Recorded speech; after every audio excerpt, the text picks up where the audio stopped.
Bird's Eye Frosted Foods present Bird's Eye Open House, starring Dinah Shore with her special guest, Groucho Marx. Take it away, Dinah. Dream when you're feeling blue.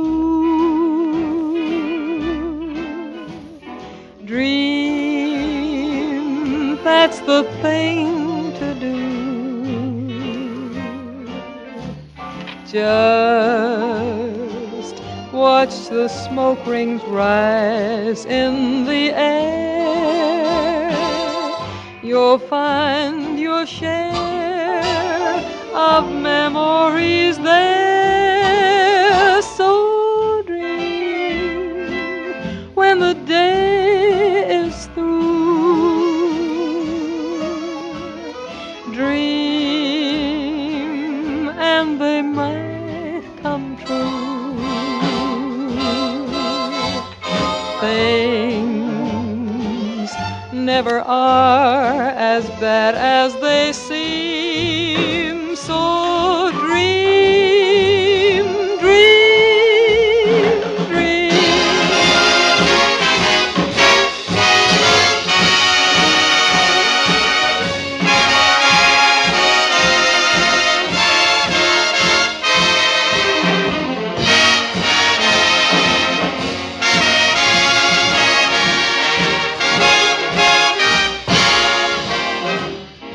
Things never are as bad as they seem. So dream, dream, dream.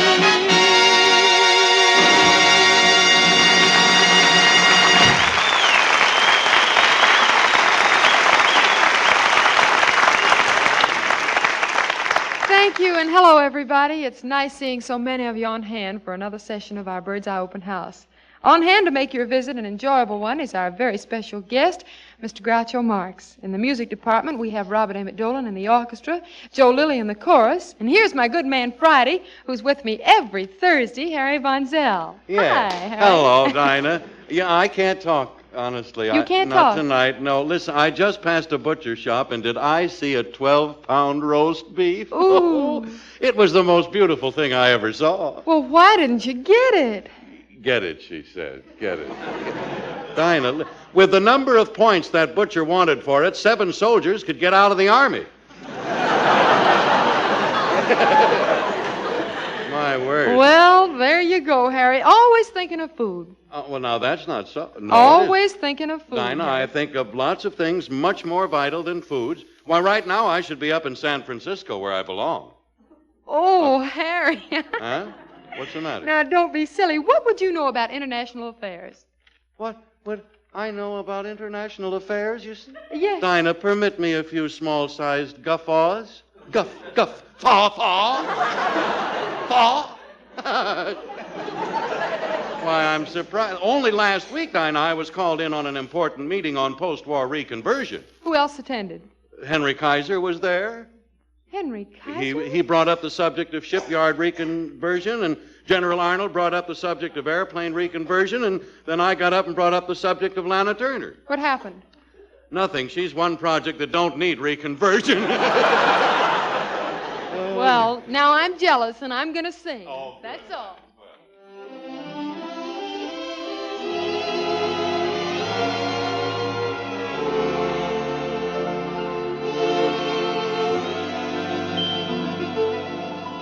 He's home for a little while. He's mine once again. No need to tell, but it feels simply swell with him close to me, where he's supposed to be. He's home for a little while. I live for his kiss. I hit the skies when he looks in my eyes, and my knees grow weak with bliss. He's sort of changed, he's kind of different from the boy I used to know a while ago. Strange how much he says without a word, and when he holds my hand, I understand I'm his, but forevermore he's mine, mine alone. We'll have to part, but he's close to my heart for the little while he's home.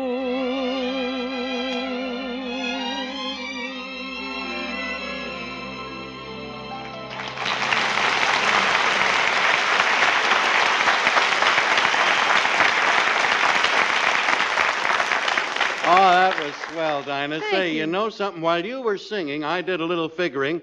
And do you realize that your voice traveled 25,000 miles in 1/10 of a second? Harry, you're amazing. I can't help Now, it. you see, that just shows... Modest little fella. That just shows what a college education did for you. Oh, now don't you believe it, Dinah. I'm a self-made man. I spent 4 years at Harvard and learned nothing. I spent 2 years at Vassar and learned plenty. That sounds like Groucho Marx. It sure is, huh?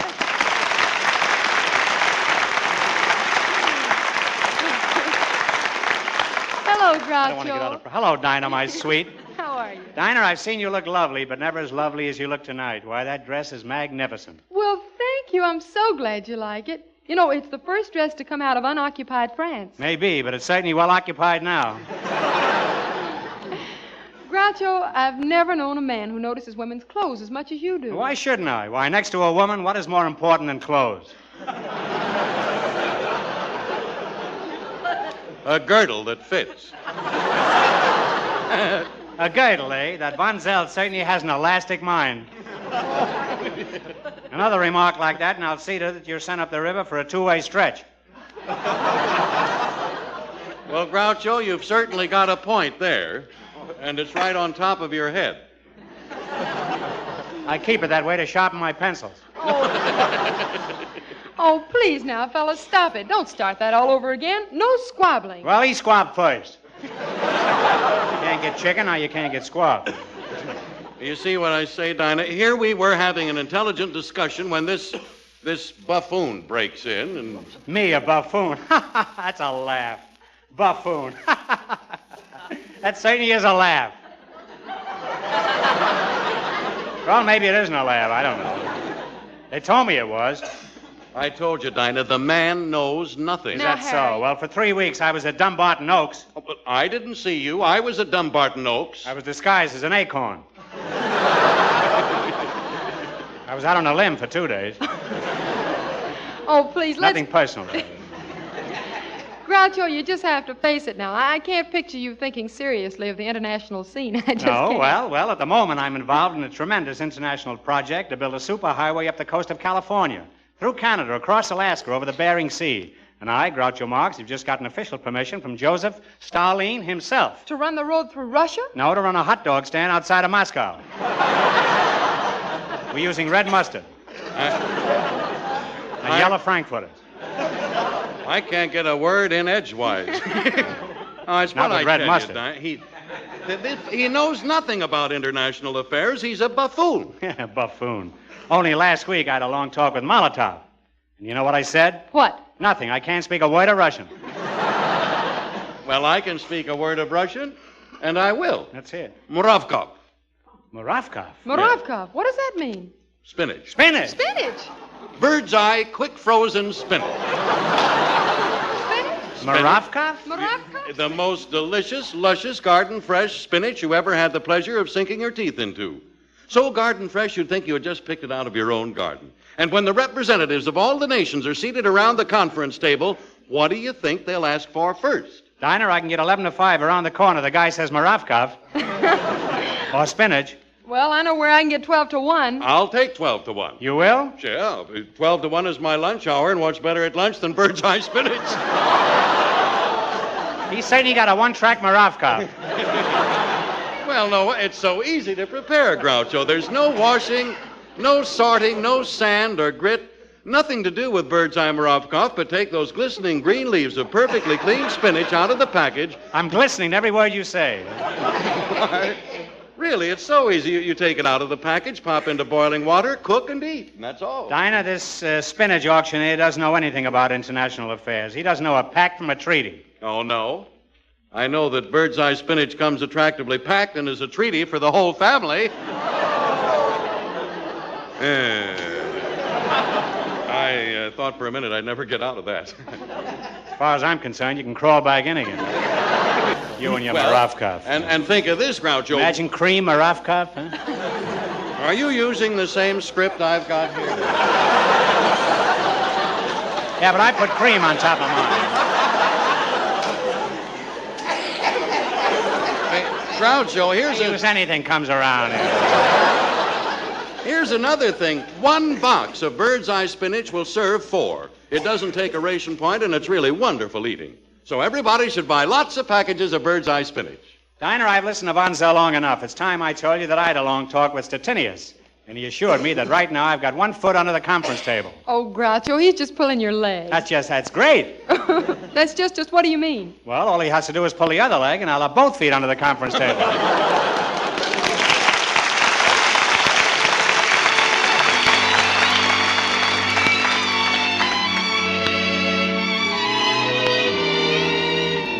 When I write to you and say everything is okay, if my letters seem gay, can't you read between the lines? I go dancing when I'm blue, as you wrote me to do. But it's not like with you. Can't you read between the lines? It might worry you if I told you I cried every night. You tell me it won't. But why take a chance that it might I'll be seeing you again? Only heaven knows when. But my dear, until then, can't you read between the lines?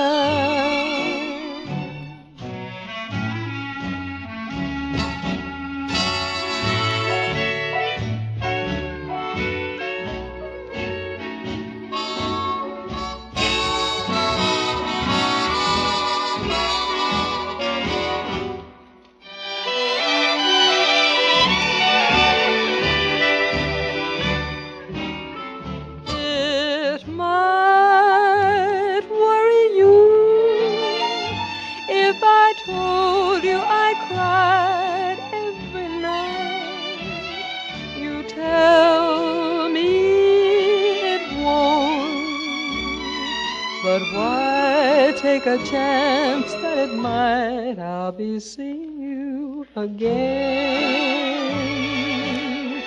Only heaven knows when. But my dear, until then, can't you read between the lines?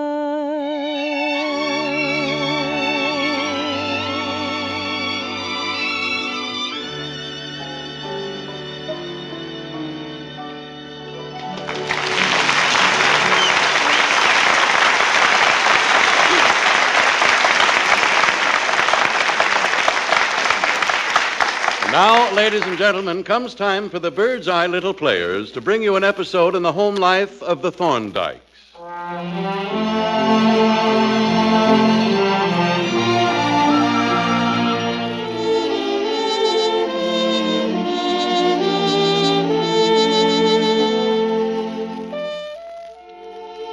Mary, played by Dinah, and John Thorndike, played by Groucho Marx, are in the parlor.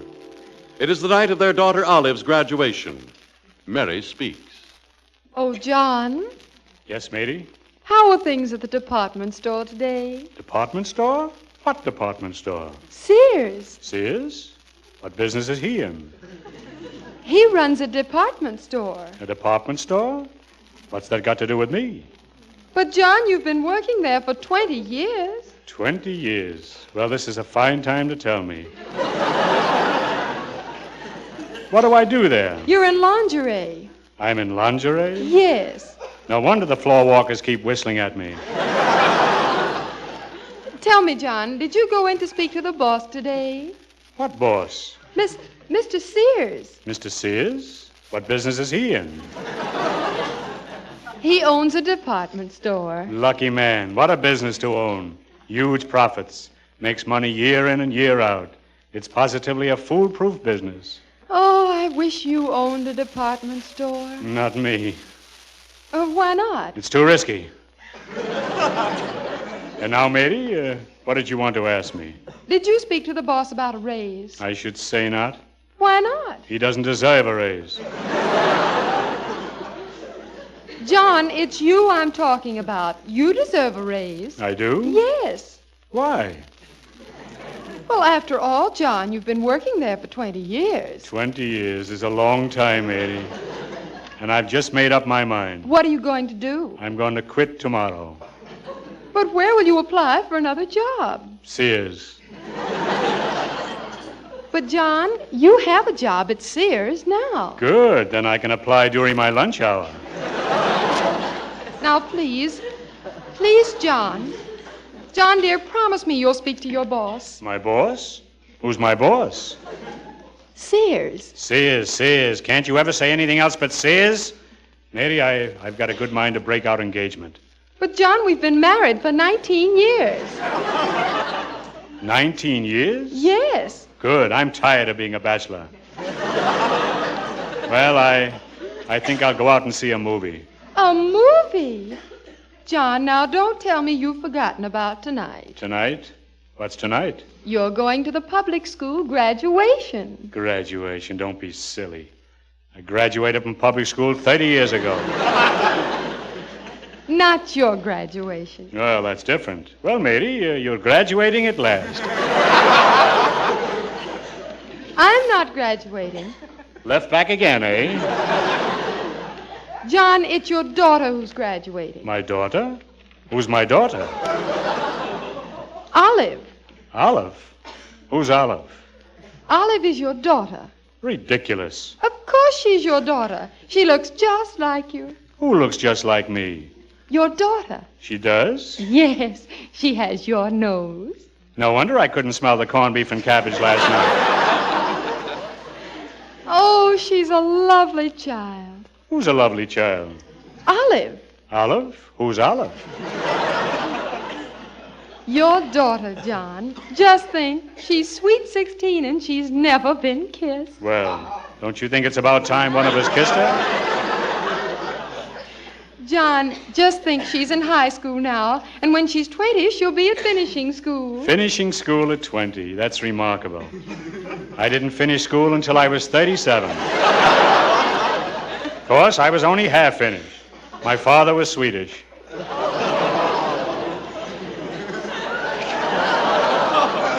You know, I think high school is very important. My father went to high school, and he took his hat off to no man. Your father took his hat off to no man? That's right. He must have gotten some mighty interesting haircuts.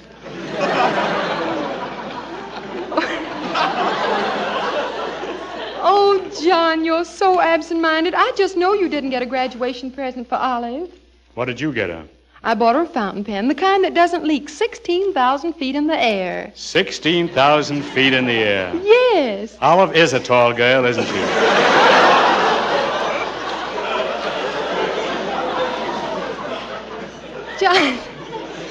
John, it's almost time to go to the graduation. You'd better call the florist and order something. Whatever you say, dear.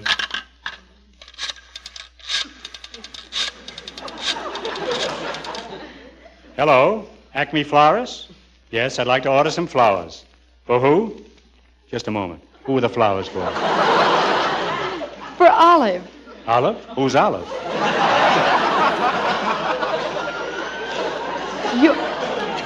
Your daughter. Hello, they're for my daughter. He doesn't even know her name.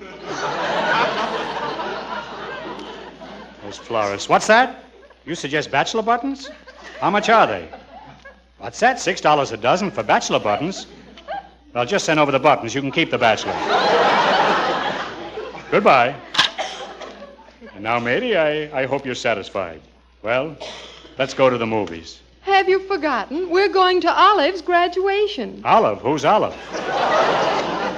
John, this is too much. Your absent-mindedness has finally driven me mad. I can't stand another moment of it. I'm going to divorce you. Matey, do you know what you're saying? Yes, John. I'm leaving you. Very well, but there's one thing we must settle first. What's that? Who will get custody of Olive? Olive? Who's Olive?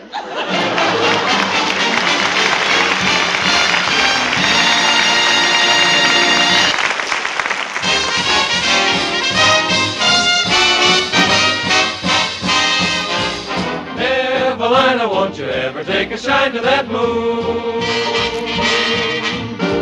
Evelina, ain't you bothered by the bobolinks too? Tell me how long you're gonna keep delaying the day. Don't you reckon it's wrong? Trifling with April this way. Baby, Evelina, won't you pay a little mind to me soon? Wake up, wake up. The earth is fair, the fruit is fine. But what's the use of smelling watermelon, clinging to another fella's vine? Evelina, won't you roll off that vine and be mine?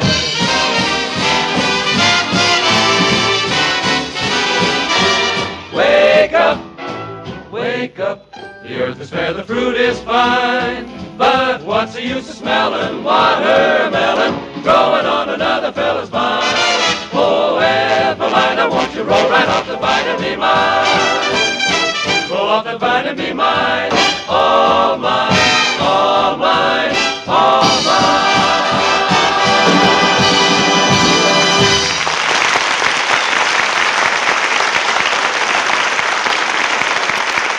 Say, Mom, will you do me a favor? Tomorrow, before you go shopping, grab a piece of string and tie it around your little finger. And then when you go into your Bird's Eye store to buy some of those wonderful Bird's Eye frosted foods, let that string remind you to be sure that the packages you pick are clearly marked Bird's Eye. Because, listen, if they're not, you won't enjoy that famous Bird's Eye quality and flavor. And then you might as well take that string and go out and fly a kite with it. But seriously, though, you really should be sure those packages you pick carry the Bird's Eye label, because, you see, there are many brands of frosted foods, but only one Bird's Eye. And there's nothing more delicious than Bird's Eye, for their farm freshness is captured for you by quick freezing. And there's nothing easier to serve, for Bird's Eye foods are all prepared and cleaned. So all you do is remove them from the package, cook them, and eat them. And nothing but the package marked Bird's Eye can give that famous Bird's Eye uniform top quality, Bird's Eye garden freshness. So for your own protection, look for and be sure you get that Bird's Eye label. Remember, for the better buy in frosted foods, better buy Bird's Eye.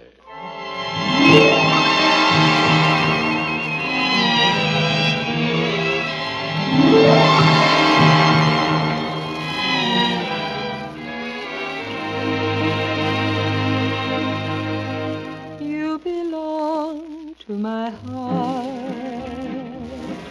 now and forever. And our love had its start not long ago. We were gathering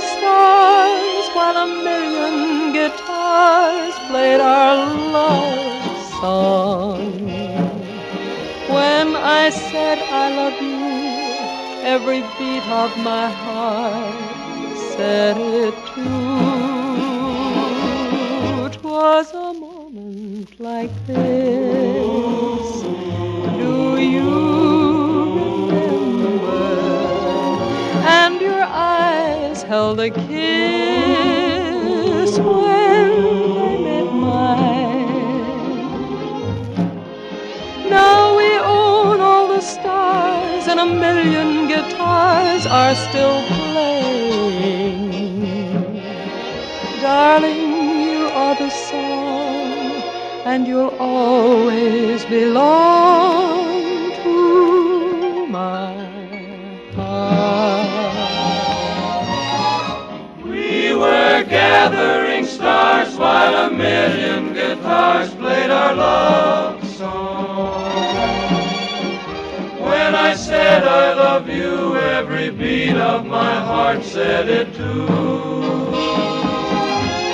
Una vez nada más se entrega el alma con la dulce total renunciación. Una vez nada más en mi huerto brilló la esperanza que alumbre el camino de mi soledad.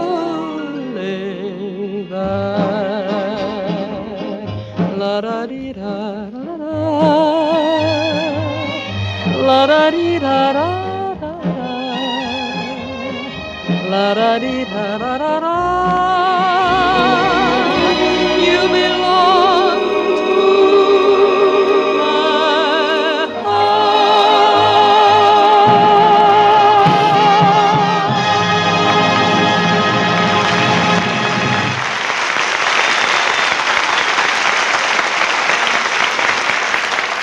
Groucho, thanks a lot for helping with the festivities tonight. It was wonderful having you. Next week, we here at the Bird's Eye Open House are looking forward to a visit from the Universal Studio motion picture star, Turhan.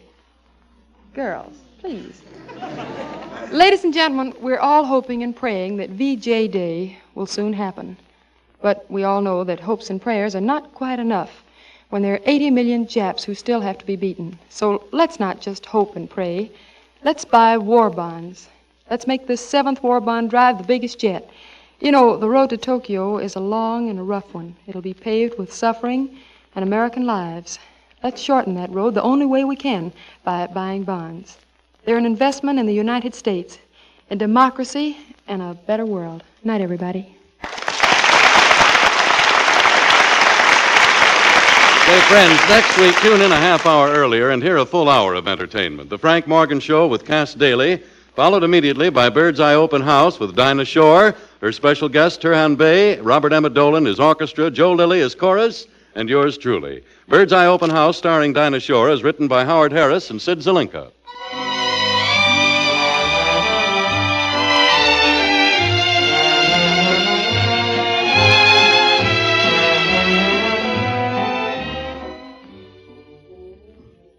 Speak. Speak for Gaines.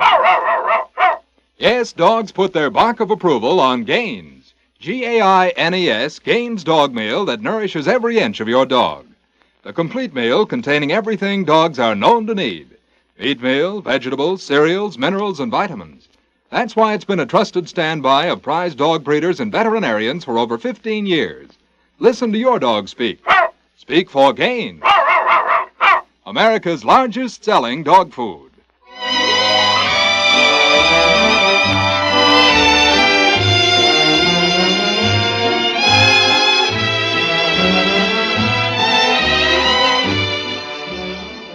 This is the National Broadcasting Company.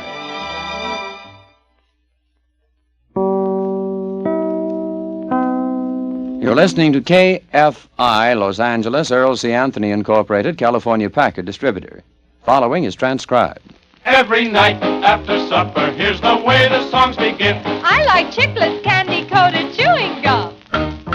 Then we chew refreshing chiclets, and all of us join in. I like chiclets, candy-coated chewing gum.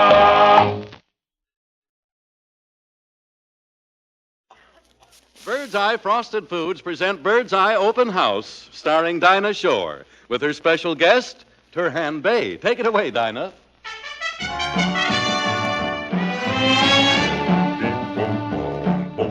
Good, good, good. That's you, that's you. Nice, nice, nice. That's you, that's you. Fine, fine, fine. That's you, that's you. Good, good, good. That's you, that's you. Your tasty lips are sweeter than a lollipop. And every time I kiss you, ooh, how I hate to stop. I rack my brain to find the proper adjective, a sentimental compliment to give you. Good, good, good. That's you, that's you. Nice, nice, nice. That's you, that's you.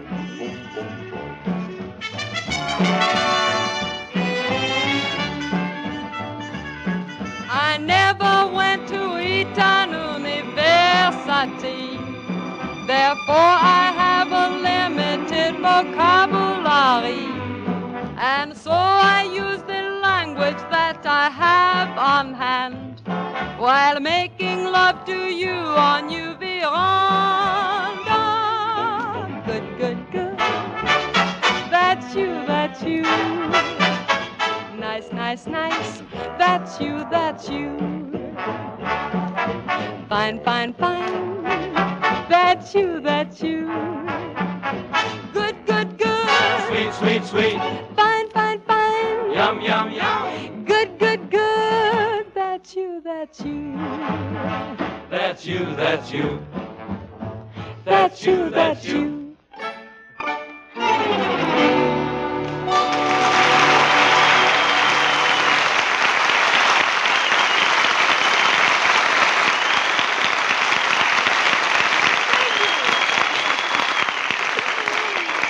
Good evening, ladies and gentlemen. How you fellas?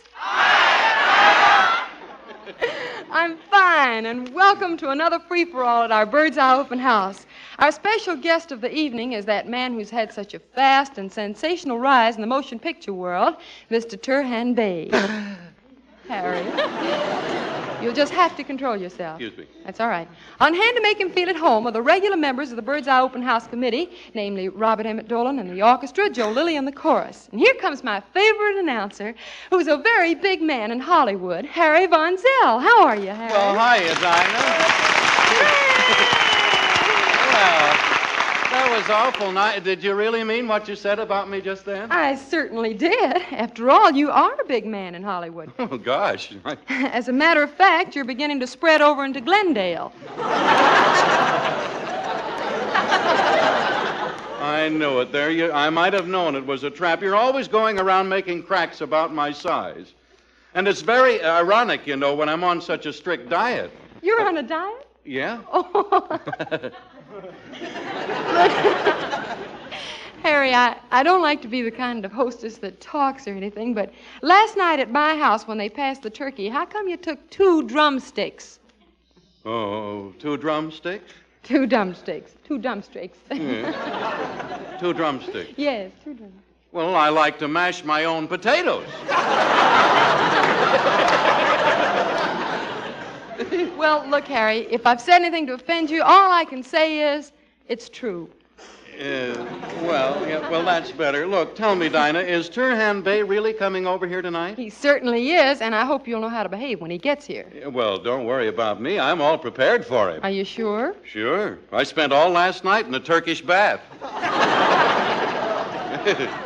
Now, look, Harry, I'm warning you, Turhan Bey is a very important man. He's very popular. He starred in a lot of Universal pictures.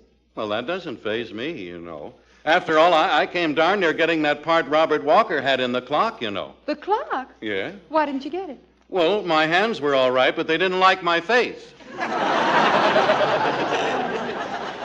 That's all. Yeah, that's all. Now I'm going to sing a song, and I'm going to dedicate it to the men and women of the Air Transport Command, who this month are celebrating the 4th anniversary of their wonderful service.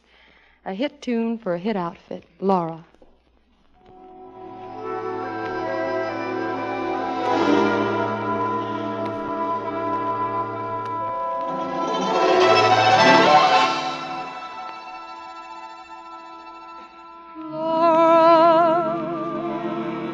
is the face in the misty light. Footsteps that you hear down the hall. That laugh that floats on a summer night that you can never quite recall. And you see Laura on the train that is passing through. Those eyes, how familiar they seem.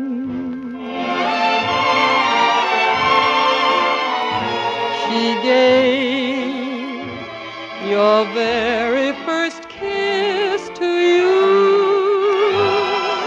That was Laura, but she's only a dream.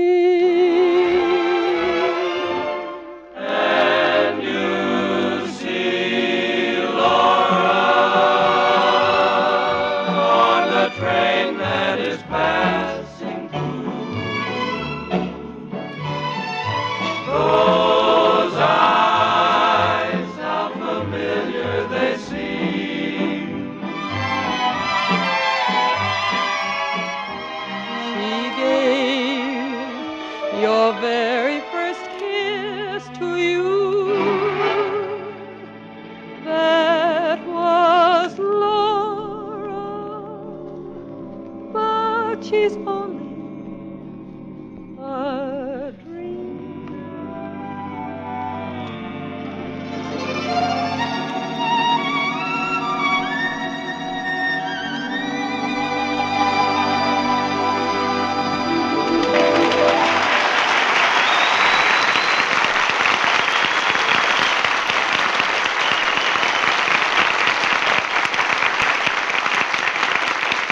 Well, now, ladies and gentlemen, comes time for me to tell you. Oh, Mr. Von Zell, there you are, you great big ball of fire, you. No! Aren't the tomatoes green this year? Mr. Von Zell, I'm leaving for my vacation tomorrow, and I couldn't think of going without giving you something to remember me by. Wouldn't you like to take a lock of my hair? What, and leave you bald? Mr. Von Zell, to think that you should ever speak to me like that. And after I've been going around saying that you've got a face like Charles Boyer's. Well. You think I've a face like Charles Boyer? Yes, like Charles Boyer's French poodle. There. That should teach you to speak sweeter to me. Oh, well, I shall speak sweet to you, my little dandelion. And I use the word dandelion in reference to your stems.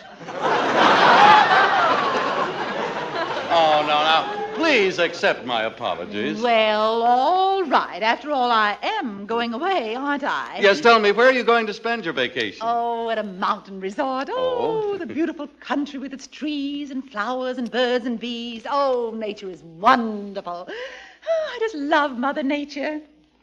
You know, I just can't imagine you loving Mother Nature. Well, why shouldn't I? After what she did to you. Please, you've got to help me, Mr. Von Zell. Yes? After all, my trunks, my suitcases, and my handbags are all packed. Well, you mean you're taking all those things with you? Of course. Well, that's ridiculous. There's only one thing you have to take along on a vacation. What's that? Spinach. Spinach. Bird's eye quick frozen spinach. Luscious, beautiful green spinach.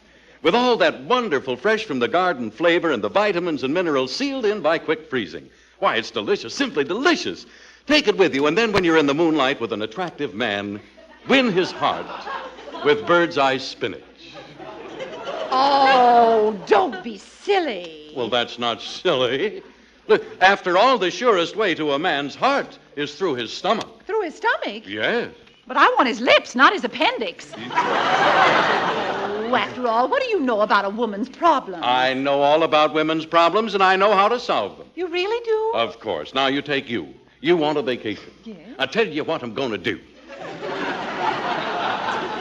My advice for anyone who wants a vacation is to keep a plentiful supply of bird's eye spinach handy. For there's no kitchen work at all connected with bird's eye spinach. No washing, no salting. But, Mr. Von... Go away, little girl, you're bothering me.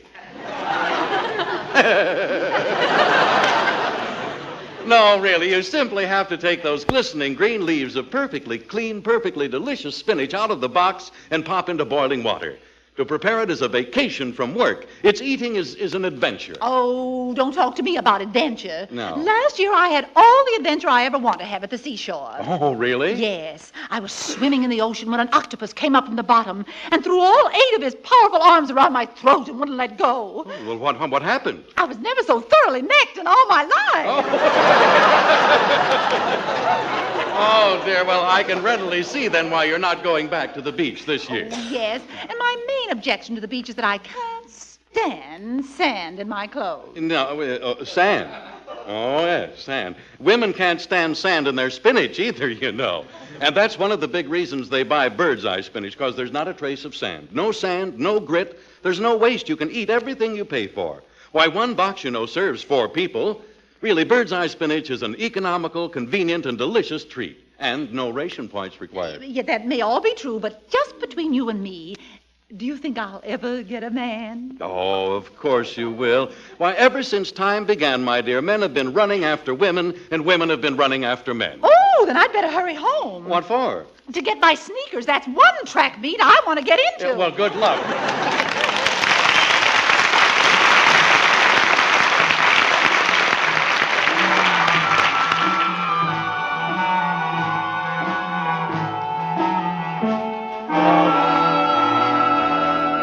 Every day along about evening, when the sunlight's beginning to pale, I dream through the slumbering shadows along the Navajo Trail. When it's night and crickets are calling and the coyotes are making a wail, I dream by a smoldering fire along the Navajo Trail. I love to lie and listen to the music when the wind is strumming a sagebrush guitar, and over yonder hill the moon is climbing. It always finds me wishing on a star. Well, what do you know? It's morning already. There is the dawning, so silver and pale. It's time to climb into my saddle and ride the Navajo Trail.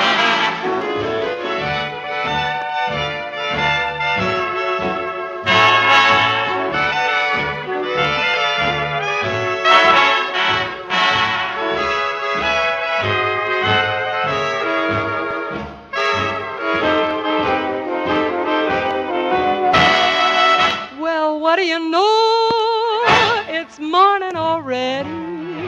There is the dawning, so silver and pale. It's time to climb into my saddle and ride the Navajo Trail.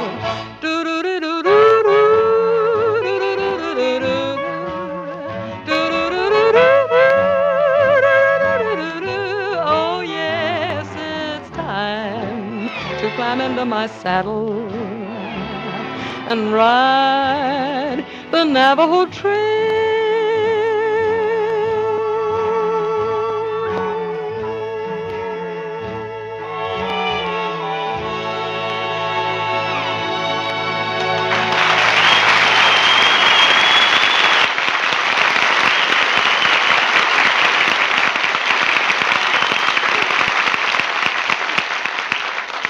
and gentlemen, I take great pleasure in introducing our fascinating guest star, Mr. Turhan Bey.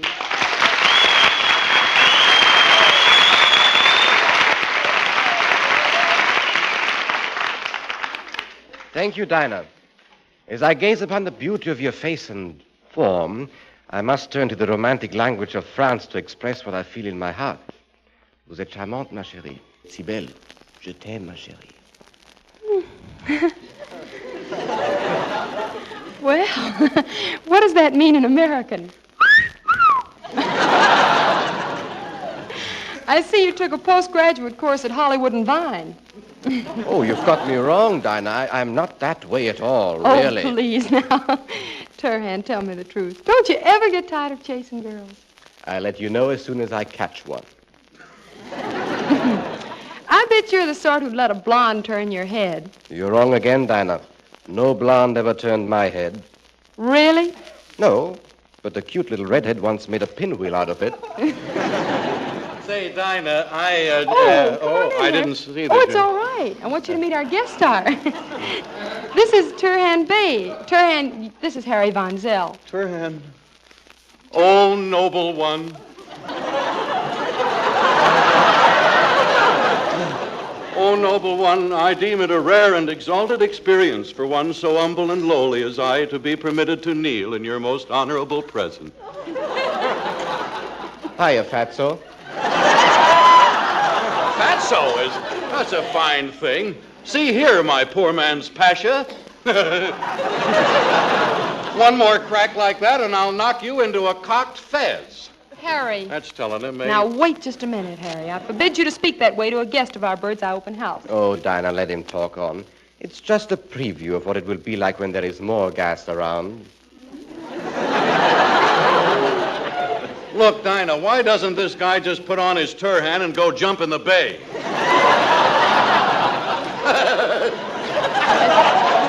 It's not that funny, Harry. And Well. I want you to apologize to Turhan this minute. I will not. Yes, you will. Huh? Oh, all right. Okay. I hate to do this, Harry, but I'm going to do it. No, Dinah, Yes, please. I am, Harry. No. I'm going to take away your spinach. I'm warning you, Dinah, I'll cry. And I can just see the tears running down his bird's eyes. Oh, bird's eye, Look, Turhan, old boy, I am sorry. That's all right. I'm really very glad to know you. I must say you're very popular around town. Well, just this afternoon, Bing Crosby was singing a song about you. A song about me? How did it go?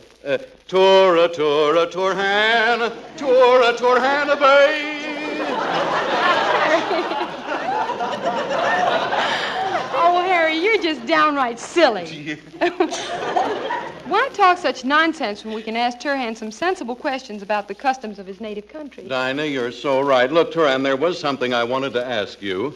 What is it? Tell me, what is it like in Turkey where a man can have 10 and 20 wives? Oh, that is no longer true. No, now each man is allowed only one wife. Only one wife to a man? Yes. Gosh. That OPA certainly gets around.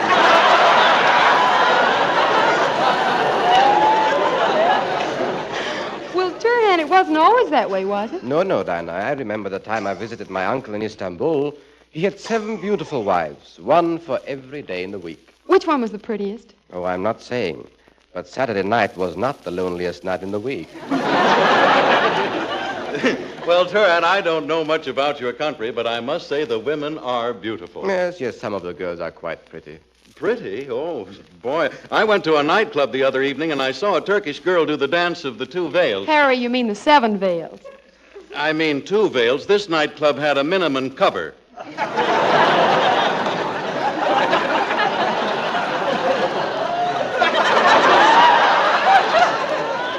Seriously, now, Turhan, you know the customs of far-off places fascinate me. Yeah, me too. Just imagine a man having as many wives as he wants. Yes, but I wonder what it would be like if a woman could have as many husbands as she wanted. Oh, that would never work out. Well, that's ridiculous, Dinah. Well, I don't know about that. Suppose you were both my husbands now. Just suppose. I would be the breadwinner, and you'd both be home taking care of the house. Well, I can just see what it would be like in the morning. I'd be upstairs and you two would be downstairs.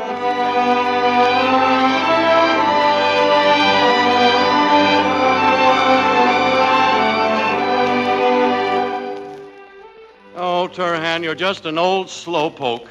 I've got the table all set, and you're still fiddling around with Dinah's breakfast. Well, I'm doing the best I can. After all, I've only got 2 hands, and you know Dinah eats 3 eggs. Oh, you and your excuses. Oh, Turhan, Harry. What is it, dearie?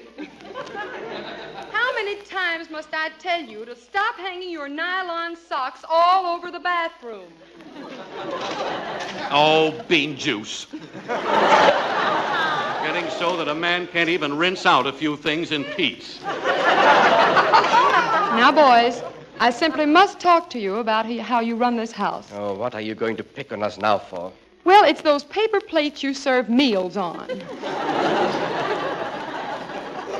it about time you got some new ones? Well, now, dear, those paper plates are not old. Oh, no? Well, last night when I looked under my meatball, I read where Dewey had just captured Manila. He did? Well, boys, I must be off to the office. See you this evening. Oh, it certainly is a woman's world, all right. Well, just don't make yourself too comfortable. While I start cleaning the house, you run down to the butcher and get a roast for dinner. No, there's no use of me going to that butcher. Why not? Well, yesterday I went there wearing a sweater, and all I got was a lamb chop. It's getting so that even when I think of what to make for dinner, I could scream. And then there is another thing. What's that? Harry, I wish you wouldn't leave me alone in the afternoons. Well, why, Turhan? Well, you know that new girl who delivers the groceries? Yes? She's getting awfully fresh. Well, now, see here. Next time, you just give her a good slap. Oh, Turhan. Yes, Harry. Don't you think we ought to tell Dinah the good news? Already? Yes. It'll make her so happy she'll be thrilled. Do you think she suspects? No. I'll tell you what. We'll tell her when she gets home tonight.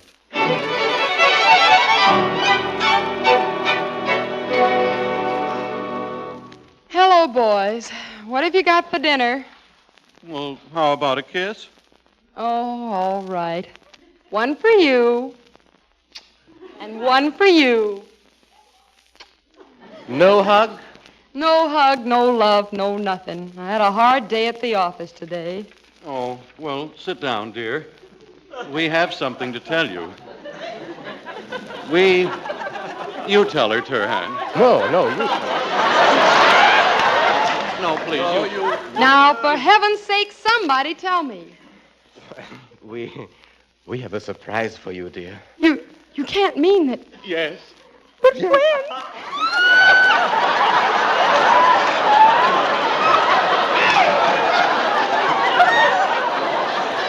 But when? In July. Oh, you darlings, you'll never know how I've been waiting for this moment. Well, we knew you'd be thrilled. Just think, in July. Yes. We'll have a brand new refrigerator.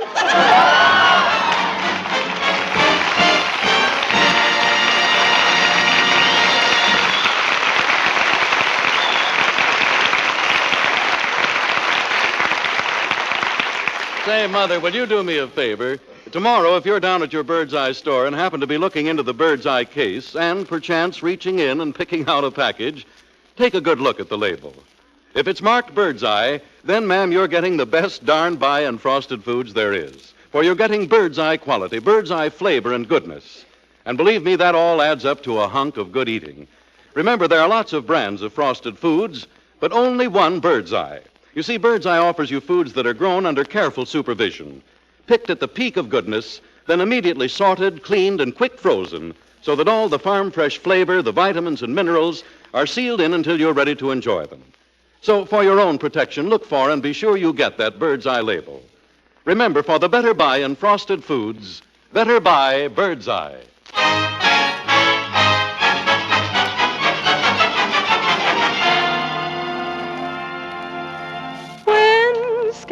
a dark came Noah's Ark. Amen.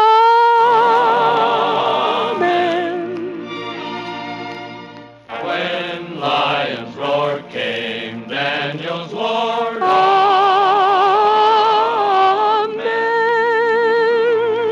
Lord helps those who pray. And on Judgment Day, if you believe he shall receive you. Amen. When you're down and out, lift up your head and shout. There's gonna be a great day. Angels in the sky promise that by and by there's gonna be a great day. Gabriel will warn you some early morn. You will hear his horn. It's not far away. Hold up your hands and say there's gonna be a great day. When you're down and out, lift up your head and shout. There's gonna be a great day. Angels in the sky promise that by and by there's gonna be a great day. Gabriel will warn you some early morn. You'll hear his horn.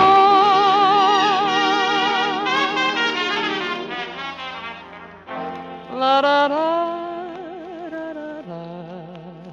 It's not far away. It's not far away. Hold up your hands and say. Lift up your hands and say. There's gonna be a great day.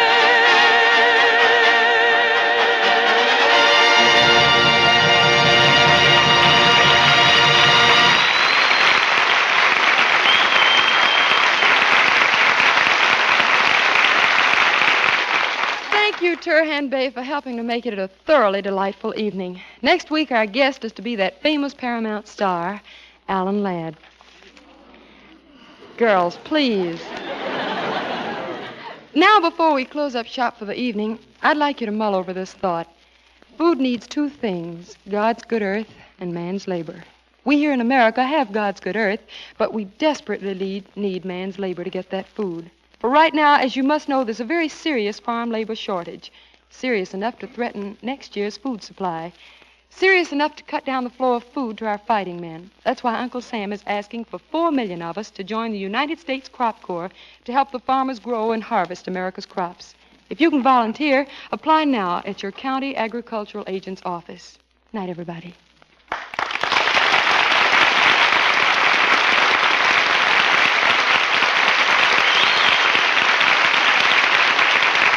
Turhan Bey can soon be seen in Universal's Technicolor production, Night in Paradise.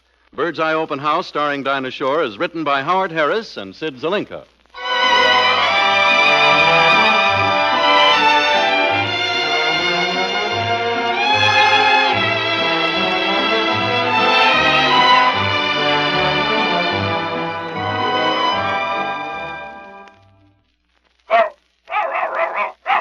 If you own a dog, then this is his lucky day, for I'm going to tell you where to send for a free sample of America's favorite dog food, Gaines Dog Meal. Got a pencil handy? Just send your name and address on a postcard to Gaines, Sherburne, New York. I'll repeat that. For a free sample of America's favorite dog food, write Gaines, Gaines, Sherburne, Sherburne, New York.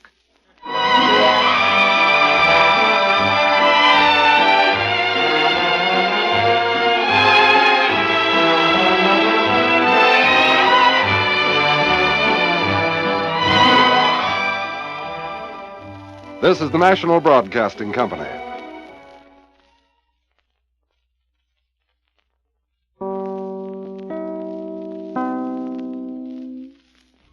KFI, Los Angeles. Bird's Eye Frosted Foods present Bird's Eye Open House, starring Dinah Shore, with her special guest, Alan Ladd. Take it away, Dinah. I love to roam out yonder, out where the buffalo wander. free as the eagle flying. I'm roping and a tying, I'm roping and a tying. Give me my ranch and my saddle, far from the great city's rattle. Give me a big herd to battle, for I just love herding cattle. Give me my bridle and saddle, and my old pinto I'll straddle. I'll get the cowboys a-riding out where the rustlers are hiding.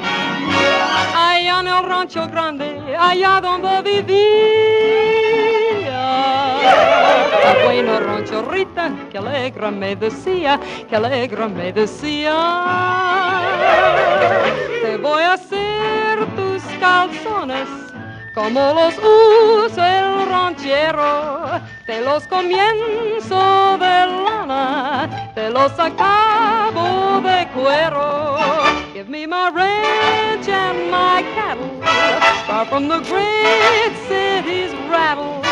Give me a big herd to battle, for I just love El Rancho Grande.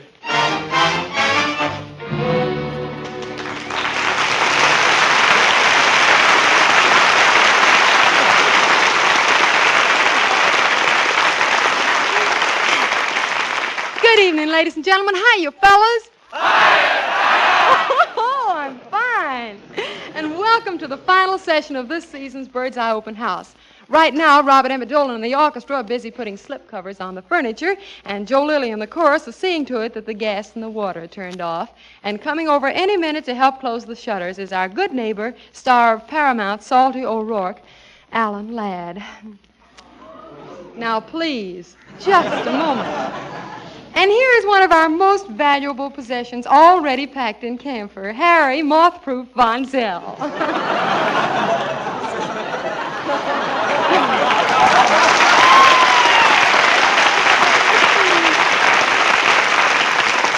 How are you, Harry?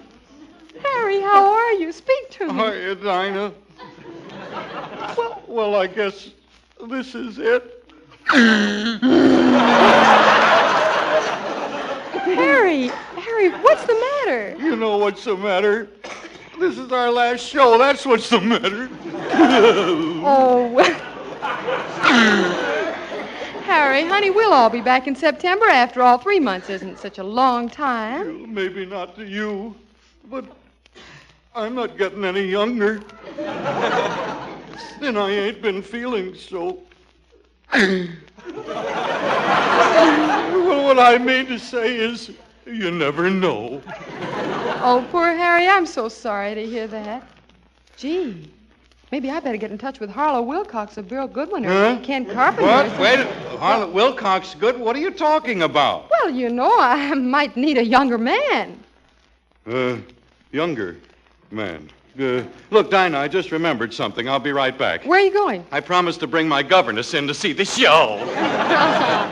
Good little Harry. Yeah. Look, Dinah, I'm through acting now. I get straight here. Yeah, you can be Harry. Yeah. I understand you got quite a schedule. That's the way we say it in the upper classes. We have quite a schedule mapped out for yourself this summer. Playing army camps, hospitals, series of concerts. You're going to be a pretty busy little girl. Oh, I am that. Look, Dinah, when you get to New York, please do me one favor, will you? Be sure and give Mayor LaGuardia my regards.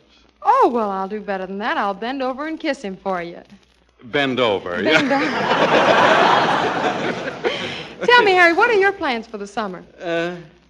You mean you haven't heard? Well, no, Oh, well, my dear girl. I thought it was practically spread all over. I'm making a picture at Universal.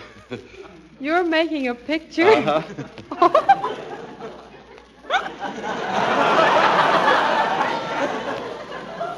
Is that funny? Oh, no.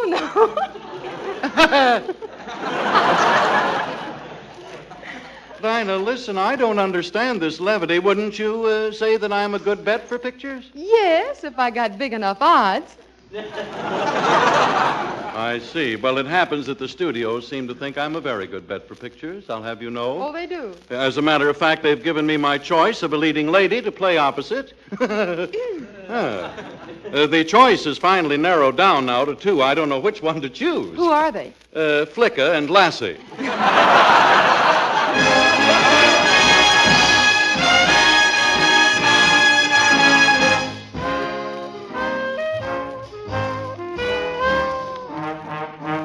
Gonna take a sentimental journey. Gonna set my heart at ease. Gonna make a sentimental journey to renew old memories. Got my bag, I got my reservation. Spent each dime I could afford, like a child in wild anticipation. Long to hear that all aboard. 7, that's the time we leave at 7.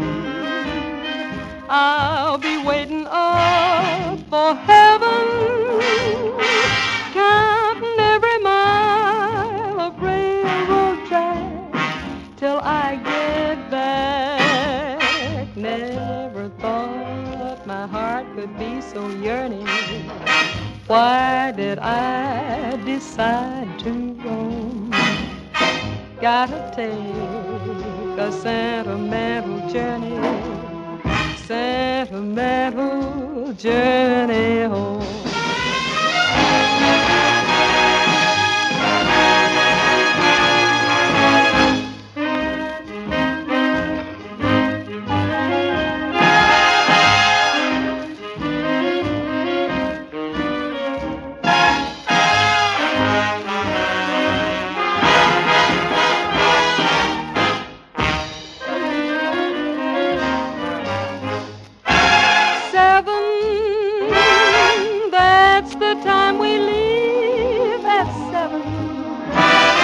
I'll be waiting up for heaven, counting every mile of railroad track that takes me back.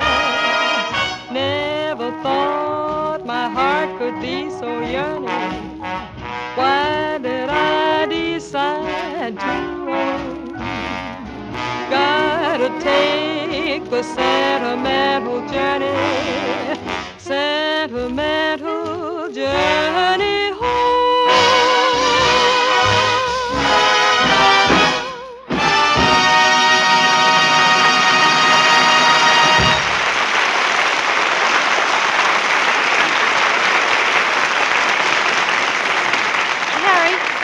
Harry, I'm going out and call up Paramount to see if Alan Ladd is on his way over. Will you please carry on while I'm gone? I sure will, Dinah. Well, now, ladies and gentlemen, comes the time for I me... beg your pardon, but are you Harry Von Zell? Harry Von Zell. Yeah, I think I'll find... Yes, I'm Harry Von Zell. Well, I know this is terribly forward of me, but could I have a minute alone with you? A minute. Yes. Sister, you can have a couple of months. Well, I've been listening to you for years, and this is the first time I've seen you in person. Oh. Judging by the way your voice comes over my radio, I pictured you as being tall, dark, and handsome. Oh. Well? I think I'd better get a new tube for my radio. Yeah, well, what was it you wanted to see me about, Miss? You can call me Dolores. Oh, Dolores. What can I call you? You don't have to call me, just whistle. Well, I came to Hollywood because my ambition is to become a famous actress, and I thought you might be able to help me. Well, it happens you've knocked at the right door. I've done a lot of acting, you know. Oh? Tell me, have you had any training at all? Oh, yes. When I graduated from a school of the drama, they told me I was a well-rounded actress. You certainly are. You meant, yes, well, such a terrible, my mind isn't on the script at all, you know. I'd be very happy to help you, though, After all, my experience in the theater is a varied one. Well, how did you start? Well, I had a wonderful part in a lavish musical extravaganza. Oh? Extravaganza, EX. That's what we used to call it.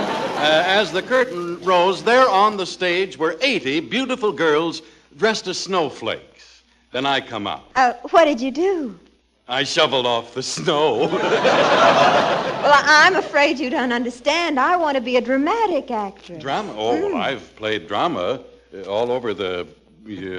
And this thing I have learned all during your career as a dramatist. Mm-hmm. You must have one consuming passion. For the stage? No, for spinach. Spinach? Bird's eye, quick frozen spinach. See, that's the way I get that in there.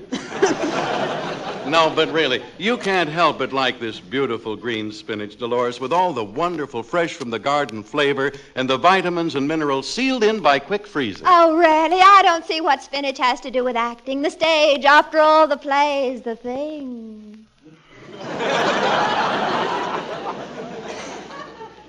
You are so right. So right. The play... No, the play is the thing, and bird's eye spinach is the thing every woman makes a play for. Oh, spinach. In the immortal words of Shakespeare, to be or not to be, that is the question. Well, what's the answer? You have it wrong anyway. What Shakespeare meant was to clean or not to clean. That is the question. So women who don't want to clean get bird's eye spinach. See? And there's no cleaning, no washing or sorting. Bird's eye's done all the work for you. You simply have to take those glistening green leaves of perfectly clean, perfectly delicious spinach out of the box and pop into boiling water. Oh, now I'm all confused. I always thought that in order to become a really great actor, one has to suffer and suffer. Oh, and you're right. You're right. I found that. When I got my first big part, I found that an actor definitely has to suffer. I found that out the minute I walked out on the stage. Really? Yeah. Somebody smacked me right in the kisser with a grapefruit. Oh, it was terrible. But I told him. Well, what did you say? I told him to get some bird's eye spinach. See, I got it in again, didn't I? Well, bird's eye spinach goes much further, and there's plenty of it available. One box serves 4 people, doesn't take any ration points. Really, it's one of the most economical, convenient, and delicious treats anyone could find. Well, I appreciate all you have told me, and now I shall go and dedicate the rest of my life to becoming a great actress. Yes? Yes. Yes. And who knows? Perhaps someday, you and I... Do you think I sound like William Powell? No. Well, so someday it's possible that you and I might make love on the balcony in Romeo and Juliet. Do you know something, Harry? What? We could do much better in the balcony at the Paramount. Well, what are we waiting for?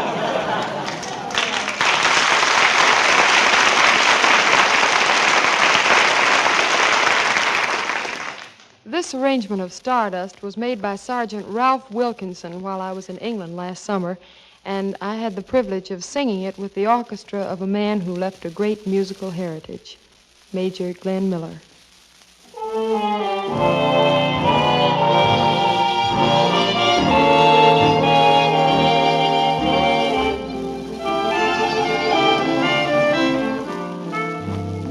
Sometimes I wonder why I spend the lonely night dreaming of a song. The melody haunts my reverie, and I am once again with you. When our love was new, and each kiss an inspiration.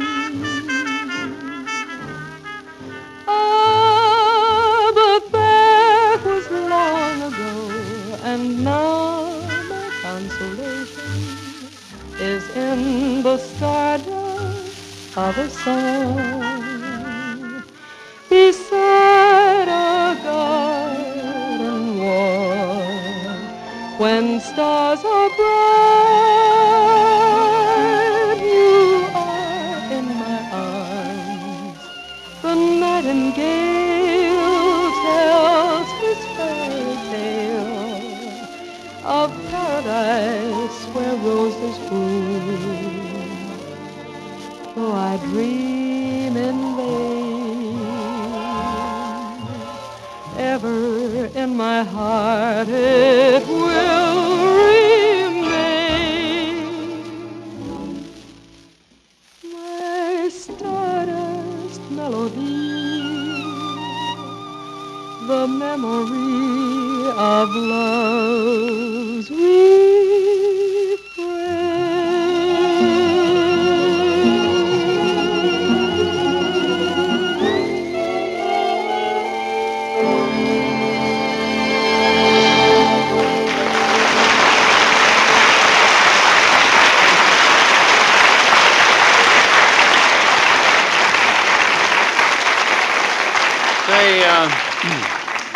Dinah. What is it, Harry? Dinah, inasmuch as this is our last program of the season, I want to talk to you about next season. Well, what's on your mind? Me. You.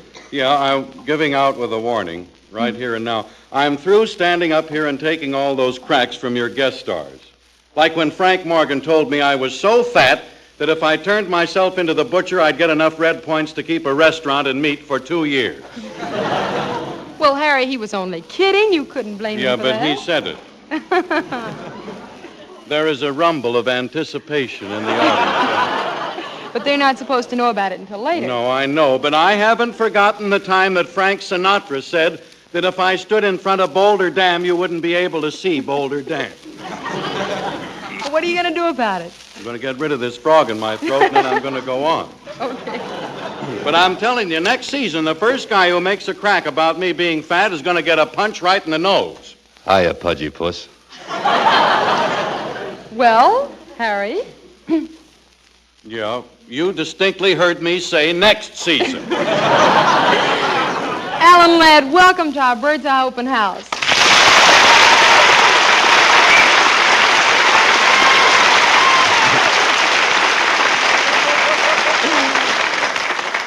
Thank you, Dinah. And I'd like to express my gratitude for your kind invitation. Believe me, dropping in on you this way to pass the time of day is a pleasure long sought after. Alan, I can't believe it was really you who said that. Why not, pray tell?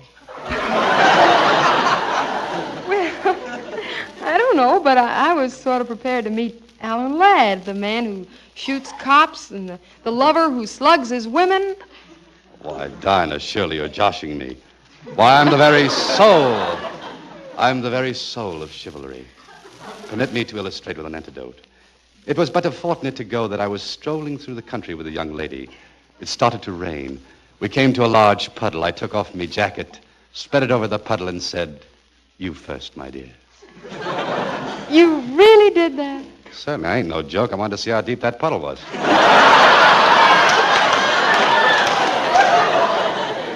Listen, Dinah, can't you see that he's kidding? Oh, hold on, old fellow. Why, when it comes to social finesse, I'm without a peer. Dining out in a fine restaurant is where I shine. I order from caviar to crepe Suzette, and I know which wine to order with each course. Of course, I'm quite the gourmet. I suppose you're quite fond of pheasant under glass. Well, I don't mind the pheasant, but the glass gets in my teeth. You know, I just can't figure you out. One moment you sound like a perfect gentleman, and the next moment Look, Dinah, it's perfectly obvious the guy is a mug. Me a mug? Well, I'll hit you so hard on the top of the head that you'll be using your tongue as a shoehorn. Oh. Is that so? Look, I'll make your lower plate wobble so much you won't even be able to get credit from a friendly dentist. Now, Harry, Alan, please, stop this altercation. Well, Dinah, I would not have altered had he not first cationed.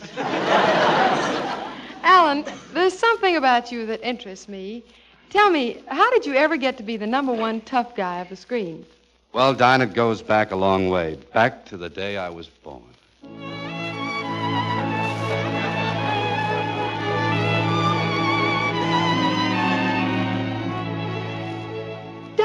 Doctor, what is it? Mrs. Ladd, it's a boy. Oh, did you slap him, Doctor? I didn't get a chance. He slapped me first.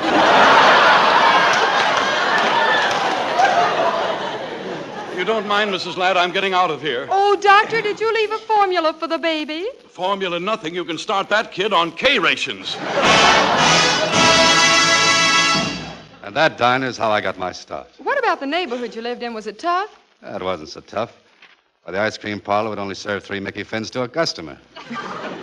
Alan, did you ever get in trouble with the police? Yes, Dinah. I was just 6 years old.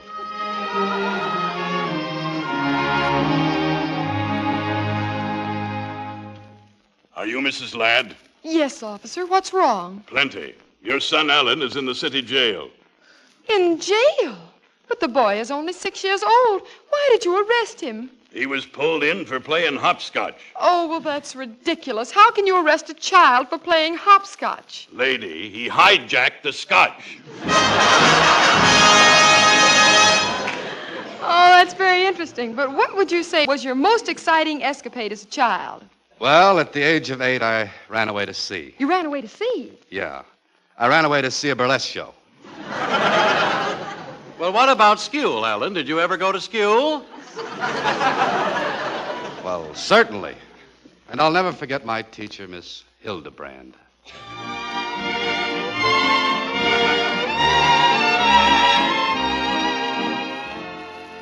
Alan Ladd, I want you to tell me the truth. Did you put glue on Tommy Smith's seat? Nah. Now, for the last time, did you put glue on Tommy Smith's seat? Nah. Well, that settles it. I'm going to get up and give you a walloping. All right, I'm getting up. Oh! See that? I told you I didn't put glue on his seat.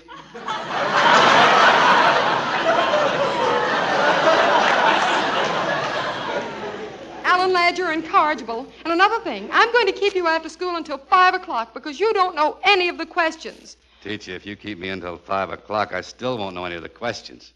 But I'll guarantee one thing. What's that? You'll know all the answers.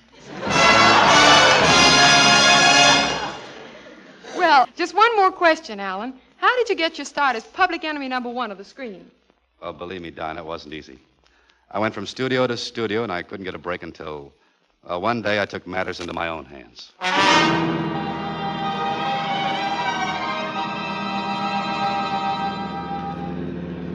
I pull up over there, Joe, where it says Paramount Studios. Spike, keep your eye on the studio cop over there. Right, boss. Mac, you keep the hand grenades handy.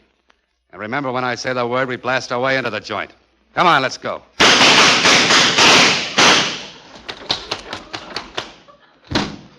All right, reach for the ceiling. But I don't understand. What do you want of me? Plenty. You're head of this studio, and I got you where I want you. I want a part in a picture, and ain't taking no for an answer. But the only part that's open is the character of a murderous gangster. Well? You're definitely not the type.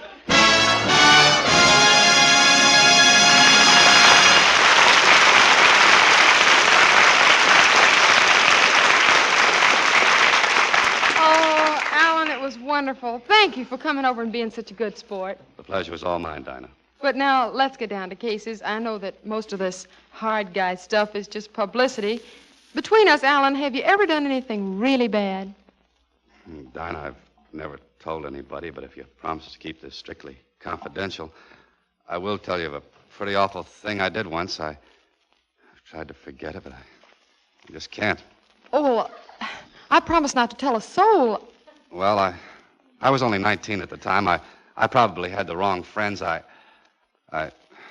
can't go on. Oh, Alan, what did you do? Well, Dinah, I kept a book out of the library till it was 7 cents overdue. Well,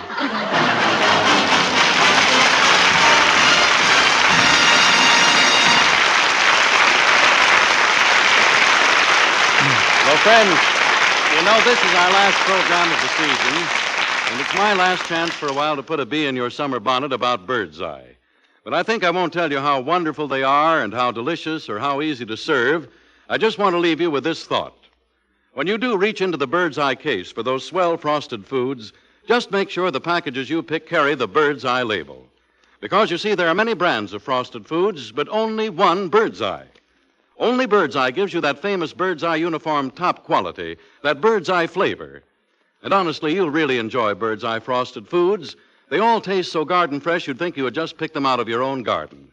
And they're all so easy to prepare. No cleaning, no sorting, just a little boiling and a lot of good eating. So for your own protection, look for the Bird's Eye label, because remember, for the better buy in frosted foods, better buy Bird's Eye.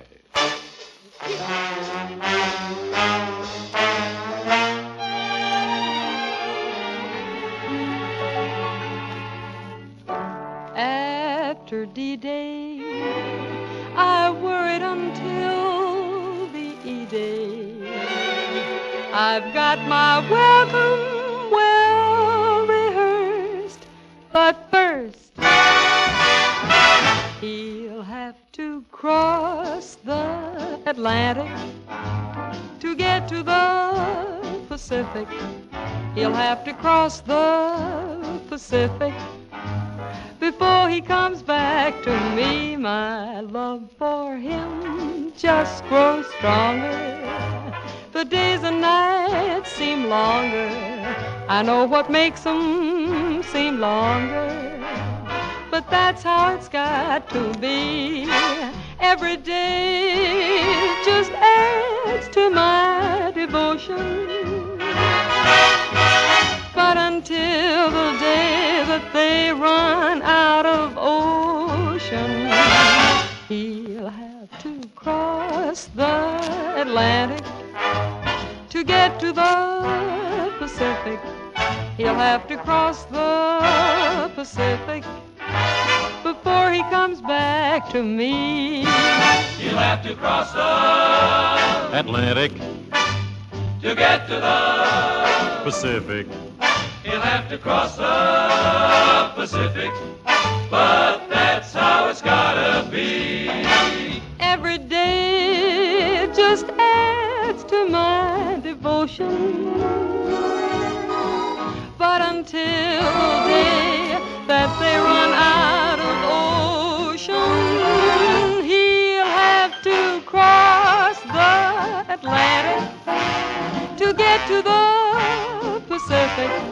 He'll have to cross the Pacific, but that's how it's got to be before he comes back to me.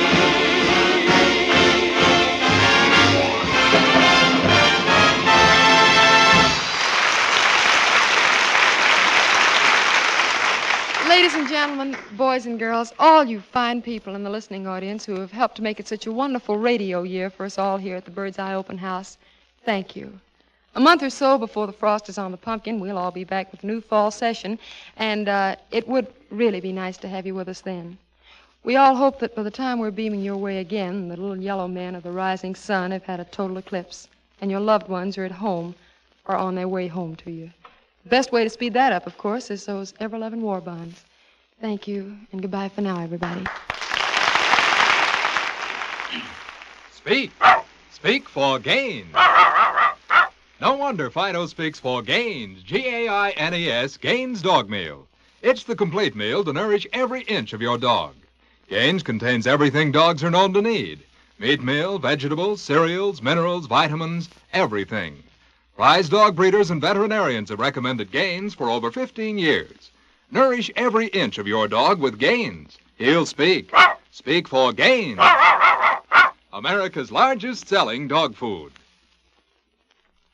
This is the National Broadcasting Company.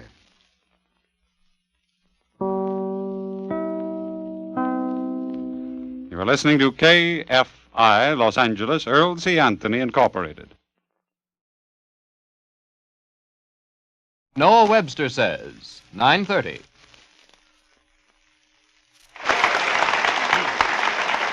Bird's Eye Frosted Foods present Bird's Eye Open House starring Dinah Shore with her special guest, Frank Morgan. And now here's Dinah.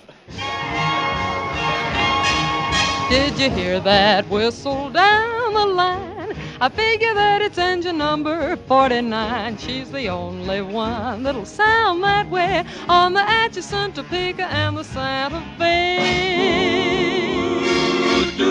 See see the old smoke rising round the bend. I reckon that she knows she's gonna meet her friend. Folks around these parts get the time of day from the Atchison, Topeka, and the Santa Fe. Here she comes.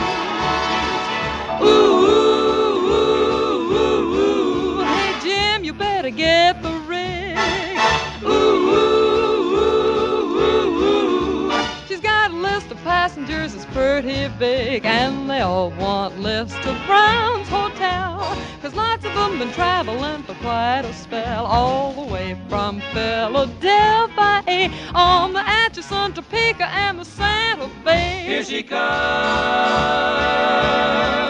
Ooh, ooh, ooh, ooh, ooh. Hey, Jim, you better get the ring.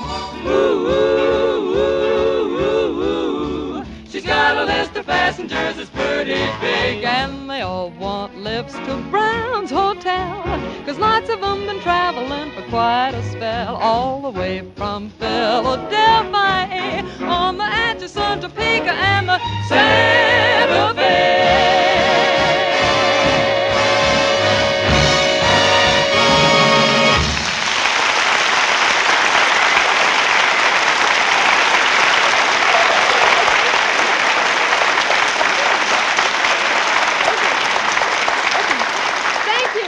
Good evening, ladies and gentlemen. How you fellas? Oh, I'm fine. And welcome to another soiree at our Thursday evening Bird's Eye Open House. On hand are our regulars, Robert Emmett Dolan in the orchestra and Ken Lane in the chorus. And we've got the welcome mat out for Frank Morgan, the Metro-Goldwyn-Mayer star, soon to be seen in the Technicolor musical, Yolanda and the Thief. And we've got a bright blue bib for our big, bouncing baby boy, Harry Von Zell. Oh, yeah. Hello, Harry. How Well, are you? hiya, Dinah, old girl, how are you? Oh, I'm fine, but Harry, where did you get that sunburn? I've never seen anybody so red. Yeah, red? You're not kidding, Dinah. I was standing on the corner of Hollywood and Vine, and 3 cars stopped and waited for me to turn green. Oh, I don't know. I guess that's what... We'll wait. Go ahead. No, really, I am awful burned, but I guess that's what I get for spending a day at the beach. Oh, Harry, I know exactly what you mean. I had my fill of the beach last Sunday. You did? Well, I got there bright and early in the morning, and I went out in the water in my new bathing suit made of parachute cloth. Oh, parachute cloth? Yes, and I must say a mighty embarrassing thing happened. Oh, what's that? A lobster swam by and pulled the ripcord. No. Well, Dinah, I'll admit that's pretty bad, but just listen to what happened to me. This is going to be better, huh? No, but it's awful. I laid down... I'm laughing because I know what's coming. No, really, Dinah, I laid down for a snooze, and to protect myself from the sun, I covered myself all over with a newspaper, you know? Uh-huh. Well, sir, I'd just fallen asleep when along came one of those fellows who clean the beach with a sharp nail at the end of a stick. What happened? Got me right between the classified section and Dick Tracy. Oh, Harry, you're safe for the bell, that's all. Oh, yeah. Hello? Well, hello, my dear. This is Frank Morgan speaking.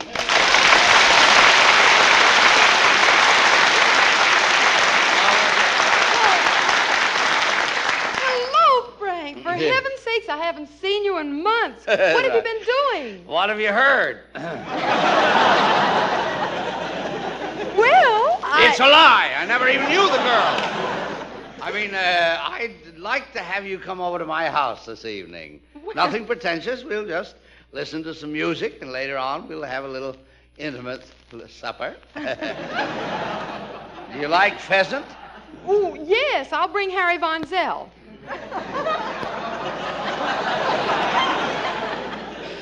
I said pheasant, not peasant. Where does it say that?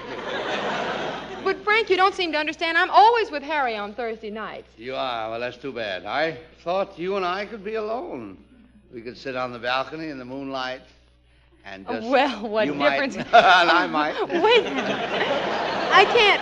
I just can't see what difference it would make if Harry's along. What's that? I said I can't see what difference it'll make if Harry's along. Operator! Operator! What is it, sir? There's some mistake. A child just got on the wire.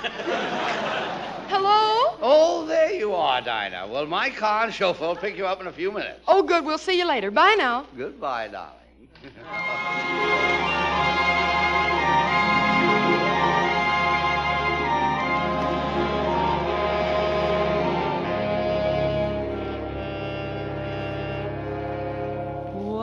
difference a day made. 24 little hours brought the sun and the flowers where there used to be rain. My yesterday was blue, dear. Today I'm part of you, dear. My lonely nights are through, dear, since you said you were mine. What a difference a day made.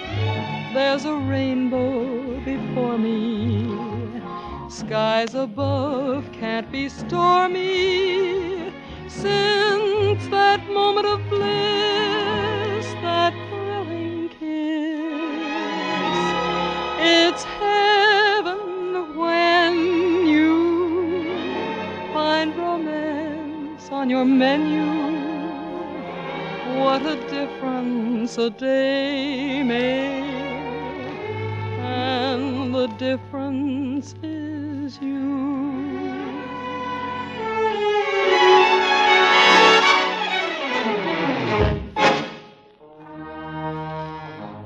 Cuando vuelva tu lover y esté sola contigo, las cosas que te digo no repitas jamás por compasión. Una tu labio mío y estrechame en tus brazos y cuenta los latidos de nuestro corazón. What a difference a day made, and the difference is you.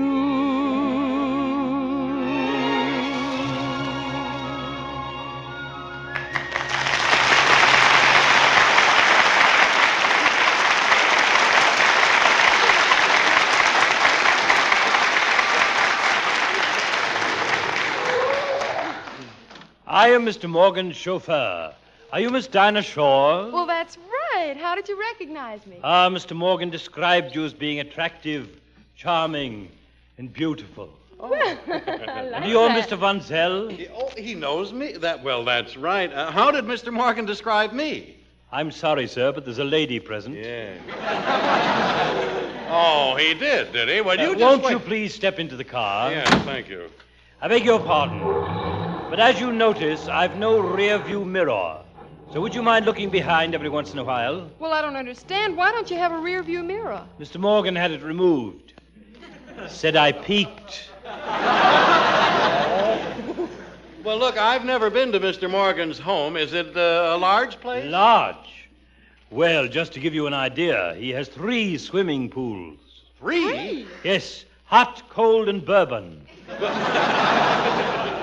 Well, I must say that sounds like Frank, all right. By the way, how long have you been working for Mr. Morgan? Oh, it's been a good many years. Well, how many years would you say? I'm not sure, but when I started, his address book was only 1 volume. Harry, don't you wonder how Frank manages to attract so many beautiful girls? Well, I have. Begging your pardon, Yeah, Mr. Van excuse Zell. me, yeah. I might explain that Mr. Morgan's system is to invite them to the house, go to his den, and show them his etchings. His etching? Yes. Did you say his etching? I did. Oh. Oh. I consider that a very old-fashioned approach, etching. do, eh? Well, now you take me. I go to my icebox and show them my peas. Your what? Peas. What? Bird's eye, quick frozen peas. Oh. You heard what I said. Why, those bird's eye people know their fruits and vegetables, you know. Yeah. They know how to grow them, prepare them, and quick freeze them. Why, it takes them only 2 hours to rush those bird's eye peas from the field to the freezer. That's quick work, you know. If I may say so, Mr. Morgan works pretty fast, too. Yeah. Well, look now, after the girls have seen his etchings, what does Mr. Morgan do? Turns the lights down low. He does? Yes. cutting down on electricity. Then he tells them they're beautiful. You heard that, Dinah? I knew it. That's my technique exactly. No kidding. I did. I always say they're beautiful, and they are. What peas? Oh. Yeah. Bird's eye are so fussy about their foods that those peas are not only washed thoroughly, but they're dry cleaned. You hear that, Dinah? Each and every pea is cleaned by a man-made hurricane. Get out the catcher's mitt, Mom. Von Zell's in there pitching tonight. Nobody catching, though. Yeah. No, really, and get a load of this, too. A big air pressure machine removes every single undersized and broken pea so you get only luscious, tender, perfect ones. Every one with a garden fresh flavor. And that's true for all Bird's Eye fruits and vegetables come to you garden fresh and delicious. With 15 years' experience in preparing and packing foods, you can be sure that anything you buy carrying the Bird's Eye label is the better buy in frosted food. Egad, if Mr. Morgan hears about this, he will throw away all his etchings. Oh. This I gotta see. He left out Oddsbodkins. He didn't say Oddsbodkins there. Look, Dinah, tell me, seriously now, don't you think that my masterful description of Bird's Eye peas would win over any girl? I certainly do, Harry. I really do. You do? Uh-huh. Well, then how about a date with me to go dancing tomorrow night? Well, I'd love to. Will we go to the Coconut Grove at the Ambassador Hotel? No, we'll go to the Bird's Eye room at the farmer's market.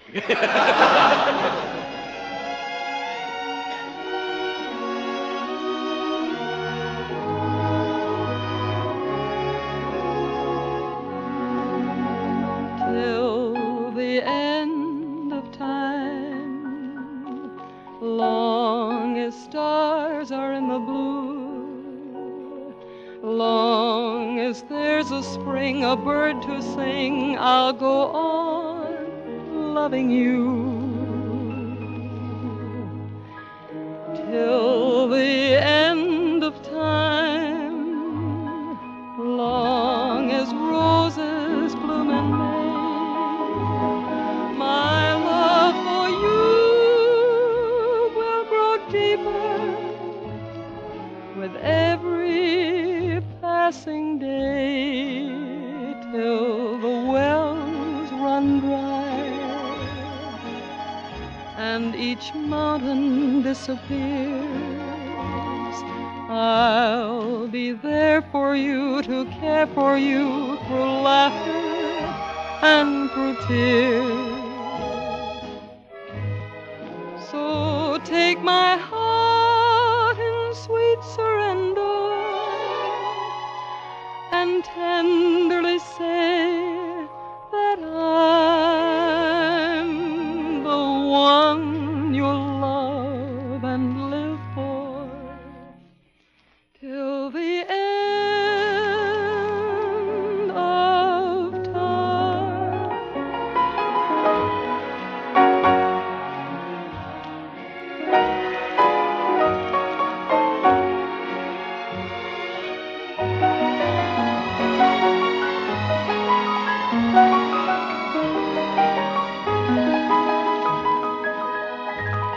So take my heart in sweet surrender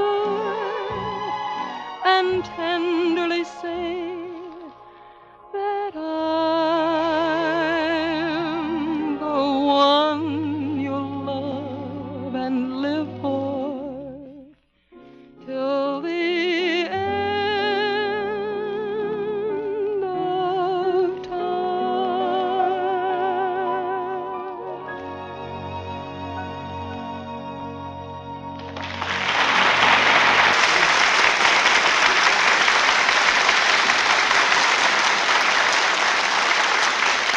This is 1436 Elm Drive. Hey, this is the house of Morgan, Harry. Yeah, I'll ring. Okay. Oh, I suppose you're Dinah Shore and you're Harry Von Zell. I'm the maid. Come right in. Hey, well, what's the matter? You're terribly out of breath. Yes, I've been running all day. Why do you have to run? Dearie, have you ever been alone with Mr. Morgan? That's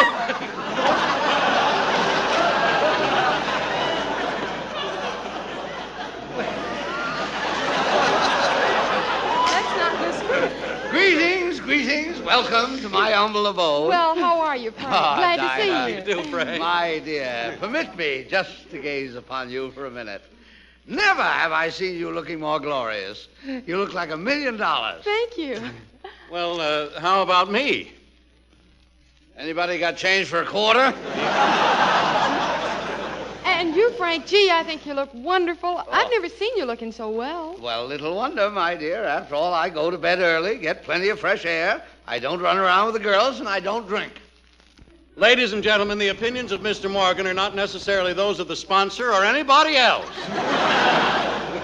Just a minute, you little upstart. Now, why did I say little? I'm forgetting that I'm the host. Yes. Please, now, I want you to be comfortable. Dinah, you sit down here next to me on the sofa. Thank you. And you, Harry, you'll find a very comfortable chair in the next room. No, now, look, Frank, that chair is too heavy for me to drag in here. That's splendid. Now that we're alone, Dinah. No, you don't. He's not going to get... I'm going to sit down right in Now, here. look, please, fellas, just a minute. Well, wait a he minute. can't... Please. I was... Let's stop all this unpleasantness. Really, Frank, it's such a nice evening, and you have a very charming home, such lovely things. Say, tell me, whose portrait is that over the fireplace there? Oh, that's my grandfather, pioneer of the Old West. Atchison, Topeka, and Santa Fe Morgan, they call him. That portrait was made just before he died. Well, Frank, did he always wear such a high collar? Well, no, he wore that to hide the rope. And over there, Dinah, as you see, I have a painting by Rembrandt. Well, I had no idea you were so interested in art. Oh. Tell me, do you know the Blue Boy? No, the Blue Boy. I knew him before he started holding his breath.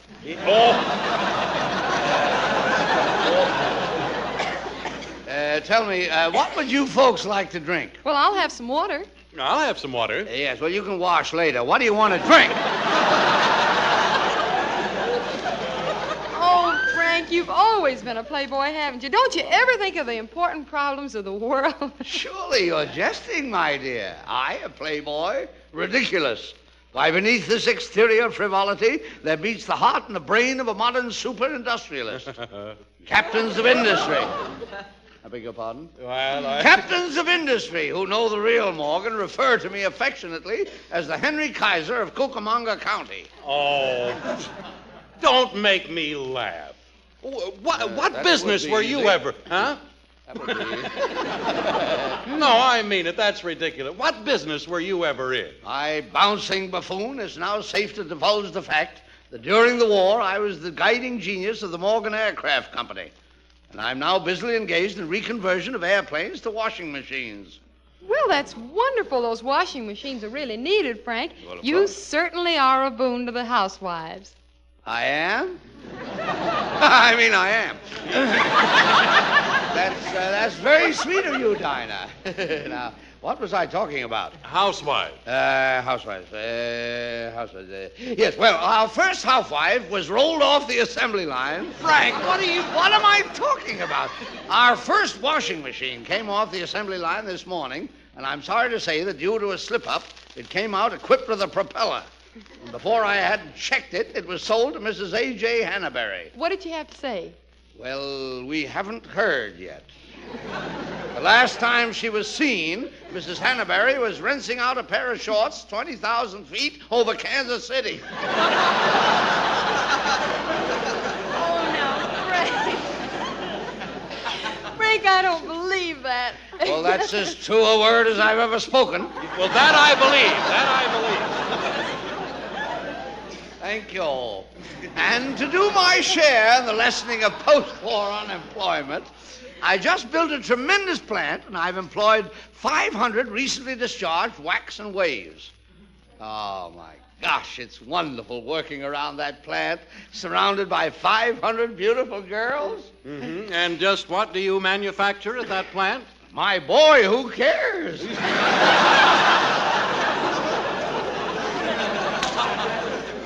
But I'm sure you'll be interested to know that I've just completed plans to erect 500,000 prefabricated homes in Los Angeles. 500,000 homes? Yes. Morgan, that's a lie. Oh, no. Come, son. I told you they were fabricated. You know, Frank, you and Harry have a lot in common. Harry's working on post-war inventions, too, you know. Oh.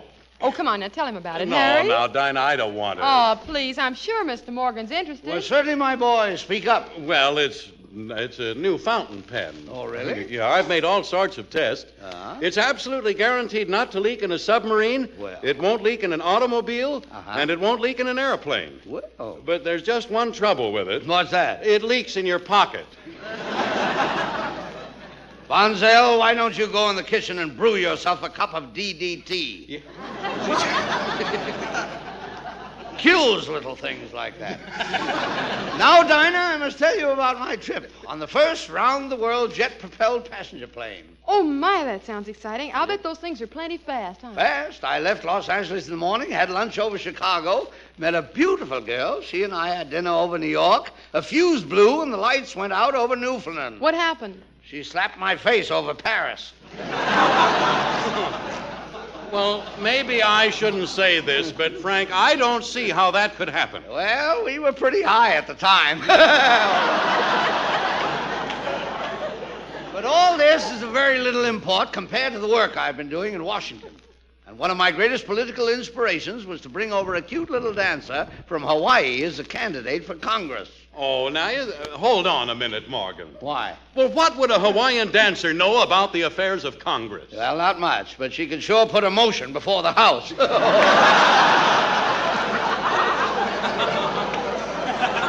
did that get in here? I don't...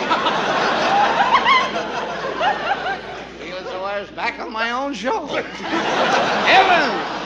Just look at the time. I hate being an ungracious host, but I'm sure you'll understand if I tell you I must catch the midnight plane for Washington. Official business and all that sort of thing? Oh, yes, quite. You see, at the behest of the State Department, I've been working on a post-war monetary system to be used between the major nations of the world. Oh, Frank, would it be possible for you to tell us about it before you go just a little bit? Well, it's mighty confidential. But if you promise not to tell, we'll promise. We promise. Well, my plan is to do away with money and return to the barter system. For instance, we'll send 50 million barrels of oil to Russia, and Russia will send us 50 million tons of aluminum. Mm-hmm. We'll send 10 million tons of coal to Brazil, and Brazil will send us 10 million tons of coffee. Oh, uh-huh. And we'll send Betty Grable in a bathing suit to England. And what will England send us? England! See you when I get home.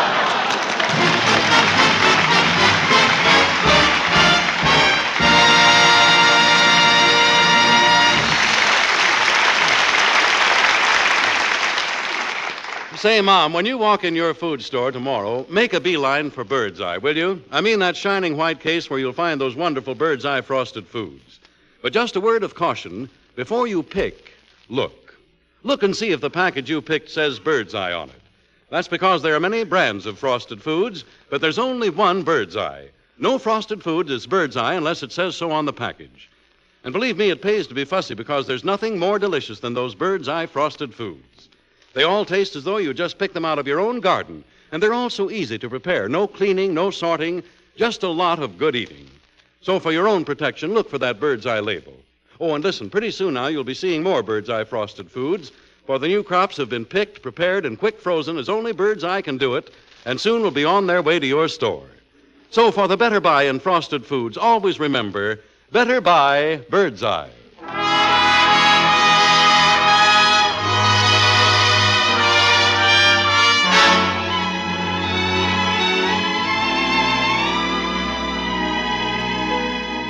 What must I do to make you confess?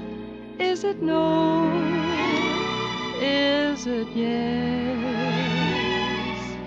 Always the same continuous doubt. Am I in? Am I out? Each thing must end a definite way. For instance, take example A. If you ain't wrong, you're right. If it ain't dark, it's light. If you ain't sure, you might. Gotta be this or that. If it ain't full, it's black. slang. If you don't spend, you bang. If it ain't bing, it's spring. Gotta be this or that. Who can it be if it ain't me? I know it's not your brother. Can't you see it's gotta be one way or the other? Tell me what I must know. If you don't like it, I'll go. If it ain't yes, it's no. Gotta be this or that. If it ain't sea, it's land. If you ain't fresh, you're pan. If it ain't fresh, it's can. Gotta be this or that. Who can it be if it ain't me? I know it's not your brother. Can't you see it's gotta be one way or the other? Tell me what I must know. If you don't like it, I'll go. If it ain't yes, it's no. Gotta be this or it's gotta be that. Gotta be this or that.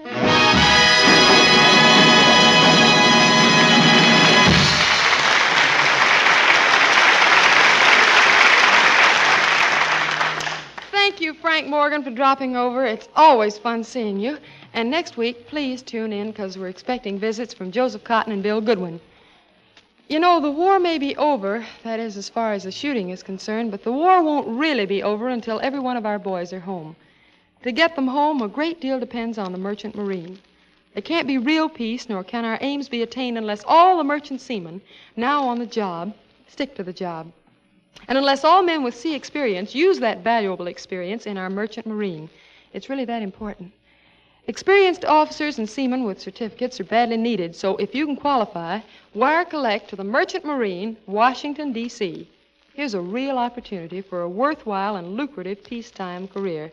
Send that wire tonight here. Good night, everybody.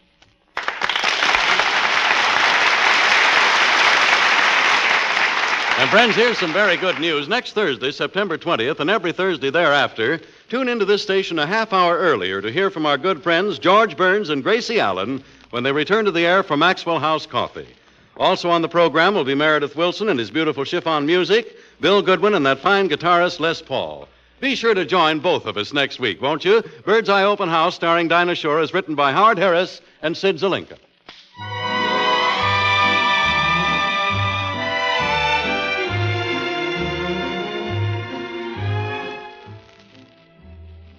Speak. Speak for Gaines. A wise dog owner will nourish every inch of a dog with Gaines. Gaines. Because Gaines' complete meal contains meat meal, vegetables, cereals, everything dogs are known to need for strong, sturdy bodies and red-blooded vitality. That's why Gaines' dog meal has been a favorite with veterinarians for over 16 years. Feed your dog Gaines today. He'll speak. Speak for Gaines. America's largest selling dog food.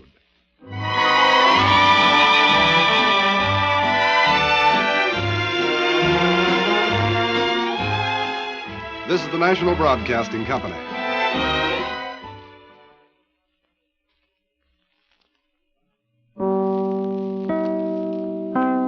KFI, Los Angeles. Bird's Eye Frosted Foods present Bird's Eye Open House, starring Dinah Shore with her special guests, Joseph Cotten and Bill Goodwin. And now here's Dinah. Well, it's only a paper moon sailing over a cardboard sea, but it wouldn't be make-believe if you believed in me. Believe me, It's only a canvas sky hanging over a muslin tree, but it wouldn't be make-believe if you believed in me. Baby, without your love, it's a honky-tonk parade. Without your love, it's a melody played in a penny arcade. It's a Barnum and Bailey world, just as phony as it can be. But it wouldn't be make-believe if you believed in me. Without your love, it's a honky-tonk parade. Without your love, it's a melody played in a penny arcade. It's a Barnum and Bailey world, just as phony as it can be. But it wouldn't be make-believe if you believed in me.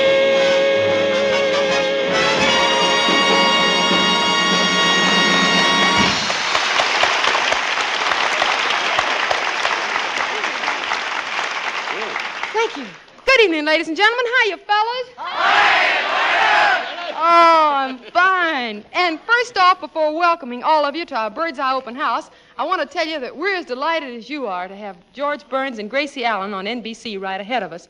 Couldn't have picked nicer neighbors, could we? No. This welcome is not only for me, but also from Robert Emmett Dolan and the orchestra, Ken Lane and the chorus, and all the rest of the Bird's Eye crew. And we're especially happy because Bill Goodwin, who's with George and Gracie, will pay us a personal visit tonight. And that isn't all. A little later, we're expecting a knock on the door from one of our favorite motion picture stars, Joseph Cotten.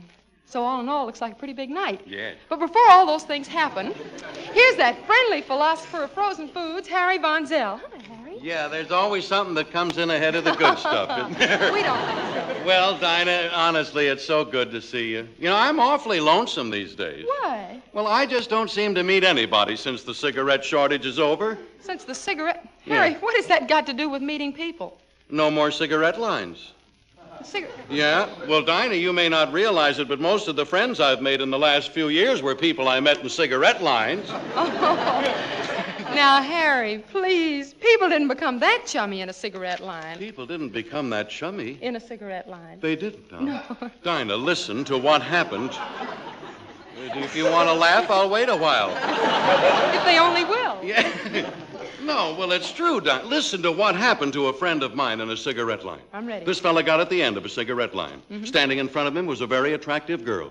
They started a conversation. One thing led to another. They discovered they both liked the same brand. It was love at first sight. No kidding. In line behind them was a judge, and he married them right there. When they reached the counter, they found out that she liked cork tips and he liked plain tips, and a violent argument started. A lawyer standing in line divorced them, and would you believe this, Dinah? She got custody of the cigarettes. She... What? This I saw with my own eyes. Well, if you think you've got problems, Harry, you ought to listen to mine. Oh, what is it, Dinah? Well, have you heard? The nylons are going to be back on sale any day now, and I'm stuck with about 100 bottles of liquid stockings. Oh, that's a problem? That's a problem. No, well, look, why don't you paint your house with it? Well, I did that, Harry. I painted the front of my house with that leg makeup, and believe me, it's no good. Why? Every sailor who passes by whistles at my front porch. Yeah. Well, there's something there, but I've been meaning to tell you, Dinah, I've taken the liberty of inviting somebody over here tonight. Oh, who is it, Harry? Well, he's an announcer. He works around the George Burns and Gracie Allen show. It's his first break on Thursday night, and I feel I ought to do a little something for him, you know. He's a nice fella, but a little rough around the edges, and I'm afraid that without the proper guidance, he's liable to bring disgrace upon the announcing profession. And we wouldn't want that to come about. No, I should say not. There's no telling what might happen to him. It could even turn out to be another Harry Von Zell. Yeah, that's, Hey, who said that? Bill Goodwin. Well, Harry Von Zell. Hello, Bill. Hello, Dinah. Gosh, Dinah, it's so good to see you, ma chérie. Je vous adore et je voudrais de vous toujours, toujours. Oh, mon ami. Merci, votre French is lousy. Vous êtes très charmant et gentil, et je vous remercie de mon cœur. Yeah. Look, as long as you two kids both speak French, where can I get a pair of Paris garters around here?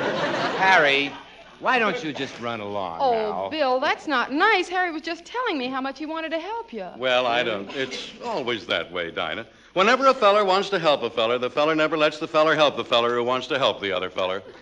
He's a mighty good pitcher, too. Who? Feller. Oh, now you stop. Bill, Harry's trying to help you for your own good. He told me so. Dinah, never mind. Don't embarrass me. If he doesn't want to listen, it's his hard luck. There plenty of tips I could give him, but I'll be just as satisfied to leave him in the dark. Well, thank you. For what? I've always wanted to be left in the dark with Dinah.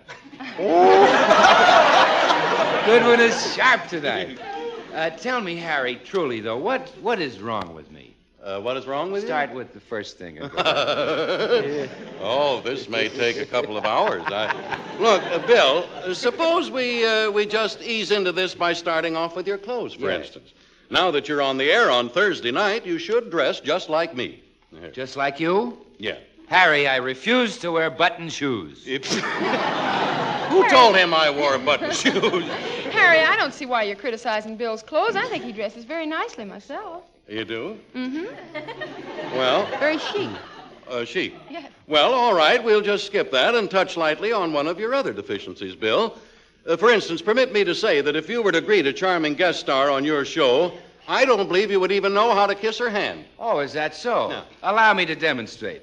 Dinah, would you mind? Well, not at all, Bill. Hey, Bill, I said kiss her hand. Harry, mind your own business, will you? Yeah, oh.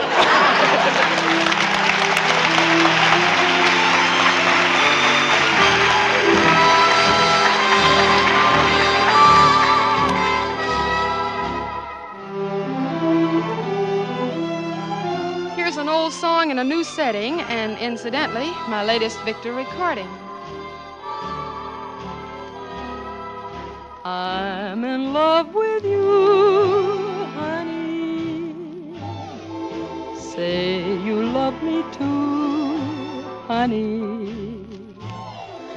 No one else will do, honey.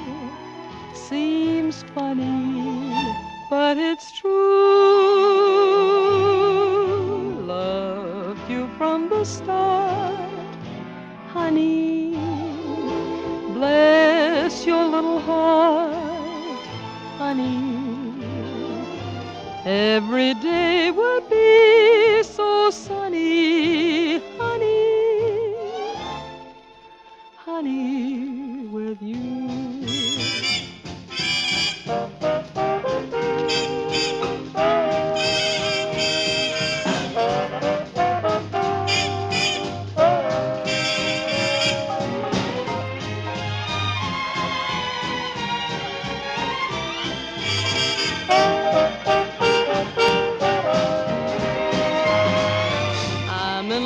With you, honey.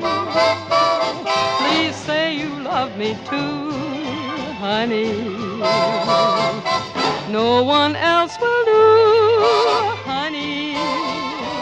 Seems funny, but it's true. I loved you from the start, honey. Well, bless your little heart, honey. Every day would be so sunny, honey, honey, when I'm with you.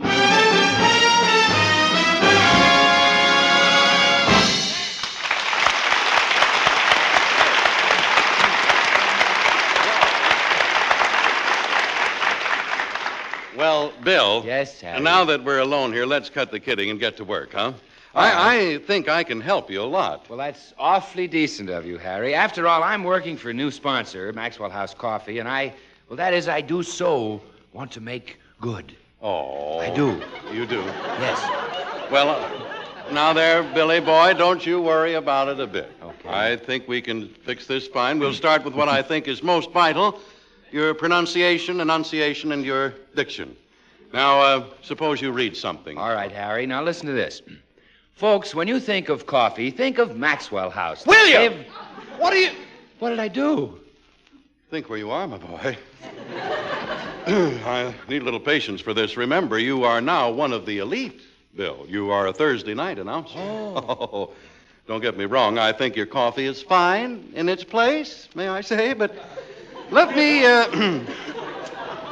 hear you on something a bit more, shall we say, classical. Well, I'm terribly sorry, old man. Let me think. Yeah. How about this? Friends, Romans, countrymen, lend me your ears. I come to bury Caesar, not to praise him. Please, Bill, you offend me with this trash. After all, I can't stand it. I just can't. You call that stuff classical? But, Harry, that's by Shakespeare. Lose my place and you just let me stand here looking for it?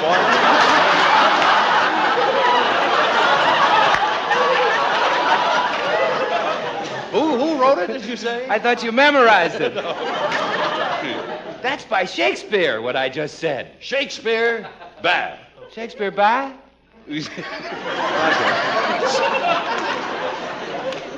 No, look, Bill, here. Yes. Read this bit of prose. Now, this contains passages surpassed by none. And mind you, read it carefully. Well, I'll do my best, Mr. Von Zell. Yeah. Here goes. Peas.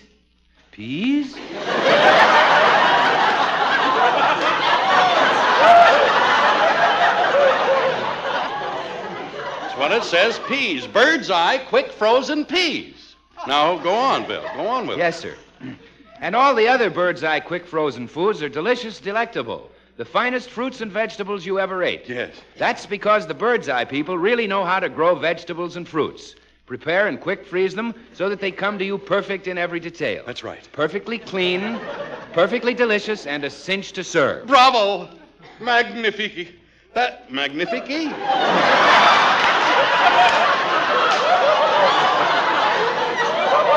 It's that white type on the white paper, Harry. I'm just carried away by it all, Bill. After all, that's what I call deathless prose. That's deathless prose? Yes. Death where is thy sting? Yeah. No, Bill, please. Now, come on, get on with your lesson. Yes, sir. Take bird's eye peas, for example. Bird's eye not only makes sure you get the best peas grown, carefully cleaned and washed, but they make sure you get only the very tender ones. Oh, Mr. Von Zell. Yes, William? Just a teeny word about Maxwell House Coffee. Yeah, William. Back to the lesson. Now, come on. These peas are sorted by a magic separating machine, which makes the large, starchy, overripe peas sink to the bottom and keeps the sweet, tender ones floating to the top. Oh, William. Words of such beauty were never uttered by Byron or Keats. Well, what about Shelley? Shelley. Well, my boy, when you buy bird's eye peas, they are already Shelley. Says that right here. Oh, yes, Bill. The care and the perfect results Bird's Eye offers you in their peas is typical of all their vegetables and fruits. That's why after 15 years of preparing and packaging frozen foods, the Bird's Eye name stands for the Better Buy in Frosted Foods. Well, now, William, have you learned your lesson? Yes, sir. Have you any questions? Yes, sir. I've got one question. Oh, well, what's that? Don't you agree that Maxwell House coffee is good to the last drop? That it is.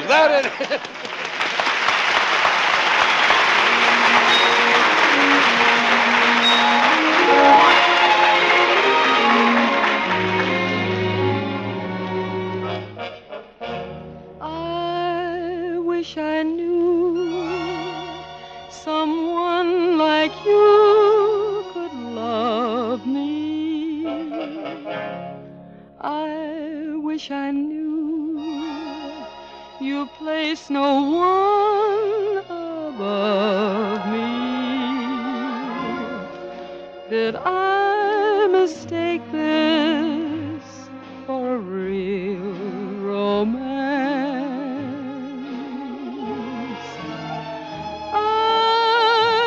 Wish I knew, but only you can answer. If you don't care, why let me hope and pray so. Don't lead me on if I'm a fool, just say so. Should I keep dreaming on, or just forget you? What shall I do? I wish I knew.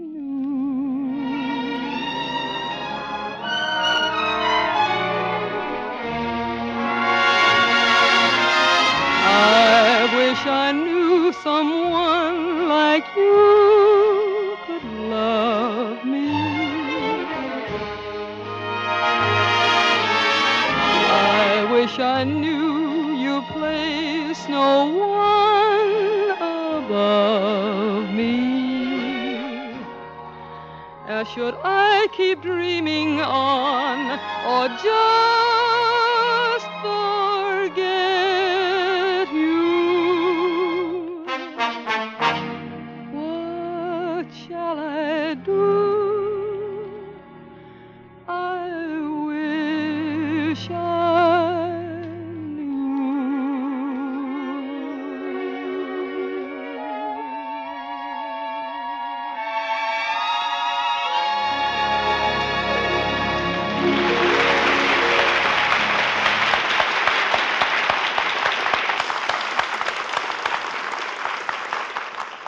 And now, folks, it gives me great pleasure to introduce a newcomer to our Bird's Eye Open House, one of Hollywood's most distinguished actors, Mr. Joseph Cotten. Thank you. Thank you very much. Good evening, Monsieur. You're welcome, and good evening, Mr. Cotten. Why must we be so formal, Monsieur? I have no idea, Mr. Cotten. Hiya, Dinah. Hi, Joe. Yeah, that's much better. Well, Dinah, at last we meet. Yes, and you know, Joe, I thought I'd never have the pleasure of meeting you. You're so unlike most Hollywood leading men. There never are any tidbits about you in the gossip columns, and you aren't seen at the Macombo or Ciro's or the Trocadero. Yes, Dinah, and for a mighty good reason. What's that? I'm simply crazy about the Palladium. Oh, now, please, Joseph Cotten, don't tell me you're interested in ballroom dancing. Interested? Why, Dinah, among the more experienced female exponents of the terpsichorean art, I am known as toss 'em up in the air and catch 'em on the second bounce Cotten. Oh, come on, let's forget about Cotten the hep cat and talk about Cotten the actor. I suppose you're really tired of people asking you how you started your career in show business, but I'd really like to know. I really loathe talking about my career, Dinah. Pull up a chair, I'll tell you about it. It was a tough struggle, Dinah. Years of work at dramatic schools, stock companies, one-night stands. Then came my big chance, a tryout for the lead in a Broadway show. But imagine my fears when I found also competing for the part a fine actor with tremendous following and years of experience on the Broadway stage, whereas I was but an unknown, inexperienced youth. But you got the part. No, he did. But you didn't give up. Indeed not. I became his understudy, and I got my break on opening night. I stepped into his part because just before curtain time, he became terribly intoxicated. He drank 6 bottles of scotch. Well, you certainly were fortunate. You're not kidding. I got the scotch wholesale.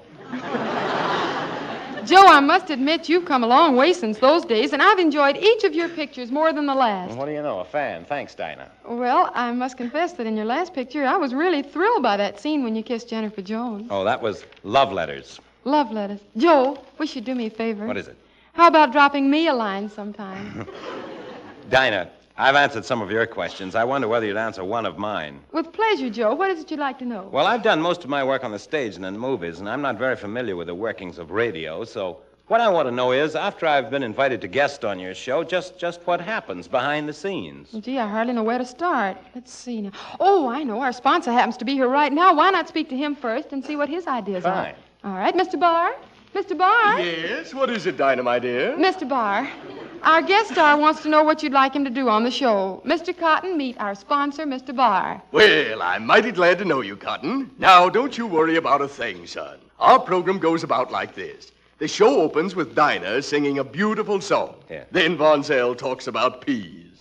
Then Dinah sings another beautiful song. Why? Then Von Zell talks about spinach.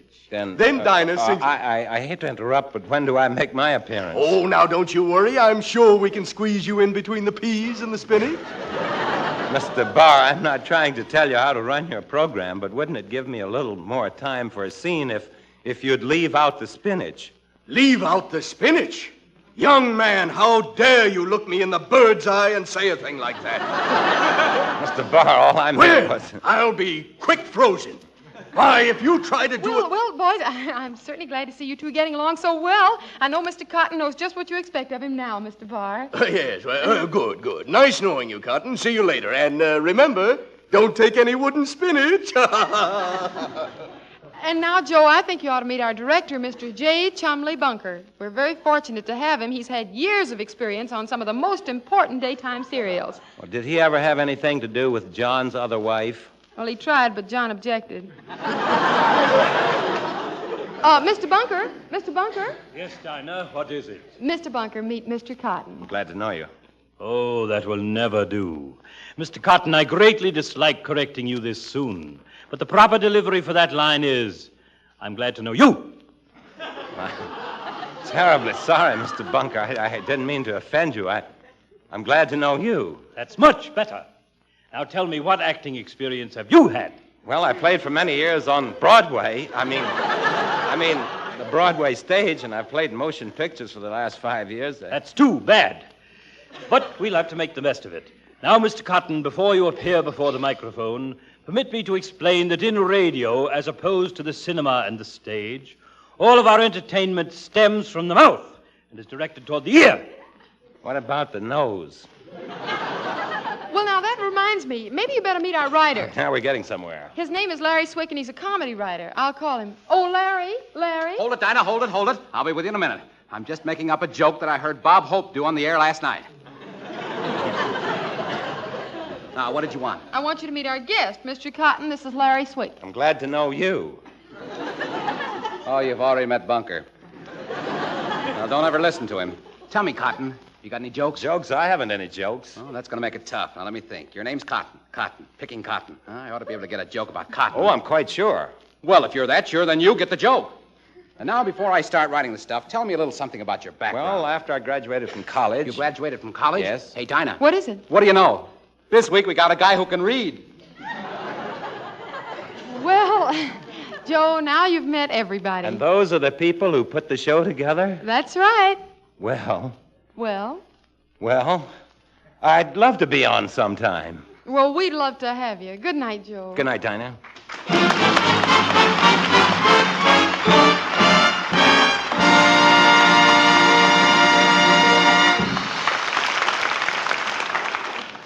Say, if you're going to do your weekend shopping tomorrow, make a note to take a gander into the Bird's Eye case. I mean for those wonderful, delicious Bird's Eye quick frozen fruits and vegetables. And if perchance you find what you want, and chances are you will, make sure the packages you choose carry the Bird's Eye label. For only then will you be sure you're getting that famous Bird's Eye quality. You see, there are many brands of frosted foods, but only one Bird's Eye. And that's why it pays to be fussy, because there's nothing more delicious than those Bird's Eye frosted foods. They all taste as though you had just picked them out of your own garden. And they're all so easy to prepare. No cleaning, no sorting, just a little boiling and a lot of good eating. So for your own protection, look for that Bird's Eye label. Pretty soon now, you'll be seeing more Bird's Eye foods, for the new crops have been picked, prepared, and quick frozen, and they're on their way to your store. So for the better buy in frosted foods, always remember, better buy Bird's Eye.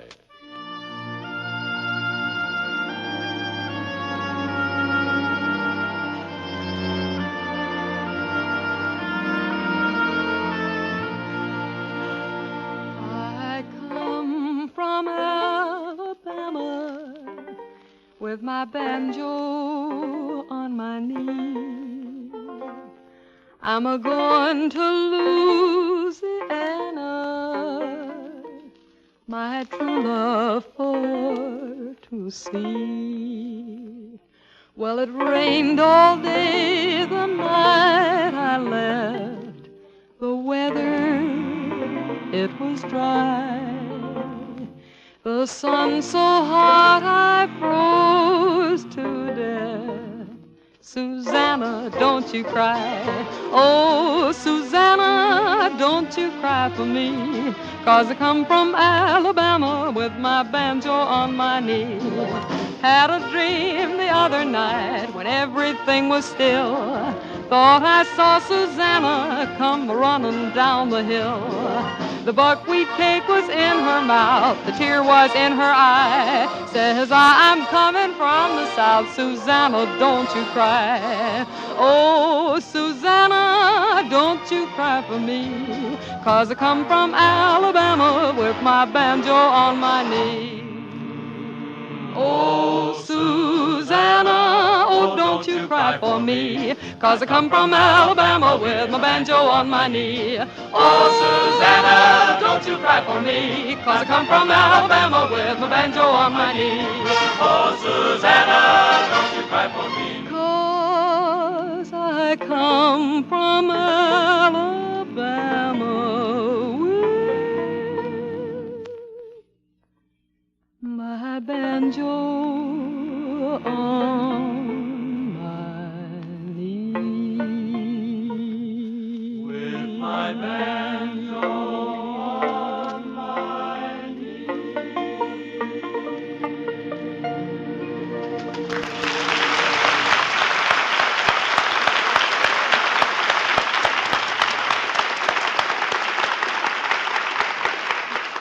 want to thank Bill Goodwin very much for being with us tonight, and also to tell you that next week our guests are to be two very entertaining people, Vera and Cesar Romero. That's next week, mind you, girls, please. Now, before concluding, I have a pleasant little acknowledgement to make. Parents Magazine have awarded a plaque to David Selznick for his integrity in presenting American family life on the screen with honesty and insight, as well as for his exacting standards in the production of films for family entertainment. Joseph Cotten, since you're a friend of Mr. Selznick's, and also since you work for him, would you accept this honor for him? Dinah, on behalf of the boss, I'd be delighted to do it. And thank you for inviting me to your bird's eye open house. Good night, everybody. Good night, Joe.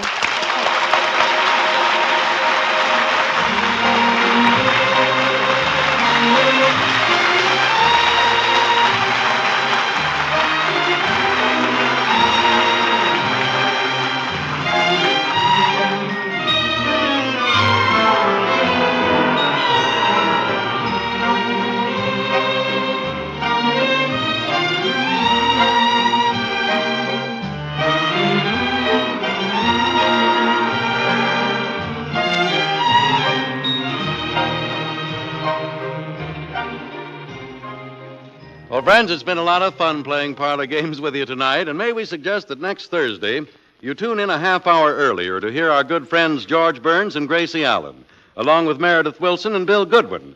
That's 1 half hour before Bird's Eye Open House, starring Dinah Shore, with our special guests, Vera and Cesar Romero, along with Robert Emmett Dolan, his orchestra, Ken Lane, his chorus, and lucky little me, too, if I'm lucky. Bird's Eye Open House, starring Dinah Shore, is written by Howard Harris and Sid Zelinka.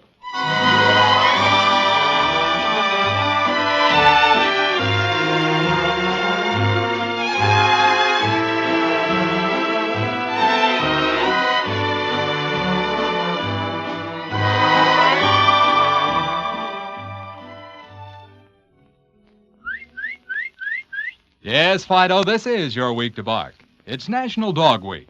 And if Mistress hasn't fed you Gaines, Gaines, Gaines Complete Meal, well, now's the time to start.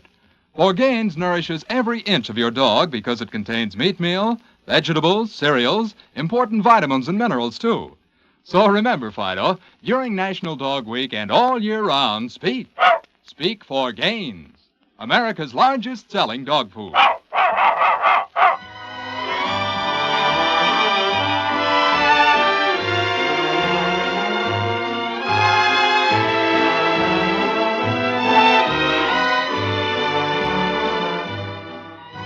This is the National Broadcasting Company.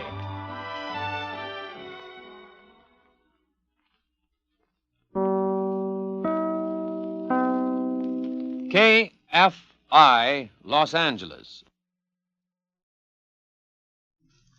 Bird's Eye Frosted Foods present Bird's Eye Open House, starring Dinah Shore, with her special guests, Vera and Cesar Romero. And now here's Dinah. I'm gonna love that guy like he's never been loved before. I'm gonna show that guy he's the fellow that I adore. When he's in my arms again, our dreams will all come true. Then the years between might never have been. We'll start our lives anew. I'm gonna kiss that guy like he's never been kissed before. Knock him a great big kiss. And though I miss that guy, he's the fella that I adore. We'll never part again. He'll hold my heart again forever and evermore. I'm gonna love that guy like he's never been loved before. She's gonna kiss that guy like never before. And though I miss that guy, he's the fella I'm waiting for. We'll never part again. He'll hold my heart again forever and evermore. I'm gonna love that guy like he's never been loved before.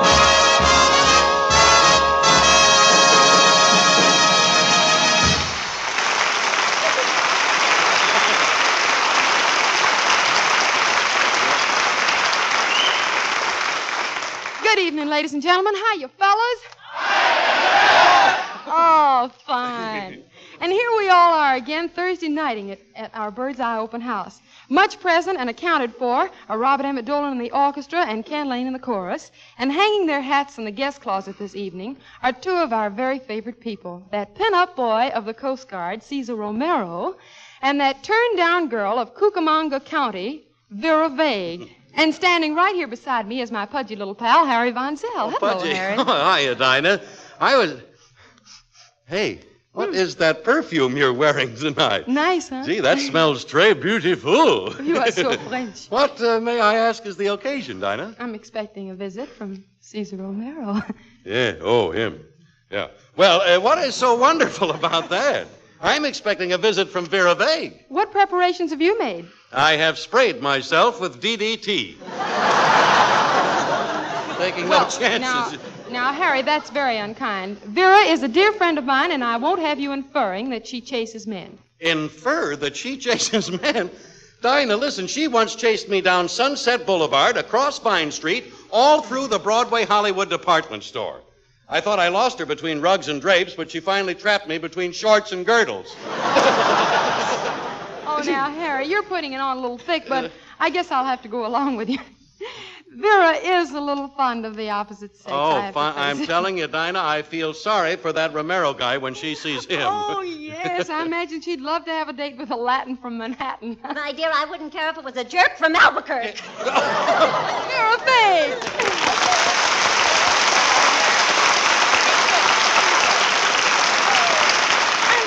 Hello, Vera. Hello. You look simply divine. Oh, Dinah, I've never seen you looking lovelier. Well, you know, you've you. got such beautiful coloring. Your cheeks are so rosy. They are? Yes.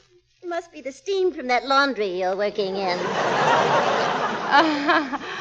Well, that's a lovely thought. That's Darling, like I've been looking at you, Vera, and I'm simply fascinated by the way you pile your hair up on your head. But, Dinah, dear, I don't pile my hair up on my head. Oh, well, then I love the way you pile your head. Oh, bless your heart. Remind me to pour some syrup over your pancake makeup. Here, now, Vera. Well, no, I never after She all. started it. Well, I know, but Vera, you can't talk about our Dinah that way. After all, she's a daughter of the old South. Yes, she's getting a little lumpy around the Mason and Dixon lines. Wait! Now, just a moment, Vera. If you think you can talk this way to me, I'm the hostess, for heaven's sake. Girls. I've never been so this insulted is in my life. I terrible. don't After. Stop it! What are you doing? You're acting like a couple of women.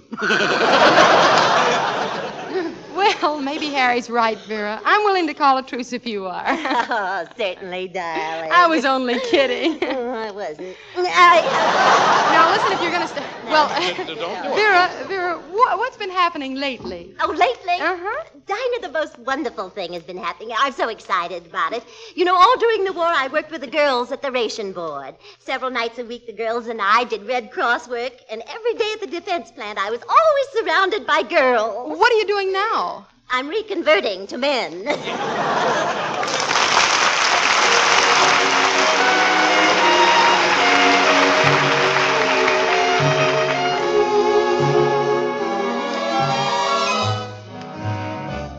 Imagine me with my head on your shoulder, and you with your lips getting bolder. A sky full of moon and a sweet mellow tune. I'll buy that dream. Imagine me in a gown white and flowery, and you thanking Dad for your dowry. A church full of folks and those last-minute jokes. I'll buy that dream. A honeymoon in Cairo in a brand new autogyro. Then home by rocket in a wing. We'll settle down near Dallas in a little plastic palace. It's not as crazy as you think. Imagine me on our first anniversary with someone like you in the nursery. It doesn't sound bad, and if it can be had, I'll buy that dream. I'll buy that dream.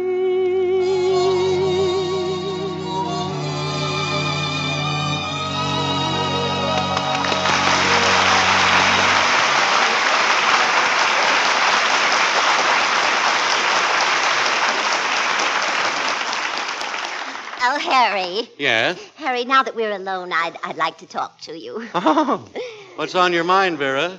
As if I didn't know. No, Harry. No, I want your advice on something. Oh. Tell me, what can I do to become more popular? Popular? Yeah. Well, Vera, you should get around more. You have to go places, be seen in all the smart spots. Be seen in all the smart spots? Yeah. Did you see Hedda Hopper's column this morning? No. Look, just take a look here. Yeah, Read where? this. Oh, yes. Which was seen when, with what, at which nightclub, holding hands with which? Well, what about it? Well, what about it? Harry, I'm the witch she's referring to. Well, I should have known that. Well, really, Vera, I can tell you the cause of your failure with men in just a few words. What? You pursue the opposite sex too hard. I do? You do? I happen to know that you've used every method, and now you're learning how to get them with a lasso.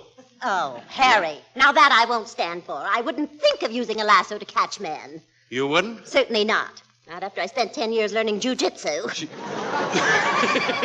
Really, Harry, it's so discouraging, and I try so hard to be cooperative. Well, there, Vera, is your very trouble. You're too cooperative. Well, what would you suggest? My advice to you is to play hard to get. Now, for instance, suppose Clark Gable calls you and asks you to go dancing. Tell him you're busy. If Charles Boyer calls and asks you to have dinner with him, tell him you're busy. If Van Johnson wants to take you canoeing in the moonlight, tell him you're busy. Harry, just a minute. What is it? Did you say busy or dizzy?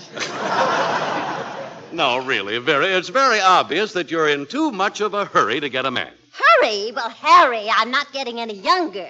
Well, age means nothing. Oh, no? Listen, chum, I want to get a man before I get an orchid from Tom Brenneman.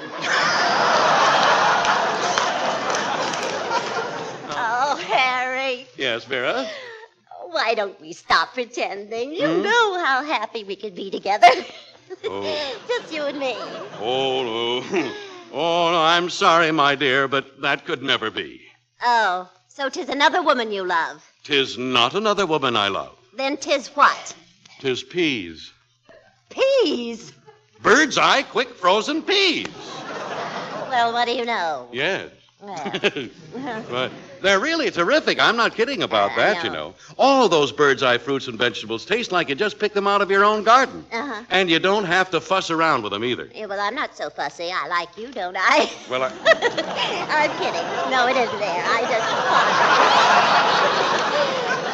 Go right must ahead. have slipped that in there someplace. Go right ahead. No, I really mean about being fussy. You don't have to fuss around cleaning bird's eye foods. No, Those vegetables, for instance, come to you already perfectly cleaned and sorted. Uh-huh. Just drop them into boiling water and relax. And Yes. what vegetables? Yes, I see. Boy. Harry, I've had competition from blondes, brunettes, and redheads, but now I'm worried. Why? This is the first time I've come in second to a vegetable plate. No.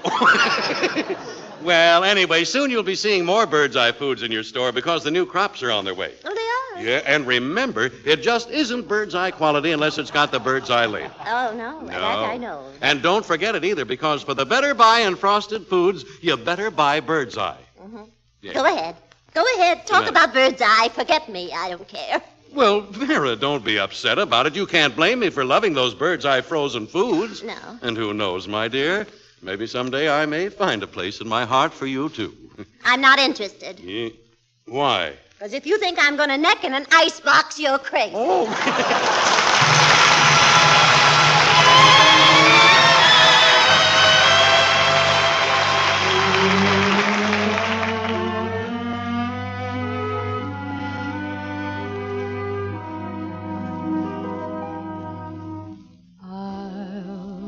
loving you always, with a love that's true always. When the things you've planned need a helping hand, I will understand always, always. Days may not be fair always. That's when I'll be there.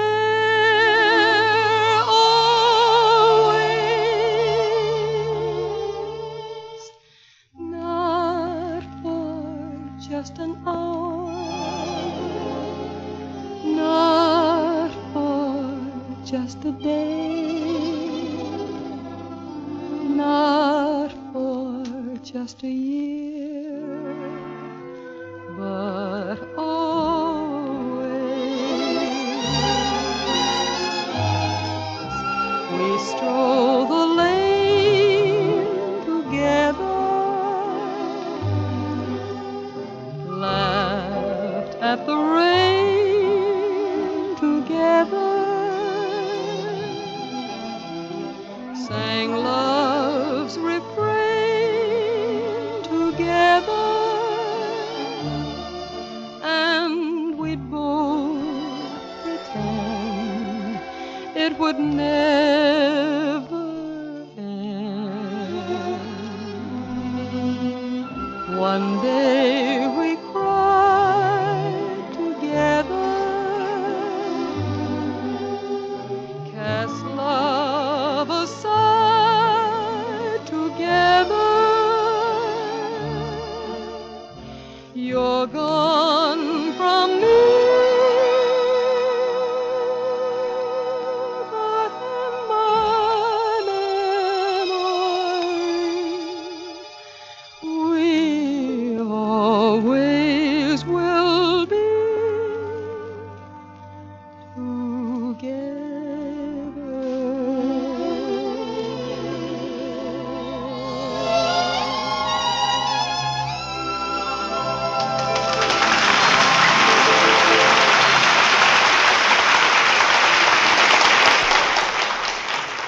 And now, ladies and gentlemen, we take great pleasure in presenting a man who has just finished a hitch in the Coast Guard, Cesar Romero.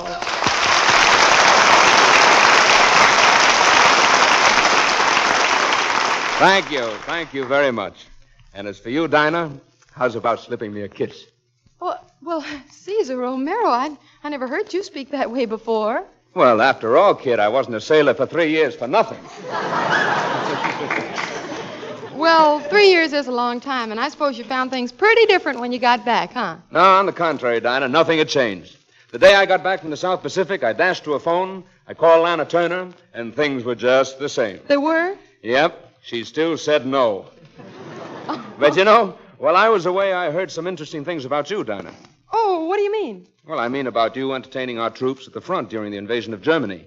I imagine you had a pretty hectic time of it. Hectic? We never knew where we were. Well, one night when I went to sleep, my head was in German territory, and my legs were in French territory, and I had to tune in on H.V. Kaltenborn to find out where my tummy was. Well, a lot of the boys told me you did a swell job. Oh, well, thanks, but that's ancient history. Let's talk about you. Now, tell me, how did you like being in uniform? Believe me, Dinah, I never realized the advantages a guy has when he wears a uniform, and one in particular. Oh, what is that? Well, it sounds kind of like bragging. Oh, well, come on, we're all friends here. Well, Dinah, in that uniform, any time I felt like it, I could get a chocolate bar. No, but seriously, though, it was quite an experience, and I was particularly amazed at the way that the spars adapted themselves to the life in the Coast Guard. Tell me, have any of those girls ever gotten so far as to captain a ship? No, Dinah, but it's funny that you should ask, because I've often wondered what it would be like to be aboard a ship in charge of a female captain. Say, you know, that's a fascinating thought. Don't you imagine it might be something like this?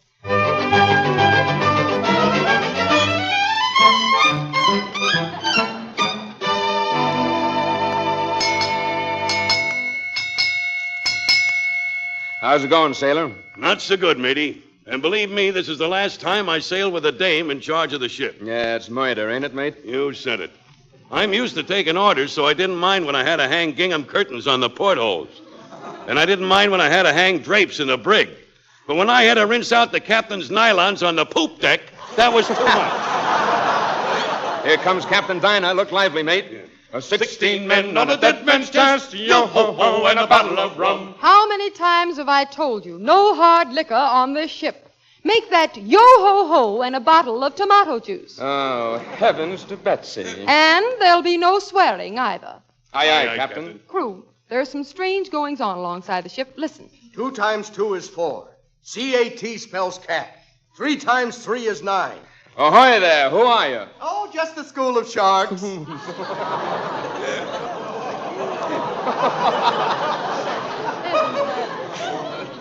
hungry. Where's the cook on this ship? He's in the galley. Well, tell him to get in the kitchen where he belongs. A fine ship. Seaman Von Zell. Aye, aye. What's the wind velocity atop the mizzenmast? The wind is blowing at 60 miles an hour up there, Captain. Good, I'm going up. Well, it's dangerous going up there with a wind like that blowing. I know, but I just had a manicure and I simply have to dry my nails. Ahoy there! Ahoy there! Ahoy there! Cast anchor and stand by. The Admiral of the Fleet wishes to come aboard. Well, get busy, men. Cast the anchor. Help! Hey, Von Zell, when you cast the anchor, you're supposed to let go. Welcome to my ship, Admiral. It's an honor having you aboard. Oh, thank you, Captain. I think you're looking lovely, if I may say so. You may. But my word, I've never seen a ship look so untidy in all my life. Why, it's a disgrace to the fleet. Well, Admiral, what's wrong? What's wrong? There's no doily under the compass. Oh, well, I'm terribly sorry, Admiral. Have you any orders? Yes, I want all the men on this ship given a ration of wine. Wine to all the men? What for? Well, sailors are supposed to have a girl in every port. From now on, there'll be port in every sailor. Well, I'll see you later. I'm going back to the stern. But you're going the wrong way. You're going toward the bow. Well, then turn the ship around. I'm the Admiral here. Attention, men. Aye, aye. Aye, aye. Hubba, hubba, hubba. Oh, my goodness, he's a big one, ain't he? Who are you, Romeo? Not Romeo, Romaro. Oh, that's close enough for me. Pull up a balcony and sit down. Begging your pardon, Admiral, I'd like to ask a favor of you. Oh, speak up, sailor. What is it? Well, I'd like to take a liberty tonight. Oh, you dear boy. You know, I could use a couple of men like you on my ship. Well, Admiral, how would you like me to be your second mate? My second mate? I haven't even had my first. You know, I could go for you, Slim. You could? Oh, not you, fat boy. By the way, haven't you got any place to go? No, Admiral. Come here, let me feel your nose. Yes, it's cold enough. My nose is cold enough? Yes, get on the dog watch. Oh, Bill's watch. Well, big boy, we're alone now. Aye, aye, Admiral. Give me a kiss. Is that an order? It certainly is. Aye, aye, Admiral.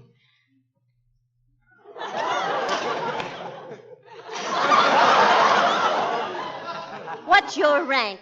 Able seaman. Able. Brother, you're terrific. Why, Admiral, you're acting very strange for an old salt. Yes, but I've still got plenty of pepper.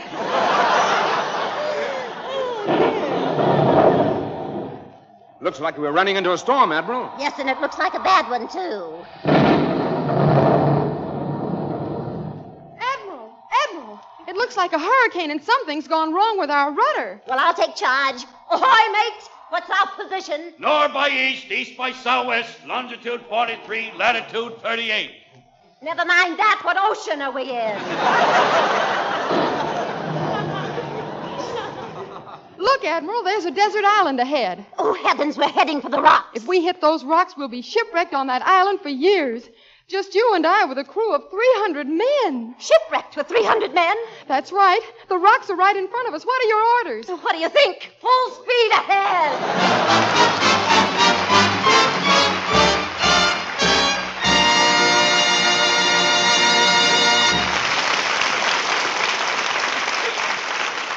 Say, friends, you want to know something? If there's anything you can be sure of for really swell eating all the time, it's those bird's eye frosted foods. Honestly, bird's eye vegetables and fruits are always tops. They taste so darn good, they're all so good to look at, and they come to you perfectly clean, perfectly in every detail. And it's no wonder. The bird's eye folks really know how to prepare and quick freeze food. They're so careful, so fussy, so particular in the way they grow, clean, and quick freeze their food that you can always be sure of getting the very best when you buy anything carrying that bird's eye label. After all, the bird's eye folks have been doing it for 15 years, and they know what they're doing. And that's why you ought to remember, better buy bird's eye.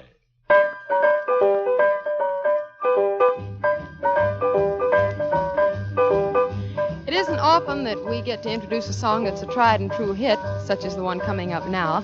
But they tell us that this is the most popular song in England today. It was written by two American boys whose names may be familiar to you, Ray McKinley and Mel Powell of the Glenn Miller Orchestra. Here she comes, just like we recorded her at Victor the other day. Note that I'm in a state of elation. Something's cooking that rates an ovation. Call the press and I got a quotation. Tell the nation my guys come back no more. Blues for me.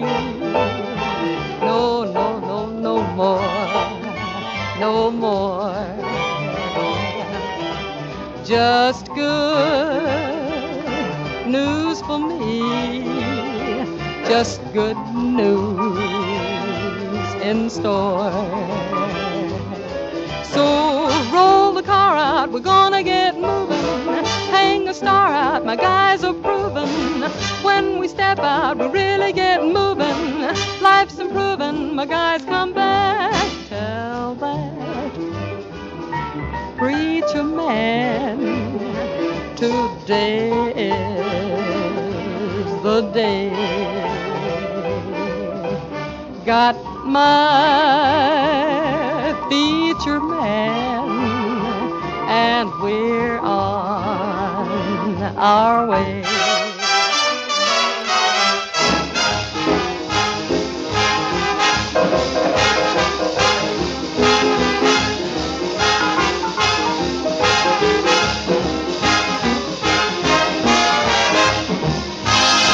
No more, no more, no blues for me.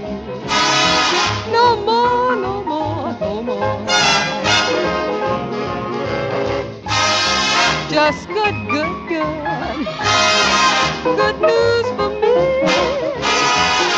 Just good news in store.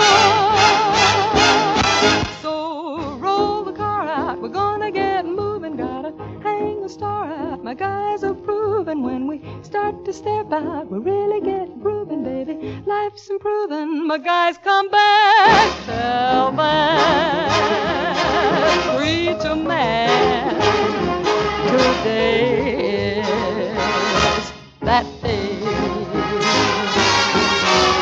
Got my feature man, and we're on our way. Happy day.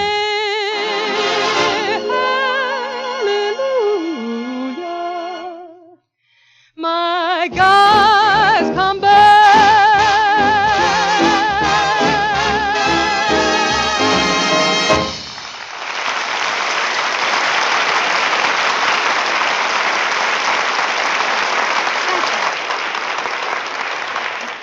Well, we're dimming the lights at our Bird's Eye Open House until next Thursday night, same time.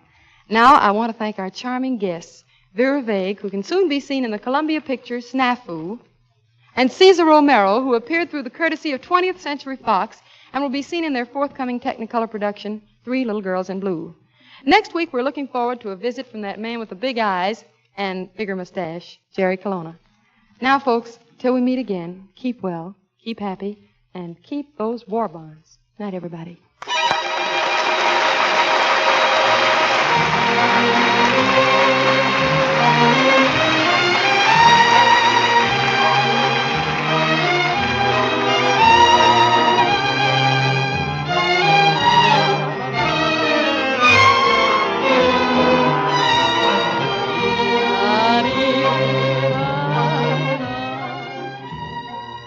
Friends, next Thursday, tune in a half hour earlier to hear from our good friends George Burns and Gracie Allen, along with Meredith Wilson and Bill Goodwin. That's 1 half hour before our Bird's Eye Open House, starring Dinah Shore, with our special guest, Jerry Colona, along with Robert Emmett Dolan, his orchestra, Ken Lane, his chorus, and if teacher doesn't keep me after school, I'll be here, too. Bird's Eye Open House, starring Dinah Shore, is written by Howard Harris and Sid Zelinka.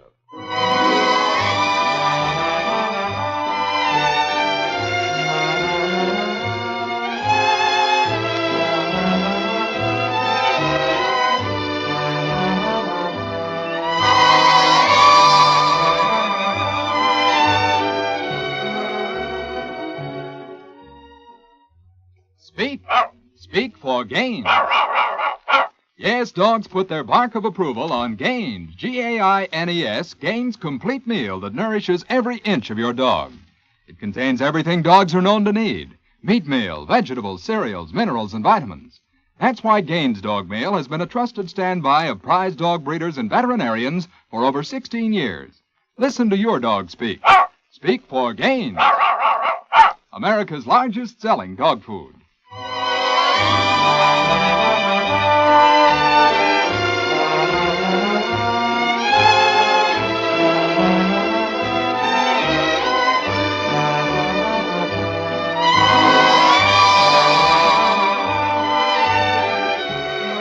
This is the National Broadcasting Company.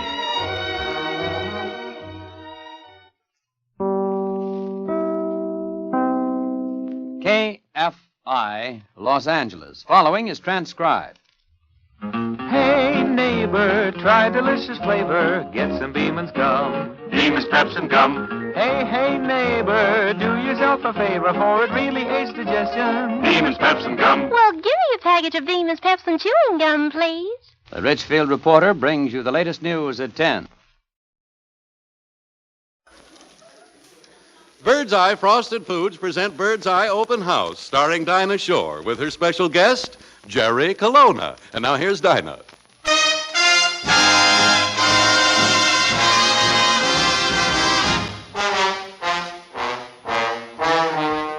A kiss goodnight is all right, but remember this, that a kiss goodnight leads to another kiss.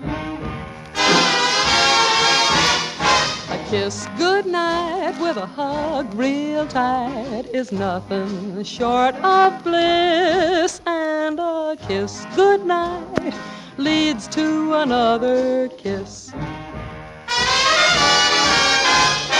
It's an old custom for a boy and a girl to embrace in some secluded place. Little Mr. Cupid never could be quite so stupid as to do a turnabout face. So it just ain't right to kiss goodnight and stop at 3 or 4, 'cause a kiss goodnight leads to a dozen or more.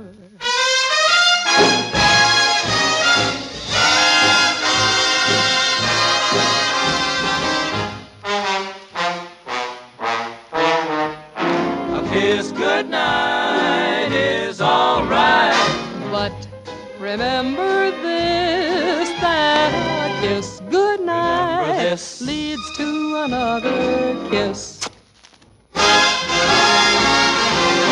a kiss goodnight with a hug real tight is nothing short of bliss. And a kiss goodnight leads to another kiss. It's an old custom for a boy and a girl to embrace in some secluded place. Little Mr. Cupid never could be quite so stupid as to do a turnabout face. So it just ain't right to kiss goodnight and stop at 3 or 4, 'cause a kiss goodnight leads to a dozen or more.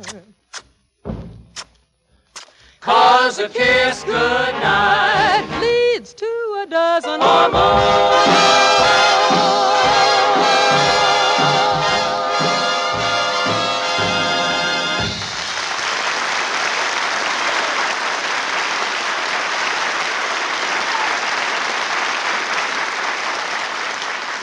Good evening, ladies and gentlemen. Hiya, fellas.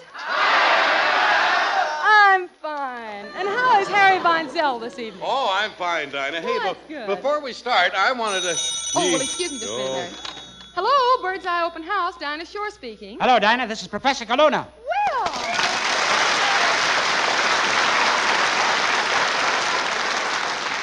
We're expecting you here, Professor. I know, but I'm working in my garden, and I want to ask you a question before I come over. Yes? You see, I've already planted my roses, and I've also planted my petunias. Uh-huh. Now, what do you think I should put between them? Well, I think a geranium would be nice. What's that? I said geranium. Very well, I'll plant it right now. Hold the phone.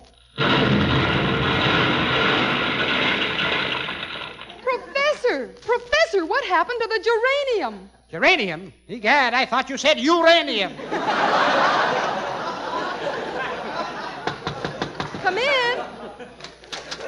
Greetings, Dinah. Professor Colona, what took you so long? I was pitching for the Cubs.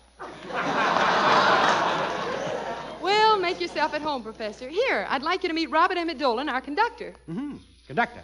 Oh, yes. He punched my ticket on the Atchison, Topeka, and Santa Fe. And this is Ken Lane in the chorus. Well, happy bird's eye to you, my young nightingales. And by the way, do you know Harry Von Zell? Do I know Van Zell? Why, we're old classmates. We went to high school together in Philadelphia. Yeah. Philadelphia? I always lived in Kansas City. Oh, no wonder you always played hooky. But Dinah, it makes me happy to hear that you've bought the farm next to mine in the Vallee. Oh, well, the feeling is mutual, Professor. What are you putting in this year, by the way? Oh, I just finished planting. I put in 3 acres of olives and an empty acre, Mm-hmm. 2 acres of olives and an empty acre, 4 acres of olives and an empty acre. But, Professor, what are the empty acres for? Gotta have some place to throw the pits. Well, now, you see, I never would have thought of that. But I'm sure I'm going to love life on the farm. Oh, yeah, Dinah. Wait till you have to get up at 5 every morning to milk the cows. Oh, don't worry about that, Dinah. I've been experimenting on a method of milking my cow by radar. Yeah.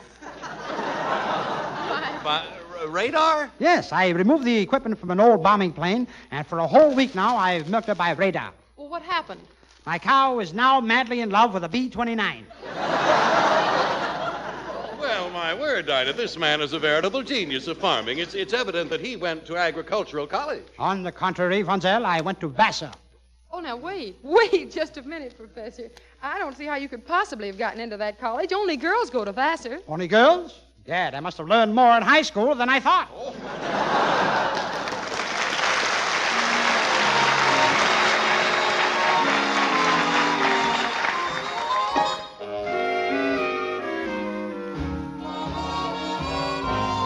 I don't care who knows it.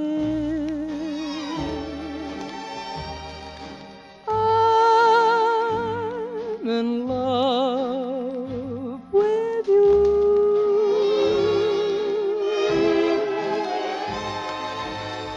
I guess I'll always be this way.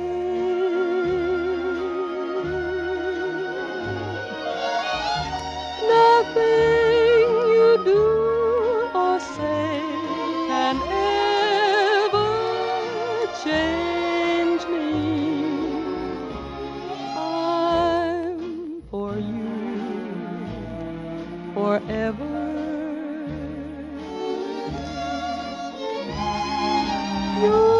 Yours my whole life through. That's how I am, and I don't care who knows it. I'm in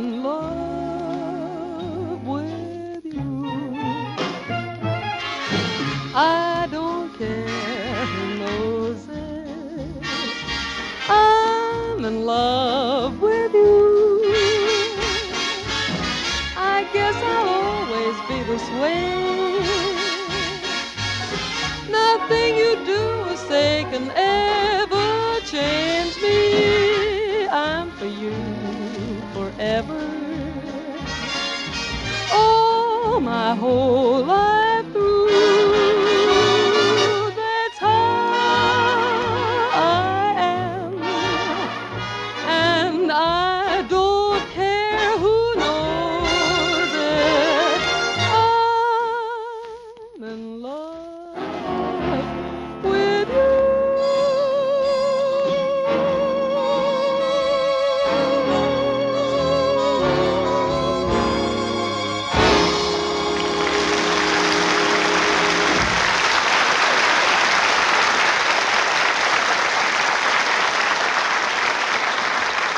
Say, Professor, I'm so glad I've got you alone here. Maybe now I can get an answer to what's been puzzling me. Speak up, Von Zell. What is it? Well, I've heard you on the air for years now, and Bob Hope always refers to you as Professor Colona. Tell me, are you really a professor? I certainly am. Why, I have a thorough knowledge of surgery, psychology, and philosophy. I have the degrees of B.A., M.D., Ph.D., LL.D., and D.D.T.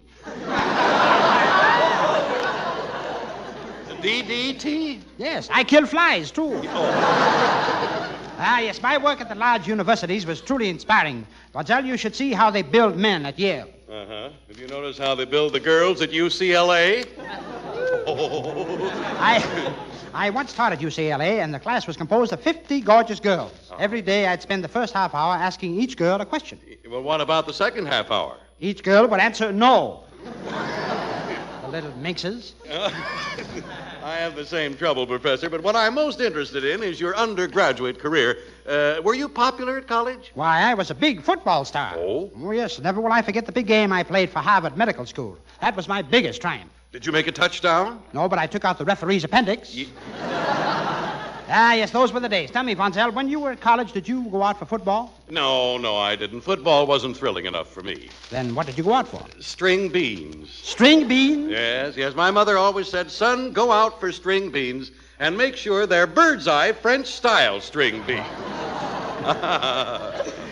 Notice how I sneaked that in there. Those bird's eye vegetables and fruits are all delicious, Professor. They taste just as if you picked them right out of your own garden, and that's some picking, you know. I know. I picked up a string bean once. Uh-huh. Bird's eye quick frozen? No, she jumped center for a girls' basketball team. Well, next time you see her, tell her to dribble down to the store and try some of those bird's eye foods. Oh, and also tell her there are many brands of frosted foods, but only one bird's eye. She just won't get that swell bird's eye quality unless the packages she picks say bird's eye on them. And boy, it's worth looking for that label because bird's eye vegetables sure are good. Mm-hmm. Mr. Von Zell, I'll bet you're a good cook. Oh, how do you know that? Well, you've got just the pot for it.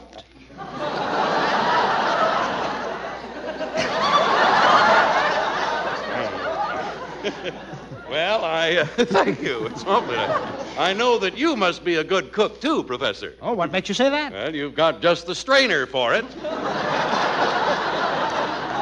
Oh, dear, we better quit. We're even now. Look, Professor, I wanted you to know this. Pretty soon there'll be lots more bird's eye foods at your store because the new crops are on their way. But remember, look for that bird's eye label. Because if you want the better buy in frosted foods, better buy bird's eye. Very well, and I shall spread the word to the other classmates at the university. What, you mean you're still an undergraduate? Why, certainly. At the end of this term, I get my cap and pajamas. Your cap and pajamas? Yes, I go to night school.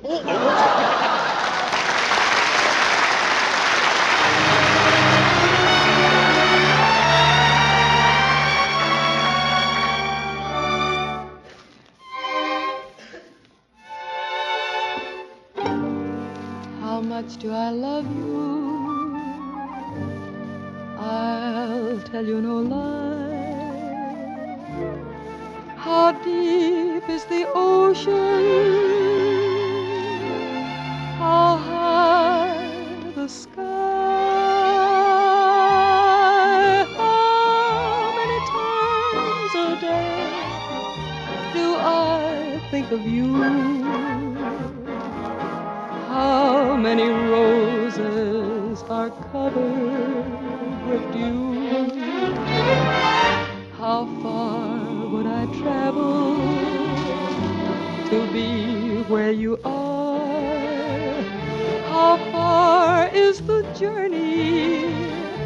from here to a star.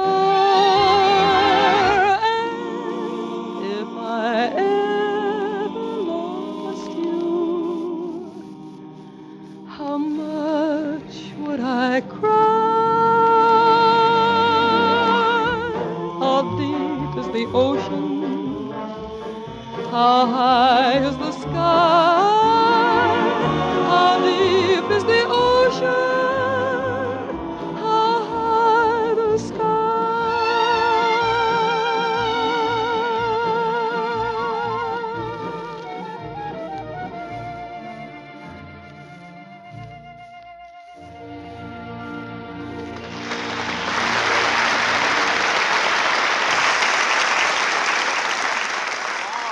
That was a mighty fine hunk of warbling, Dinah. Well, thank you, Harriett. It's all right.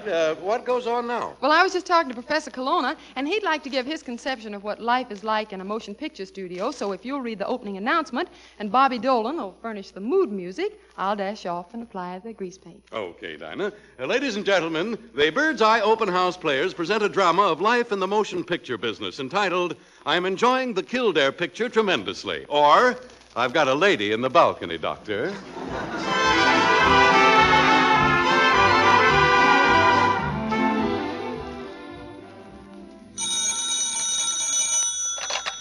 Colona Pictures Incorporated. Our motto is send the wife and kids to see a Colona picture. And while they're in there, sneak off and get yourself a blonde. How's that? You say our latest picture opened at the Paramount last night? How was business? Yeah, that's a new record. Goodbye. Well, J.C., how'd the picture do? Colossal. We sold 3,000 bags of popcorn.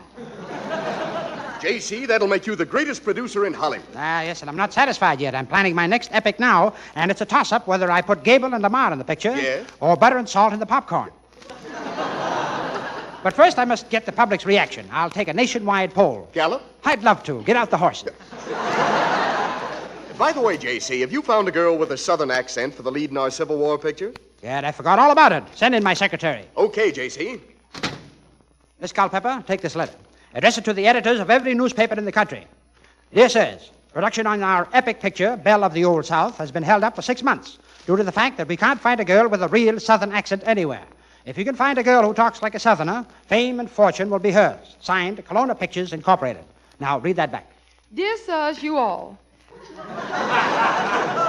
Production on our epic picture, Belle of the Old South, has been held up for 6 months, sure enough, because we all can't find a girl with a little old southern accent. If you all can find a girl who talks like a southerner, fame and fortune will be little old hers. Signed, Colona Pictures Incorporated, you all. Good. Send that off. I sure enough will. Dad, if I could only find a girl with a southern accent. Hey, J.C., stop everything. Stop everything. Oh, little wonder that I'm known as the greatest writer in Hollywood. Listen to this idea. Now, it's a Western. Now, get this. A beautiful schoolmarm is kidnapped by cattle rustlers, and the hero, a cowboy, rescues her at the finish. That's sensational. I don't pay you $80,000 a week for nothing. I'll get on it right away. Good. I'll see you later. Hello, operator. Get me my vice president in charge of Western Pictures. Hello, Vice President in charge of Western Pictures speaking. Hello, Tex. This is J.C. Well, I can't talk now. I'm busy. Well, this is important. You can brand your secretary later. Now get this. We start shooting a colossal Western in the morning. Get 10,000 horses and 5,000 cowboys. Goodbye. Hello? Oh, my baker. What's that? You've checked my account and you say I've got a balance of $14.58? Yes. Goodbye. Operator, get me Tex. Hello? Hello, Tex. You know that Western picture? Yep, I've already gotten the 10,000 horses and 5,000 cowboys. Well, there's been a slight change. Make that 2 ponies and a midget from Wyoming. Nothing but trouble. If I could only find a girl with a southern accent. Oh, Mr. Colona. What is it, Miss Culpepper? Well, sir, I was just thinking that I could play the part in your little old picture, because I'm sure enough from the little old South. I could have sworn you came from Boston.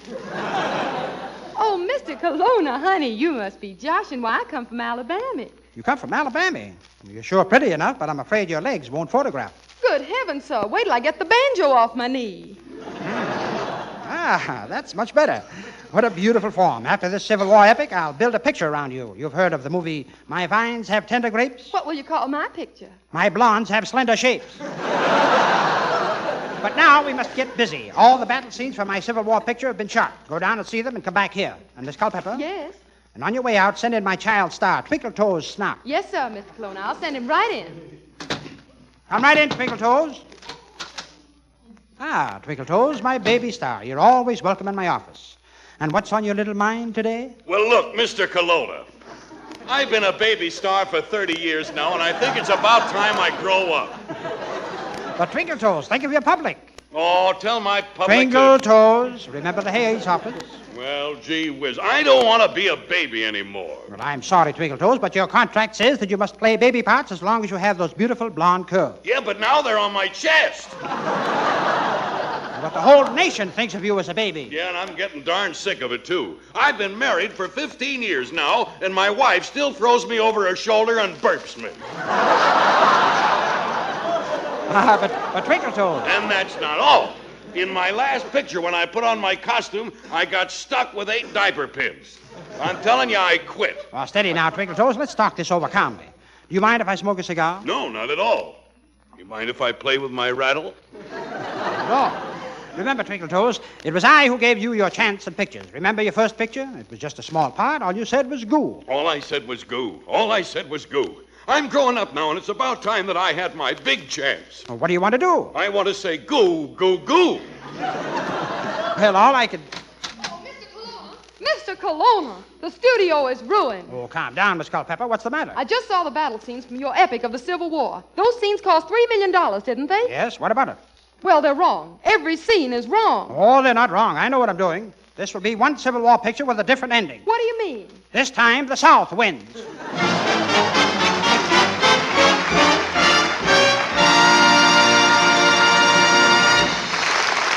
Ladies and gentlemen, an important announcement. The Southern accent just heard in this drama was in no way related to any other Southern accent, either living or dead.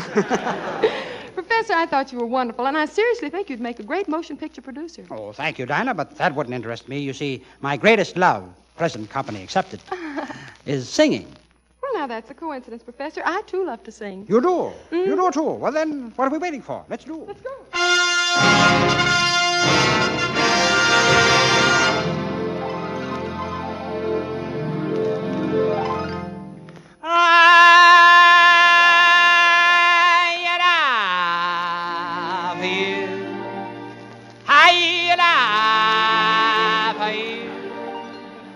It's all that I can say.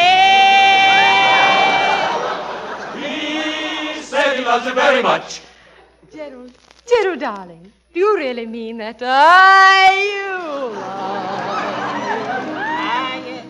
you love me?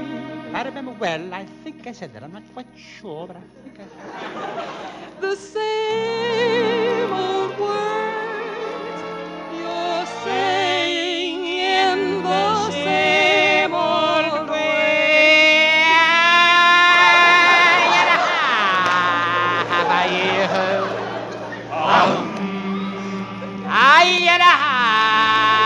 Have you heard?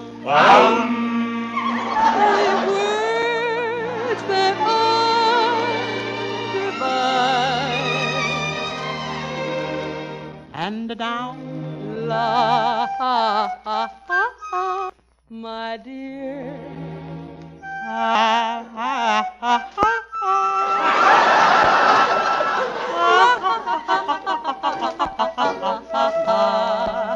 I'm waiting to hear. I love you. He loves her. He loves her. He loves me. Oh, yes, I love her. I love her very, very, very, very, very much.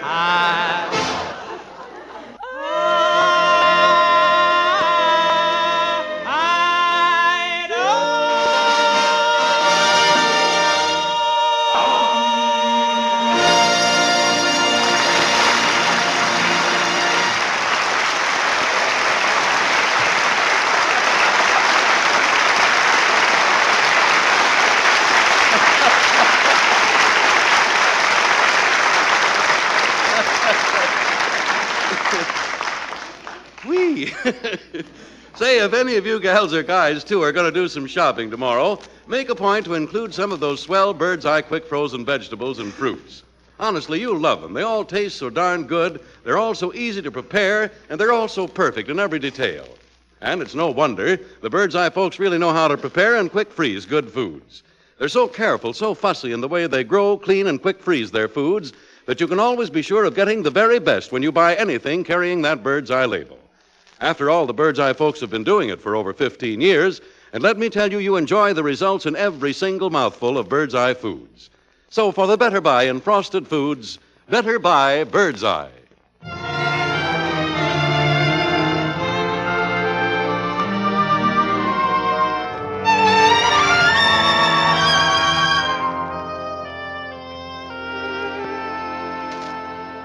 That old black magic has me in its spell. That old black magic that you weave so well. Those icy fingers up and down my spine. The same old witchcraft when your eyes meet mine. The same old tingle that I feel inside. And then that elevator starts its ride. And down I go. Round and round I go, like a leaf that's caught in the tide. I should stay away, but what can I do? I hear your name, and I'm aflame with such a burning desire.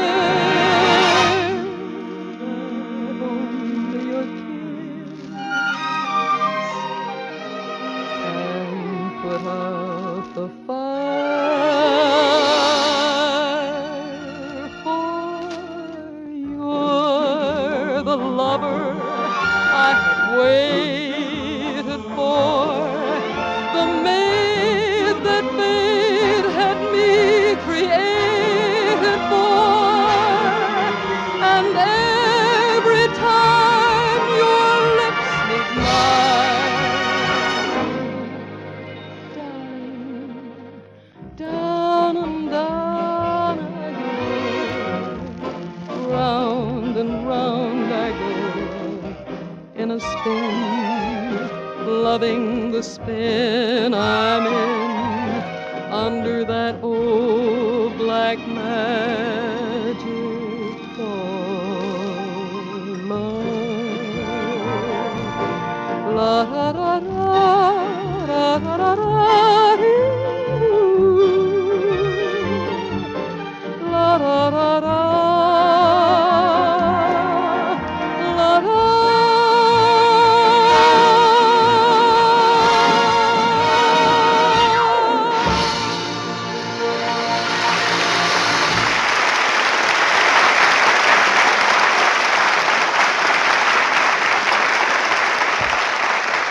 Thank you. I want to tell Jerry Colona how delighted we were to have him with us on our Bird's Eye open house. Always fun. And to let you all know that next week we're expecting a visit from our old friend, Groucho Marx. Incidentally, folks, now that the new radio season is in full swing, we're happy to welcome back to NBC's Thursday night parade of stars Bob Burns, Abbott and Costello, Frank Morgan with John Scott Trotter and Ken Carpenter. These old friends, combined with George Burns and Gracie Allen and Jack Haley and Rudy Vallee, should make Thursday night mighty pleasant listening. So until then, keep well, keep happy, and keep those war bonds. Night, everybody.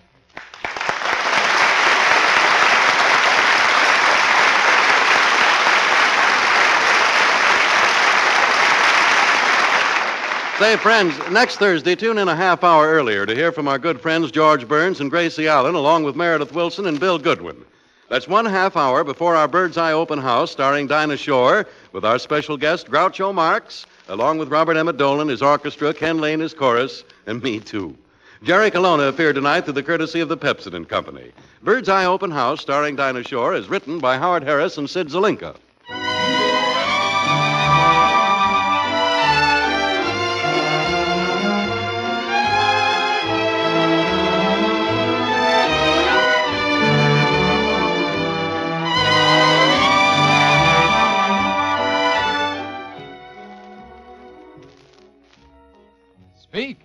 Speak for Gaines. No wonder Fido speaks for Gaines, Gaines. Gaines' complete meal nourishes every inch of your dog because it contains everything dogs are known to need. Meat meal, vegetables, cereals, minerals, vitamins. Prize dog breeders and veterinarians have recommended Gaines for over 16 years. So nourish every inch of your dog with Gaines dog meal. He'll speak. Speak for Gaines. America's largest selling dog food.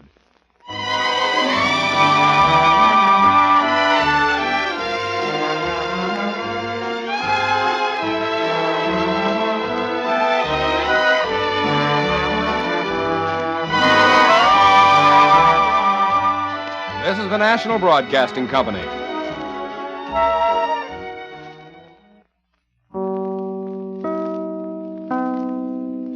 KFI, Los Angeles. Bird's Eye Frosted Foods present Bird's Eye Open House, starring Dinah Shore with her special guest, Jack Carson. And now here's Dinah. You must have been a beautiful baby. You must have been a wonderful child. When you were only starting to go to kindergarten, I'll bet you drove the little girls wild. And when it came to winning blue ribbons, you must have shown the other kids how. I can see the judge's eyes as they handed you the prize. I'll bet you made the cutest bow. Oh, you must have been a beautiful baby, 'cause baby, look at you now. And when it came to winning blue ribbons, I'll bet you showed the other kids how. Oh, you must have been a beautiful baby, 'cause baby, take a look at you now. Look at you now.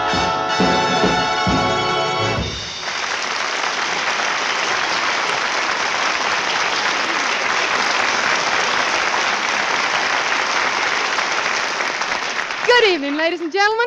Hiya, fellas.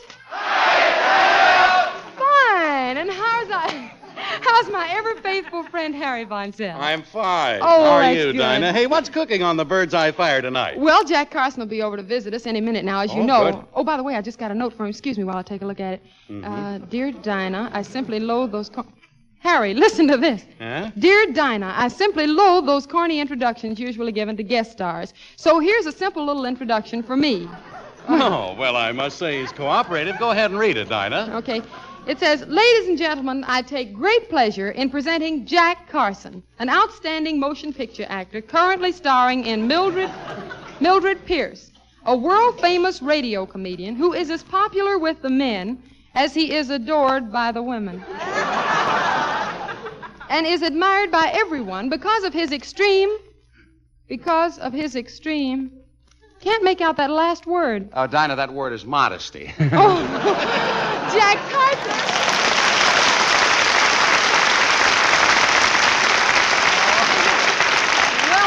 Oh, Dinah, did you get a load of that? Oh, Jack. Jack, I'm really surprised at you.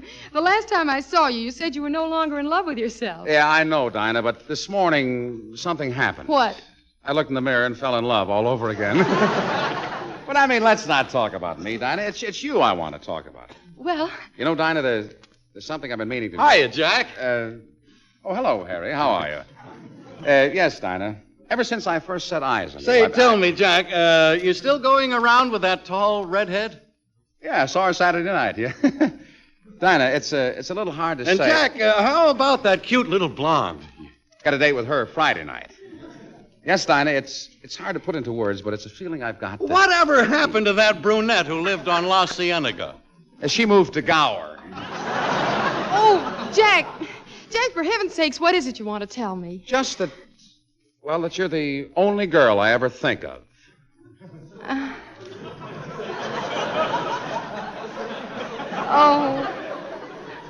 Oh, Jack. Oh, Dinah. No, nuts.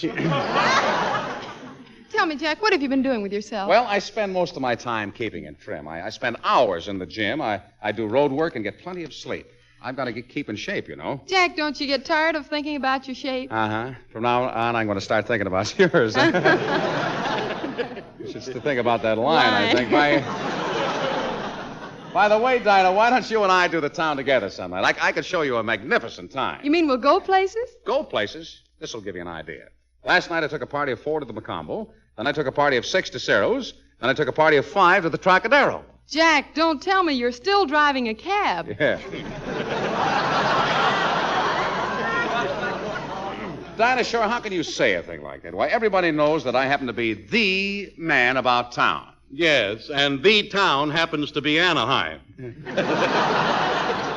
What's the matter with that? It's a very nice place. Besides, Dinah, we'd be the best-dressed couple in town. You have such a beautiful wardrobe, and I have 30 suits, 5 tuxedos, and 3 tails. How's that? I said I have 3 tails. Don't you have a little trouble getting your pants on over there? Harry. I had a little trouble getting that joke out, too. Harry, you're being a little catty, Harry.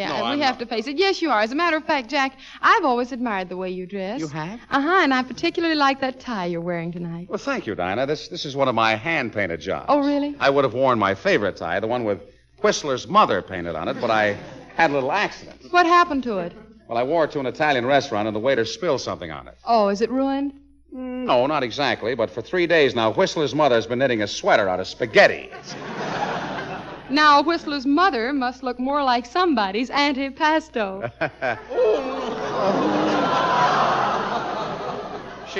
She sings, too, folks. Well, now I must be going. I've got to stop in at the studio and pick up my new script. Say, why don't you both stop in at my house later on and we can continue this lovely conversation? Oh, that'll be fun. How do we get there, Jack? Well, it's on North Laurel Canyon. Uh-huh. You can't miss the home. On the front lawn, my name is spelled out in daffodils. Oh, no, hold on a minute now, Jack. How can your name be spelled out in daffodils? They don't bloom until spring. Well, I know that, Harry, but until then, I'm using some very intelligent snails. So long. I'll see you later.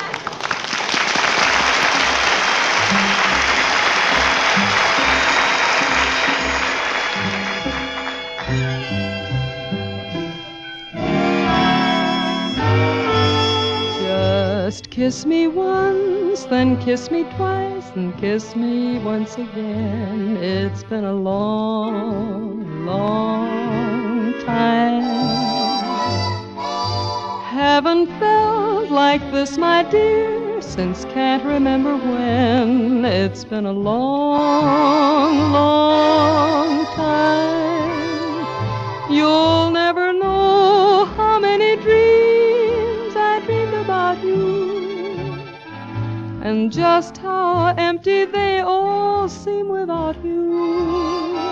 So kiss me once, kiss me twice, kiss me once again. It's been a long, long time. Just kiss me once, then kiss me twice, then kiss me once again. It's been a long, long time. Haven't felt like this, my dear, since can't remember when. It's been a long, long time. You'll never know how many dreams I dreamed about you, and just how empty they all seem without you. So kiss me once, kiss me twice, kiss me once again. It's been a long, long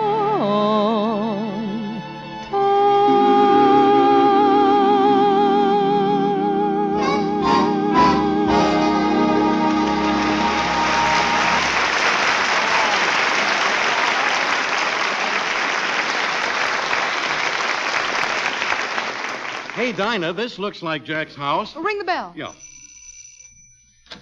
Yes? Is this the Jack Carson home? It is, and I'm Mr. Carson's personal secretary, Miss Twitchthrottle. Oh, well, I'm Dinah Shore. Dinah Shore! Oh, well, this certainly is a pleasant surprise. Oh, you know, I listen to your Bird's Eye show every week, and I think you're so charming. And Bobby Dolan is so musical, and I think Ken Lane is so talented. Mm-hmm.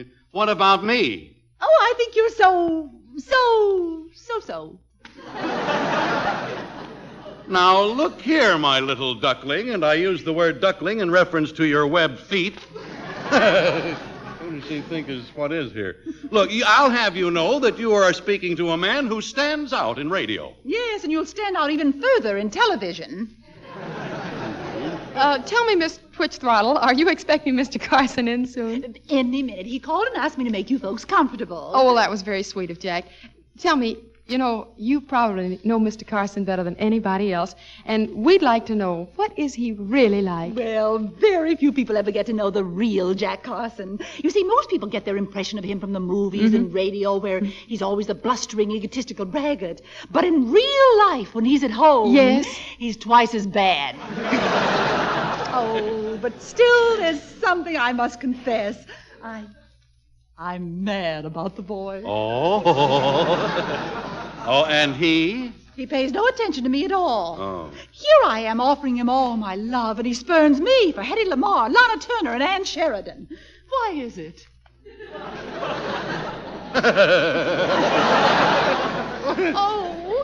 Oh, you men are so cruel. Harry, you ought to be ashamed of yourself. Well, I didn't. You tell your troubles to me, Miss Twitchthrottle. After all, I'm a woman. I'll understand. Oh, you're so kind, but I don't think anything will help. I've done everything. I've tried wearing alluring gowns. I've tried poetry. I've tried seductive perfume. I've tried everything.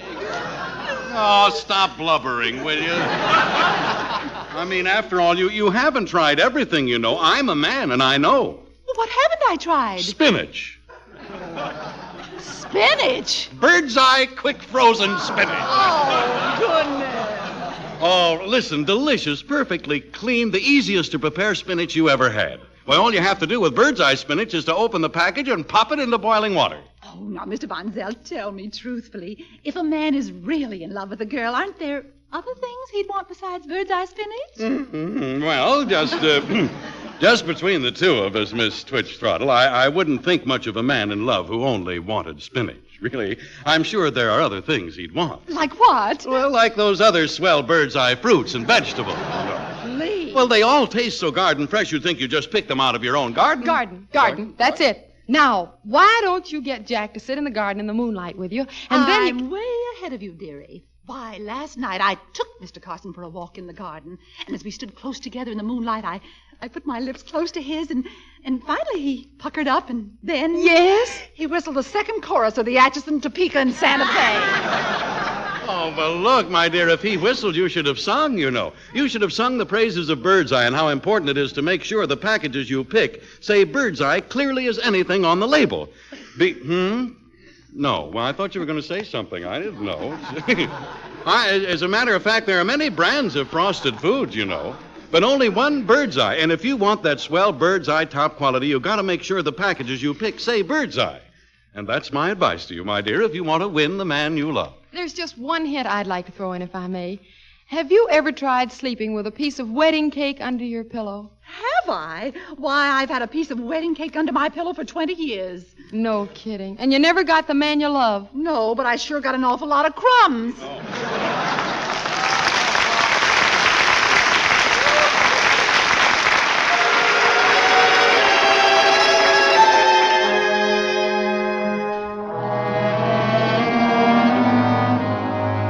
I saw you standing in the sun, and you were something to see. I know what I like, and I like what I saw, and I said to myself, that's for me. A lovely morning, I remarked, and you were quick to agree. You wanted started to walk, and I nodded my head as I breathlessly said, "That's for me." I left you standing under the stars.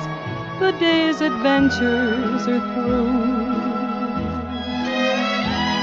There's nothing for me but the dream in my heart, and the dream in my heart that's for you. Oh, my darling, that's for you.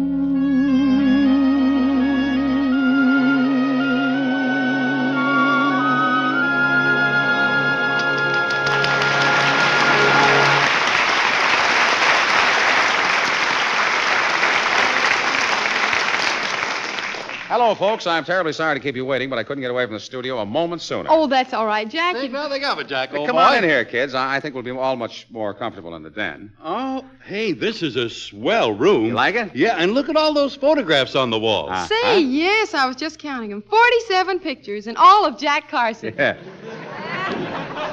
Wait a minute, Dinah. If you notice in that corner near the bottom there's a picture of my very good friend, Henry Wilson. Why the picture of Henry Wilson? Well, Dinah, I don't want people to think I'm hammy. Oh, Jack, how in the world could anybody think that? Now, you stop there. Say, I'll do it if I want it. say, Jack, I see you've got the script. How does it look? Oh, magnificent, Dinah, magnificent. But we start shooting in the morning, and I don't know how I'll ever learn my part in time. Well, gee, Jack, Harry and I'd love to run through it with you. Would you? Sure. Oh, boy, we'd that's love swell. to. I'd appreciate it no end. Here's the script, Harry. You begin. Yeah, okay. Ladies and gentlemen, we are proud to present a preview of that thrilling drama entitled He Started Chasing Her on 91st Street and Finally Caught Her in an Alley on the Next Block. Or, Now There's a Louse on 92nd Street.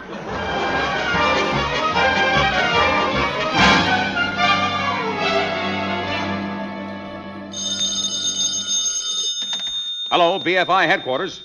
Chief Carson speaking. Hello, Chief. This is Operative XXXXX49. Oh, gosh, your voice sure had me fooled. I could have sworn you were XXXXXX48.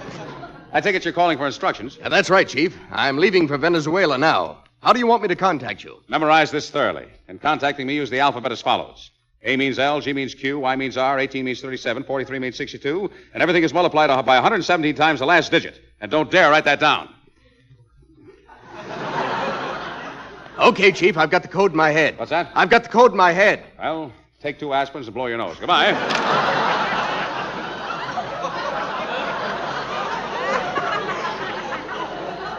That takes care of that. Now I must... Oh, yes, I almost forgot. Hello? Hello, is this Special Operative XX73? Yes, Chief, I'm waiting your instructions. Good. I've got a very vital... Oh, wait just a little longer, will you please?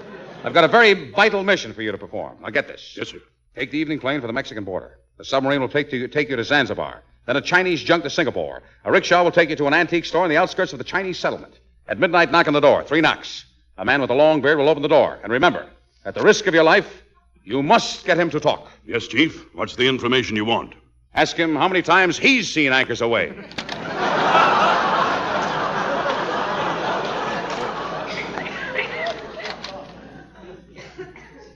Hello, Chief. XX249 reporting for duty. Oh, the most beautiful operative in the BFI. And how you look tonight. Oh, Chief. I want to know if you approve of this new strapless evening gown. I certainly do. But what holds it up? That's a secret. Boy, the things they're doing with radar. Listen, XX. There's something I want to... Excuse me. Hello? Oh, save me. I'm surrounded by a gang of international spies. They're going to kill...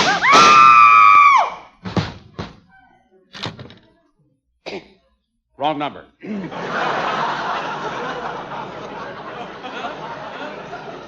Now, where was I? Oh, yes, XX. I wanted to congratulate you for your fine work in getting those plans of the battleship from the Admiral of the Trantagonian Navy. Tell me, how did you go about it? Oh. Was that Trantagonian Navy tough? Oh, it was really nothing. I asked him up to my apartment. The lights were very low. I wore my black satin dress. It's cut very low with a bare midriff. Well, I got close to him like this, and then I put my arms around him like this, and then I kissed him like this. And he gave you the plans? Uh-huh. So wonder he didn't give you the whole battleship. Say, Chief, what's our assignment for tonight? Well, hello? What's that? You sure? Well, I'll get right on it. And I promise you, I'll break this case before morning. What is it, Chief? It's the biggest case in the history of the BFI. I have at last located the missing formula, JYX2M3. And you know what that means? What? Spelled backwards, it's the house on 92nd Street. Let's go.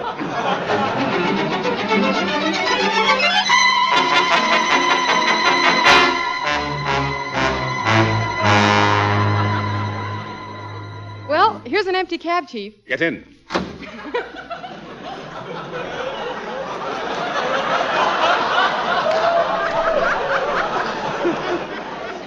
Where to, boss? Take us to 518 West 92nd Street, and hurry. Where did you say? 518 West 92nd Street. To have known that address a year ago would have meant my taxi cab.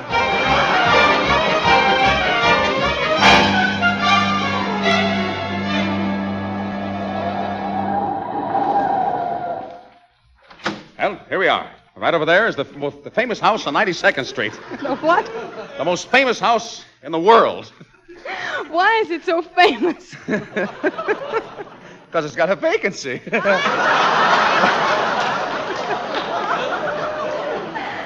Well? Hey, this is a mighty frightening looking place. Well, it's more sinister than you think. Just look at that sign on the ground floor. Well, what does it say?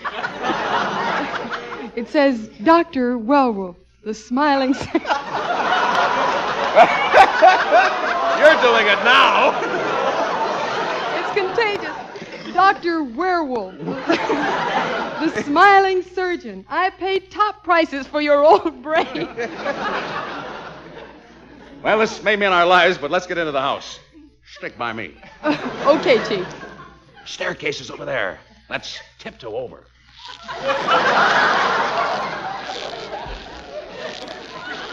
Why don't you folks take the elevator? The elevator, you say? Why, yes, of course. The elevator's right here. You first, my dear. Thank you. Yeah, I didn't mean you. My mistake. Yeah.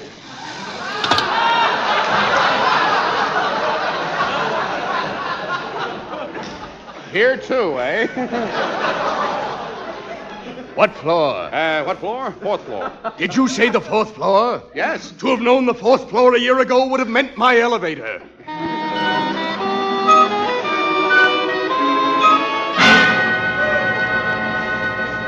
Well, it looks pretty bad, Chief. We've searched every room in the house and we found nothing. We mustn't give up. It might be hidden here in the kitchen. Wait, what's this? I've got it. The formula. Oh, let me see it. Chief, What? this is a recipe for fudge. Oh, fudge. Oh, gee, if we could only open this door. It's locked. Well, I'll open it with this skeleton key. A skeleton key? Yes, I borrowed it from Frank Sinatra. Well, here goes. Say, Chief, it's a chemical laboratory. It must be around here. Mm-hmm. Hey, wait a minute. Here it is. Right on the table. The formula. Are you sure it's the right one? This time I'll make sure. I'll mix it right here. Hand me that test tube. Okay. Add C12. Mm-hmm. 1 ounce of UK3. Mm-hmm. BA7. Mm-hmm. And 1 pint of nitrogen. Now what? I light the fuse. There.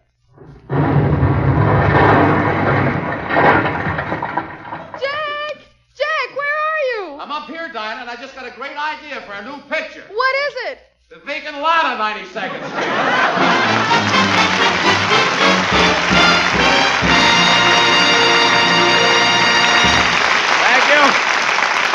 Thank you, Dinah. Thank you, Dinah, for running through that script with me. And frankly, don't you think that we were wonderful? Well, yes. Weren't we? Oh, he's got me doing it again. Well, I'm not through, Dinah. I've got a little song I want you to sing with me with special lyrics by Sammy Kahn. Jack, I didn't know you sang. You didn't know I didn't know you sang. Dinah, my dear, you know how much fan mail Frank Sinatra gets? Uh-huh. Well, I get fan mail from Frank Sinatra. And Dick Hames helps him hold the pen. Well, let's go, Joe. I'm top man for dear Warner Brothers. My fan mail exceeds all the others. And Bette Davis picks me for all of her flicks. I'll buy that dream. Say my pictures are all making money. Invasion money. I draw like a bee draws the honey. Let's face it, this boy really and stings. Crawford dear Joan claims I stand all alone. I'll buy that dream. Say, listen, Dinah. To prove that I'm not lying, sweet Margaret O'Brien refused to play a scene with me. Obvious. Because I know my drama, I'd steal those scenes from my... Tell me, Jack, how hammy can you be? I'll force myself. Until now, Jack, I haven't stopped you. But 'tis rumored that Warners have dropped Oh, to you. no, 'cause if they ever do, I hope that dream don't come true. We'll buy that dream. Who's got a nickel? We'll buy that dream.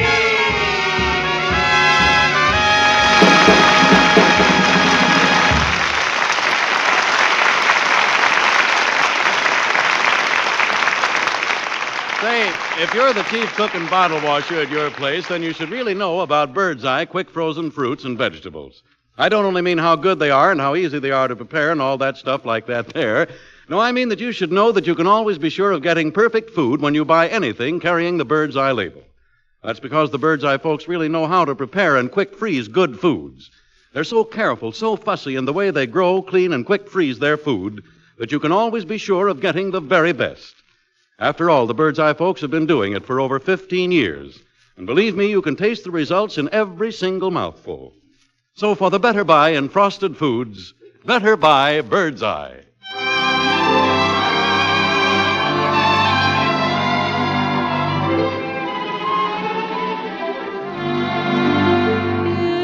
It was just one of those things, just one of those crazy flings, one of those bells that now and then ring, just one of those things.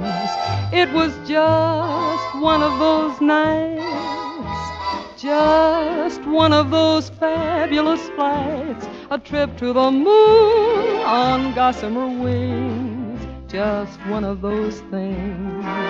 If we thought a bit of the end of it when we started painting the town, we'd have been aware that our love affair was too hot not to cool down. So goodbye, dear, and amen. Here's hoping we meet now and then. It was great fun, but it was just one of those things. If we thought a bit of the end of it when we started painting the town, we'd have been aware that our love affair was too hot not to cool down. So goodbye, dear, and amen. Here's hoping we'll meet now and then. It was great fun, but it was just one of those things. It was great fun, but it was just one of those things. Just one of those things.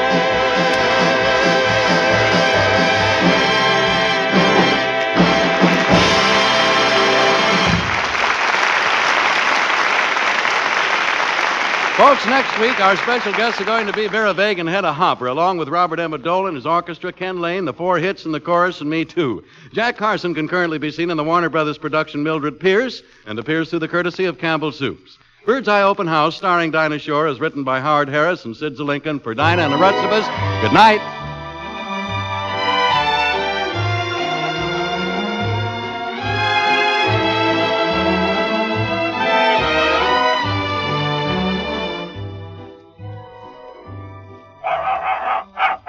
It's Gaines for that bark of approval.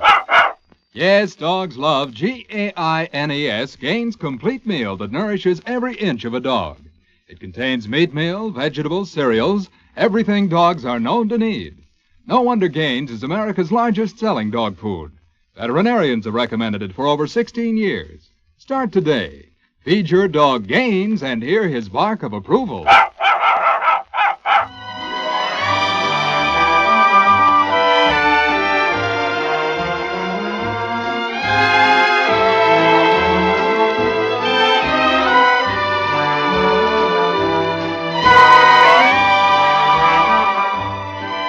National Broadcasting Company.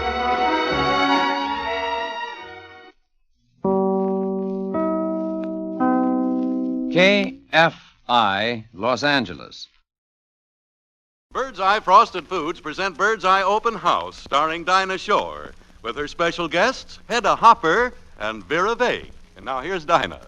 I'm gonna love that guy like he's never been loved before. I'm gonna show that guy he's the fella I'm waiting for. When he's in my arms again, our dreams will all come true. Then the years between might never have been. We'll start our lives anew. I'm gonna kiss that guy like he's never been kissed before. Knock him a great big kiss. And though I miss that guy, he's the fella I'm waiting for. We'll never part again. He'll hold my heart again forever and evermore.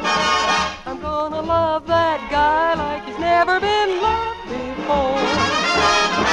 She's gonna kiss that guy like never before. And though I miss that guy, he's the fella I'm waiting for. We'll never part again. He'll hold my heart again forever and evermore.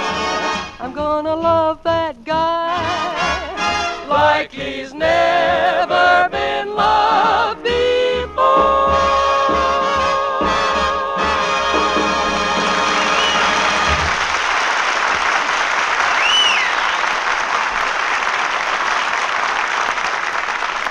Good evening, ladies and gentlemen. Hiya, fellas.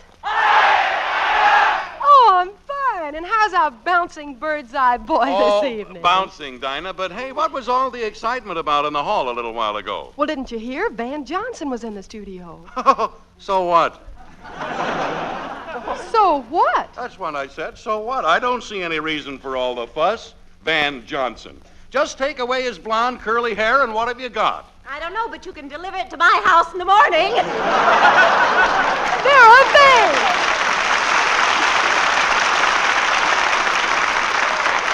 Hello, Vera. Hello, you lovely people. Oh, it's so nice seeing you, Harry, and you, Dinah. You're simply breathtaking. Well, thank you. You look ravishing. You know what I admire about you, Dinah, is that your beauty's so natural. Well, do you really think so? But so natural. Tell me, Dinah, who dyes your hair, paints your nails, makes your eyelashes, and lifts your face? Well, you darling. Dear, aren't you being just a little catty? Catty? I catty? Well, I thought... Oh, Dinah, dear, you don't think I'm catty, do you? Well, maybe not, but you're the first guest we've had who keeps scratching her back against the microphone. Why, Dinah? But tell me, darling, what have you been doing? Me? Uh-huh. Well, I had the most hectic day. You know, I just spent 3 hours at the Turkish bath. You see, I'm trying to reduce. Well, Vera, those Turkish baths have done wonders for you. Oh, do you really think so? Oh, yes. Why, you've taken at least 3 inches off your Constantinople. Well, you should talk. your chest were any lower, you'd need a pair of open-toe shoes to breathe through. Oh, now, children. Hey, children, just a moment, please. The Bird's Eye Open House will come to order. Oh, I'm sorry, dear. I guess I forgot myself. Oh, tell me, Dinah, who are all those men over there? Well, that one on the right, you see that one, that's Ken Lane. He directs the chorus. Oh, he's cute, isn't he? And that one over there is Robert Emmett Dolan. He directs the orchestra. Is that Bobby Dolan? That's Bobby Dolan. Oh, you know, there's something I've been dying to ask him. Do you think I could meet him? Oh, certainly. Bobby. Oh, yes, Dinah. I'd like you to meet Vera Vallee. Well, Bobby, hello.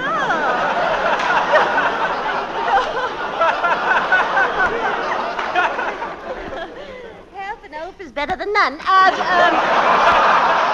what? Oh, you're so cute, really. I've always been fascinated by you, Bobby, and the way you handle the orchestra. Just how do you get such wonderful results? Well, it's really very simple. I just wave the stick, and the men do whatever I want them to. You just wave this stick, and those 30 men do just what you want them to? Yes. Well, I can get one of those sticks, but where can I get the 30 men?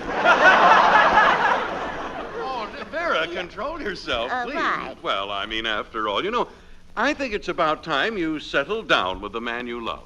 Well, I agree with you, Harry, dear. Of course, yes, and that's just what I'm going to do. And I've got my eye on you. The Goodwin, too. Oh, on me? Yes, let's just leave it up to Dinah. Dinah, dear, wouldn't Harry and I make a wonderful pair? Pair of what? Oh, dear. Honestly, everybody's against me. Now, don't listen to her, Harry. No, all right. Harry. Yeah. Tell me, wouldn't it be wonderful at breakfast every morning to have me across the table from you? Well, you'll make me wheat cakes every morning? Yes. Why are you so fond of wheat cakes? No, but if they're piled high enough, I won't be able to see your face.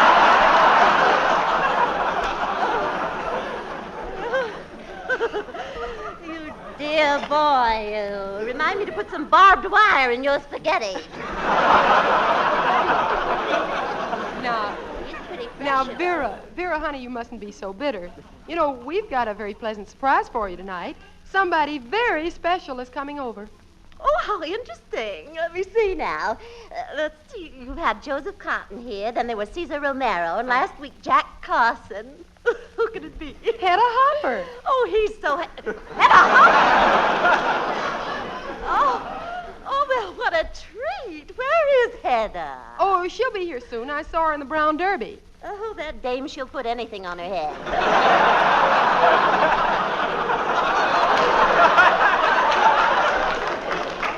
Vera, I'm surprised at you. Why, Hedda is famous for hats. Oh, you're telling me. Last week she wore a hat trimmed with pickles and ice cream, and perched on top was a real bird. Oh, Vera, you're exaggerating. Well, all I know is the next time I saw her, the pickles and ice cream were gone, and the bird was taking bicarbonate of soda.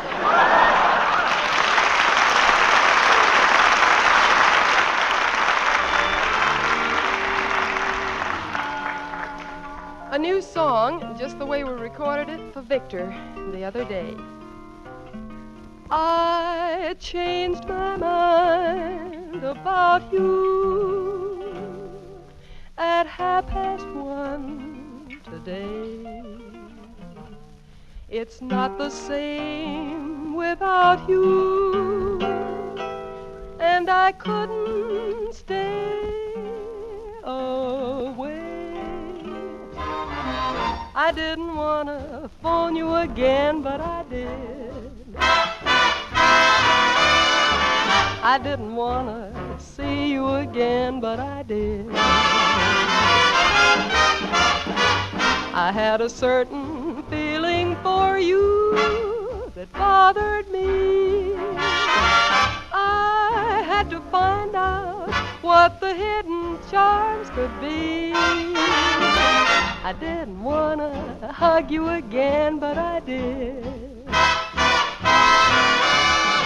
I didn't want to kiss you again, but I did.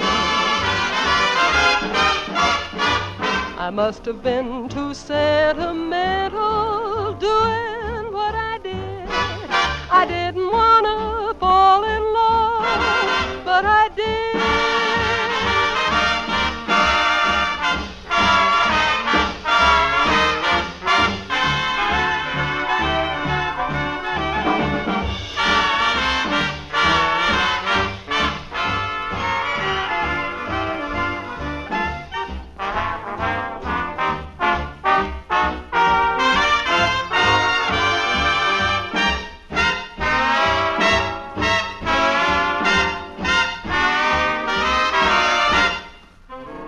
I didn't wanna hug you again, but I did.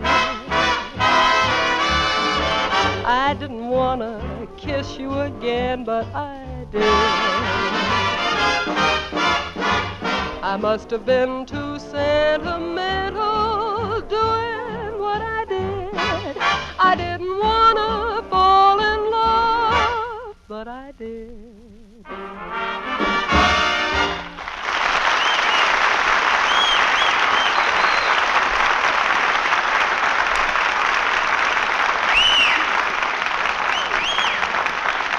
Say, Dinah, you know, I was just thinking it would do me a lot of good in this town if Hedda Hopper gave me a break in her column. Do you think she'd do it? Well, I don't know, Harry, but I'm sure you can find out for yourself, because here she is, that well-known woman about Hollywood, Hedda Hopper.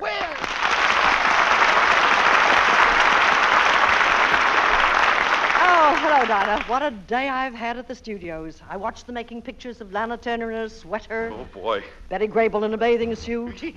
And Dottie L'Amour in a sarong, where I ran myself to death. Oh, death, where is thy sting? Oh, come now, Harry, settle down. Gee, Hedda, you look so lovely tonight. Thank you, dear. And I'm really so glad you dropped in, because there's so many things I want to talk to you about. First of all, your hats. My hats? What about them? Well, they're such creations. Am I being too personal if I ask if they're terribly expensive? Why, not at all, Dinah. They cost me absolutely nothing. You see, I've worked out a deal with the man who designs them for me. A deal? Yes. He makes my hats, and I make his straitjackets.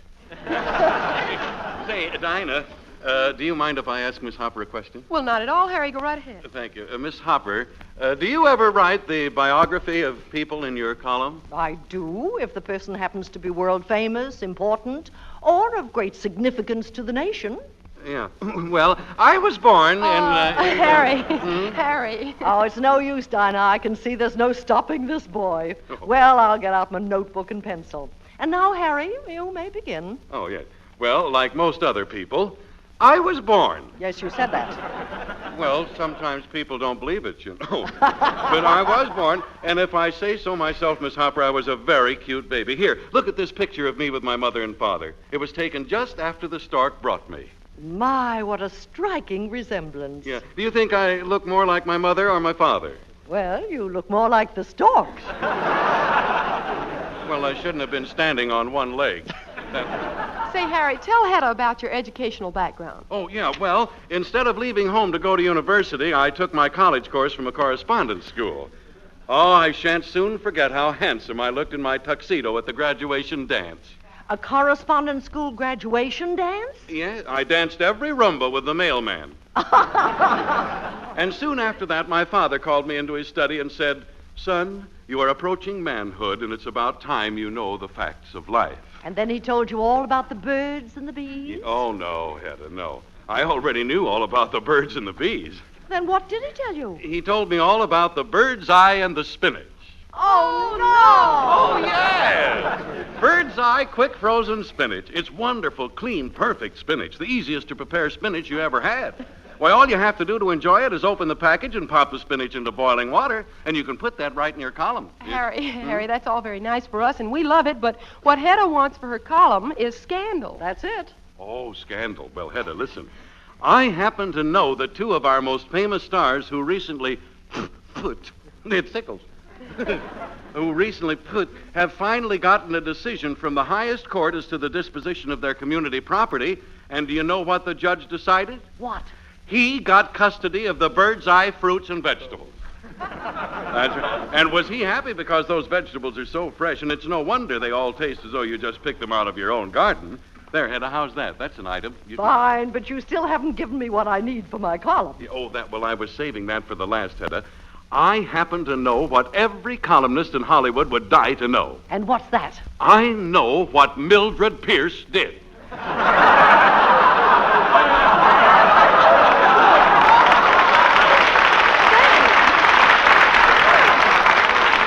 Harry, don't just stand there. Tell us, what did Mildred Pierce do? What did she do? What did she do? She went shopping for bird's eye fruits and vegetables.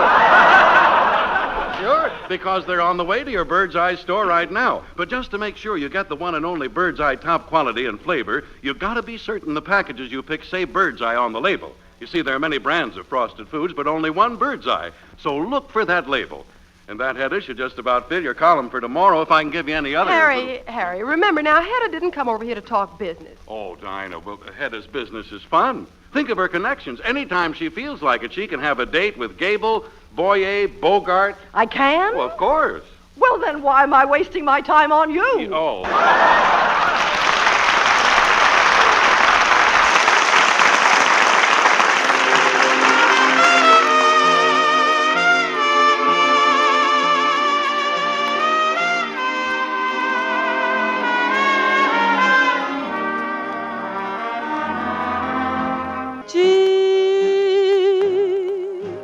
To kiss you, feel you close to me. Never knew how lonesome a pair of lips could be. So hold me, hug me, kiss me once more. Hold me, hug me, kiss me like you did before. Gee, it's good to hold you in my arms again. Oh, gee, it's good to kiss you, feel you close to me. Never knew how lonesome a pair of lips could be. So hold me, hug me, kiss me once more. Hold me, hug me, kiss me like you did before. Gee, it's good to hold you in my arms again.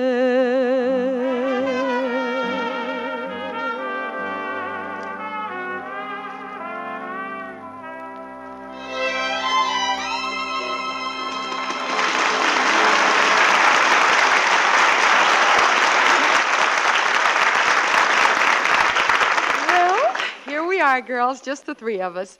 And now I want you two to know each other. Vera, this is Hedda. Hedda, Vera. Oh, honey, I've always wanted to know you. I've always wanted to know you're wonderful, dear. Oh, you know it. It's strange that in all the years I've been in Hollywood, I've never gotten to meet you before. Why, I remember going to see you on the stage years ago. My nurse led me by the hand. Why, dearie, were you too old to walk alone? Oh, just a minute. Well, now, I knew you two would love each other. Let's talk about something else, shall we?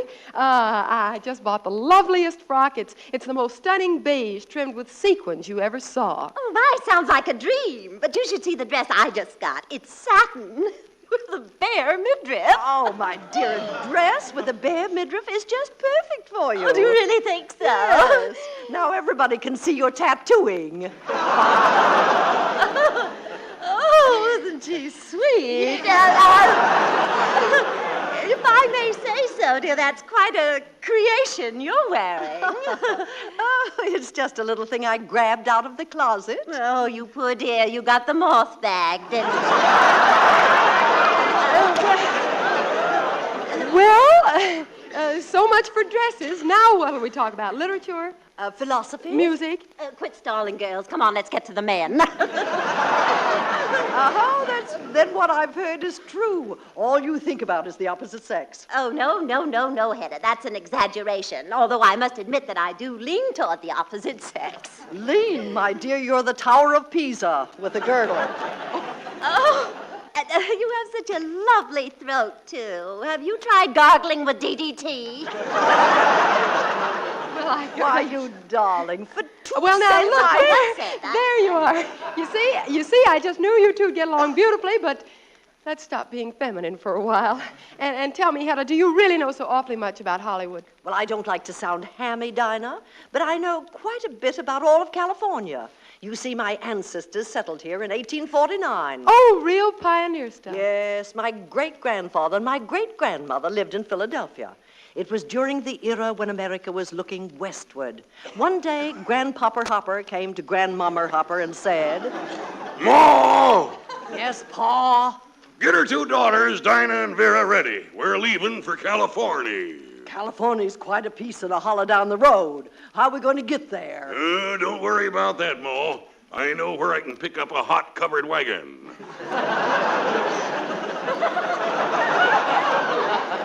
Tell me, Pa, why do you want to go to California? Well, Ma, I hear tell that out there the lemons are as big as oranges. The oranges are as big as grapefruits. And the grapefruits are as big as watermelons. And how big are the watermelons in California? Oh, they lop clean over into Texas. Yep, Ma, we're starting out. We're heading west. Because at the end of the rainbow, there's a pot of gold. I don't think we have to make that trip, Pa. Why not? 'Cause you got that pot already. Oh, Ma, you're always joshing.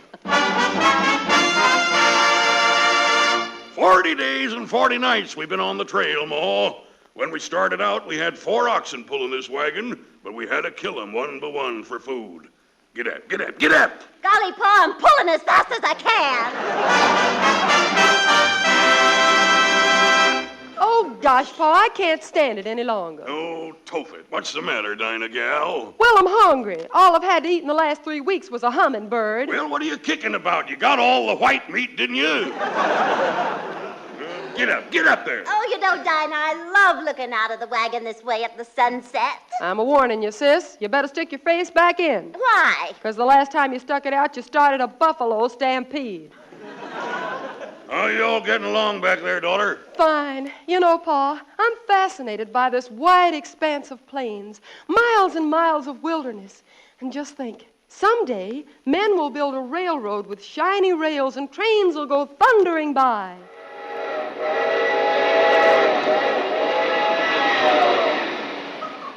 Better stand aside, gal. They're building it faster than you think. Look, Pa, there's an Indian a-coming this way. Why, sure enough, there be. How? This is my wife. How? My daughter, Dinah. How? My daughter, Vera. Ugh.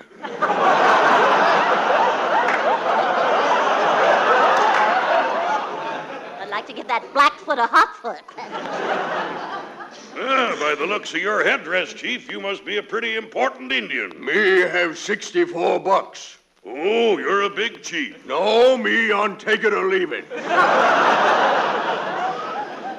Well, Chief, we've been on the trail now for 3 months. Can you tell me, how much further is it to California? California, 100 mile as the crow flies. What are we waiting for, Pa? Saddle up the crow.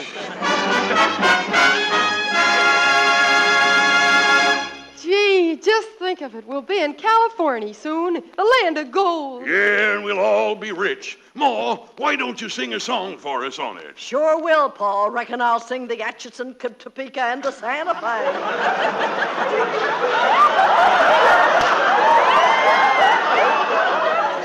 Train wreck.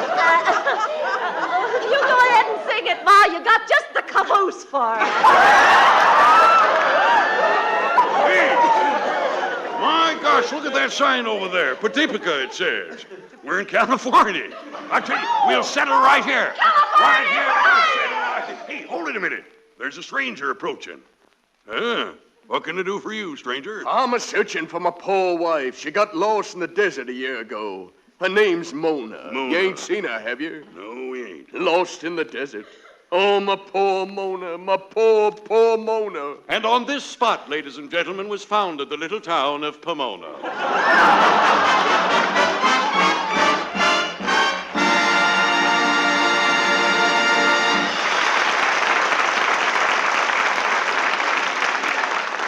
Say, friends, if you got a copy of your latest Life magazine handy, if you have, take a gander at page 46. Page 46. There you'll see the most beautiful spinach dish you ever saw. And it's one that our own Dinah Shore dreamed up, made with bird's eye spinach, natch. And it's easy to prepare, a delicious dish that you could whip up yourself in a minute. And boy, you'll really go for that bird's eye spinach, too. Because like all bird's eye vegetables and fruits, it's just perfect. That's because the bird's eye folks really know how to grow, prepare, and quick freeze good foods. After all, they've been doing it for 15 years.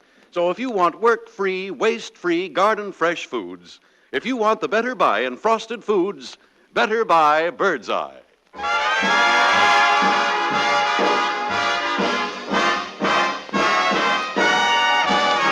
Did you ever hear the story of the Dixieland Band?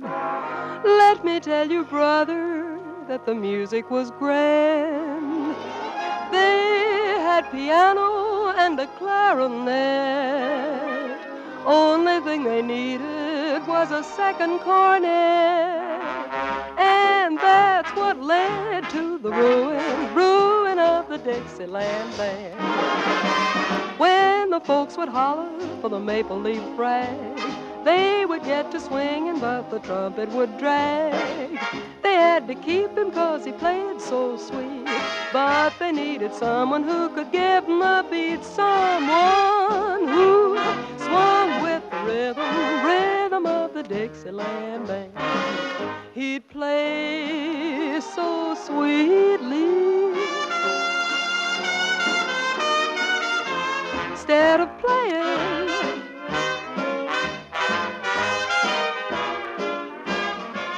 he'd play so sweetly. They'd be saying,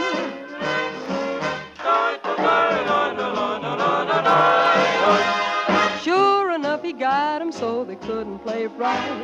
Finally, he fixed 'em on a Saturday night. He hit a note that was off the chord. Apoplexy got 'em and they went to the Lord. And now, folks, here is a sample. Listen to the Dixieland Band.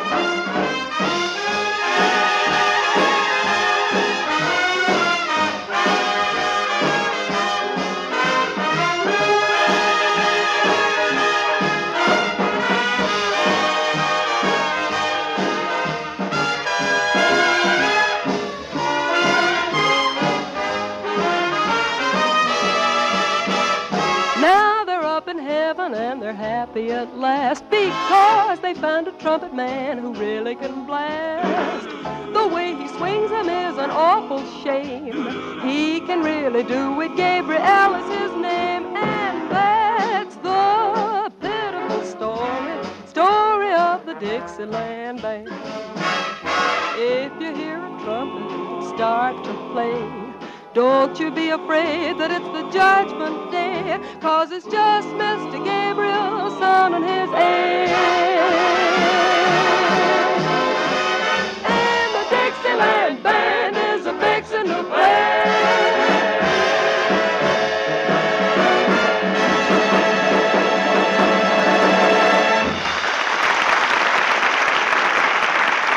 We're a little late, folks. See you next week. Hey, friends, our special guest next week is going to be Rudy Vallee, along with Robert Emmett-Dolan, his orchestra, Ken Lane, his chorus, and me, too. And Hedda Hopper appears tonight through the courtesy of Armour & Company, the makers of Treat. Vera can currently be seen in the Columbia picture Snafu. Bird's Eye Open House, starring Dinah Shore, is written by Howard Harris and Sid Zelinka.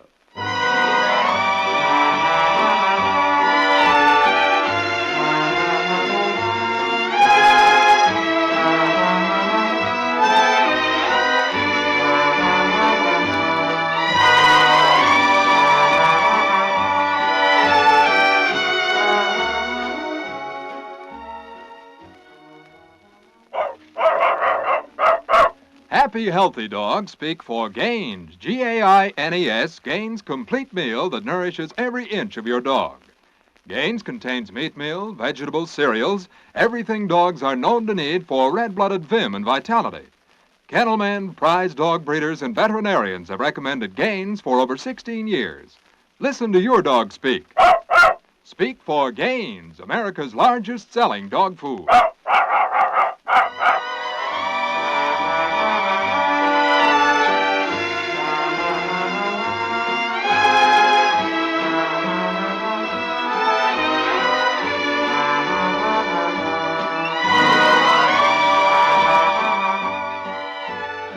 This is the National Broadcasting Company.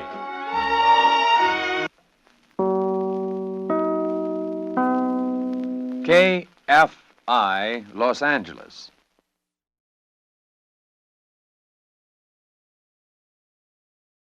Here inside the news at 10:30. Bird's Eye Frosted Foods present Bird's Eye Open House, starring Dinah Shore with her special guest, Rudy Vallee. And now here's Dinah. Waiting for the train to come in, waiting for my man to come home. I've counted every minute of each livelong day, been so melancholy since he went away. I've shed 1,000,000 teardrops or more, waiting for the one I adore. I'm waiting in the depot by the railroad track, looking for the choo-choo train that brings him back. Waiting for my life to begin, waiting for the train to come in. Waiting at the station for the train to come in, waiting for the boy to come home. I've counted every minute of each livelong day, been so melancholy since he went away. I've shed 1,000,000 teardrops or more, waiting for the one I adore. I'm waiting in the depot by the railroad track. She's looking for the choo-choo that will bring him back. I'm waiting for my life to begin, waiting for the train to come in.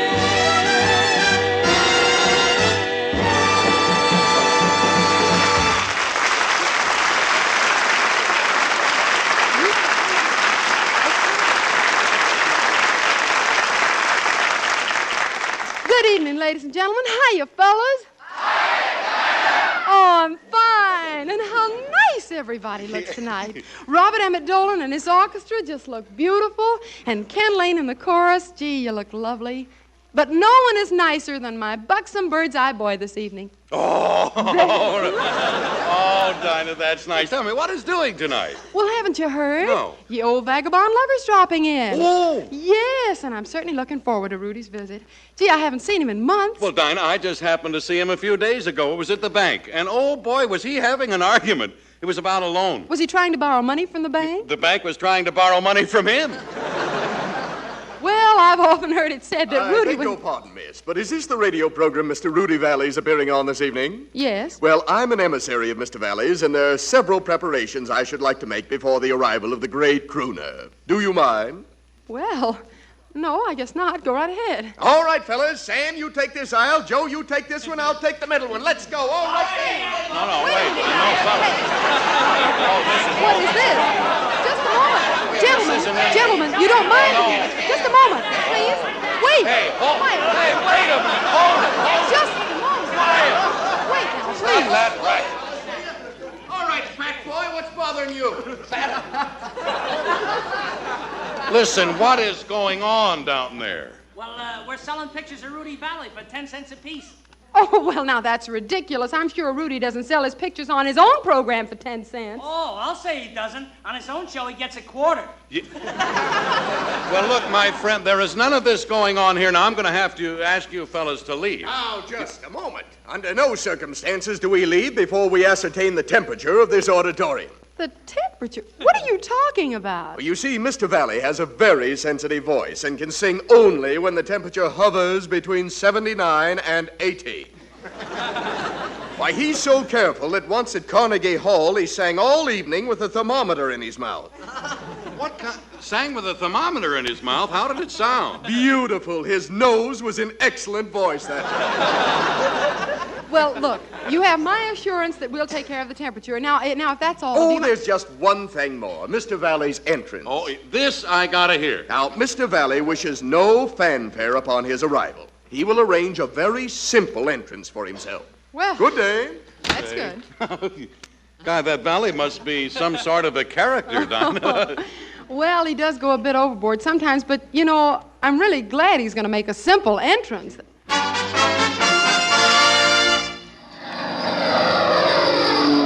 Is it a bird? Is it a plane? No, it's... My time is your time.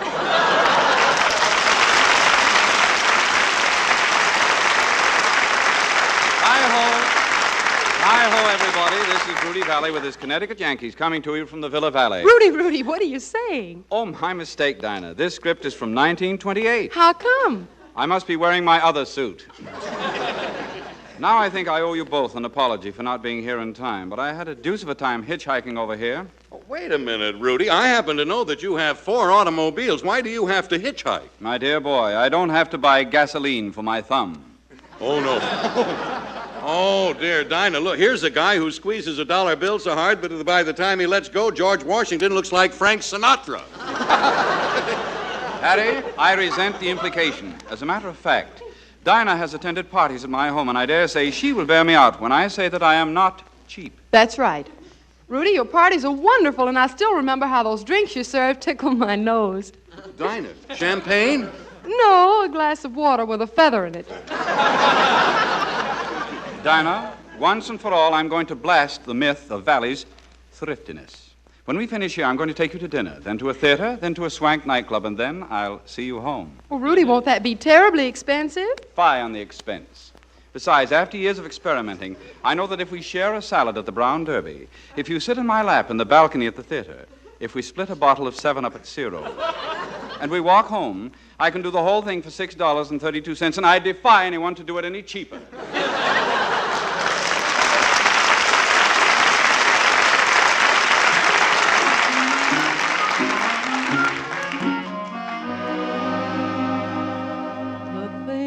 I used to like, I don't like anymore.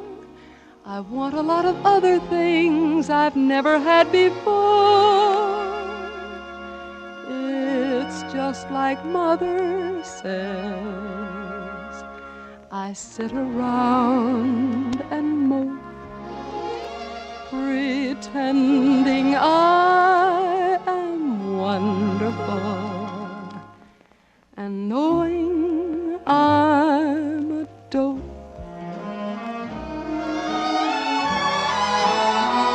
I'm as restless as a willow in a windstorm. I'm as jumpy as a puppet on a string. I'd say that I had spring fever, but I know it isn't spring. I'm starry-eyed and vaguely discontented, like a nightingale without a song to sing. Oh, why should I have spring fever when it isn't even spring? I keep wishing I were somewhere else, walking down a strange new street, hearing words that I have never heard from a man I've yet to meet. I'm as busy as a spider spinning daydreams. I'm as giddy as a baby on a swing. I haven't seen a crocus or a rosebud or a robin on the wing, but I feel so gay in a melancholy way that it might as well be spring. It might as well be spring. It might as well be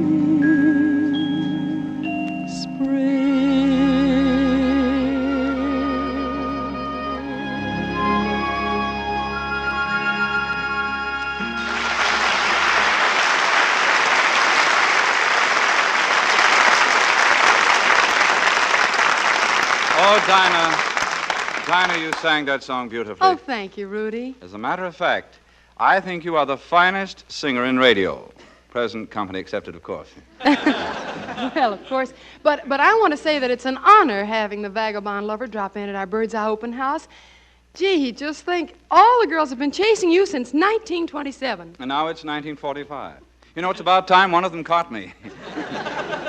Say, tell me, Rudy, just what was your progress in radio? My progress in radio. Well, in 1927, I was a nobody. In 1928, I was the biggest man in radio. In 1940, I was still the biggest man in radio. In 1942, Frank Sinatra went on the air. Back to 1927, huh?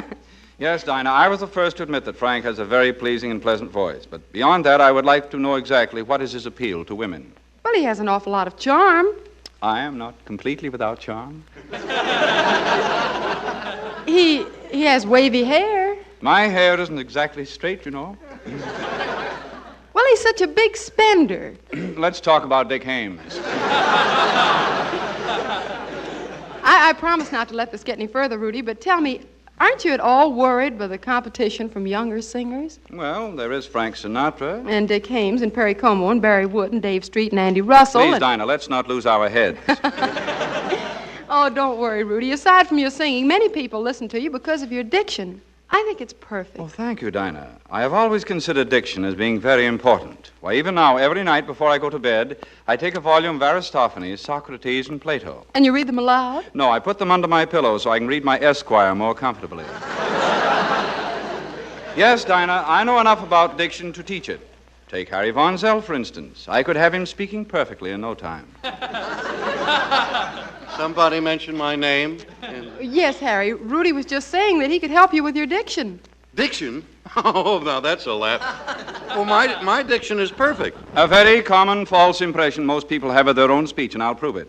Repeat this after me. Yeah. Peter Piper picked a peck of peppers. Peter Piper picked a peck of peppers. Proceed, Harry. Well, stand back. Peter Piper picked a peck of corn. I said peppers. I said corn. Bird's eye, golden sweet corn. Can't think of a better place to say it either.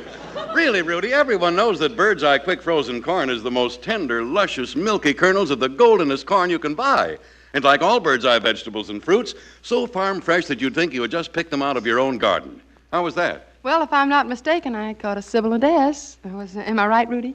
Definitively. I didn't. A sibilant S. What is that? I shall demonstrate. Listen closely. Kiss me. Kiss me. No, I'm sorry, Rudy. I've had much better offers today.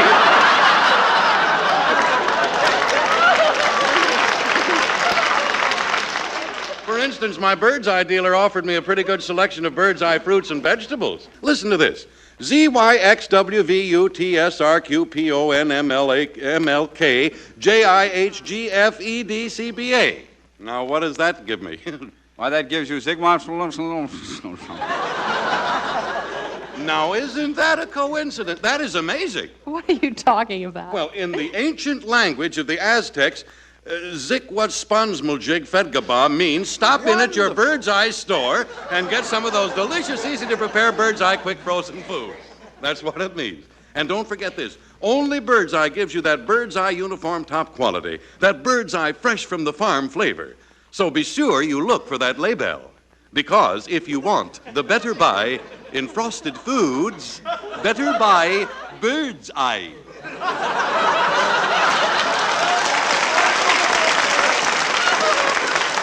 No. Bravo, Harry. Bravo. What do you think of that, Rudy? Dinah, this guy talks poison.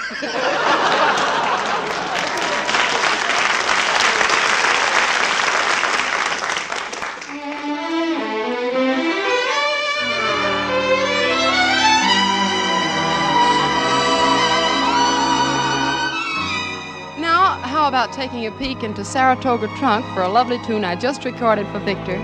Max Dinah wrote it, which goes something like this.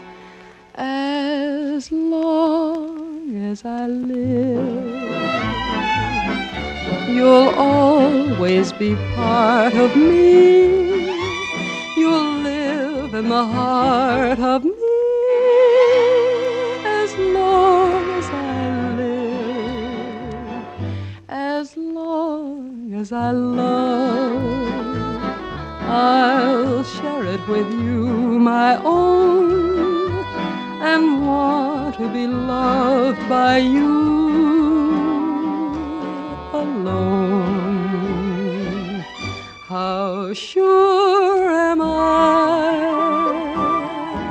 of all the things I say, as sure as night will fall at close of day, you're all that I need. So answer this love I give and whisper I'm yours as long as I live.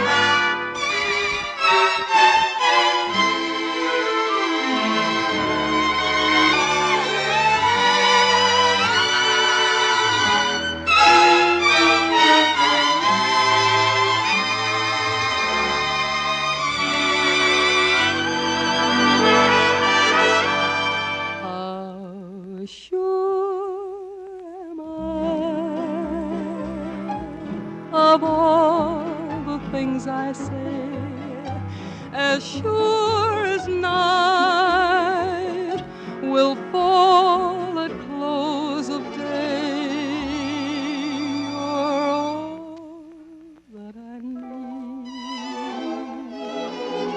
So answer this love I give and whisper I'm yours as long as I live.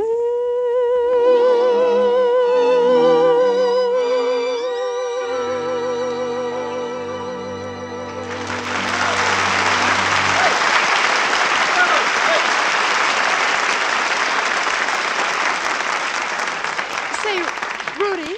What is it, Dinah? Well, I've always been a fan of yours, Rudy, and I've followed your career very closely, but there's one phase of it I haven't heard much about. What is that? Well, your days at Yale. Tell me, when did you decide to go to Old Eli? The day I was born. Yes, I started saving money for my tuition immediately.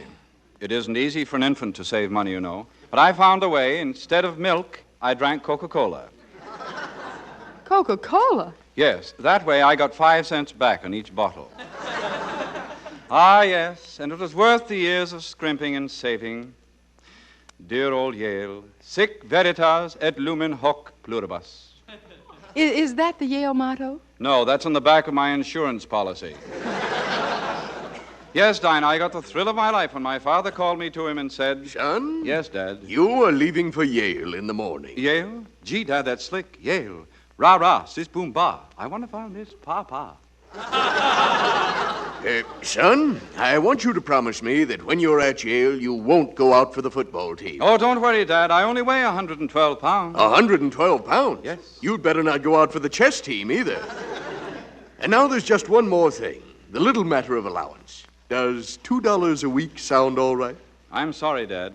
You mean? Yes. You'll have to learn to get along on $1 a week.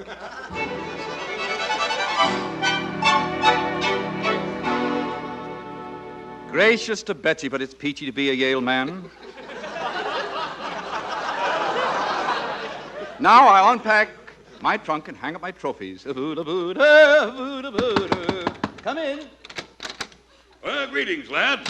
I'm the coach of the football team. I want to welcome you to Yale. Oh, thank you, sir. My father has often spoken of the last football game in which you played, sir. Oh, yes. That was the game where I was penalized 40 yards for grabbing. Don't you mean holding? I mean grabbing. We were playing Vassar. Well, I'll help you unpack, lad. Oh, thank you, sir. Now, if you'd hand me those things out of my suitcase. Right. Here's your ukulele, a jar of bear grease, a bottle of Moxie, your McKinley button, and... Oh, ouch, ouch! What's the matter? Before you packed it, son, you should have cooled off your curling iron. I'm terribly sorry, sir. That's all right, Vallee. By the way, what are you doing tonight? Tonight, sir, I have a date with a college widow. Oh, be careful, lad. She's a dangerous woman. Oh, don't worry about me. I know all about women. Last week, in the window of the May Company... Yes? I peeked while they were dressing the dummies.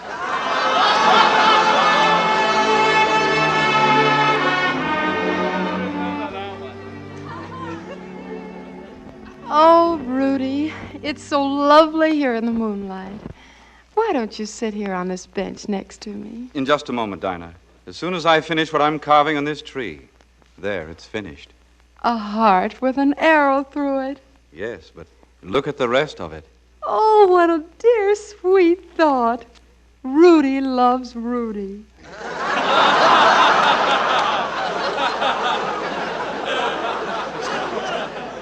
Tell me, dear, why does everyone call you a grass widow? 'Cause I'm mow 'em down. Don't sit so far away, honey. Gosh, what wonderful hands you have. They're so cool and soft. Really? Yeah, just like raw chicken liver. Yeah. You're sweet. I could go for you. But I'm not good enough for you. Rudy, you shouldn't say that. You should never tell any girl that you're not good enough for them. Gosh. Let them find it out for themselves. Here I am at Yale with you sitting close to me. Aren't you lucky? Oh, Rudy, look, here comes the football coach. Hiya, Rudy. Hiya, Dinah. Gee, but your hair looks beautiful in the moonlight. Thank you. I use Dreen shampoo. What a plug. And Rudy, he means me. I'll see you kids later. Dinah, I have something to ask you.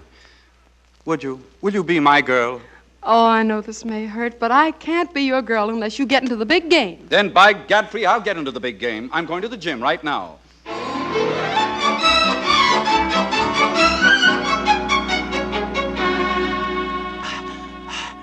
Careful, Vallee. Don't strain yourself with that 50-pound barbell. 97, 98, 99, 100. Nice work, Vallee. Thank you, sir. By next week, yes, I'll get it off the floor. Well,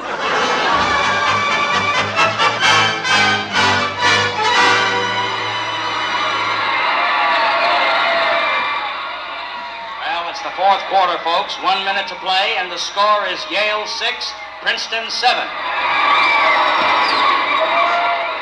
We must win this game. Oh, Rudy, if the coach would only let you play. Vallee! Yes, Coach? Are you ready for your big chance, son? Yes, Coach. I've trained hard and I'm ready. All right, son, I'll tell you what I want you to do. I want you to go in there now. I want you to give it everything. Are you ready? Yes. All right, son, get in there and fight.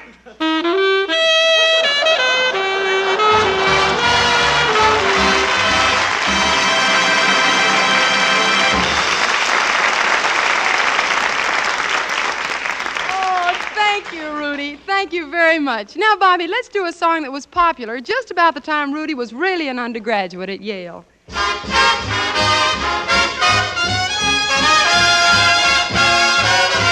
Button up your overcoat when the wind is free. Take good care of yourself. You belong to me. Eat an apple every day. Get to bed by 3. Take good care of yourself, you belong to me. Be careful crossing streets. Don't eat meat. Cut out sweets. You'll get a pain and ruin your tum-tum. Keep away from bootleg hooch when you're on a spree. Take good care of yourself, you belong to me.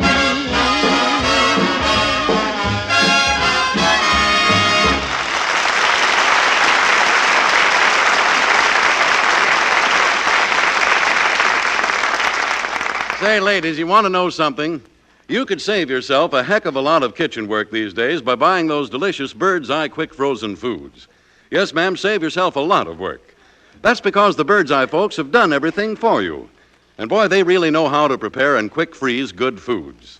Why, Bird's Eye are so careful, so fussy in the way they grow, clean, and quick freeze their food that you can always be sure of getting the very best, good food all the time. After all, Bird's Eye has been in the business for over 15 years. And believe me, you taste the results in every single mouthful. So for the better buy in frosted foods, better buy Bird's Eye.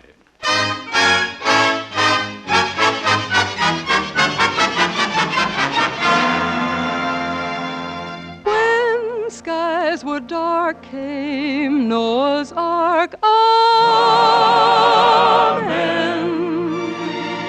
When lions roared came Daniel's Lord. Amen.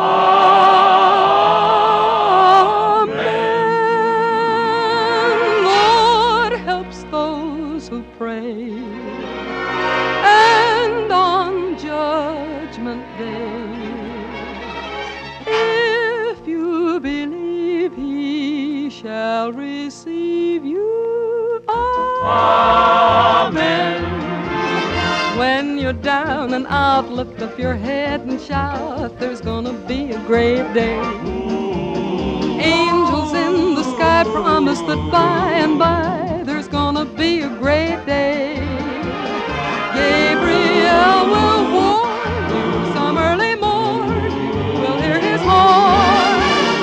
It's not far away, hold up your hands and say, there's gonna be a great day. When you're down and out, lift up your head and shout, there's gonna be a great day. Angels in the sky promise that by and by there's gonna be a great day. Gabriel will warn some early morn, you'll hear his horn.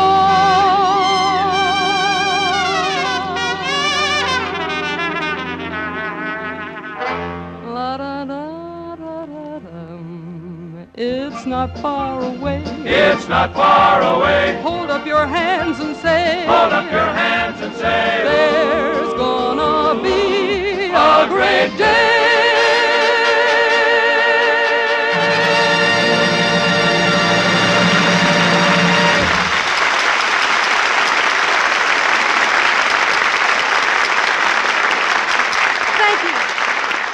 That's it for tonight, folks. It was very nice of so many of you to drop in on our Bird's Eye Open House, and we'll look forward to seeing you next week at this same time.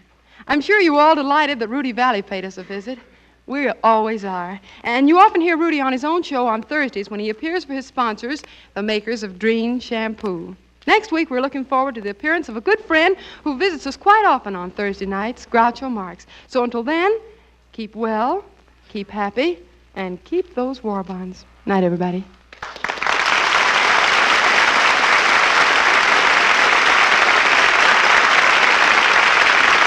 And friends, next Thursday, tune in a half hour earlier to hear from our good friends George Burns and Gracie Allen, along with Meredith Wilson and Bill Goodwin. That's a half hour before our Bird's Eye Open House, starring Dinah Shore, with our special guest Groucho Marx, along with Robert Emmett Dolan, his orchestra, Ken Lane, the four hits, the chorus, and little old raggly-taggly me, too.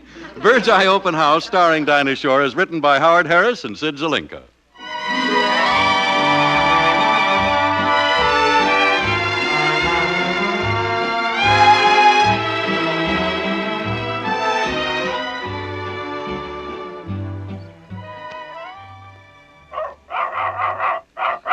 It's time for Gaines, Gaines. Gaines Complete Meal nourishes every inch of your dog because it contains meat meal, vegetables, cereals, important vitamins and minerals, too. Everything dogs are known to need. No wonder Gaines has been an outstanding favorite with veterinarians for over 16 years. Feed your dog Gaines Dog Meal today. He'll speak. Speak for Gaines, America's largest selling dog food.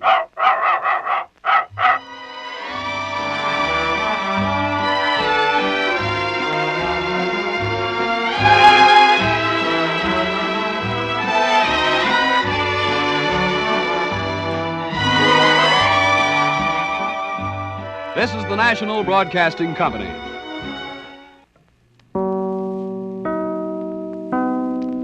KFI, Los Angeles. Hiya, fellas. Bird's Eye Frosted Foods present Bird's Eye Open House, starring Dinah Shore with her special guest, Groucho Marx. And now here's Dinah. Put that ring on my finger by that golden wedding band. Put that ring on my finger. Put that piece of paper in my hand. If you're anxious to linger, you will have to name the day. Put that ring on my finger. Go and get the license right away. You make such beautiful speeches and talk of a honeymoon ride. Now let's hear one of those preachers and that song, Here Comes the Bride. Put that ring on my finger. Wrap me in a wedding band. Put that ring on my finger. Put that piece of paper in my hand.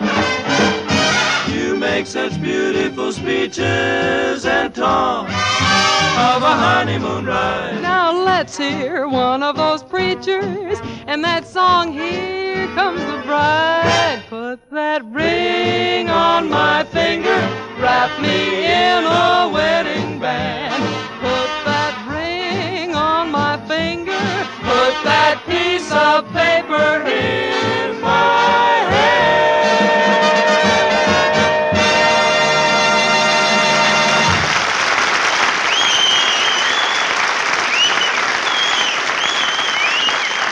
Good evening, ladies and gentlemen. Hiya, fellas. Oh, I'm fine. And welcome to our Bird's Eye Open House with Robert Emmett Dolan in the orchestra, Ken Lane in the chorus, and my boisterous boyfriend, Harry Von Zell. Hiya, Harry. Hiya, Dinah. How's the girl? Hey, why the hat and coat? Where are you going? Oh, I didn't tell you, did I? No. Well, Groucho Marx felt that he'd been over here so often that he asked me over to his place tonight.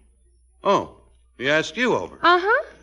Well, guess I'm just left out of things. Oh, I guess. no, Harry. don't No, say, Harry, I look, know. let's don't be silly, Harry. He must have meant for you to come along, too. Let's go.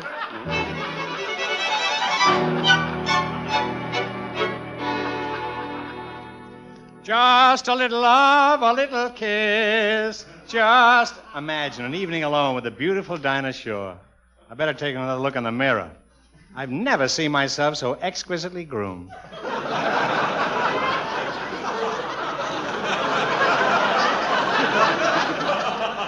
Groucho Marx, you're a handsome devil. Yes, you can go a long time without seeing a face like mine. That's what the girls say. They'd like to go a long time without seeing a face like mine. And what sartorial splendor. Gad, how I fill out this suit. Maybe I better take the popcorn out of the pockets and put it back in the balcony. Ah, lovely Dinah. Lovely Dinah should be here any minute. I'll turn the lights low. There. When she steps through that door, I'll sweep her off her feet. Coming, my sweet. Darling, let me take you in my arms. Groucho, put me down.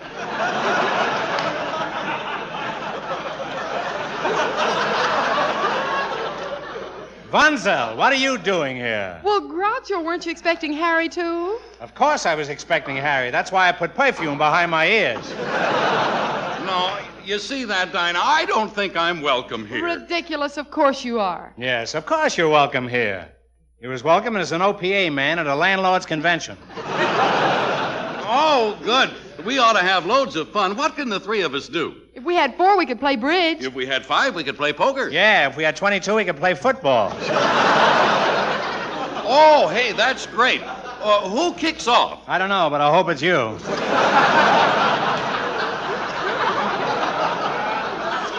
Dinah. You see, Dinah, I told you, I don't have to take that from this guy, you know.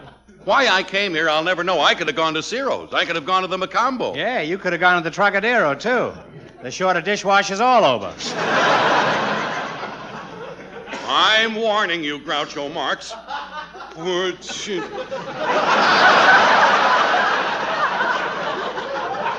You be careful what you say to me. For 2 cents, I'd punch you right in the nose. Oh, come now, Harry. Don't spend your old week's salary on poor little old me. Oh, gee, Groucho, I wish you'd stop. You're paying no attention to me at all. I'm terribly sorry, Dinah. As a matter of fact, I've been looking forward with great anticipation to this visit, and I prepared a tasty snack for later. Lovely. Oh, Dinah, if you were only mine, I'd get you caviar from Russia, vintage wines from France, and rare spices from the Indies. What did you get? A salami from the delicatessen.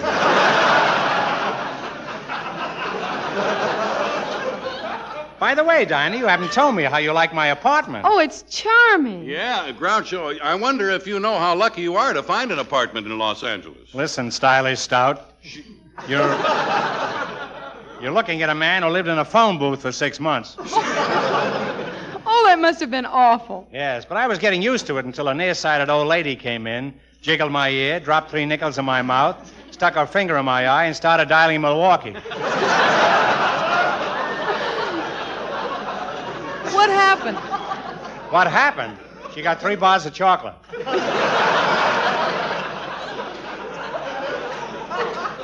She didn't know it, but that night I was a candy machine. Well, I don't know what... You still haven't told us, Groucho. How did you manage to get this apartment? Well, it was a strange coincidence. You see, a very dear friend of mine had this apartment until some anonymous person wrote a letter to the landlady saying that my friend was a murderer and a jailbird. So she kicked him out. Oh, gosh.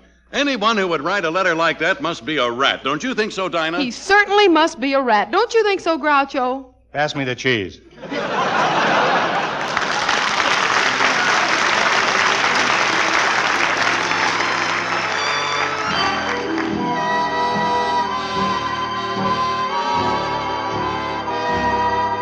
I'm in love with you, honey. Say you love me too, honey. No one else will do, honey. Seems funny, but it's true. Loved you from the start, honey. Bless your little heart, honey. Every day would be so sunny, honey, honey, with you.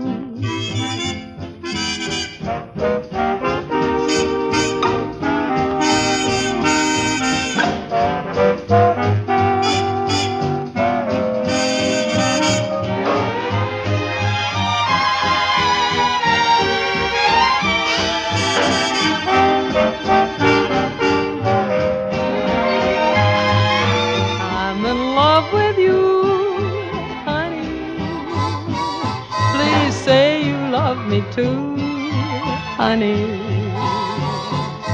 No one else will do, honey. Seems funny, but it's true.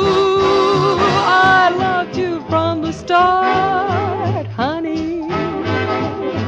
Well, bless your little heart, honey. Every day would be so sunny, honey, honey, when I'm with you.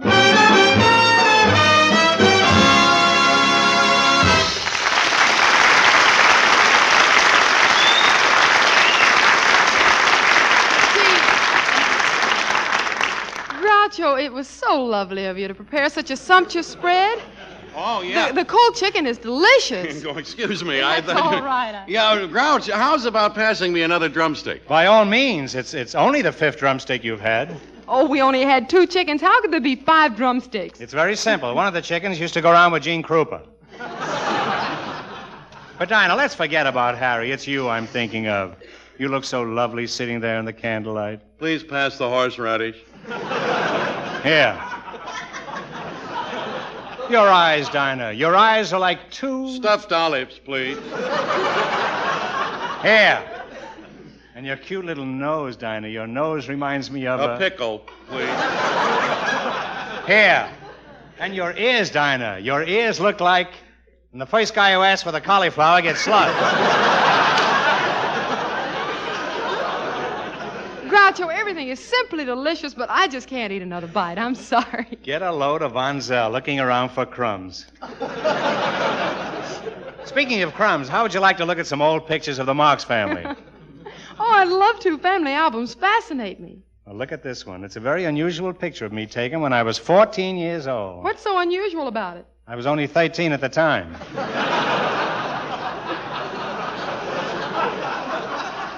And look, here's one that brings back tender memories. It was taken when I first fell in love. Isn't she lovely?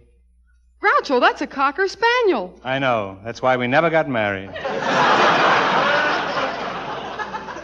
Dinah, the last I heard of her, she was in Boston, living with a Greyhound bus.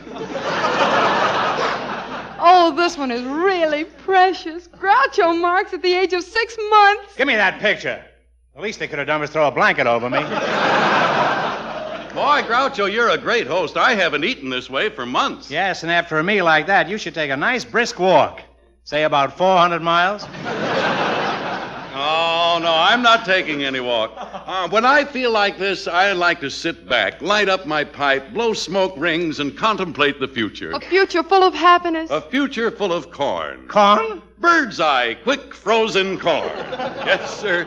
Golden sweet corn, Groucho. Tender, luscious, milky kernels of the goldenest corn you ever saw. All you have to do to enjoy it is to open the package and put the corn into boiling water, and presto, piping hot corn. And are those kernels fresh? I'll say, some of those kernels are so fresh they made top sergeants out of them.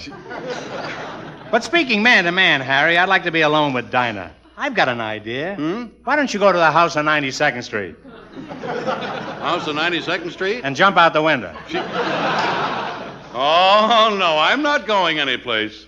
Well, if you stick around, I'm not going anyplace. It's subtle, but it's no good. Huh? Yeah. Don't you fool yourself about me. You're not. The only place I'll go is where I can get bird's eye vegetables and fruit. They're so easy to prepare, you know, so delicious. They all taste so farm fresh you'd think you just picked them out of your own garden. I still think you ought to go out for a little fresh air. Why don't you take the dog for a walk? Here's the leash, muzzle, and license. Well, where's the dog? I haven't got a dog. You'll have to do it the hard way. You know, getting rid of this guy isn't going to be too easy. Groucho, why don't you try being subtle? Oh, no, I heard what you said. You can forget about that subtle stuff, because I refuse to settle for anything but bird's eye vegetables and fruits. Oh, dear, there are many brands of frosted food, you know, but there's only one Bird's Eye. Only Bird's Eye gives you that famous Bird's Eye uniform top quality, that Bird's Eye fresh from the garden flavor. That's why you should always make sure the packages you pick say Bird's Eye on the label. Well, I think this ought to do it. Excuse me, Dinah. Harry, come here. What is it, Groucho? Listen, when you get out of this house, turn right, and 4 blocks down, there's a light, and the shade is up. Oh, where's my hat? I'll see you later. Groucho, where did Harry run off to? Down the street. The grocer left the light on, and his window is full of bird's eye fruits and vegetables.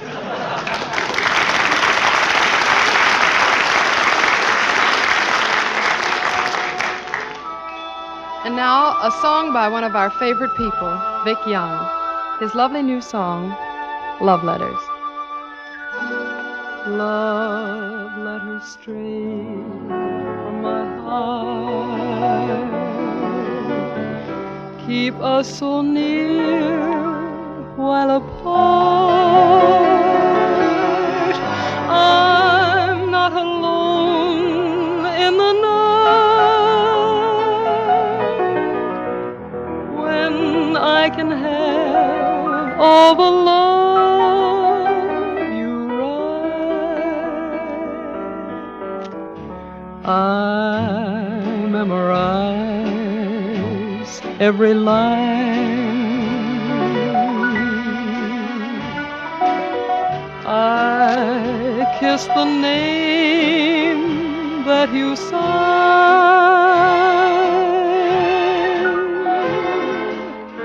And darling, then I read again right from the start. Love letters straight from your heart.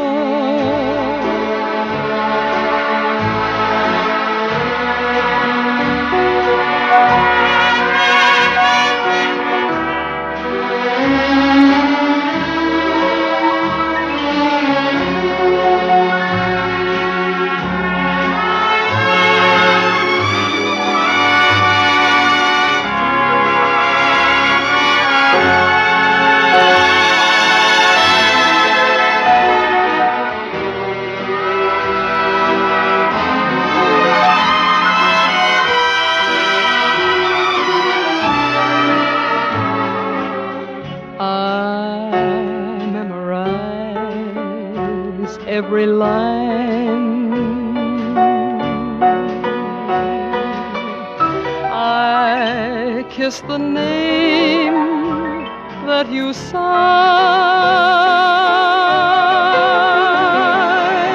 and darling, then I read again right from the start.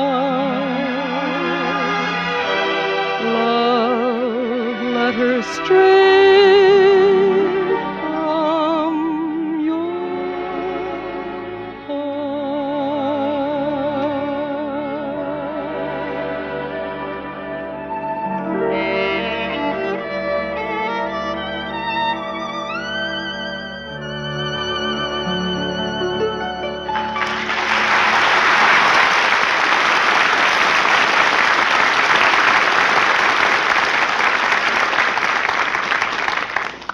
Well, I finally got rid of Onzel. Now, while Dinah's powdering her nose, I'll put my etchings where they'll be handy.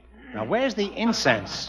By the way, what's that pile of pictures over there? Those? Oh, those. Oh, that's just a lot of calendars I bought in case I go in the insurance business.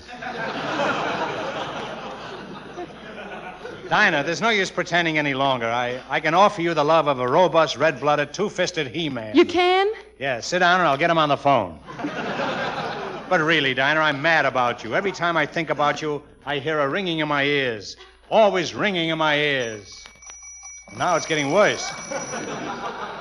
You better answer it. It's the doorbell. All right, I'll answer it. And just when I was on the 5-yard line. Oh, how do you do, Mr. Marx? And how is my favorite tenant this evening? Fine. And how is my little bird's-eye kitten? And I'm not referring to your frozen puss.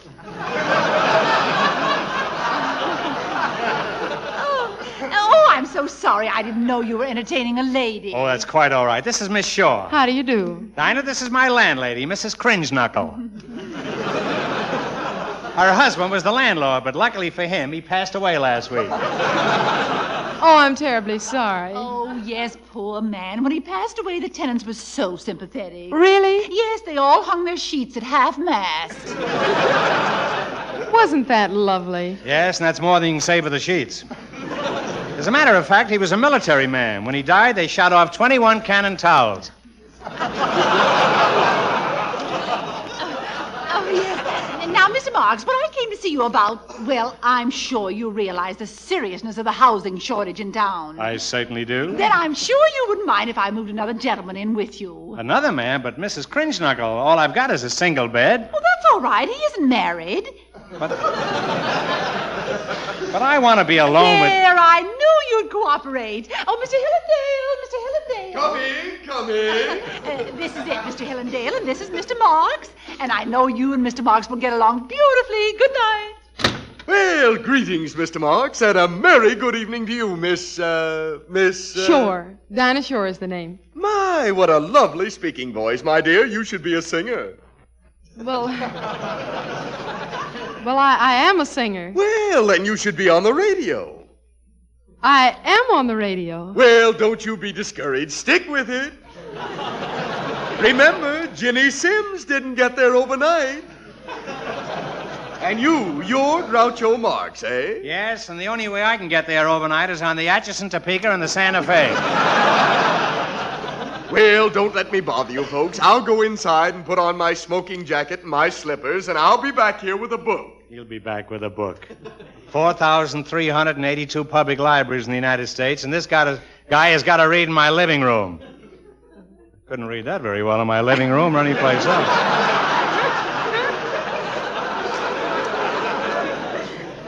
Why must things like this always happen to me? Dinah Precious, while he's gone, please give me a kiss. I shouldn't. Please. All right. Ah, this is the moment I've been waiting for, with your lips coming closer to mine. Oops! Don't mind me. I'll just sit here and start this book. Say, it's awfully dark in here. Don't you find it hard to read? I've got news for you. I'm not trying to read.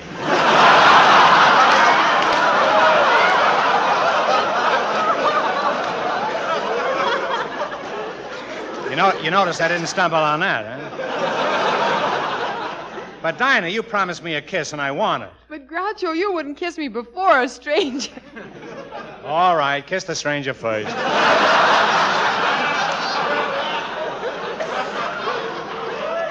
Oh, forget about me, folks. You go right on kissing, and I'll go right on reading. Well, that's the best offer I've had tonight. Now, where were we, Dinah? Well, you were about to kiss me. Oh, yes, you were holding my hand like this, and I had my left arm around your waist. It's none of my business, but it was your right arm. I know, but it's her left waist. Thanks, and then I called you dearest. You called her precious. Wait a minute, chum. If you know so much, why don't you take my place? Oh, no, not me. Why not? I'm reading Forever Amber.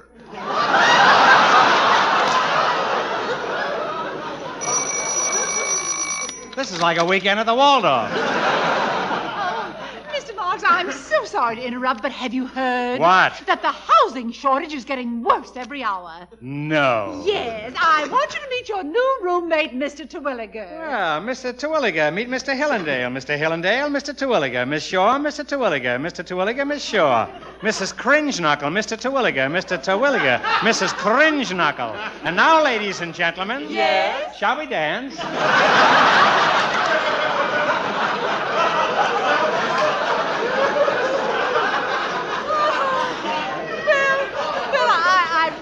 Must be going now. Oh, don't leave. There'll be plenty of room. I think a spot is going to open up in the medicine chest.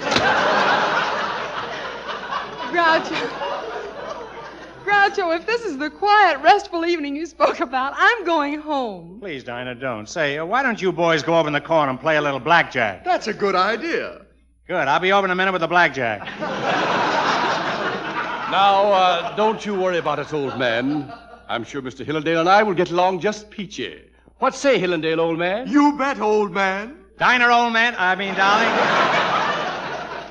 Let's forget the rest of the world. And with my arms about you this way, I can think of no one but you. Oh, yes, darling. Let's close our eyes and make believe we're on a far-off island. Yes, I can hear the mysterious music of the Orient. On the road to Mandalay, where the flying fish is. Well, stay on the road. Maybe a truck will come along. Come in. Yes, come in. Yes, I know all about the housing shortage.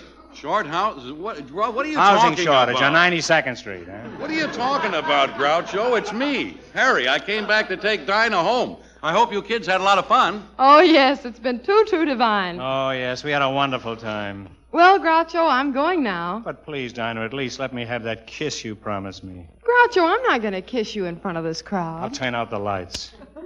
There, how about it, Dinah? All right.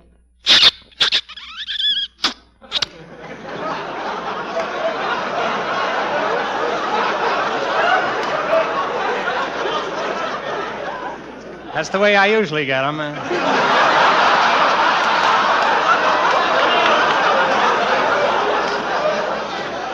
Dinah, darling, that kiss was worth all the aggravation I went through this evening. What a kiss. But, Groucho, you didn't kiss me. I didn't. Then who did I kiss?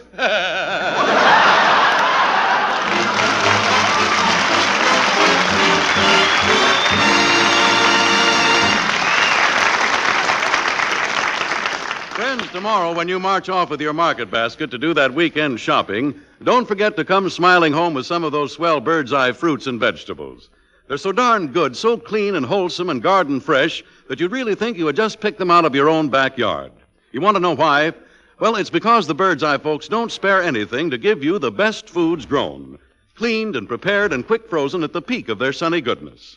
After all, the bird's eye folks have been doing it for 15 years. So remember, if you want the better buy in frosted foods, Better buy Bird's Eye.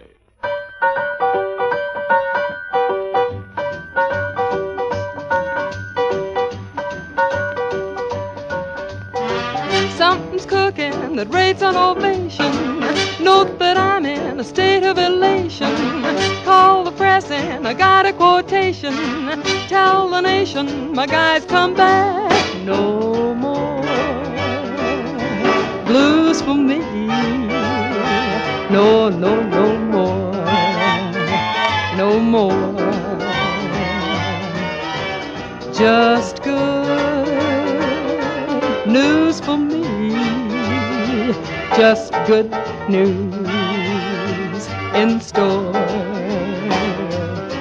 So roll the car out, we gotta get moving. Hang the star out, my guys are proving. When we step out, we really get grooving. Life's improving, my guys come back. Tell that preacher man today is the day. Got my feature man, and we're on our way.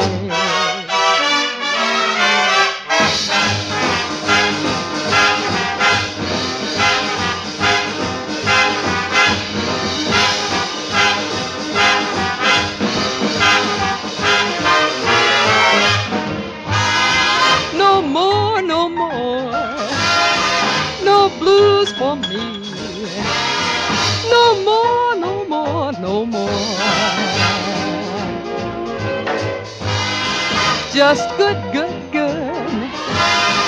Good news for me. Just good news in store. So roll the car out, we gotta get moving. Gonna hang the star out, my guys are proving. When we start to step out, we really get grooving, baby. Life's improving, my guys come back. Tell that preacher man today is that day. Got my feature man, and we're on our way. Happy day, hallelujah. My guys come back.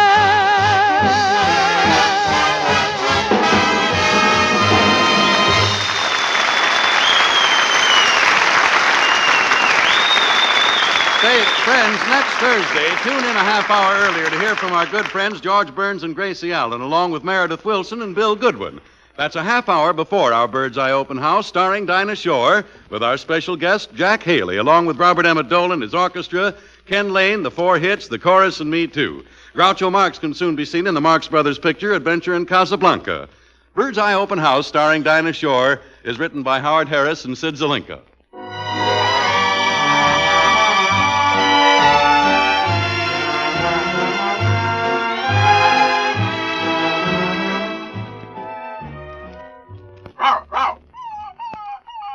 When Towser's got those mealtime blues, feed him Gaines. Gaines, Gaines Complete Meal. It nourishes every inch of your dog because it contains meat meal, vegetables, cereals, everything dogs are known to need for red-blooded vitality and happy, healthy disposition. Veterinarians have recommended Gaines Dog Meal for over 16 years. Start today. Feed your dog Gaines. He'll speak. Speak for Gaines. America's largest selling dog food.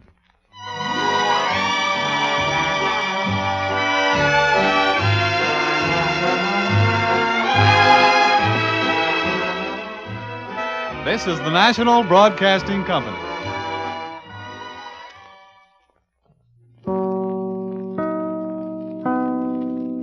KFI, Los Angeles. Hear Noah Webster Says at 9:30. Bird's Eye Frosted Foods present Bird's Eye Open House, starring Dinah Shore, with her special guest, Groucho Marx. And now here's Dinah. I didn't wanna see you again, but I did. I didn't wanna phone you again, but I did. I had a certain feeling for you that bothered me.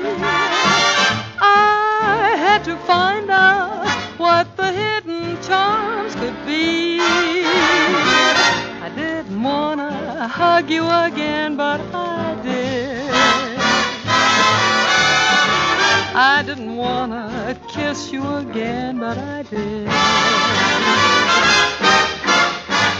I must have been too sentimental doing what I did. I didn't wanna fall in love, but I did.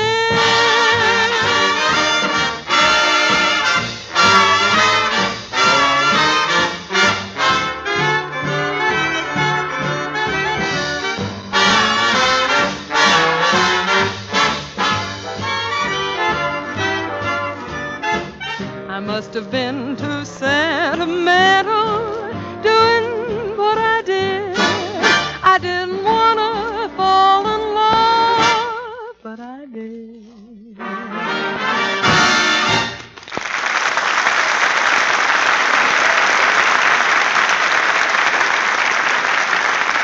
Thank you. Good evening, ladies and gentlemen. Hiya, fellas. Oh, I'm fine, and a happy Thanksgiving to all of you. That means you, Robert Emmett Dolan, and our orchestra, and Ken Lane, and our chorus, and all you nice people who are visiting our Bird's Eye Open House this evening. Oh, I didn't mean to exclude you, Harry. How are you? Oh, fine, and a very thanky Thanksgiving to you, darling. A very what? Well, anyhow, thank you, Harry. You know, this is my favorite holiday. Oh, mine, too. Gee, every Thanksgiving Day I'm bursting with sentiment, brotherly love, conviviality, and stuffing. But, Dinah, who else are you having over for Thanksgiving dinner? Well, my Aunt Sarah Lou Culpepper is visiting me from Alabama. Oh. And I thought maybe Groucho Marx might be a good dinner companion for her. Don't you think so? Oh, sure. Groucho's coming over, too. Say, where is he? I don't know, but I wish he'd hurry. See, Groucho told me not to buy a turkey because he's bringing one over. Groucho? Groucho is bringing the turkey? Yeah, I wonder where he is.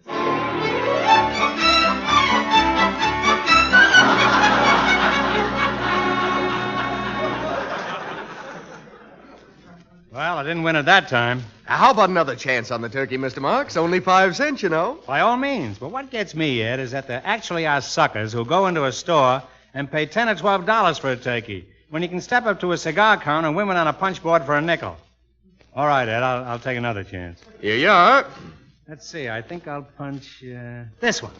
Mr. Marx, congratulations. You won the turkey. Oh, I'm always lucky. How much do I owe you? $153.40. You wait right here, Mr. Marx. I'll bring you your prize. I still can't understand how a guy in his right mind would go into a store and plunk down $10 or $12 for a turkey. Ah, Groucho Marx, you're a shrewd little rascal, you.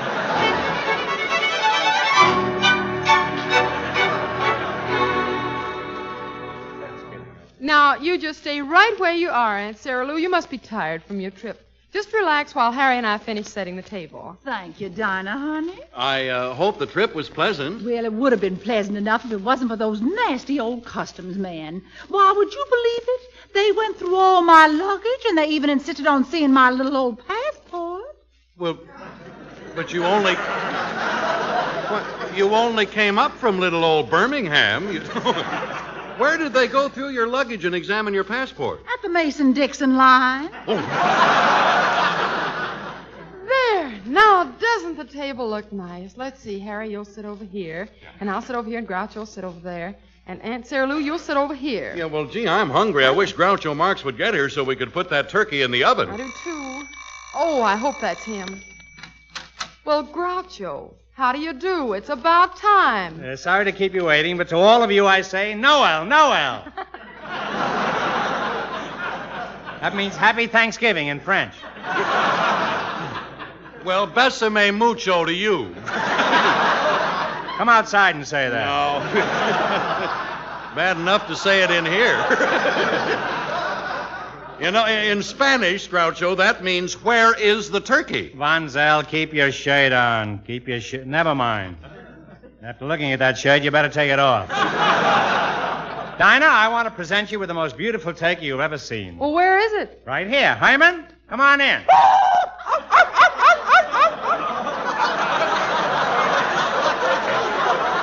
Wait till you try putting that in the icebox. Groucho, a live turkey? This is ridiculous. I don't believe it. You will if you start plucking his tail feathers.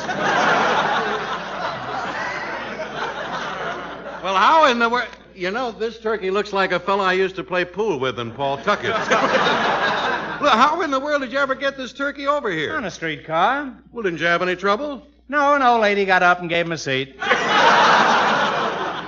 She used to be a turkey, too. Groucho, everything else is cooked. Who's going to kill the turkey? Dinah, don't mention the word kill in front of him, and it frightens him.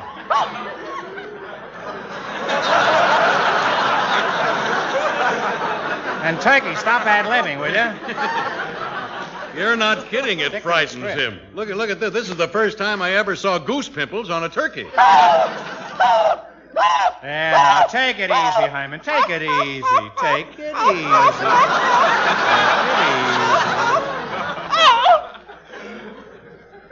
Hyman, don't overdo it. Get off your knees. I'm going to eat them later.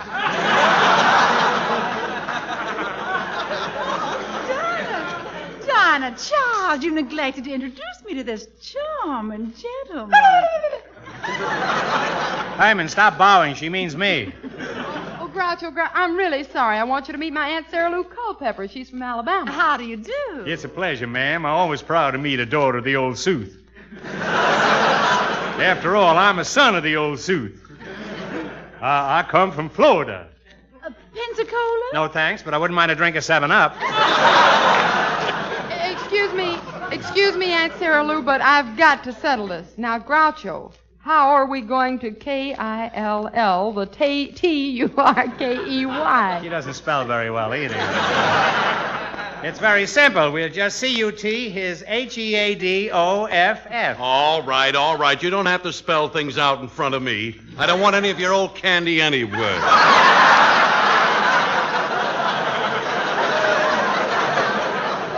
Bonzel, if you had 38 more points, you could get out of kindergarten. Now, boys, please, we've got to do something. The rest of the food is all cooked. Yeah, and if the cranberry sauce stands much longer, the taste will be killed. Harry, just a minute. Harry. You're not... There's no holding that turkey tonight. Harry, you're not supposed to say the word kill in front of it. That's the last time I get a turkey that went to college.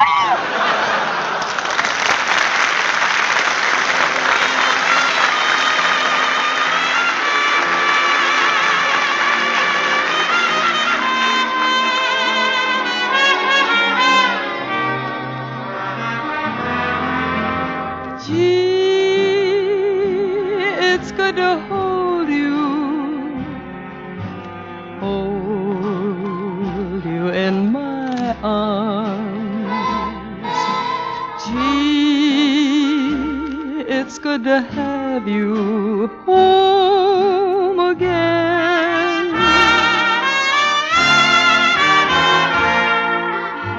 Gosh, I used to worry when you didn't write, waited for the mailman every day and night. Gee, it's good to kiss you, close to me. Never knew how lonesome a pair of lips could be. So hold me, hug me, kiss me once more. Hold me, hug me, kiss me like you did before. Gee, it's good to hold you in my arms again. Gee, it's good to kiss you, feel you close to me. Never knew how lonesome a pair of lips could be. So hold me, hug me, kiss me once more. Hold me, hug me, kiss me like you did before. Gee, it's good to hold you in my arms again.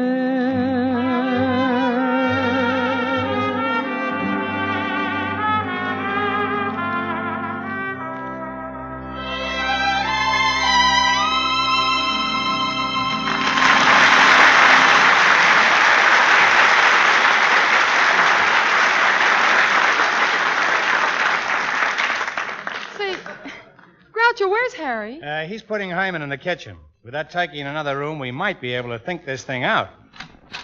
Oh, Harry. Harry, I hope Herman didn't make any too much trouble about being alone in the kitchen. Oh, no, not a bit. As a matter of fact, that bird is most cooperative. You know that chestnut dressing you made? Mm-hmm.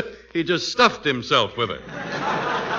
Well, which one of you is going to prepare the turkey for cooking? Well? Well, don't look at me. I'm so tender-hearted I feel faint when I cut the pages of a book.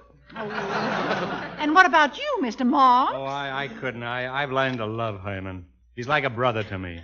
As a matter of fact, he does look like Chico. Except there's more white meat on Chico. Well, it's up to you, Groucho. When I invited you to a Thanksgiving dinner, you promised to supply the turkey. Now... Well, I did, but I can't help it if I'm not a killer. Hey, Dinah, I've got an idea. You know, I've got connections. Well, what about it? I'll get a mobster from out of town to bump him off. Oh, Harry, don't be silly. Oh, and you Yankees call yourselves men. Why, that turkey's neck would have been wrung long ago in Alabama. I'll be right back. Where are you going? I just want to warn Hyman not to fly south for the winter. Oh, I'm losing patience. Something's got to be done about that turkey. Now, Groucho, I'm going to give you and Harry 30 seconds to think of something. I'd love to, Dinah, but I can't think of a thing. You hold it. Oh, wait a minute, everybody. I'm thinking of something. What are you thinking about? Green beans. Green beans? Green beans? Green beans? Green beans? Bird's eye, quick frozen green beans. Honey, I'll settle the whole problem. Gentlemen, to the first man who kills that turkey, I will give a great big kiss. To the first man who kills that turkey, you will give a great big kiss? Yes. Folks, in that kitchen stands a turkey named Hyman, who will be the first turkey on record to live long enough to collect Social Security.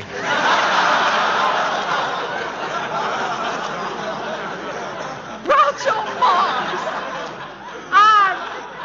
I realize you're a Yankee, but even so, I've never seen anything quite as fresh. Oh, fresh. Just wait till you try those bird's eye stringless beans. Oh, she walked into that one. Certainly did. Or any other bird's eye vegetable or fruit. They're the freshest tasting, most perfect foods you ever ate. That's because the bird's eye folks really know how to grow and prepare good food. They're so careful, you know. So fussy that you can always be sure of getting perfectly delicious, clean, and uniform food all the time. Believe me, any one of those bird's eye fruits or vegetables would win first prize at a beauty contest. I can just see it. The scene is Atlantic City. As the cameras are clicking, there sits Miss Stringbean of 1945. Her shapely legs and eyes are crossed, and she's wearing a quick frozen bathing suit. Yes, and as I wink at her, she gives me the eye. The bird's eye. I'm going to get in on this racket, too. Bless your little fat heart. And my little fat bird's eye. Yes. Really, folks, if you give your food store's frosted food case the bird's eye, you're going to get some mighty good food. Because you know, if you want the better buy in frosted foods, better buy Birdseye. Look, fellas, I've just gone through the cookbook again, and it says nothing on how to cook a live turkey. Now, what are you going to do about it? Oh, if my dear, dear husband, Colonel Blodgett, were only here, he'd know how to handle that turkey. Your husband, Colonel Blodgett? Yes, we were married for 20 years. Oh, what a beautiful union. He died a short time ago. That guy didn't die. He seceded from the Union.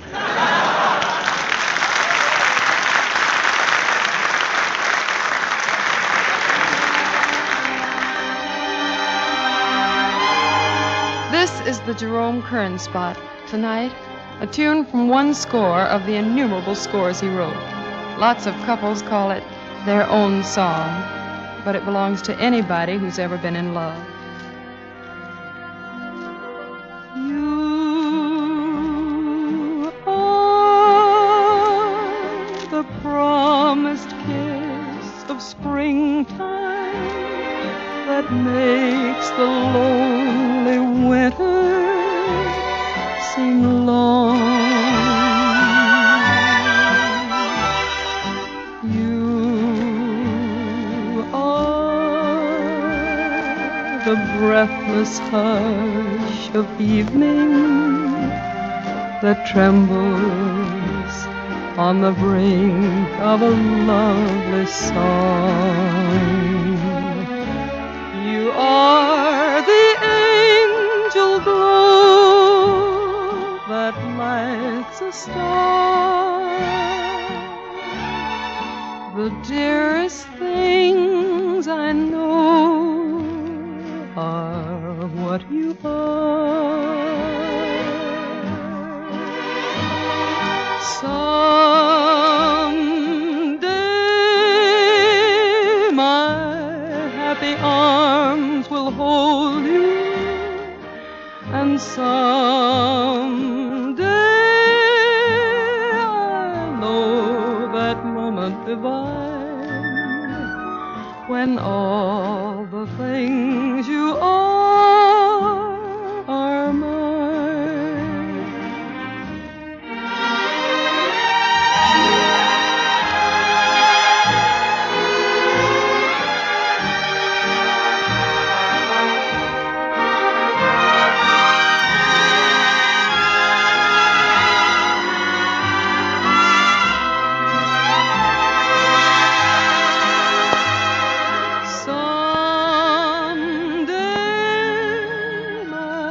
Happy arms will hold you, and someday I'll know that moment divine when all the things you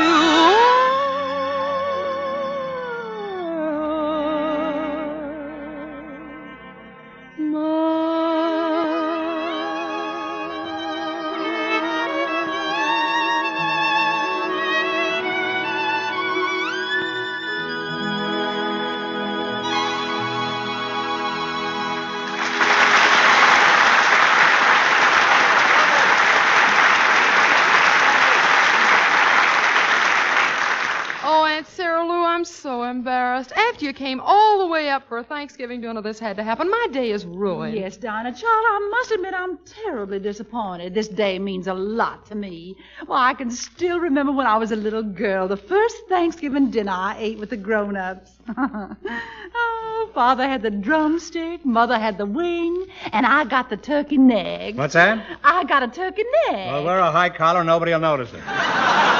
Well, I never... Now, look, Groucho, that's no way to talk to my aunt. I can't help it, Dinah. I keep thinking she's your uncle. Oh, Fop.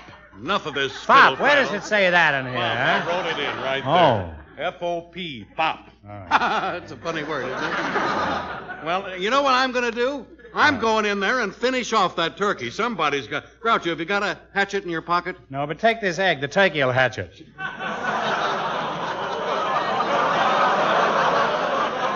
I'm not responsible for that. The turkey wrote that joke himself. Oh, Harry, I'm very very proud of you. I'm glad there's one man here who has some courage. Well, thank you, Dinah. Now, I'm a-going into that there kitchen, and when I get finished, that there turkey, he'll be ready for the roasting. I'll be right back. Well, we'll all be eating soon. For Hyman's sake, I hope the end comes fast.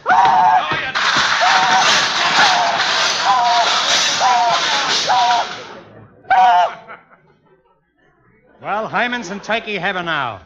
May he rest in pieces. And I wish I'd one of the pieces. Well? Thanks, old boy. Harry, are you finished? Finished? I'll say I'm finished. The darn turkey threw me 2 falls out of 3. You should have gotten a half Nelson on his giblets. Or still better, a half giblet on his Nelson. That's a two-way joke. You can have it either way you want. Gee. We insure everything around here. Nobody could handle that turkey. And to think that only yesterday Mr. Krausmeyer, the butcher, wanted to sell me a turkey, and I turned him down. Dinah, we'll have turkey yet. Give me that phone. Okay.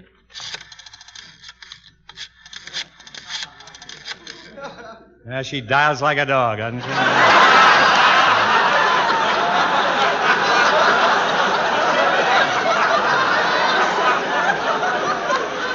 Hello? Oh, no. Hello? Hello, Mr. Krausmeyer. This is Groucho Marx. Have you got a turkey left in the shop that you could sell me? You have one? Weighs 165 pounds? Krausmeyer, take your wife off the scale. Think of your children. And take them off the scale, too. I just want a turkey. All you've got is a live one? Oh, never mind. But just out of curiosity, is it a male turkey or a female? A female? Well, if she's not going steady, I can get her a hot date for Saturday night. Goodbye. Well? All right, Dinah, I guess I'll have to go in there and do away with Herman. I feel like a Benedict Arnold, but I'll do it. Attaboy, Groucho, old man. But wait a minute, I can't face Herman unless I have a little something to brace me up. Well, I took the liberty of mixing a bowl of punch. Sure enough? You'll find it right there in the kitchen. Sure enough. That ought to brace you up. We call it the Southern Magnolia and Honeysuckle Punch. Sounds good. How's it made? Well, it's mighty complicated. You take a big bowl, you pour in 5 quarts of bourbon. What else? That's all. Hyman, here I come. Hey, where's that bowl of punch? Well, I saw it right here on the kitchen table. Well, the bowl is there, but there's nothing in it. You're right. The bowl is empty. Aunt Sarah Lou, did you? Dinah, how dare you suggest that I would Well, I did. Well, don't look at me. I didn't touch it. Well, somebody must have drunk it.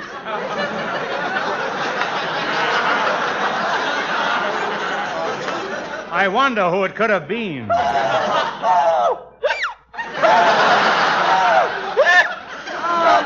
That's all. A drunken turkey. Groucho, this is the last straw.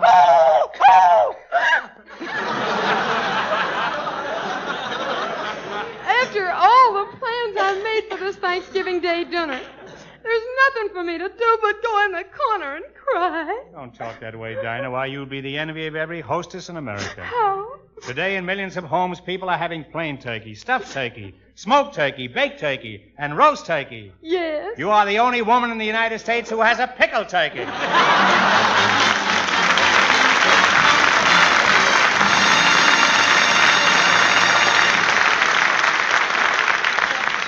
Say, folks, I bet I know what you're going to have for dinner tomorrow night. Turkey. And the next night, and the night after that, and the night after that. Yes, sir, for the next week or so, you're going to get the bird in one way or another. But look, if you want to add a little variety to those turkey meals, how about pepping them up with some of those wonderful Bird's Eye quick frozen vegetables? They're all so good, all so easy to prepare, really a pleasure to serve. So how about getting some tomorrow? Just make sure, though, that the packages you pick say Bird's Eye clear as anything on the label. Because there are many brands of frosted foods, but only one Bird's Eye. Only Bird's Eye gives you that famous Bird's Eye garden freshness, that Bird's Eye uniform top quality every time. So for the better buy in frosted foods, better buy Bird's Eye.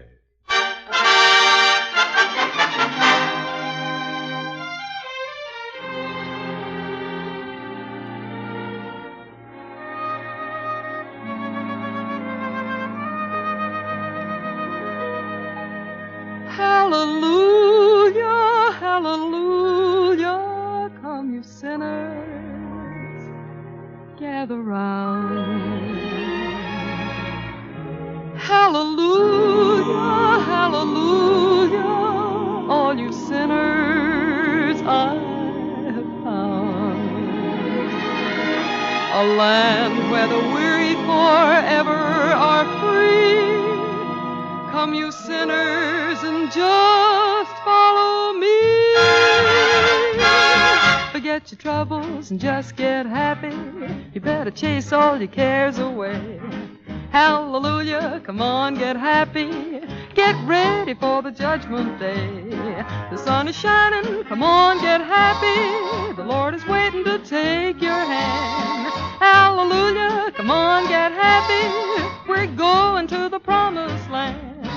We're heading across the river. Wash your sins away in the tide. It's all so peaceful on the other side. Forget your troubles and just get happy.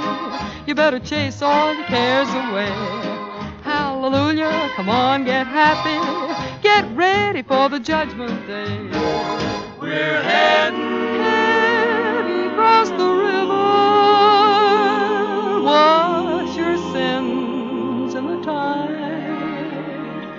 It's all so peaceful on the other side. Forget your troubles and just get happy. Better chase all your cares away. Hallelujah, come on, get happy.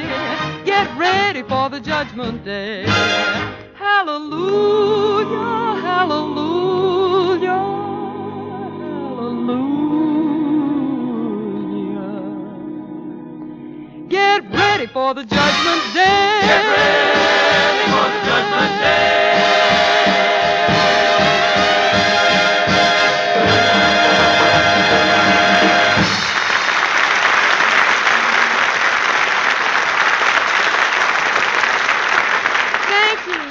Thanks, Groucho Marx. We had a lot of fun, and you're always welcome.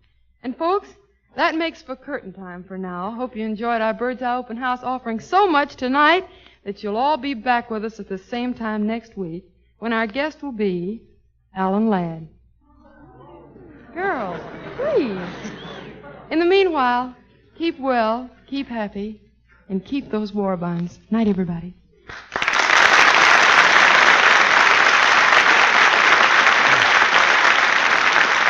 Say, friends, next Thursday, tune in a half hour earlier to hear from our good friends George Burns and Gracie Allen, along with Meredith Wilson and Bill Goodwin. That's a half hour before our Bird's Eye Open House, starring Dinah Shore, with our special guest, Alan Ladd. Along with Robert Emmett Dolan, his orchestra, Ken Lane, the four hits, the chorus, and me, too. Groucho Marx can soon be seen in the Marx Brothers picture, Adventure in Casablanca. Bird's Eye Open House, starring Dinah Shore, is written by Howard Harris and Sid Zelinka.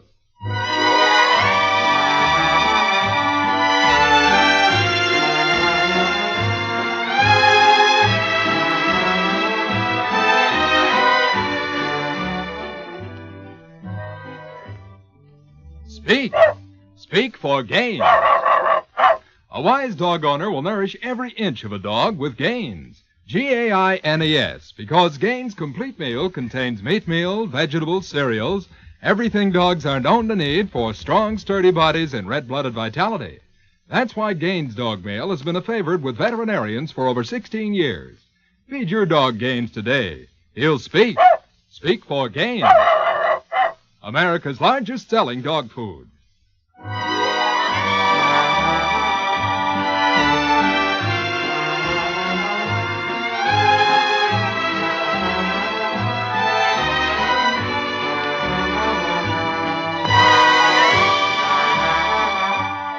This is the National Broadcasting Company.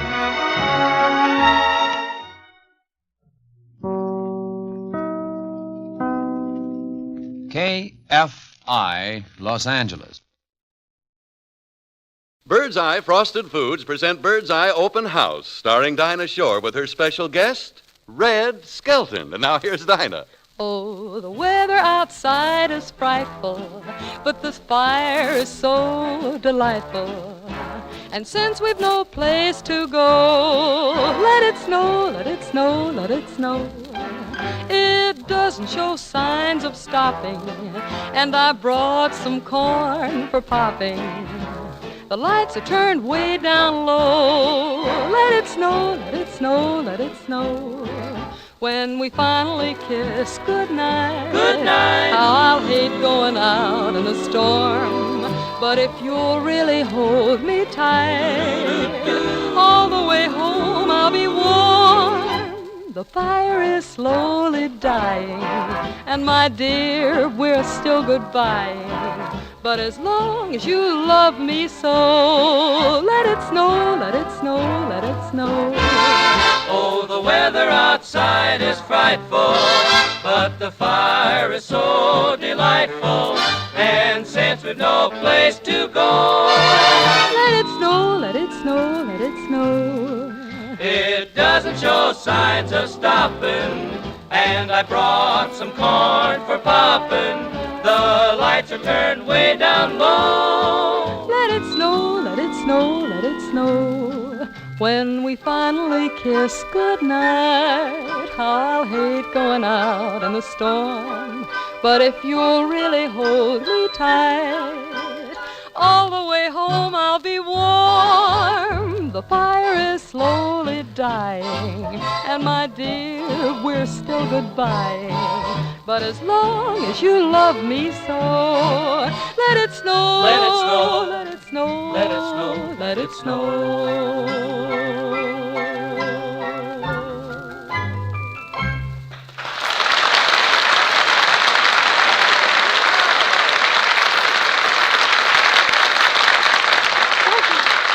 Good evening, ladies and gentlemen. Hiya, fellas. Oh, I'm fine. And now, on behalf of Robert Amendola and the orchestra and Ken Lane and the chorus, I want to wish you, without fear of contradiction and to all intents and purposes, a very merry 12 days before Christmas. And now, I'd like to go ahead... Dinah, is it all right if I come in? Is it all right if you... Oh, folks, it's that XGI Red Skelton.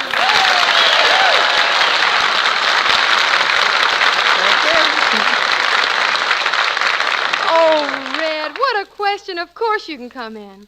Red, you look wonderful. You haven't changed a bit. Oh, how can you possibly say that? Well, look at me. Why, after those 2 years in the Army, the Army made a new man of me. What do you attribute it to? The regular hours? The exercise? Or the rigid discipline? No, none of those things. Dinah, all I am today... all I am today, Dinah, I owe to just one thing. What is that? Spam.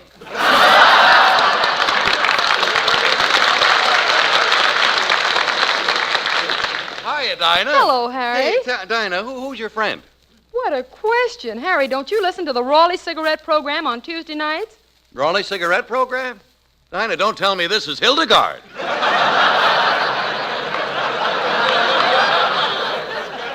I knew I should have got a shorter haircut. Oh, Harry, don't be silly. You must remember Red Skelton. Red Skelton? Yeah. Why, of course. Gee, you've been away so long I didn't recognize you at first, Red. How long were you in the Army? 2 years. Gee, 2 years in the Army's a long time. Look, Red, now that you're back, how would you like for me to do something for you in radio? Well, I've got my own radio show. Oh, yeah. Well, perhaps I can do something for you in pictures. Well, it so happens I'm starting to make a picture at Metro next month. Yeah. Well, maybe I could get you a date with a girl. Gee, right now it happens that I'm seeing a lot of Lana Turner. Uh-huh. Well, look, Red, I'd like to ask you a question. What's that? Where does a guy go to enlist? No, listen, Red, just between the two of us now, tell me, are the girls in Paris as charming as they say? Trey, beautiful. Oh. I was very lucky to get a 72-hour pass while in Paris, and a gorgeous mamselle promised me a date for Friday, Saturday, and Sunday, but at the last minute her boyfriend showed up. What happened? Lost weekend. Say, Red, have you seen any of your old buddies from overseas since you've been back? Yeah, this morning I got a call from an old top sergeant. That was right the first time.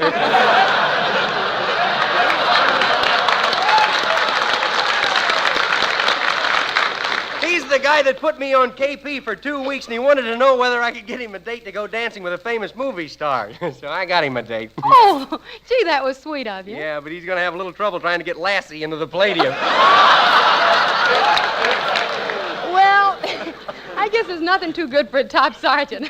No, and Red, I don't imagine you had any trouble finding a place to live, Are did you kidding? Right now, I'm sharing a bedroom and bath with 4 other ex-servicemen. You ought to see us. We sleep according to the Army rank we had. One of them used to be a colonel. He got the bed. One was a major. He sleeps on the sofa. The other was a captain. He sleeps in a chair. And the other guy's a lieutenant. He sleeps on the floor. What about you? Where do you sleep? Well, I'm not saying, but I'm the first one to brush my teeth every morning.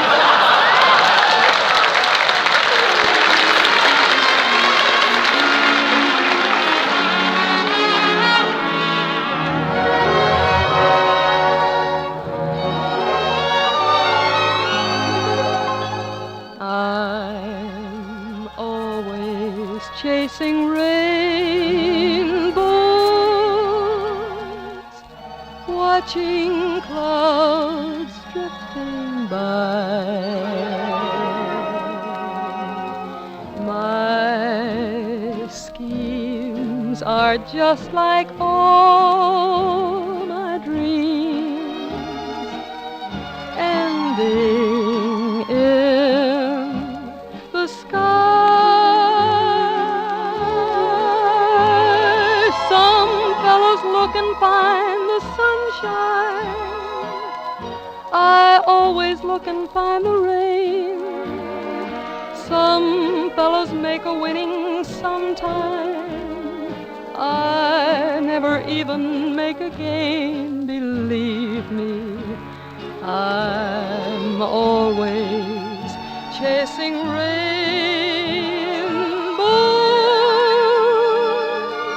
waiting to find a little bluebird in vain.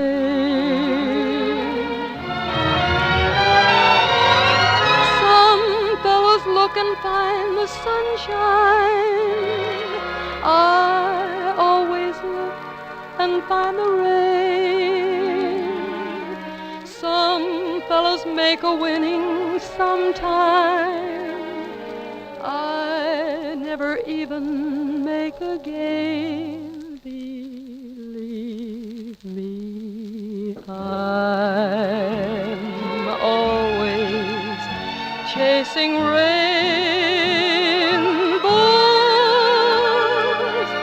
waiting to find a little bluebird in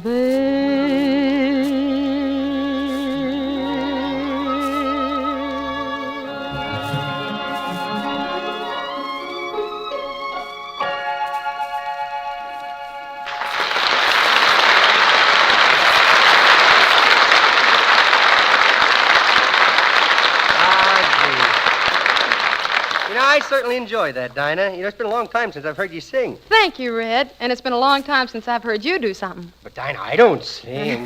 No. I mean that rural character, Clem. Oh, you mean Clem Cadiddlehopper?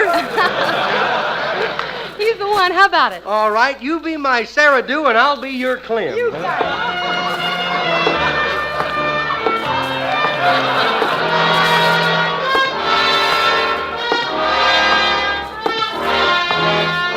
Well, here I am. Do do do do do do do.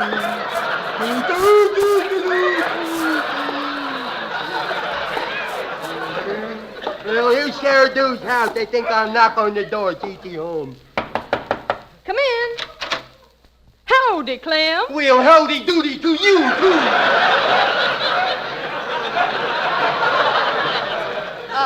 Clem, what kept you so long? Well, I've been working around the farm. I sprayed the whole place with that DDT. Did you get rid of all them ants? Yep. Missing a couple of uncles, too. Here, Sarah Dew, I brung you something. Oh, Clem. Yep, it's all for you. You know how those fancy folks in Paris, France eat frog legs? Mm-hmm. Well, I couldn't get you any frog legs, so I brung you the next best thing. What's that? Toadstool.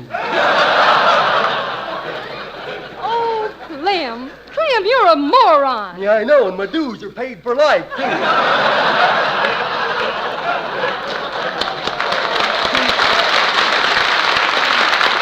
Say, Sarah, too. Mm-hmm. What is it, Clem? Ain't you glad you seen me? How about a little kiss, hmm? No. Oh, come on. I'll just give you a little peck. Well, all right. Well, here goes.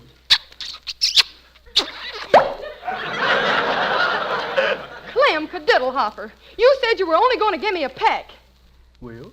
While I had my eyes closed, you slipped me a whole bushel. And there's another thing, Clem. Since when did you learn to kiss that away? Since the time I got my lips caught in that electric milking machine.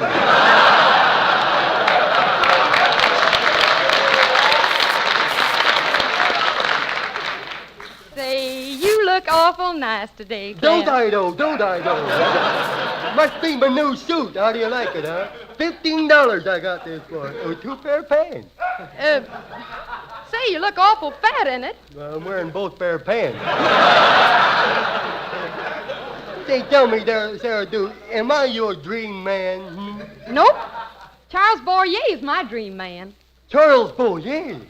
I suppose he's supposed to be charming, huh? Tell me, does his head go to a point? No. Can he make his Adam's apple zigzag? No. Can he cover his face with his ears? No. I don't know what you see in him.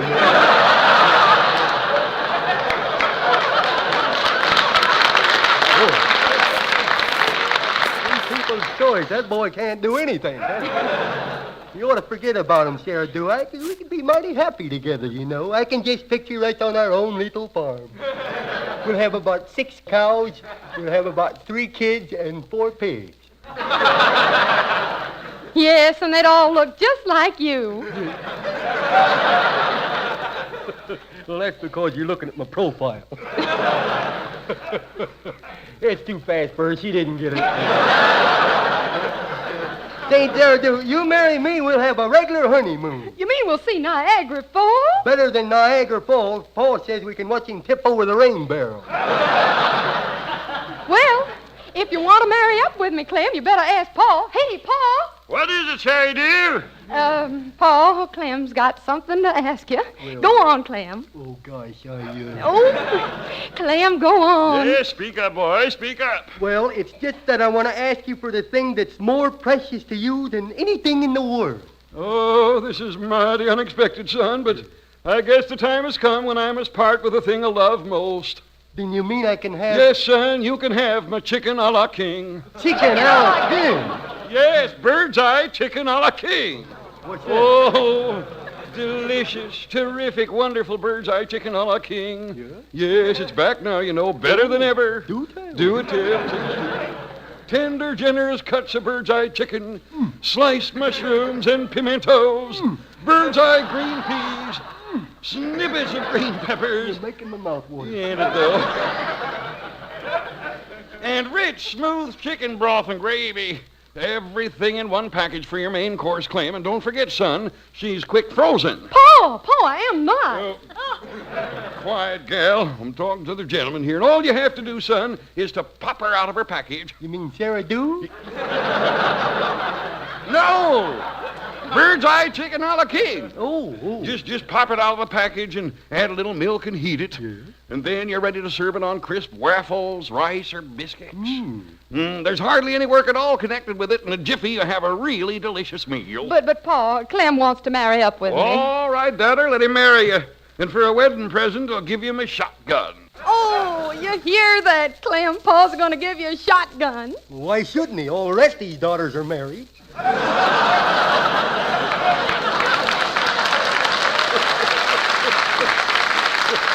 Oh, sure hot tonight.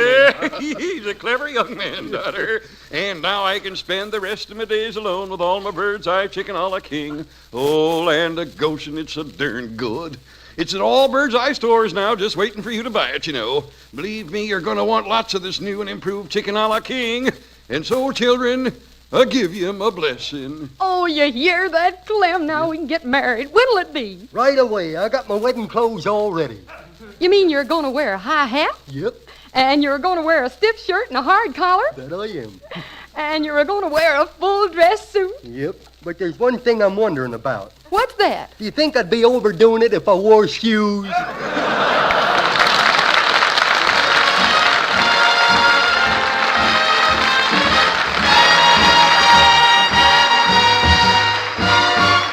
Waiting for the train to come in, waiting for my man to come home.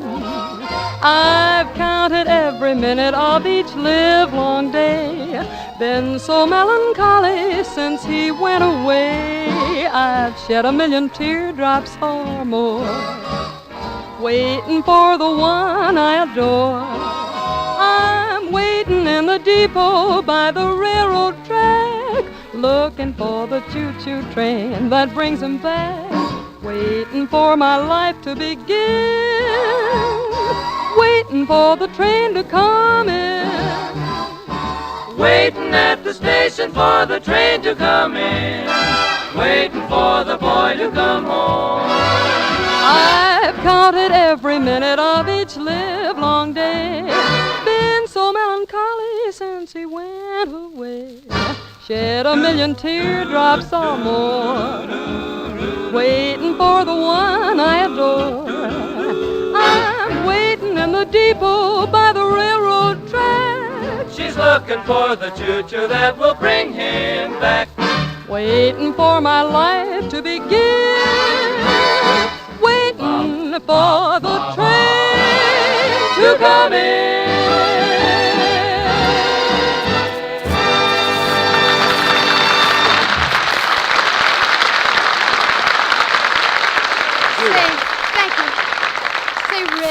There's one more thing everybody at the Bird's Eye Open House is waiting to hear you do. Dinah, you mean... I certainly do. All right, you be my aunt and I'll be the mean widow cat.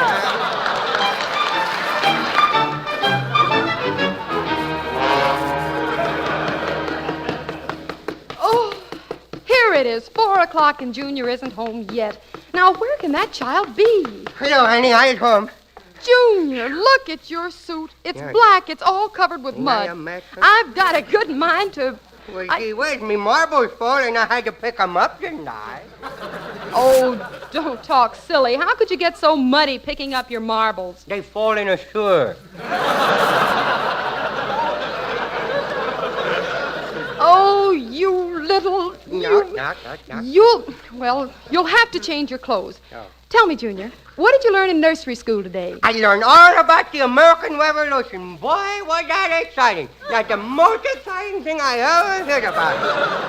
First, George Washington was winning, bang, bang. And then the British was winning, bang, bang, bang. And then George Washington was winning, bang, bang. Then the British was winning, bang, bang. And then... Well, now, never mind about that. Who finally won? I ain't sure, but when the bell rang, Washington was way ahead. I know.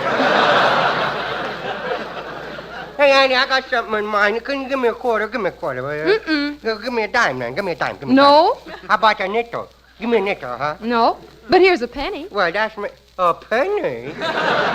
Yes. Guys, we sure doing our bit to stop inflation, ain't we? Well, now, never mind that, Okay. Junior. Heavens, where did you get that nasty cut on your finger? Yeah, ain't that awful?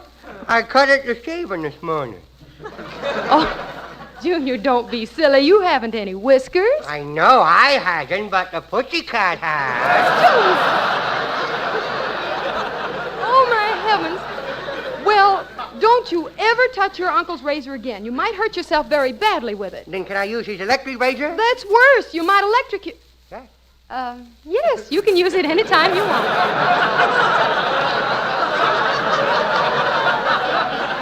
Sure that does me, don't you? But now you go right to the medicine chest and put some peroxide on that cut. Now, can't I look for some this morning, but there's none there. Oh, Junior, don't be silly. Who could have used up a whole bottle of peroxide? I don't know. I don't know who did it.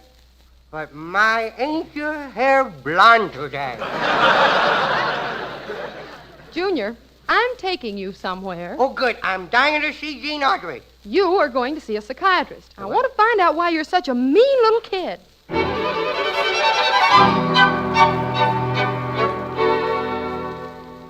Well, I want to see Gene Audrey. Now, quiet, Junior. All these people are waiting to see the psychiatrist. Well, let him. I want to see Gene Audrey. Hey, Annie, what's this psychiatrist going to do, huh? Is he going to hurt me? No. He's just going to look at your brain. Oh, well, leave it here. Let's go see Gene Audrey. Now, be quiet. Here, look at the pretty pictures in this National Geographic magazine. Oh, let me see. Oh, look at this picture here. Oh. Junior, give me that magazine.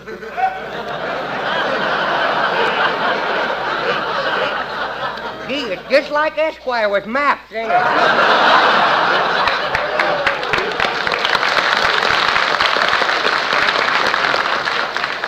Well, the doctor ought to be seeing us soon. Won't you come into my office and bring the little tyke with you? Come on, Junior. Okay. So, this is the lad you spoke to me about over the phone. Yes, Doctor. I hope you can do something with him. Well, now let us see, son. Come over here. What you gonna do?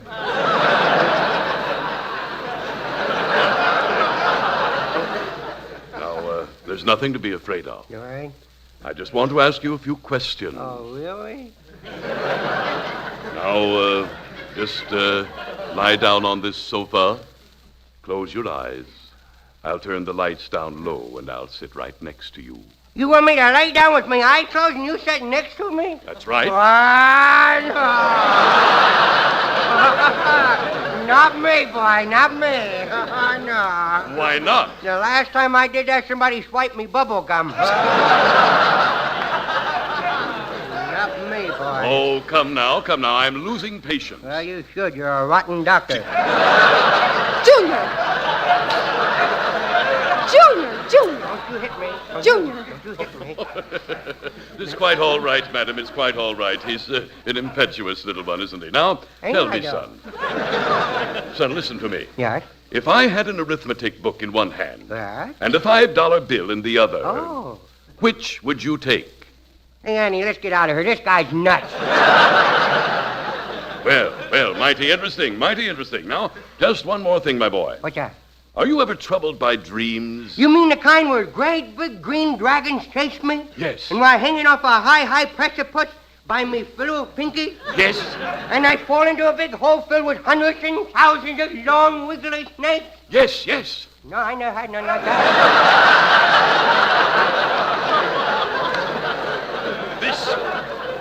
I must say, this is amazing. Why, this boy is suffering from schizophrenia. Now, you watch your language.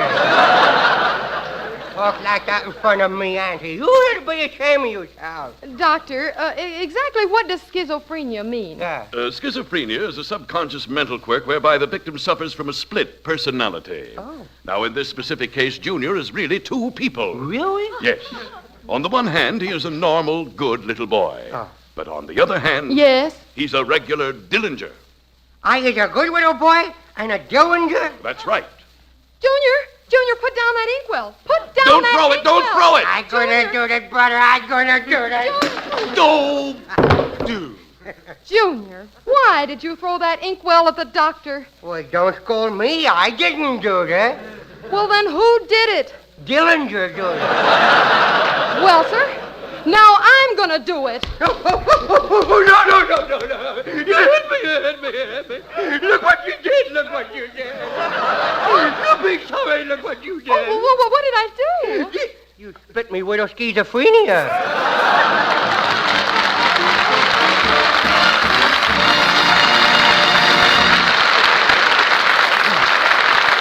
Say, friends, do you want to know about a really versatile vegetable? Well, then, get acquainted with bird's eye squash. Now, there's a delicious vegetable that you can do wonders with. As a golden vegetable, it's superb.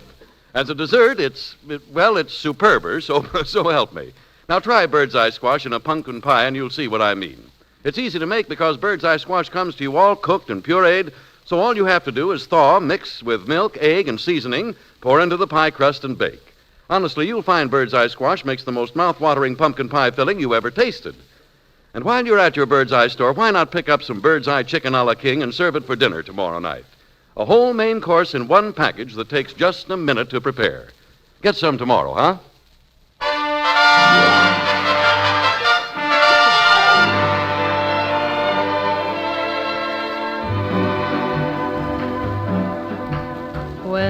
they begin the beginning. It brings back the sound of music so tender. It brings back a night of tropical splendor. It brings back a memory evergreen.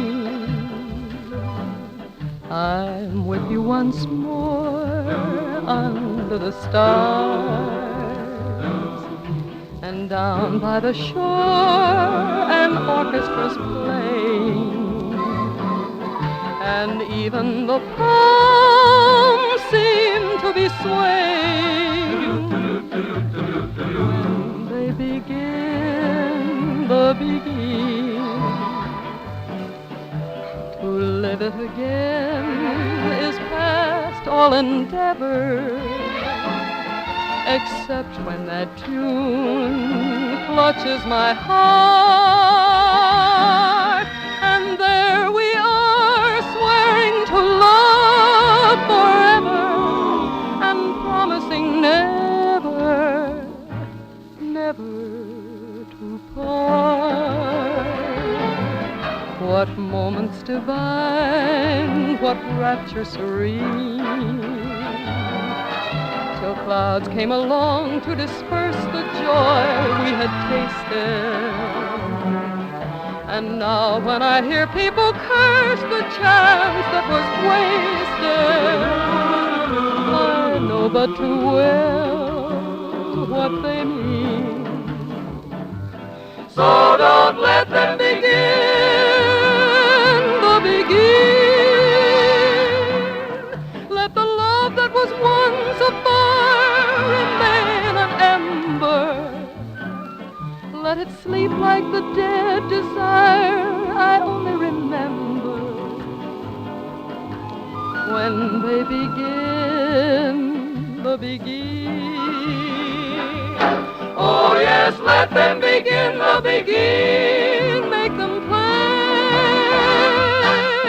till the stars that were there before return above you, till you whisper to me once more, darling, I love you. We suddenly know what heaven we're in when they begin the begin. When they begin the begin.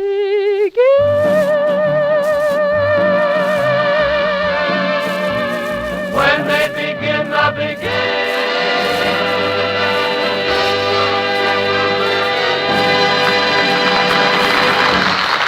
We're a little late. Next week we're going to be all together. George Burns, Gracie Allen, the Maxwell House Show, and Dinah Shore's Open House with a special guest, Dinah's husband, George Montgomery. Try to be with us. Red appeared tonight with the courtesy of Metro Goldwyn Mayer makers if they were expendable. The Dinah Shore Show is written by Howard Harris and Sid Zelinka. Speak for Gaines. That's your dog's special way of saying feed me Gaines. Gaines, Gaines Complete Meal. It contains meat meal, vegetables, cereals, everything dogs are known to need to help them keep healthy and happy. That's why veterinarians have recommended Gaines Dog Meal for over 16 years. Start today.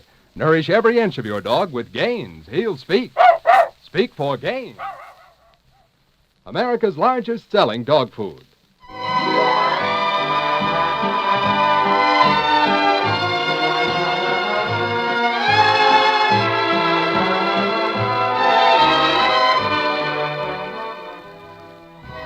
This is the National Broadcasting Company.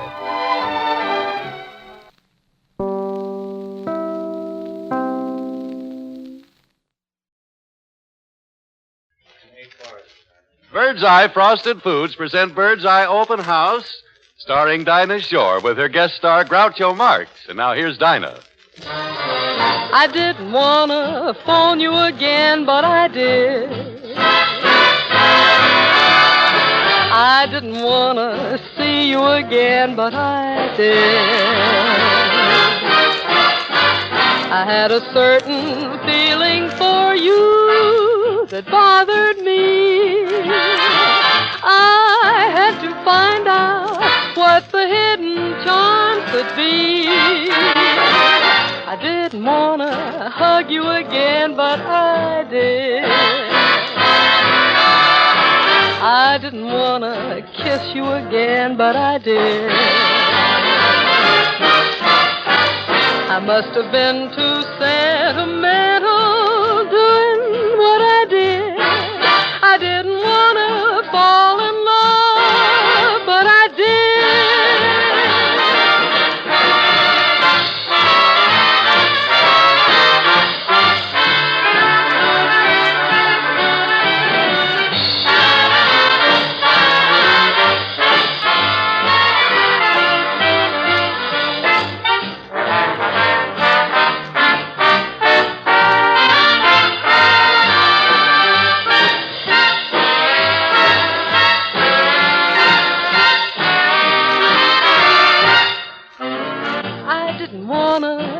You again, but I did.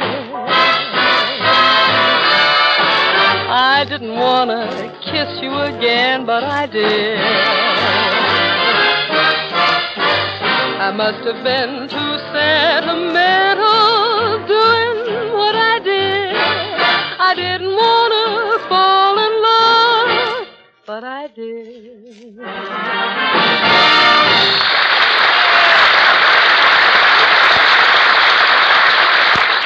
Ladies and gentlemen, hiya, fellas. Oh, I'm fine, and I'm sure you'll be glad to know that on hand is that man of extraordinary talent, What a build-up I get. Huh? Robert Emmett Dolan with his orchestra. And another man whom you've all learned to admire, You just can't say enough about me. Kent Lane in the chorus. And a man of such outstanding ability and personal charm that you've all found a place in your hearts for him, I know she'd save me for the last. Harry Von Zell. And last but not least, A man who dropped in to refill the Dixie cup container. Groucho Marx!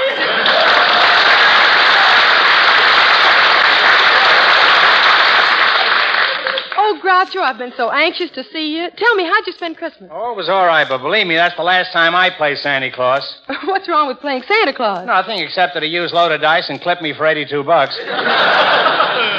But, Dinah, I've been wanting to know something. Did you get the package I sent you? I certainly did, Groucho, and it was really sweet of you to send me that bottle of perfume. I would have gotten you Fleur de Paris, but it was awfully hard to get. I know that Fleur de Paris is hard to get, but there's something I'd like to ask you.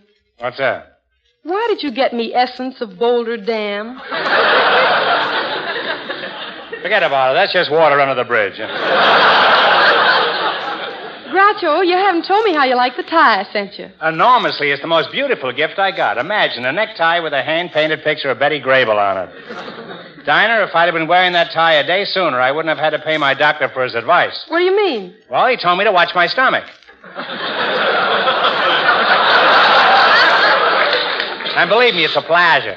Oh, Dinah. Hello, Harry. Hello, Harry, my boy. Hi. What's the matter with you? Why, you're walking even funnier than usual. Oh, well. Oh, Groucho, poor Harry's been complaining about pains in his back. Yeah, it's that Christmas tree that Eddie Cantor gave me. Well, say, that's a pretty nice gift. After all, this year, Christmas trees cost $1 a foot. Yeah, but oh, my poor back. I still don't understand how you hurt your back. Groucho, did you ever try trimming a 6-inch Christmas tree?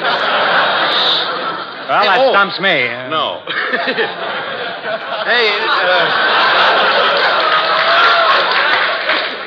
I've been pining away ever since. Say, Dinah. Well, I couldn't help it. Say, what is that curious cologne you're using? Oh, that. Yeah. That's the perfume Groucho sent me for Christmas. Oh, that reminds me, Grouch. Gee, I want to thank you for that beautiful little leather-bound address book you sent me. Oh, it's quite all right. It's a lovely book, but it's already filled with phone numbers. Oh, they're just a lot of phone numbers that have gotten married. Oh, I see. Well, I don't know what to give you next year now. Yeah, just give me back the same book with some unmarried phone numbers in it. Well, I'll think it over, Groucho. But, Dinah, have you told Groucho what I gave you? Yes. Groucho, Harry gave me the loveliest bird cage. A bird cage? That's the seediest present I ever heard Groucho, of. wait. Groucho, wait just a minute. Harry, would you do me a favor? Would Yeah? you give the music for my next number to Bobby Dolan, would you? Oh, sure thing, Dinah. I'll Thank see you later. I had to interrupt you. Wait a minute, Groucho. I didn't want you to say anything in front of Harry about the present he gave me. Birdcage. I wouldn't give that to a dog. Unless it was a bird dog. Well, honestly, Groucho, I wouldn't hurt Harry for anything, but after all, what can I do with a bird cage? Well, with the housing shortage the way it is, it might come in very handy. However, it might be embarrassing if you wanted to take a bath. Gee, I still don't know what to do about it. Well, if it worries you that much, Dinah, let's go downtown and exchange it right now. Oh, Groucho, have you got any idea how crowded those department stores are? Crowded? I was in the lingerie department the day before Christmas. What were you doing in the lingerie department? I was buying 6 records of Bloomer Girl. It was a tough battle, too. It was like being in the Panzer Division. Oh, Groucho. Well, it wasn't that jammed, I know. Oh, no? Well, it was so crowded. A lady was buying a girdle. The woman standing next to her was trying it on. A woman standing beside her hollered, ouch. The sales lady paid for it, and I wore it home.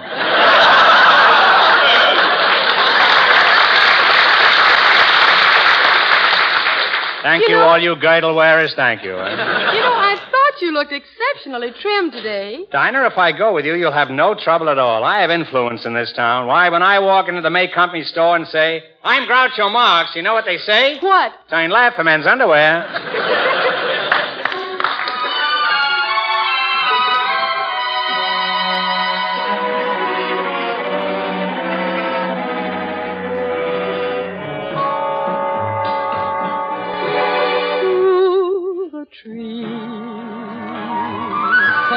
Autumn with her serenade, melody, the sweetest music ever played. Autumn kisses we knew are beautiful souvenirs. As I pause to recall, the leaves seem to fall like tears. Silver stars were clinging to an autumn sky. Love was ours until October wandered by. Let the years come and go, I'll still feel the glow. The time cannot fade when I hear that lovely autumn serenade.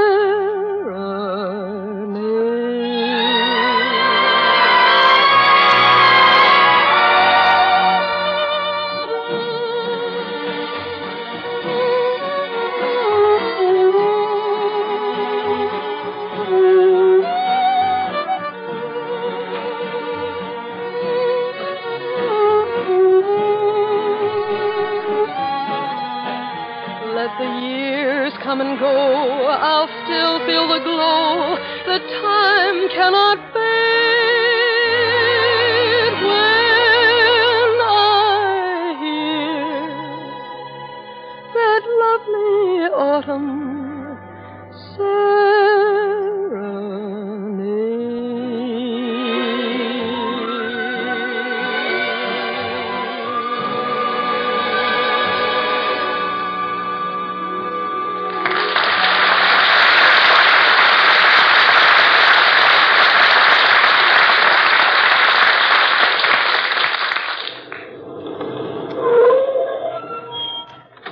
Could stand some new brakes.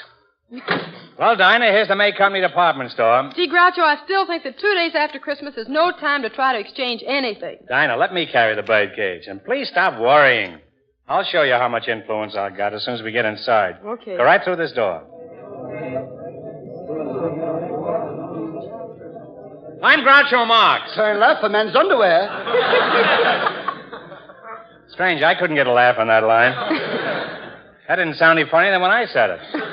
What can I do for you, madam? Well, I've got something here I'd like to exchange. I don't blame you. And as soon as you get rid of him, I'll meet you in the parking lot.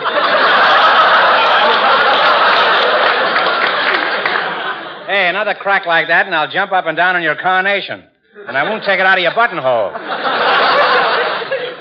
What we'd like to know is how to get to the exchange department. Exchange department's on the 8th floor. How do we get to the elevator? You go through men's clothing. You bet I do, and I make a nice living that way.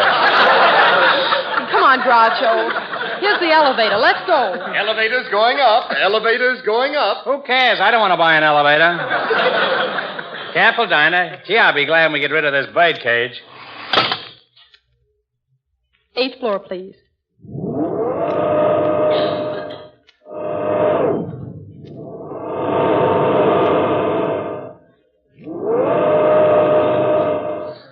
I don't know if that's an elevator or a hurricane, man.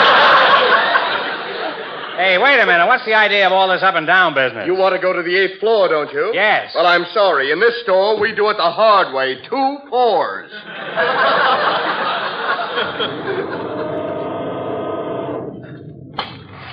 8th floor. Watch your step. Here we are, Dinah. Gee, I'd feel awful if Harry ever knew I was exchanging his gift. But after all, there's no room in our apartment for a bird cage. Hey, I've got a great idea, Groucho. You take care of it at your place. Oh, Dinah, not a chance. My room is so small that in the cigarette box, Philip is standing on top of Morris.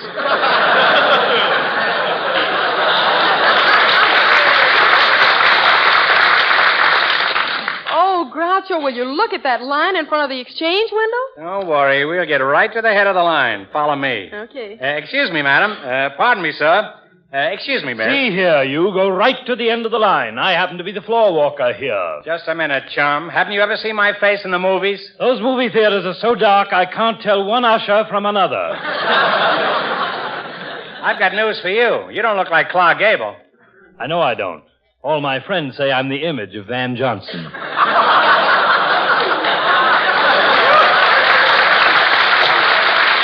Well, I can see the van part of it. Come on, Groucho, we got to get in line. Don't worry, Dinah. Watch me get to the head of this line. I'm in great form. I've been trying to buy butter for the last 2 weeks. Well, I just hope that we... What? Groucho, What's the matter? here comes Harry Von Zell. What am I going to do? Well, Dinah, of all people. Harry, what are you doing here? What am I? Well, all the usual things. Gee, you get some of the silliest things for Christmas, don't you? Oh, not me. Everything I get is just what I've been hoping for. You should have seen what my aunt hung on my Christmas tree this year. What? My uncle. As a matter of fact, he'll be hung over till New Year's. Well, Hey, Groucho, what's that you're carrying there? This? Yeah. You mean this? Oh, that. That. It's a bird cage, isn't it? That That looks like... It is, Dinah. That's the bird cage I gave you. Don't tell me you're exchanging that. Look, Harry, it's You not keep practical. out of this. This is a fine thing, Dinah. I give you a Christmas present, you tell me you love it, and the minute my back is turned, here you are. Well, don't just stand there. Say something. I just love bird's eye peas, Harry. Yeah, now don't change the subject. I'm talking... You do? I do, too. They're wonderful peas, aren't they? So young and juicy and tender. Just as if you picked them out of your own garden, really. I think they're the only... Now, wait a minute. You're not going to throw me off. What about that bird cage? I like bird's eye corn, too. Oh, you shut up. I'm talking to Dinah, and I... What? You do? You like the corn? Yeah. Wonderful corn, isn't it? Oh, bird's eye golden sweet corn. Boy, it is wonderful. Every kernel so milky and luscious. And like bird's eye peas, that corn comes to you all cleaned and sorted, you know. No washing or anything to do. Just pop it into boiling water and you're set. And one more thing. What's that, Harry, dear? Why are you standing at the exchange window? Harry, you don't think that Of course not. Huh? Well, you see, Harry, all I want to do is exchange a perfectly, ridiculously useless gift I received. What was that? 6 pairs of nylon stockings. Oh. What am I saying? Isn't that silly? Well, it's a relief to me. For a minute there, I thought you were going to exchange that beautiful bird cage. How absurd, Harry. If you don't stop jumping at conclusions, I'm going to take away your peas and corn. Oh, no, you couldn't do that, Groucho. Because now I, and you too, can get bird's eye peas and bird's eye corn in the big new economy size package, you know. Then you can take care of as many people as you want when folks drop in at New Year's. Just use as much as you want from each package and put the rest back in the refrigerator. The corn and peas, I mean, not the people. You put those. By that big economy Where do you put package. the people? Huh? You leave them sit there and enjoy the meal. The big economy package saves you lots of work, lots of time, and lots of money. It's great for large families, you know. You better get Bird's Eye first thing tomorrow. And now, Dinah, look. I got a surprise for you, dear. What is it, Harry? Well, I'm going to buy you a bird for the birdcage. Well, Harry, I just couldn't hear of it. Oh, no, now I insist on it. Why, Dinah, a cage without a bird is like a man without a woman. I'll see you later. Where are you going? I'm going to get a box of birdseed and chirp on the corner of Hollywood and Vine.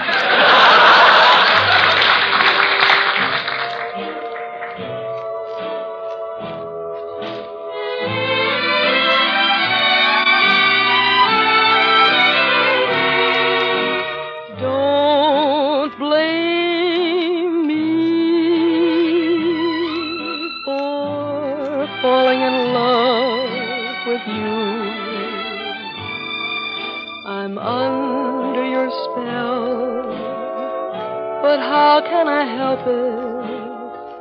Don't blame me. Can't you see when you do the things you do? If I can't conceal the thrill that I'm feeling, don't blame me. I can't help it if that doggone moon above makes me need someone like you to blame your kiss as sweet as a kiss can be, and blame all your charms that melt in my arms, but don't blame me.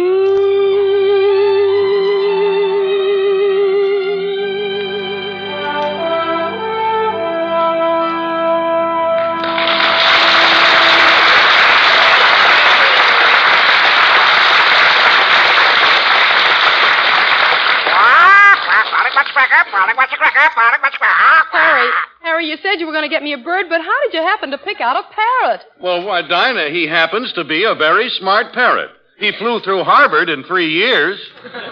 Well, now, not only have I got a cage, but I've also got a parrot.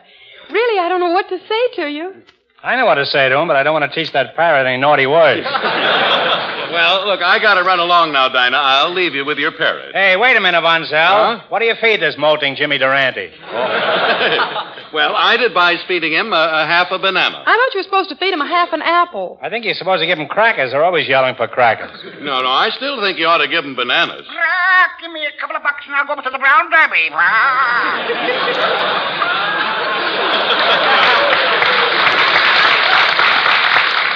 In the old days, you used to eat at the Owl Drugstore. Well, goodbye, Polly. Goodbye, Bronzo. Don't take any wooden bird's eye. Well, it's a wise bird that knows his own sponsor. Hey, Groucho, Harry's gone. And what are we waiting for? Let's get back to that exchange window. Let's go. I just hope that line isn't as long as it was before. Here we go again. 8th floor, here we come.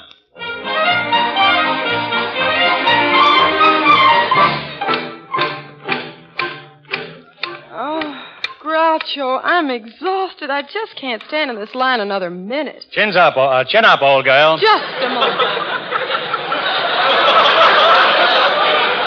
Chin up, old girl. We're next at the window. Then we can get rid of this cage and the bird. June is busting all over. Well, maybe June is busting out, but you're going to stay in that cage. Groucho, give me that cage now. We're at the window. And what can I do for you? I've got a bird cage and a parrot here that I'd like to exchange. Sorry, 5 o'clock, doors closed. But we just got... Hey, Please. He's not going to slam that window in my face. Open up that window. Oh, Groucho, give up. It's closed. It's closed. Not me, Dinah. I get a bang out of this. I'm not leaving here. I'm not leaving here. I know my rights. I'll not move from here till they open that window.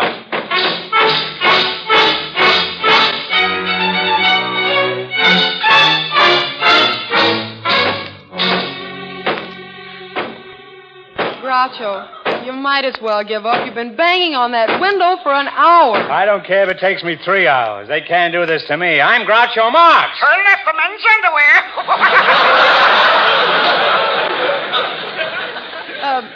Groucho, do you notice anything? Notice anything? Dinah, where are the people? Where did everybody go? Everybody's gone. Dinah, we're locked in the store. Oh. We can't get out. Here we are, you and I alone.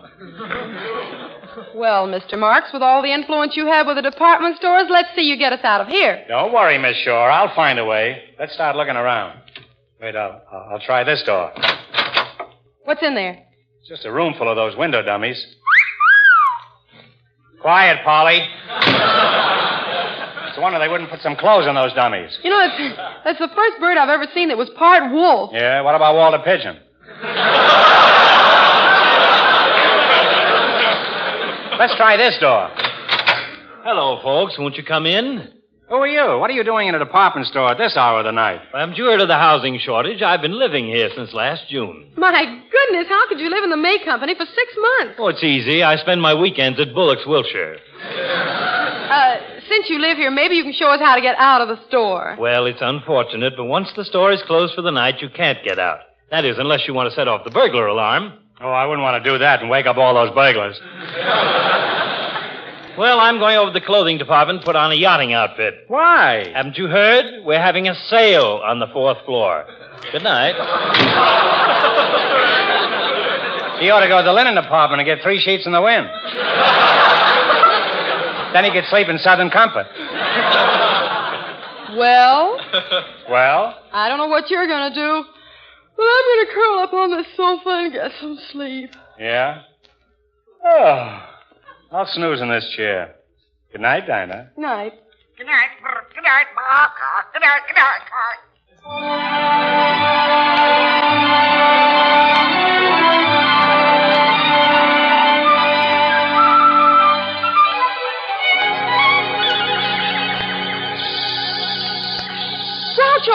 Groucho! What? Where? Groucho! Oh, Dinah! Groucho, the store is open and the parrot is gone. Now, come on, we've got to find it before somebody sells it. Never mind the parrot. Just look at us. What's the matter with us? I don't know what they think of you, but I've been marked down to $1.98.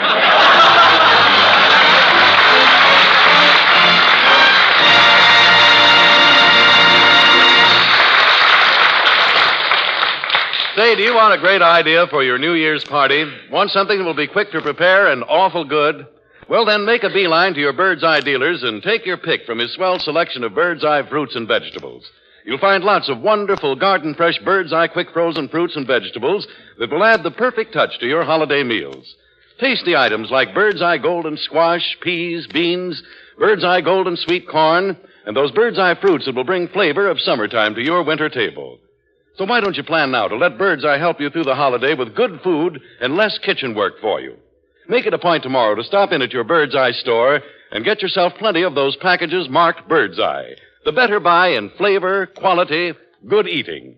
The better buy in frosted foods. Well, folks, in practically a snap of the fingers, we'll be waiting at the Go sign at Old Father Time's Great Corner, where 1945 crosses 1946. Take a look in that rear view mirror. Just look back at that 1945, littered with rubble, lined with hungry children, and with men and women who'd come to fear life more than death. And look how much brighter the last few feet of the old street are. That's when the lights came on, wasn't it? And hope and charity moved in again. But here we are at the great turn, 1946, the avenue of dreams, dreams of lasting peace, a goodwill that's good, solid through and through, not hollow inside for anybody to fill up with hate and prejudice and war. Yes, sir, the new street's gotta be the finest we ever walked along. And we just got to keep it that way because it leads to the kind of world we and the people who follow after us want and are entitled to. Should old acquaintance be forgot and never brought to mind?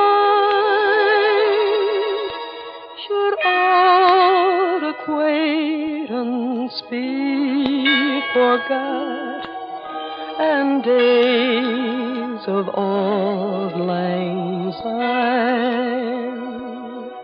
For auld lang syne, my dear, for auld lang syne, we'll take a cup of kindness yet for auld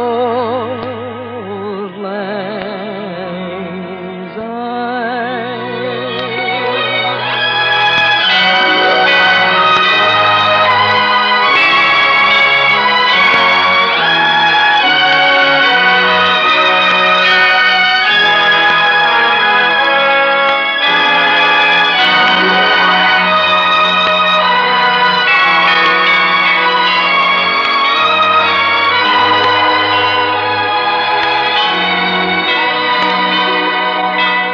Should old acquaintance be forgot and never brought to mind?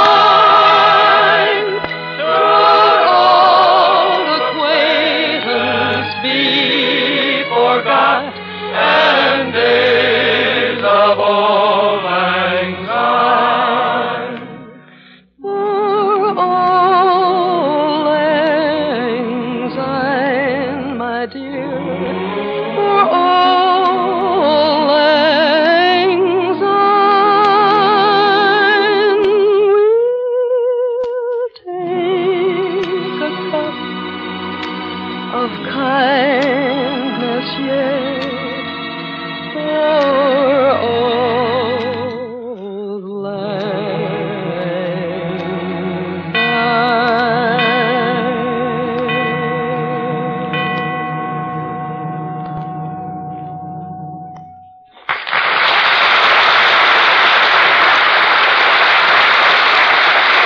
Friends, next Thursday, tune in a half hour earlier to hear from our good friends George Burns and Gracie Allen, along with Meredith Wilson and Bill Goodwin. That's a half hour before our Bird's Eye Open House, starring Dinah Shore, with our special guest, Charles Laughton. Along with Robert Emmett Dolan, his orchestra, Ken Lane, the Four Hits, the chorus, and me, too. Groucho Marx will soon be seen in the Marx Brothers picture, Night in Casablanca. Bird's Eye Open House, starring Dinah Shore, is written by Howard Harris and Sid Zelinka.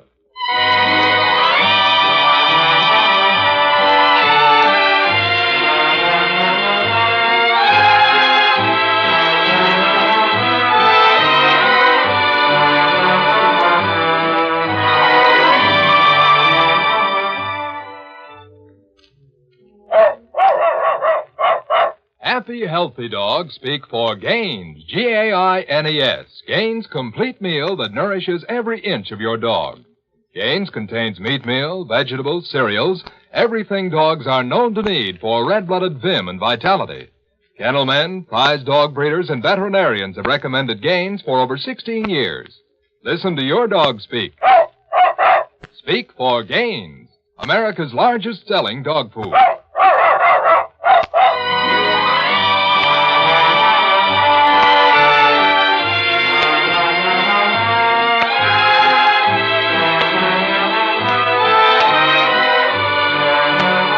This is the National Broadcasting Company.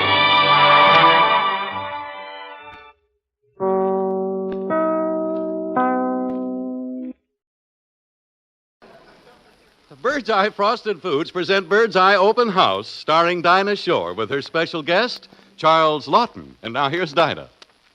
Every time you're near a rose, aren't you glad you've got a nose? And if the dawn is fresh with dew, aren't you glad you're you?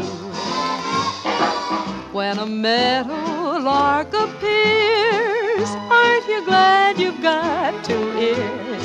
And if your heart is singing too, aren't you glad you're you? You can see a summer sky, or touch a friendly hand, or taste an apple pie. Pardon the grammar, but ain't life grand? And when you wake up each morn, aren't you glad that you were born?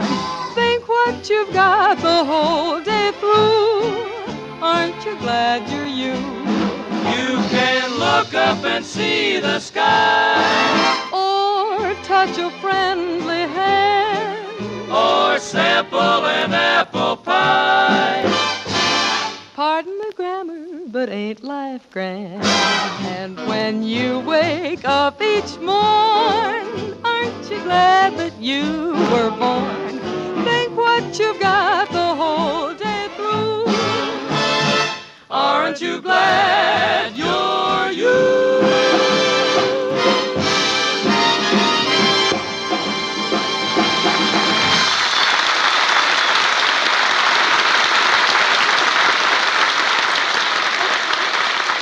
Good evening, ladies and gentlemen. Hiya, fellas.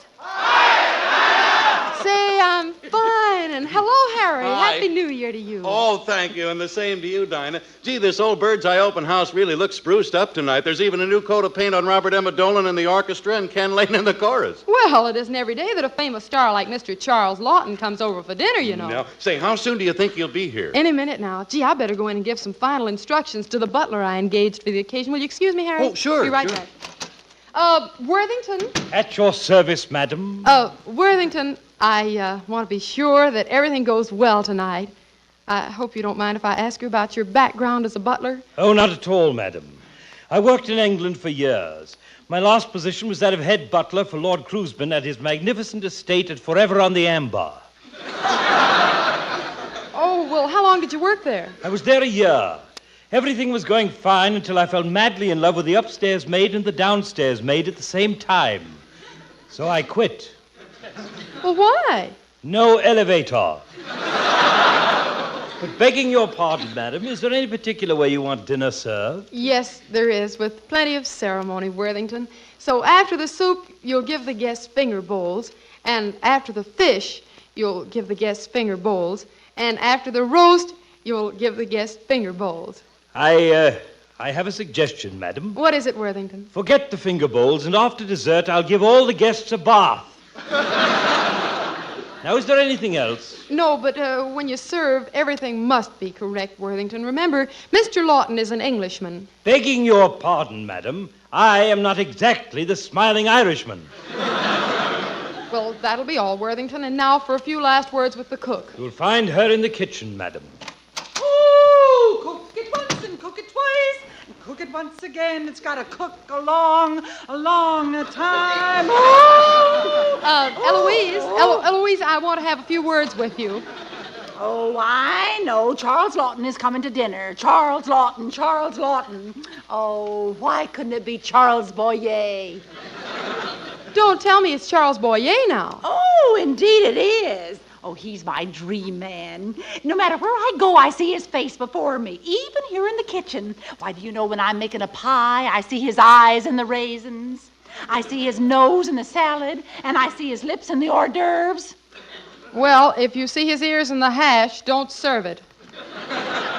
Really, Eloise, why don't you stop dreaming of celebrities? It's doing you no good at all. Oh, now, Miss Shore, don't be so sure of that. Wouldn't it surprise you if I became a celebrity? Why, only last week, Phil Spitali offered me a job, and only one thing kept me from getting it. What was that? He wants to keep it an all-girl orchestra. All I'm interested in right now, Eloise, is that all goes well when Charles Laughton gets here. Oh, now, you don't need to worry about me. My love for the movies doesn't interfere with my work in the kitchen. Oh, it doesn't, huh? All I know is that when you saw Veronica Lake in a picture, you came to work with your hair over one eye. And when you saw Lana Turner, you came to work wearing a sweater. And when you saw Dorothy Lamour, you came to work wearing a sarong. Oh, that reminds me. I won't be in tomorrow. Why not? Tonight, I'm seeing Gypsy Rose Lee.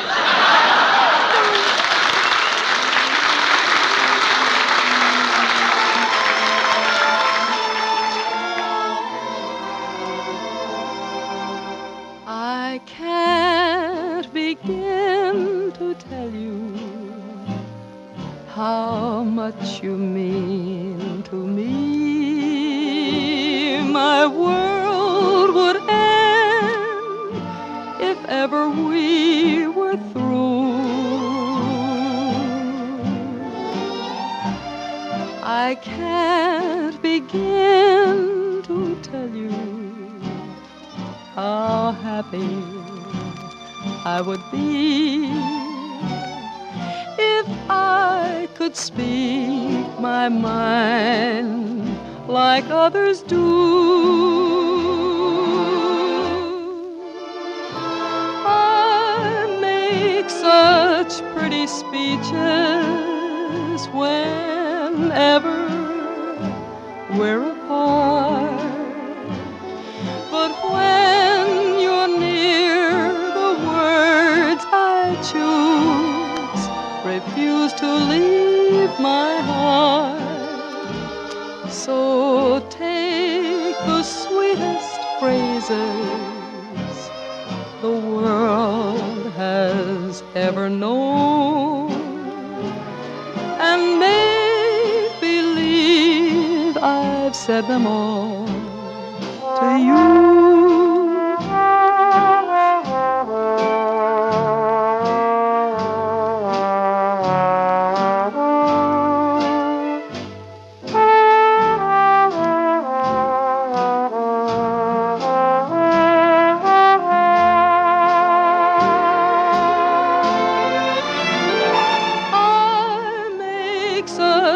Speeches whenever we're apart, but when you're near, the words I choose refuse to leave my heart.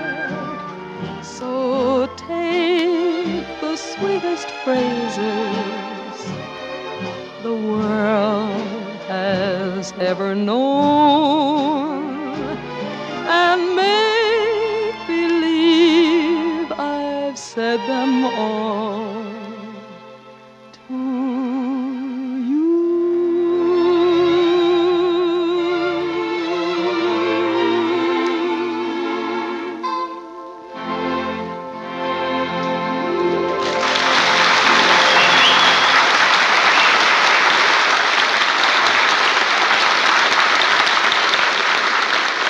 Say, Dinah, listen. While you were singing, Charles Laughton phoned from the studio and said he'd be over as soon as he finished an important conference with his picture producer. Say, I hope that producer doesn't keep him too long, didn't he?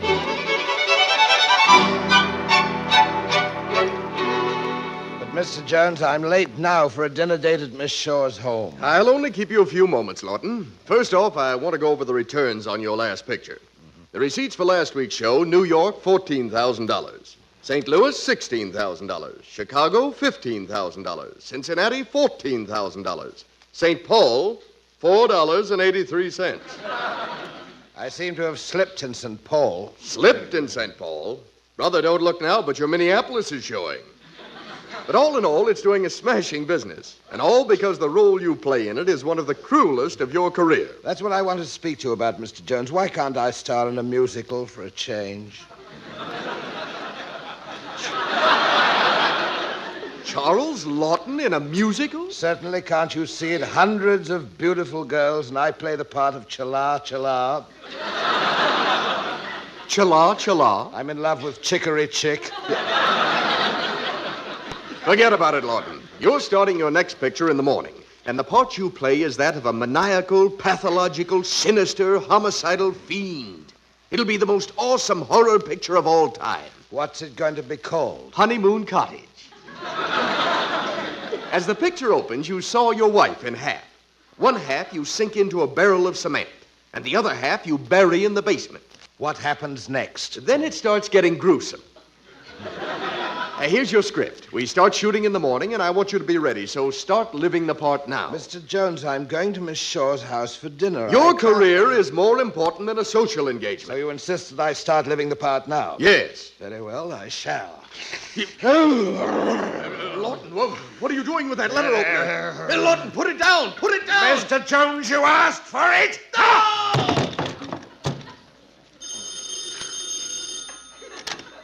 Hello. You wish to speak to Mr. Jones? I'm sorry, he seems to be unable to answer. Who's this speaking? Mrs. Jones. Oh, the widow Jones. What's that? You're not a widow. Ha ha ha! That's what you think.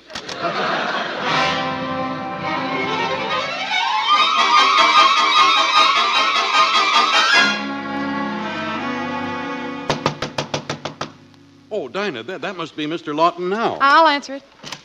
Charles, it's so good to see you. Hello, Dinah. It's so good to see you. By the way, is it all right if while I'm here, my chauffeur and car remain in the driveway? Oh, certainly. Charles, your car. It's not a car, it's a hearse. Yes, I find it more comfortable to stretch out while I'm riding. Won't you come in?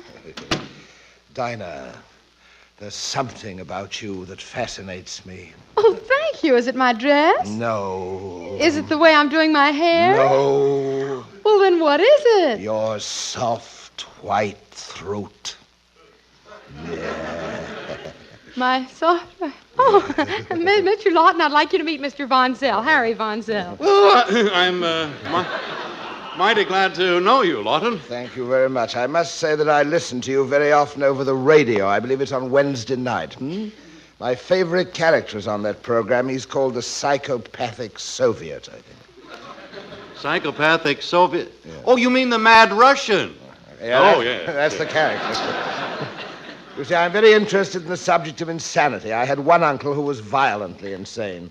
Poor fellow went through life thinking he was a racehorse. Oh, how awful that must have been for the rest of the family. Yes, we all lost a fortune betting on him. But after all, I'm of the opinion that any one of us is liable to go insane at any moment. Now, let's take Harry Von Zell, for instance. Who, me? Yes, you. You, too, could be driven insane. Oh, that's ridiculous. Well, no, I'm not so sure about that, Dinah. As a matter of fact, I agree with Mr. Laughton. I happen to know that I could be driven insane. Of course, the thought is too horrible. Very interesting. What could drive you insane? Just one thing. If they took away my peas and corn. Peas and corn? Yeah, bird's eye peas and bird's eye corn. No, really, either package you choose. They're delicious, aren't they, Dinah? Young, juicy, tender peas and big golden kernels of the swellest corn you ever took a fork to. Both of them crammed full of wonderful goodness. Both of them as fresh tasting as if you just picked them out of your own garden. Yes, I guess I'd really go insane without my bird's eye peas or my bird's eye corn. Come along now. There are much surer ways of driving a person insane. Of course there are. I once read of an ancient Chinese water torture. Oh, yes, a beautifully fiendish idea. That's where they drop water a drop at a time on your head. Oh, shoot. Let them drop water on my head. I wouldn't mind. You wouldn't mind? No. After they dropped enough water, I'd use it to cook up my bird's eye peas and bird's eye corn. Dinah, I've just got a delightful idea. What is it? Wouldn't it be wonderful if this Von Zell creature were quick frozen into a fur-lined straitjacket? Straitjacket? Oh, well, all right, with pockets in it so I could fill them with bird's eye peas and corn. Well, everybody loves them. I tell you, get a package of bird's eye peas and a package of bird's eye corn. That way you'll have plenty even if guests drop in, which they have a habit of doing when there's bird's eye peas and bird's eye corn on the menu. There's plenty of them right now at all bird's eye dealers, too. And say, if you folks are interested in another cause for insanity... Oh, look, Harry, let's break this up and go into dinner. After all, none of us is insane. No, of course not. Certainly, all of us are perfectly sane. Charles, what are you doing on the floor? My dear, didn't you know I always crawl into the dining room?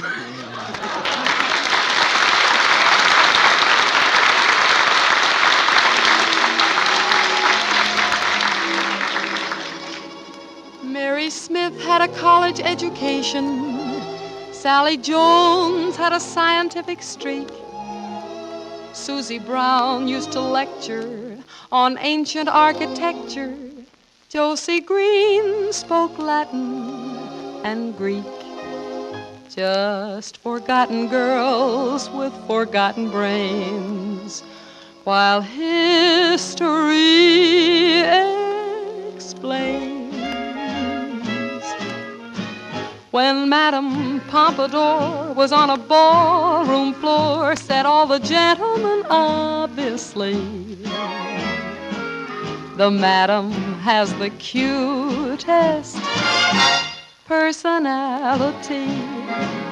And think of all the books about Du Barry's looks. What was it made her the toast of Paris? She had a well-developed personality. And what did Romeo see in Juliet or Pierrot in Pierrette or Jupiter in Juno? You know. And when Salome danced and had the boys entranced, no doubt it must have been easy to see that she knew how to use her personality. And what did Romeo see in Juliet or Pierrot in Pierrette or Jupiter in Juno? You know. So don't you say I'm smart and have the kindest heart. Oh, what a wonderful sister I'd be. Just tell me how you like my personality.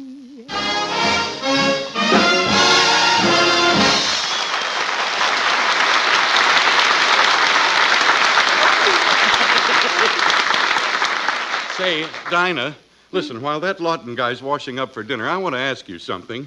Tell me, does he always act this way? You noticed it too, huh? Yeah. As a matter of fact, Harry, I don't know what's come over him. He's always so gentle. He's like a lamb, you know. You know, I wonder, you think the parts he plays in pictures are beginning to affect him? Good heavens, I hope not.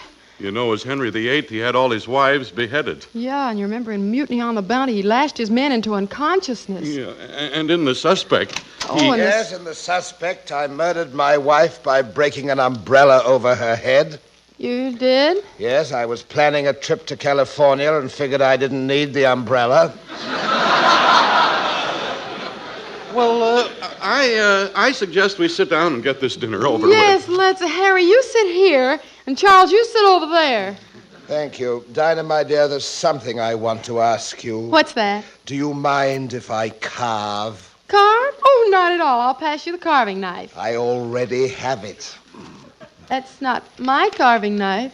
No, I always carry one in my pocket. Yeah, I knew I should have stayed home and eaten my corn and peas and not bothered with... Well, I'll have the food brought in. Worthington! Begging your pardon, madam, but I'm sorry to inform you that dinner cannot be served. Why not? It's just that the cook is missing. The cook is missing? Yes, madam. Mr. Laughton, have you been near the kitchen? I passed through it when I washed up a few moments ago. And if I may say so, that's when cook disappeared. Oh, well, that's ridiculous. Harry, you help Worthington look for the cook. Yeah, okay. Come on, Worthy. This is most upsetting. It's all right, my dear. It's strange how the oddest things seem to happen whenever I am present. Oh, well, I guess it's nothing. She probably took a walk around the block. Yes, sort of a cook's tour. Cook's tour, yes. yeah. Jolly one, isn't it? Isn't it? Dinah, look, she's gone. She's disappeared. Did you look everywhere? Everywhere. Have you looked in the stove? Yeah, I looked in the stove. She isn't in there unless she's got a long neck and is stuffed with chestnut dressing. Hey, wait, maybe Worthington knows more about this than he says. Worthington! Worthington! He doesn't answer. We better look for him. Yeah, you look for him. I'm sitting this one out. I'll wait here. Come on with me, Charles, will All you? right. Well, he's not in the kitchen. He's not in the butler's pantry. I'll look in the broom closet. Well, that's Worthington, all right. The blighter seems a little dead. Oh, this is terrible. How could it have happened? Typical kitchen murder, strangled with spaghetti. Yes, and he was hit over the head with a blunt instrument. Probably a well-done meatball. Well, we got to do something about this. Let's get back to Harry. Harry! Harry! Harry, speak to me! It isn't any use, my dear. He seems to be rather on the dead side, too. Oh, poor Harry. Stabbed in the back by a sharp commercial.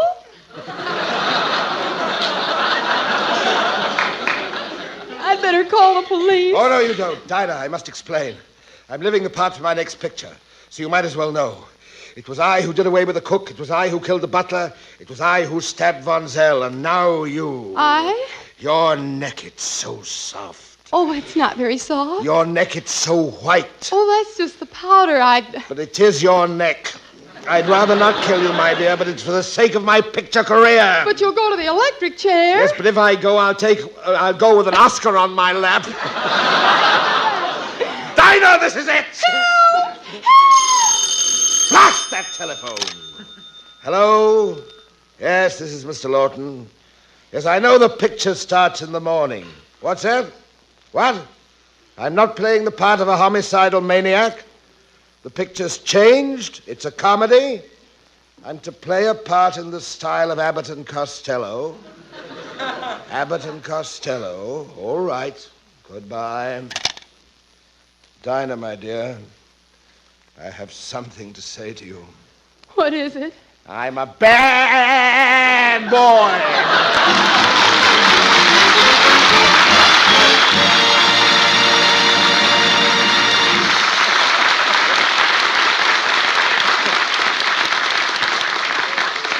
Say, friends, you want to turn January into June? You can, with two magic words. And those words are bird's eye.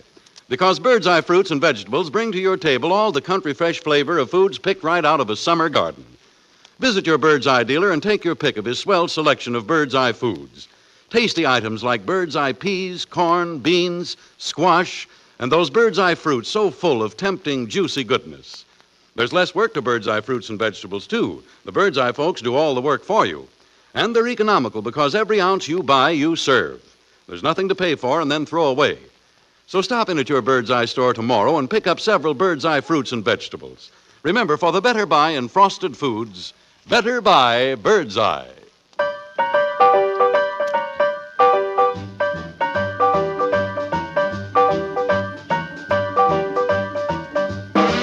Note that I'm in a state of elation. Something's cooking that rates an ovation. Call the press in, I got a quotation. Tell the nation my guys come back. No more blues for me. No, no, no, no more.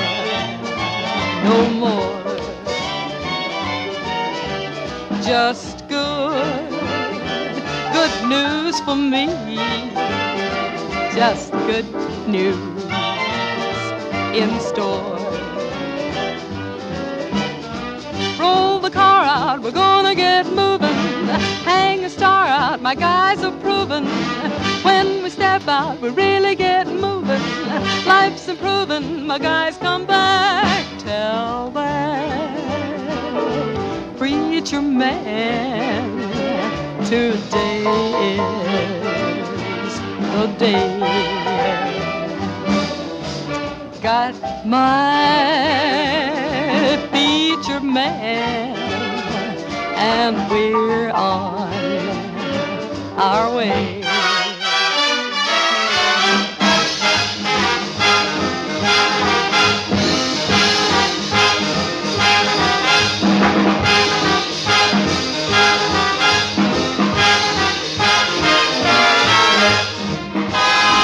No more, no more, no blues for me. No more, no more, no more. Just good, good, good. Good news for me. Just good news in store. So roll the car out, we're gonna get moving, gonna hang a star out. My guys are proving when we start to step out, we really get grooving, baby. Life's improving, my guys come back. Tell that preacher man today is that day. Got my feature man, and we're on our way. Happy day, hallelujah.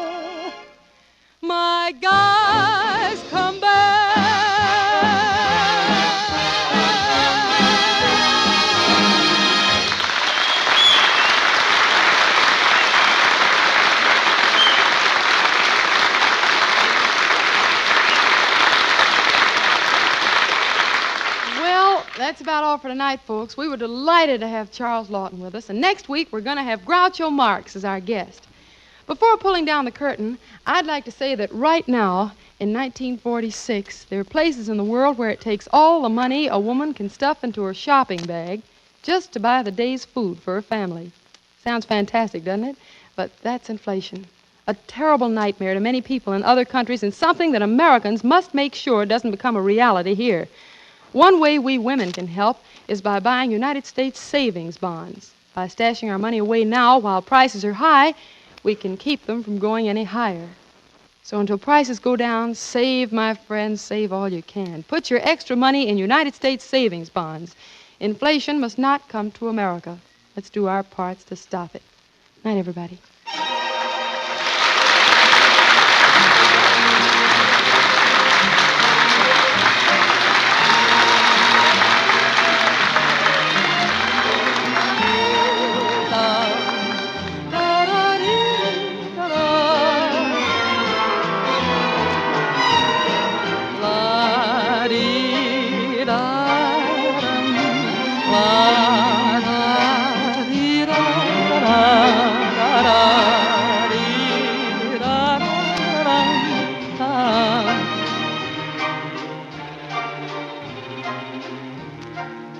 Next Thursday, tune in a half hour earlier to hear from our good friends George Burns and Gracie Allen, along with Meredith Wilson and Bill Goodwin. That's a half hour before our Bird's Eye Open House, starring Dinah Shore, with our guest Groucho Marx, along with Robert Emmett Dolan, his orchestra, Ken Lane, the 4 hits and the chorus, and little old raggly-taggly me, too.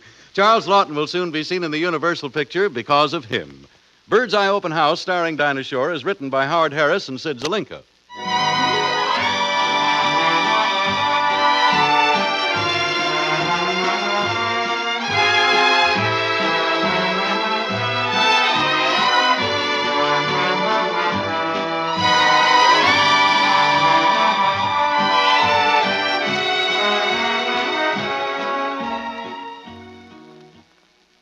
Speak. Speak for gains. Yes, smart dogs speak for Gaines. Gaines, Gaines Dog Meal. Gaines is the complete meal to nourish every inch of your dog. It contains meat meal, vegetables, cereals, everything dogs are known to need to help them keep happy and well. No wonder veterinarians have recommended Gaines for over 15 years. Listen to your dog speak. Speak for Gaines.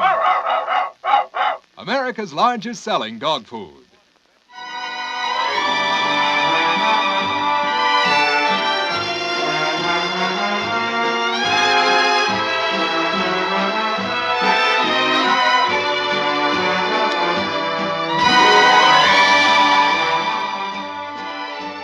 This is NBC, the National Broadcasting Company.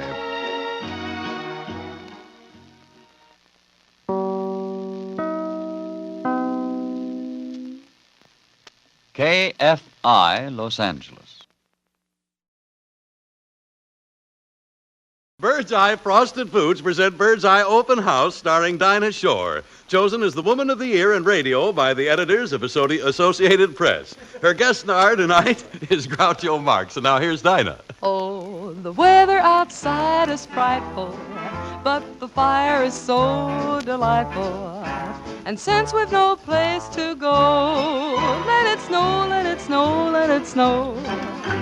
It doesn't show signs of stopping, and I've brought some corn for popping. The lights are turned way down low. Let it snow, let it snow, let it snow. When we finally kiss goodnight, Good night. how I'll hate going out in the storm. But if you'll really hold me tight, all the way home I'll be warm. The fire is slowly dying, and my dear, we're still goodbye. But as long as you love me so, let it snow, let it snow, let it snow. Oh, the weather outside is frightful, but the fire is so delightful. And since we've no place to go, let it snow, let it snow, let it snow. It doesn't show signs of stopping, and I brought some corn for popping. The lights are turned way down low. Let it snow, let it snow, we finally kiss goodnight, I'll hate going out in the storm.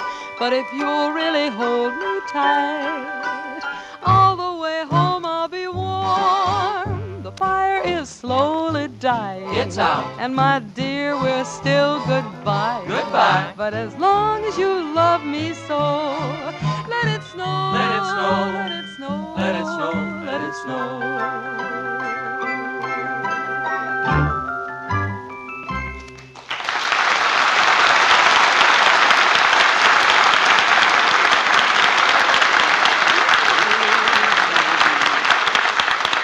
Ladies and gentlemen, hiya, fellas. Well, I'm fine. And how are you, Harry? Oh, hiya, Dinah, old girl. Chosen as the woman of the year in Oh, radio by say the that editors. again. Oh, isn't it wonderful? Oh, I'm thrilled to death. Harry, where have you been? Oh, you know what I've been doing? I've been calling the roll. Robert Emma Dolan and the orchestra are accounted for. Ken Lane and the chorus are here, but Groucho Marx isn't here yet. Oh, well, he ought to be here any minute. Yeah, look, well, Dinah, listen, before he gets here, I want to ask you something.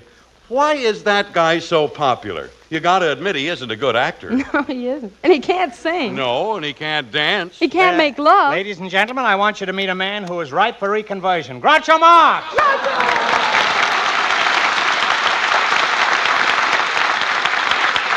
Hi, Groucho. And I want to get this other leg up again. Welcome to our Bird's Eye Open House, Groucho.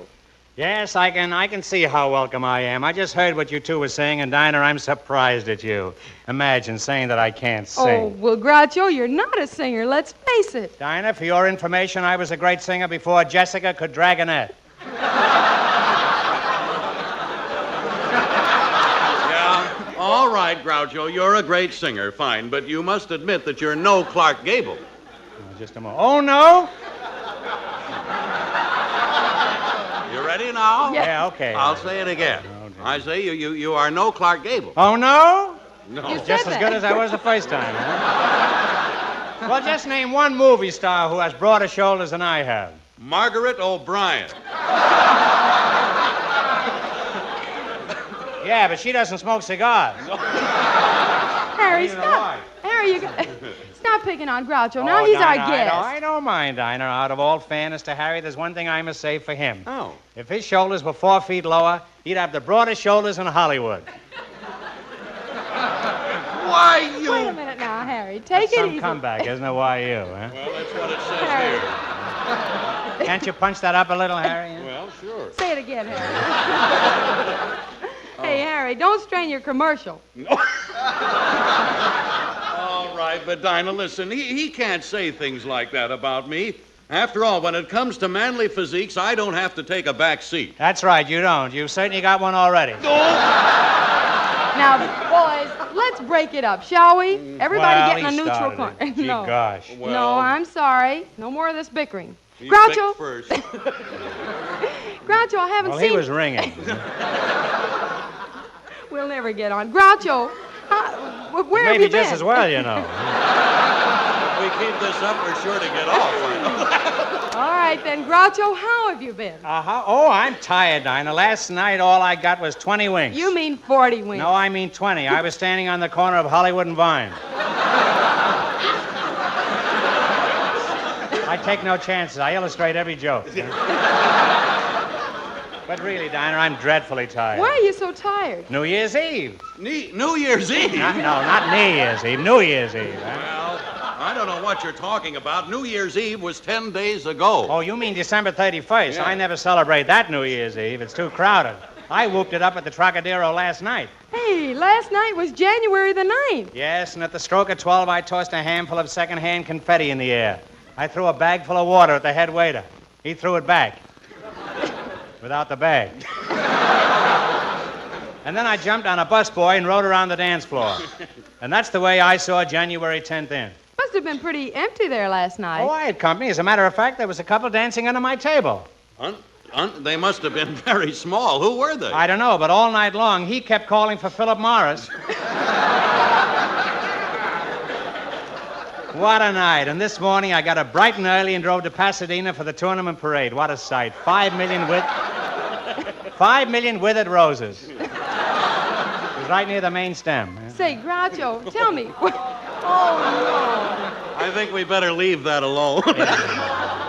Groucho, what do you do about your New Year's resolution? I was coming to that. You know how every man swears off smoking on January 1st? Yeah. Well, I swore off smoking on January 10th. Well, so what? Well, that way I got in 10 extra days of smoking. And, Dinah, what about your resolutions? Well, I made just one, and I'm keeping it. I resolved that in 1946, I will not be catty about any other girl. You won't be catty, eh? No, I won't be catty. Dinah, I understand that Ginny Sims is singing better than ever this year. I'll be right back. No, wait, Dinah, where are you going? I just remembered I gotta catch a mouse. Oh.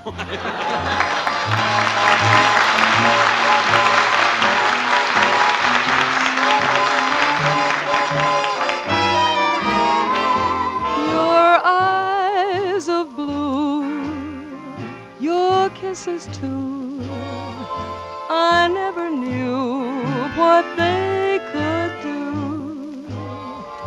I can't believe that you're in love with me.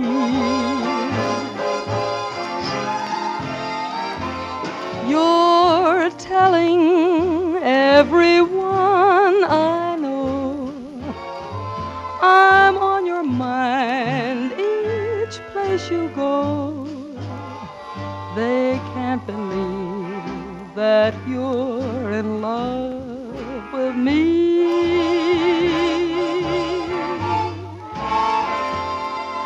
I have always placed you far above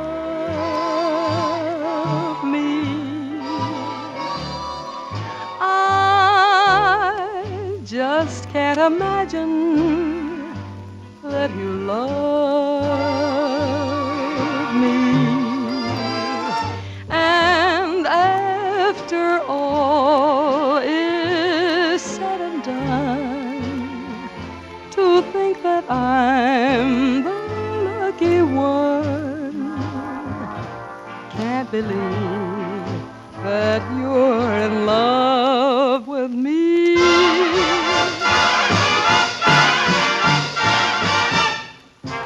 Your eyes of blue, your kisses too, I never knew what they could do. Can't believe that you're in love with me. You're telling everyone I know I'm on your mind each place you go. They can't believe that you're in love with me. I have always placed you far above me, baby. I just can't imagine that you love me.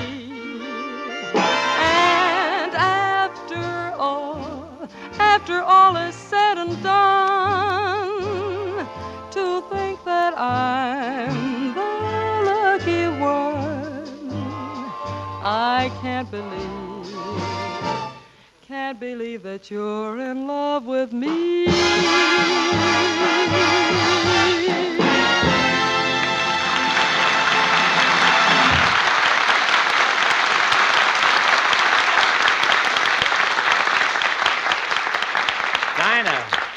Dinah, honey gal, you sang that so beautifully. Thank you, Groucho. I'm glad you liked it. Yes, Dinah, I did. And while you were singing, I couldn't help thinking about the wonders of radio.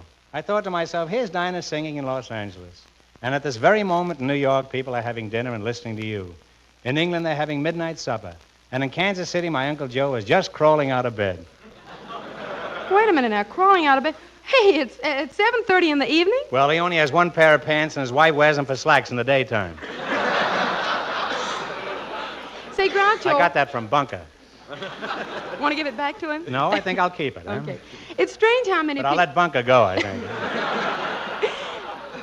Groucho, you know, it's strange how people have come to take radio for granted. I often wonder about the good old days when a fella called on a girl. How do you suppose they entertain themselves without a radio? The same way they do now, but without music.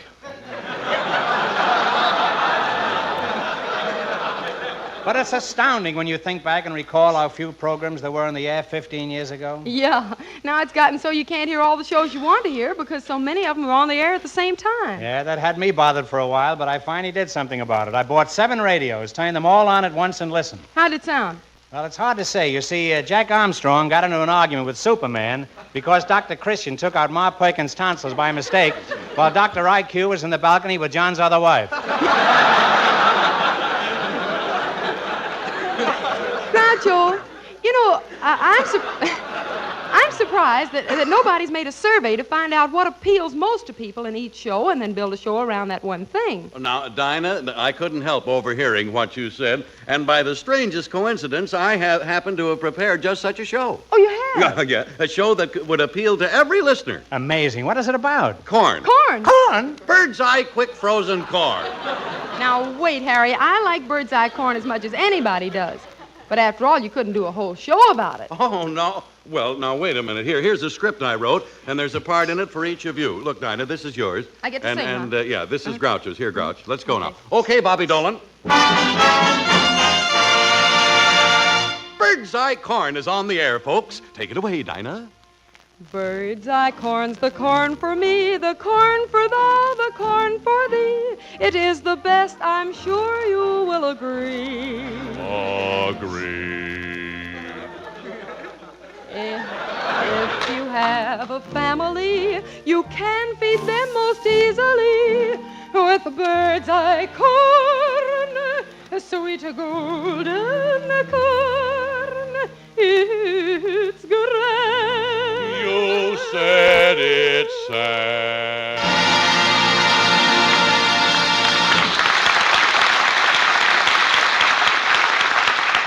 And now, folks, your Hollywood man about town brings you the news from inside the film capital. Take it away. Yesterday, while listening at a keyhole at Colossal Pictures Incorporated, I heard J.J. Blodgett, executive producer, say to his board of directors, and I quote, "Gentlemen, Colossal Pictures are noted for their corn, but I've found the corn even better than our corn. It's bird's eye corn, plump, tender, golden kernels, quick frozen to bring you that summer sweet flavor even in midwinter.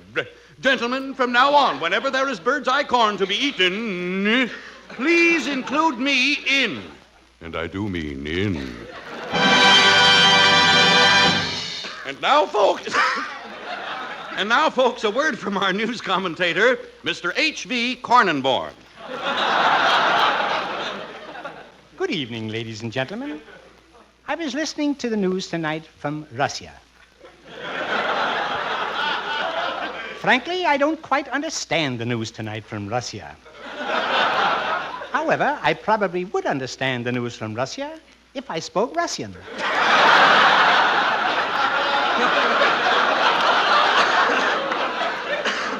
Nevertheless, I shall continue to listen to the news from Russia.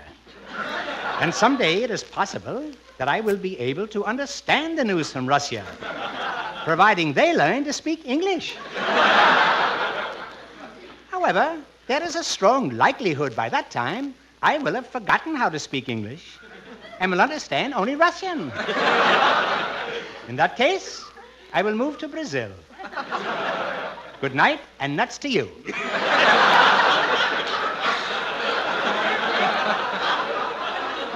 And now for as much of the weather report as time will allow. For tomorrow, I predict quick frozen, followed by bird's eye along the coast. I thank you, Brazil. No. And Brazil to you, H.V. Cornenborn. And now for the quiz portion of our program. And here is our first contestant at the microphone now. Now, don't be nervous, madam. No, don't be nervous. Now, madam, for $10, tell me, what is it that your bird's eye dealer has a lot of now? Bird's eye corn. Give that lady 10 silver dollars. And you, sir, step to the microphone now. Your question, sir, is, what is it that just has to be taken out of the box and popped into boiling water? Bird's eye corn. Give that gentleman 20 silver dollars. And now you again, madam. What is it that's all cleaned and sorted? No fuss or muss. Bird's eye corn. Give that lady 10 silver dollars. Now, sir, here is your question. Bird's eye, bird's eye. Bird's eye, bird's eye, bird's eye, bird's eye. What are you doing? I don't know, bird's eye. I don't know, but by now you must owe me 100,000 silver dollars.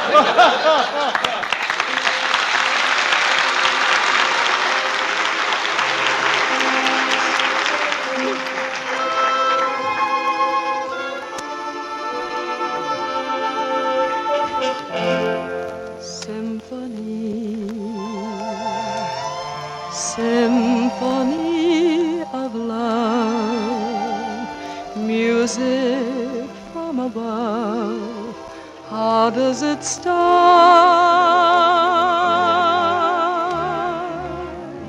You walk in, and the song begins, singing violins start in my heart.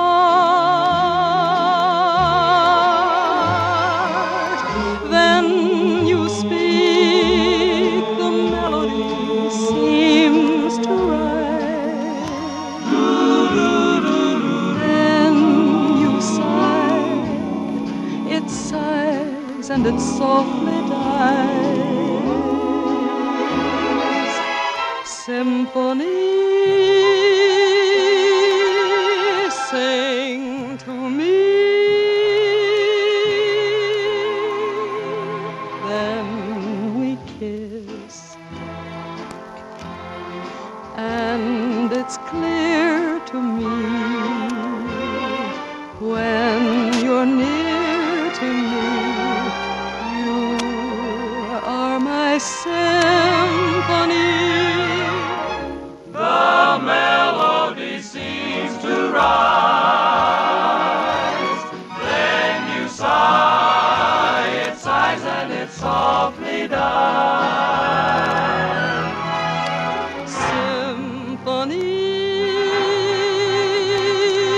sing to me.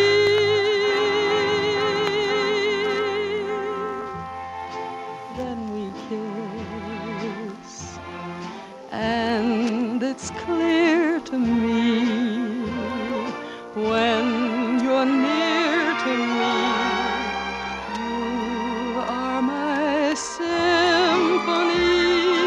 Just like a lovely refrain. My symphony.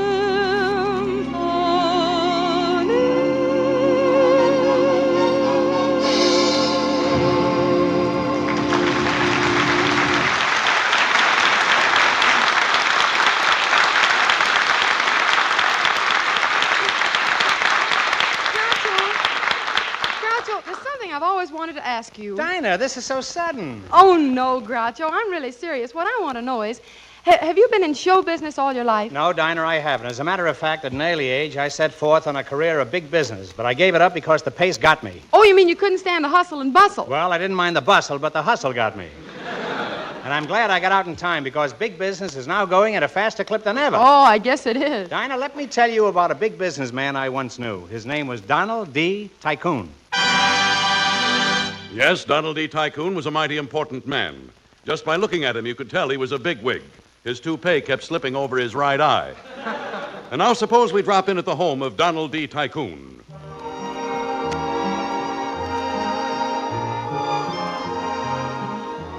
It is 5:45 a.m. Mr. and Mrs. Tycoon are asleep. The alarm clock rings. Oh, another busy day. I must get out of bed. I'm off to the office. Goodbye, dear. Donald! Donald! Yes? You're not going to the office in your pajamas. Of course not. I'll take them off in the subway.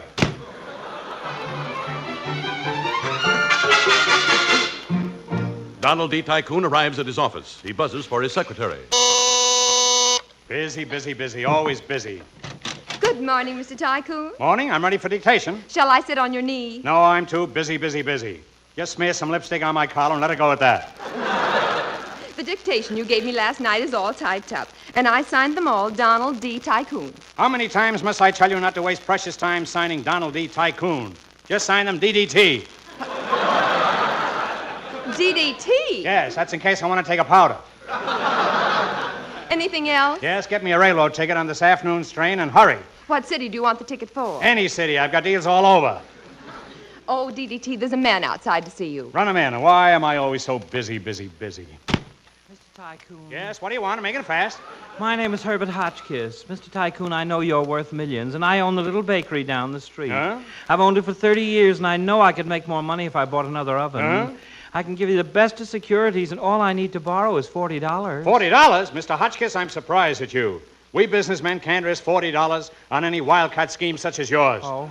After all, big fortunes are built on investments made on deals as solid as the Rock of Gibraltar. But, Mr. Tycoon... That's all, Mr. Hotchkiss. Good day. Imagine him wanting me to risk $40 on a wildcat scheme. Hello? Yes? Yes, sounds awfully good. I'll go for that. It's a deal. Goodbye. Miss Jones, make a notation. Yes? I just bet $80,000 on the third race at Santa Anita.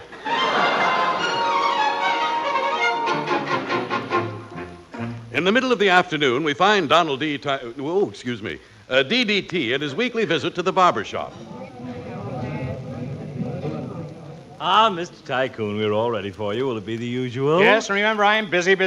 Get me a boot black for my right shoe, a boot black for my left shoe. Get me a barber to shave the right side of my face, a barber to shave the left side of my face, a barber to cut the front of my hair, and a barber to cut the back of my hair. Well, Mr. Tycoon, you have no hair in the front. Then put 2 barbers on the back. And get me 10 manicures, 1 for each finger. I'm all thumbs. But everything's set. Here we go. Oh, Mr. Tycoon, I'm so sorry. What's the matter? I just cut your face. I haven't got time now. I'll drop in tomorrow and bleed. Busy. And finally, at the end of a busy day, we find DDT as he arrives at home. Good evening, dear. What kind of a day did you have? Oh, busy. Aren't you going to kiss me? I kissed you 7 times on Sunday. Well? That was for the whole week. I'm too busy. Donald, I can't stand this any longer. You've driven me to it. I'm in love with another man. Another man? Yes, and he's here now. I'm too busy now. I'll look at him tomorrow. We'll settle this right now. Chester, darling, come here. Yes, my sweet. Oh, so this is the man who's made you so unhappy. Yes. Mr. Tycoon, I love your wife. And I want to tell you here and now that I'm going to run away with her. Don't tell me. Get in touch with my vice president in charge of transportation. And now, please be quiet. I must go over my ledger for January. Let's see now. Assets and debentures, $14 million. Darling, I'm mad about Accrued interest, $3 million. Oh, Chester, you're so wonderful. Let me press you close to my... Amortization. Every time you touch my hand, I get a... Sinking fund.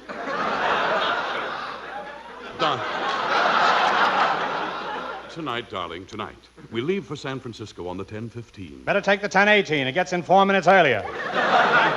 That does it. You and you're busy. You've never cared for me. Ever since I've known you, you've been busy.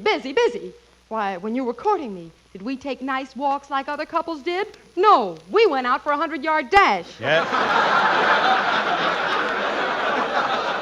Yes, and you pretty near caught me. And the day we were married, what happened? As soon as the preacher pronounced us man and wife, you dashed back to the office and left me standing alone at the church. I know, but didn't I offer to have my sales manager take you to Niagara Falls on our honeymoon? I can't help it if I'm busy. I can't stand it any longer. Do you know what I'm going to do? With my 2 hands, I'm going to choke you. Takes too long. Here's a revolver. I'm busy. Hello? Operator, I just shot my husband. Get me the police. I'm ringing them. Well, please hurry. I'm sorry. What's the matter? The lion is busy.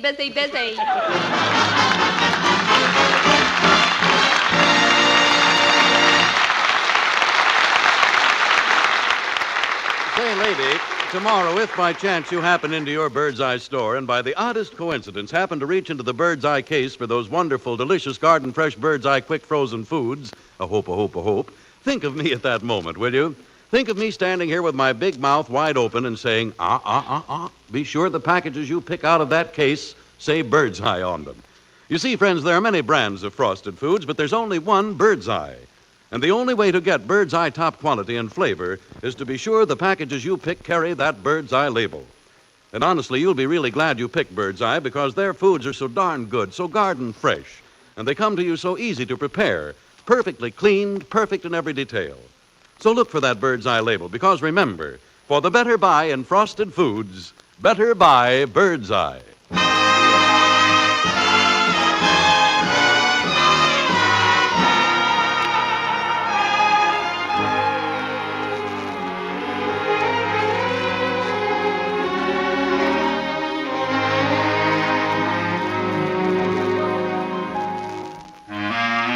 Honey, I've been down the Memphis town, where the people smile on you all the while. Hospitality, they were good to me. I couldn't spend a dime. I had the grandest time. I went out a-dancing with a Tennessee dear. A fellow there named Handy had a band you should hear. While those people swayed, man, they really played real harmony. I never will forget the tune that Handy called the Memphis Blues. They got a fiddler there that always slickens his hair. Oh, Lordy, how he pulls on his bow. And when you hear that tune, listen to the trombones croon. Oh, it sounds just like a sinner on revival day. That melancholy strain, that ever-haunting refrain, it really sets you moaning a song. Here comes that very part, wraps a spell around my heart.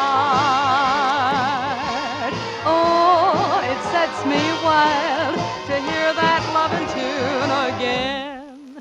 Those Memphis Blues.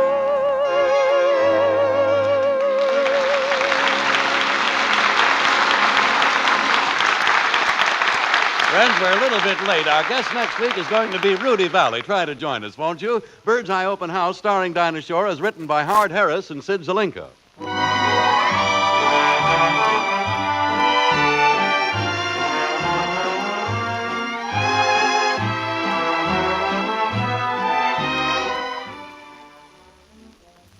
Speak. Speak for gain.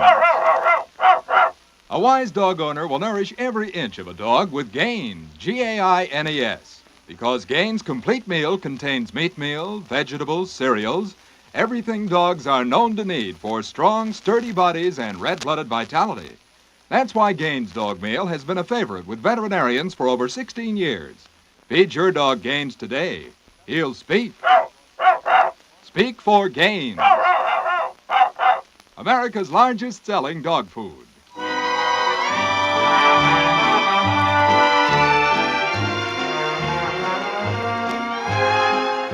This is NBC, the national broadcasting company.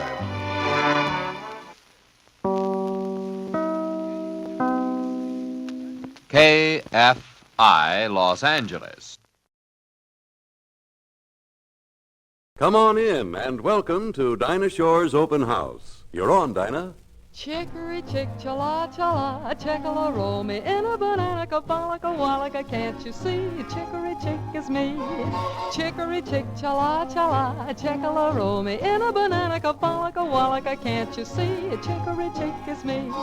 Every time you're sick and tired of just the same old things, saying just the same old words all day, be just like the chicken who found something new to say. Open up your mouth and start to say, chicory chick, chala chala, checkala roll me in a banana, balaka wallaka, can't you see? Chicory chick is me. Chicory chick, chala chala, checkala roll me in a banana, balaka wallaka, can't you see? Chicory chick is me. Every time you're sick and tired of just the same old thing, saying just the same old words all day, be just like the chicken who found something new to say. Open up your mouth and start to say, oh, chicory chick, chala chala, checkala roll me in a banana, balaka wallaka, can't you see? Chicory chick is me.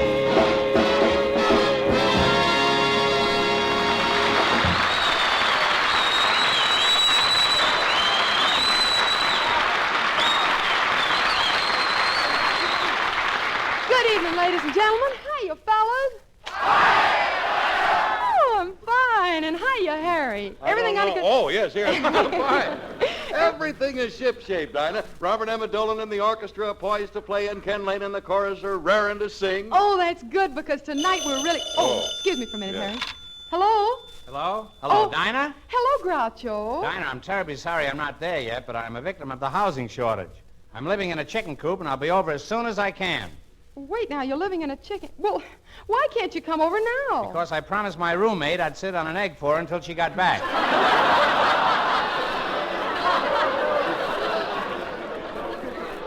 Cluck, cluck. Well, chick, and hurry.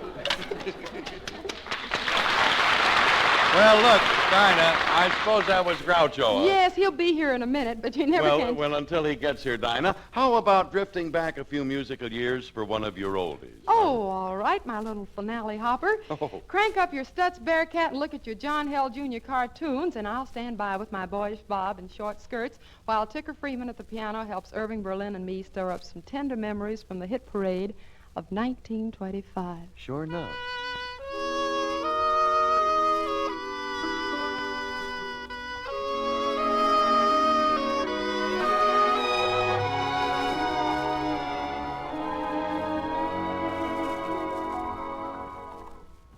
Remember the night you said I love you. Remember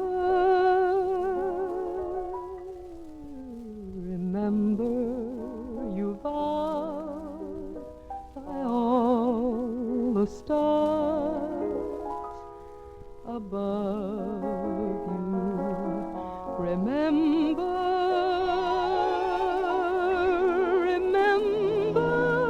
we found a lonely spot, and after I learned to care a lot, you promised that you'd forget me not, but you forgot to remember.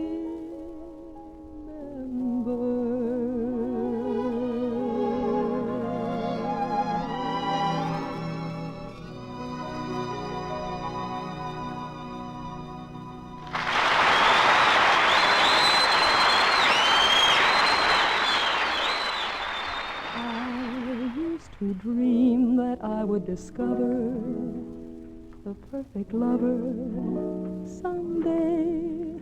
I knew I'd recognize him if ever he came by my way. I always used to fancy then he'd be one of the godlike kind of men, with a giant brain and a noble head, like the heroes bold in the books I read. But along came Bill, who's not the type at all. You'd meet him on the street and never notice him. His form and face, his manly grace, is not the kind that you would find in a statue. And I can't explain, it's surely not his brain that makes me thrill. I love him because he's wonderful, because he's just my Bill.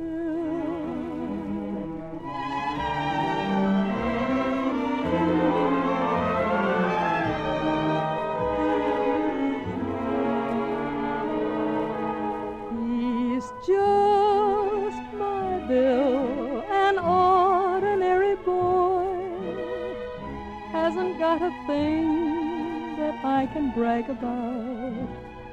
And yet to be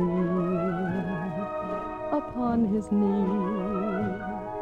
So comfy and roomy seems natural to me, and I can't explain.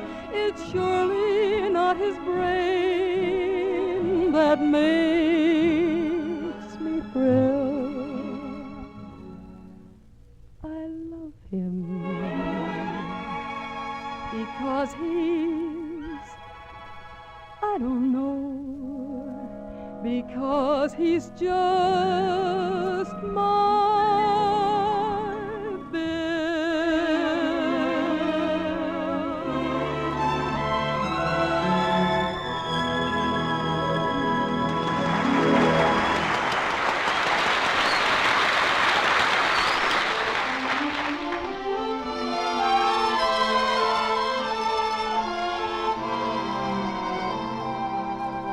I can't begin to tell you how much you mean to me.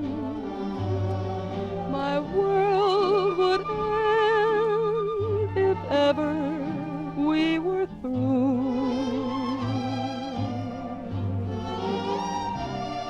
I can't begin to tell you how happy I would be if I could speak my mind like others do.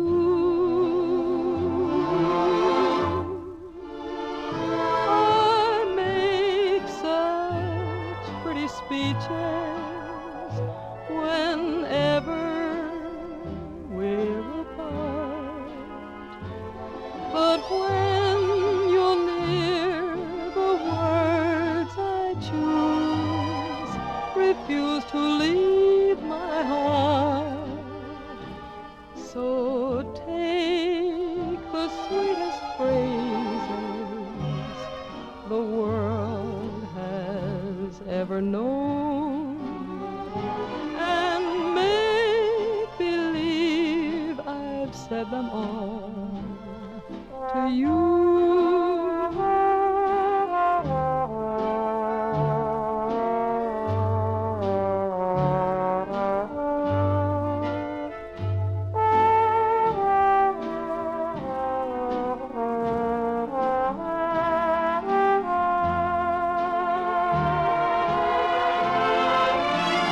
I make such pretty speeches whenever we're apart, but when you're near, the words I choose refuse to leave my heart.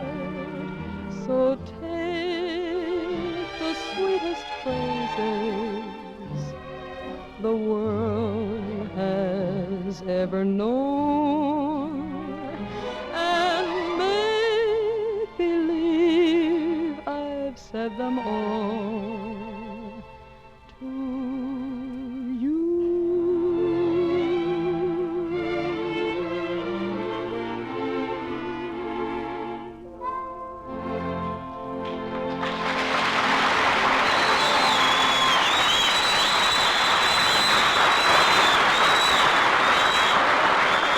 Now, ladies and gentlemen, we'd like you to meet a man who has visited our open house so frequently that we've given him a key to the front door. Better make it a skeleton key. I might want to drop over with Frank Sinatra. Groucho Or Red Marx. Skeleton, huh?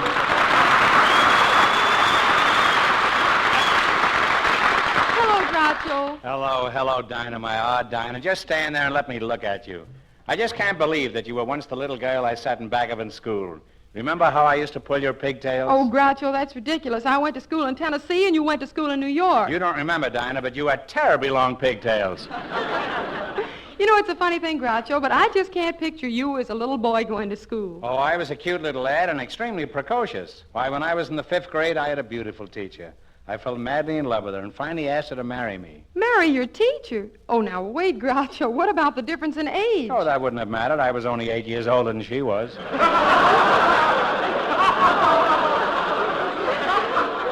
Groucho, you're exaggerating. But you know something? We're being awfully rude. Rude? Yes, we are. There's Harry standing over there in that dark corner.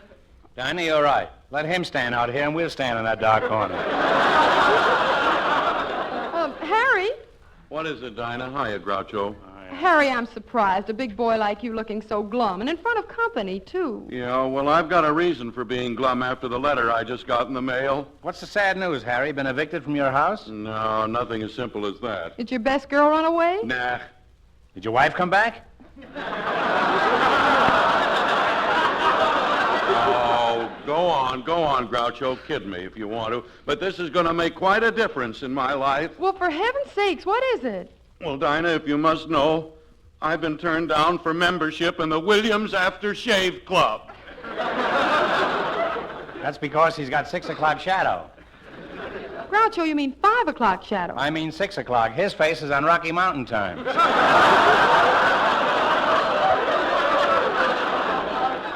Look at those finely chiseled features.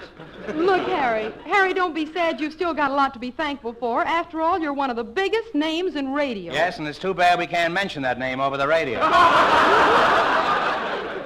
Groucho, I'm surprised at you speaking to Harry like that. You're right, Dinah. And Harry, I want to apologize to you. I guess I am just not myself, and it's all my own fault. After all, I was warned not to do it, but fool that I am, I did. Oh, now take it easy, Groucho, old boy. What did you do? This afternoon, I saw a lost weekend without a chaser. You know, with that picture, they've adopted a new policy. Instead of selling popcorn in the lobby, they sell old fashions. Yeah, I heard all about you. I understand that you were taking the cherries out of the old fashions and throwing them at the screen. That's true, and Ray Millay was so plastered he kept throwing them back at me. Oh, Groucho, what behavior. Well, don't worry, I've reformed, Dinah. I don't drink now, and I don't gamble. Oh, come now, Groucho. Don't you even sit in on a friendly game of poker? Friendly game? There is no such thing. Not me. The life story of my grandfather taught me a lesson. Grandpa was a gambler on a Mississippi steamboat. He was known to his friends as Full House Marx. I was a wee lad when he sat me on his knee, and as the aces kept dropping out of his sleeve, he told me the story of his life on the Mississippi. It took place aboard the steamboat Memphis Queen.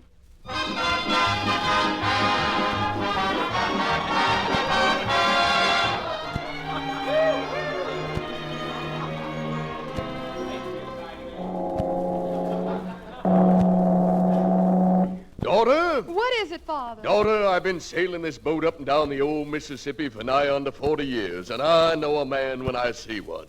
I'm telling you, the man for you to marry is Colonel Culpepper. Father, I don't love Colonel Culpepper. I love Full House Marx. Full House Marx. Don't mention the name of that no-good gambler. Say, what's that coming up the river, Father? It's a craft, and Bing Crosby's on it. Oh, I knew they'd get together.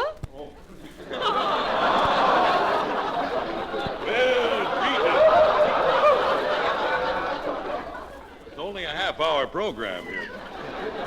Greetings and felicitations, Captain. Oh, good day, Colonel Culpepper. Yes, what a day. There's nothing so beautiful as the Mississippi sparkling in the sunlight. Unless it's my favorite flower of the South, the lovely Miss Dinah.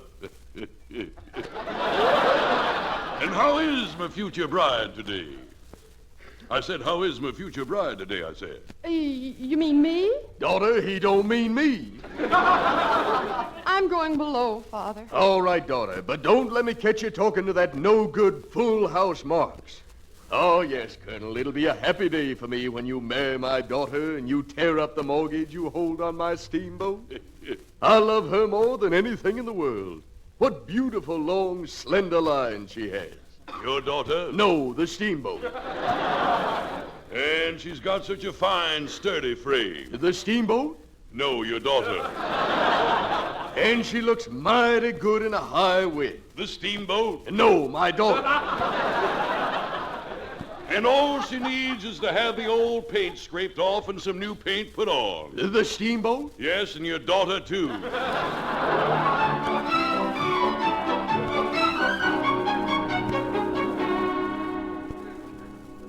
All right, gentlemen, I call. What have you got? I got 2 aces. I got 3 aces. I got 4 aces. Gentlemen, there's something phony going on here. What do you mean? This is a 4-handed game, and only 3 of us are cheating. We'd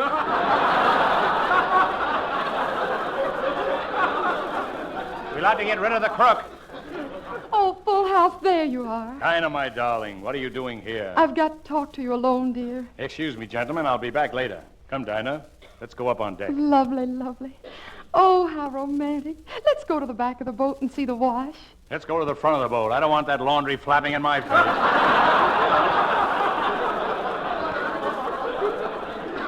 Darling, this is serious. I have something I must tell you. Father insists that I marry Colonel Culpepper. Colonel Culpepper? Why, he could be your father. But he's worth $1 million. Say, maybe he could be my father, too. Well, why does your father insist that you marry him? Well, after all, there's a heavy mortgage on this boat. No wonder it goes so slow. But tell me, why does your father object to me? He says you're a no-good, cheating, gambling, shiftless, lazy bum. That's true, but why does he object to me? Oh, if you really loved me, you'd take me where we'd never see the river again. Don't say that, gal. After all, the Mississippi ain't just a river to me. Maybe Father wouldn't object to you if you gave up your gambling. I can't help it, Dinah. Every night when I go to sleep, I see cards dancing before me. Why don't you try counting sheep? I tried counting them, but every time I get 4 sheep together, we end up playing bridge. And I always get clipped. Well, that's water over the ramp. Say, Full House, I keep asking myself over and over, why do I love you so much? Maybe it's because the Mississippi ain't just a river to me. Well, if you'd only give up this There's life... a silence there just like the river. Full House, if you just give up this life, we could be so happy together. Darling, I love you more than Juliet loved Romeo. Yes, I love you more than Cleopatra loved Anthony. And I love you even more than that. You do? Yes, I love you like Kaiser loves Fraser. Oh, Dinah, darling. Oh, heavens, it's Colonel Culpepper. You better run. I'm staying right here. But he might throw you into the Mississippi. I know, but the Mississippi ain't just a river to me. Aha! So I catch you in the moonlight with this gambler, this cheat. How dare you call Full House a cheat? Easy, easy, my magnolia blossom. I'll settle this my own way. Now, sir, who all are you all calling a cheat all? You all, and I can prove it all. Well, go ahead, all. Hey, there's quite a crowd of us here. Sir, I got proof that you spent 6 months in the Memphis jail for cheating. I wasn't in jail for cheating. I was in for killing a man. Why did you kill him? I had to kill him. He caught me cheating. Well, then, sir, I apologize. What's going on here? Why, Father! Daughter, I warned you to stay away from this gambler. Now I'm going to throw him off this steamboat. Oh, Father, please calm down. You're purple with rage. Yes, and your old man looks pretty good in Technicolor. Daughter, I forbid you to ever see this bounder again. Oh, but Father, you can't. You might as well know I'm his woman, and he's my man. And the Mississippi ain't just a river to me.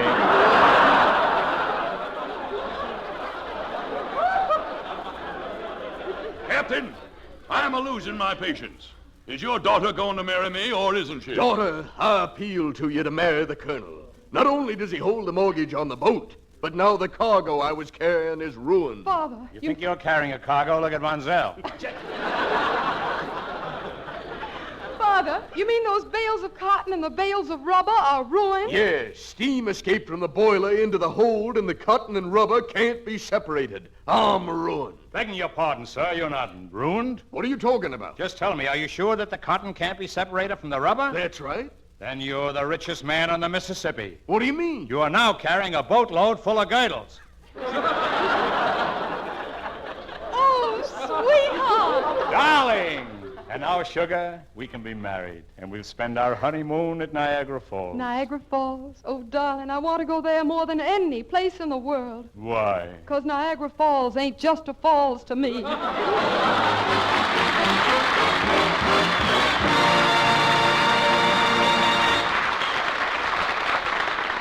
Back in 1929, there was a great Marx Brothers show called Animal Crackers, and in that show, Groucho Marx sang about a famous African explorer named Captain Spaulding. Now here's Groucho to repeat it just for us. At last we are to meet him, the famous Captain Spaulding. From climates hot and scalding, the captain has arrived. Most heartily we greet him, with rain and fancy cheering, until he's hard of hearing. The captain has arrived. At last the captain has arrived.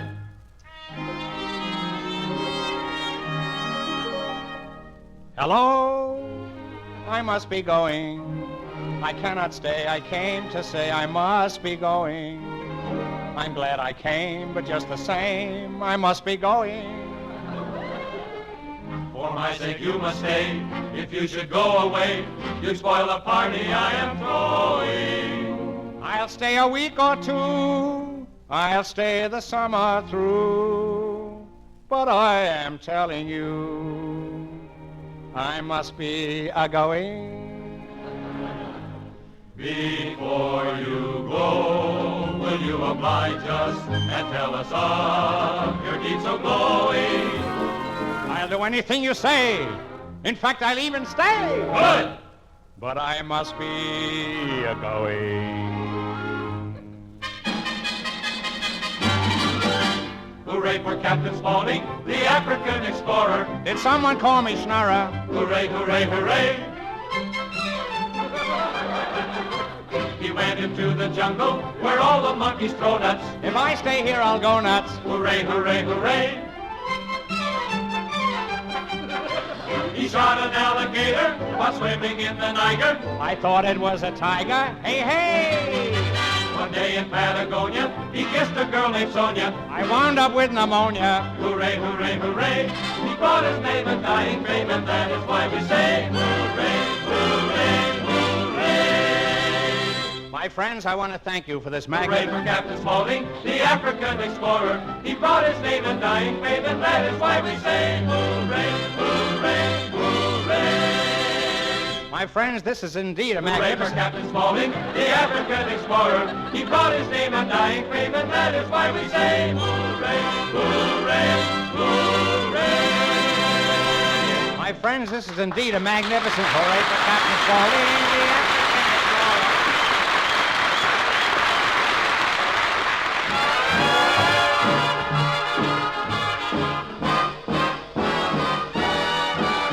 Did you ever hear the story of the Dixieland Band? Let me tell you, brother, that the music was grand.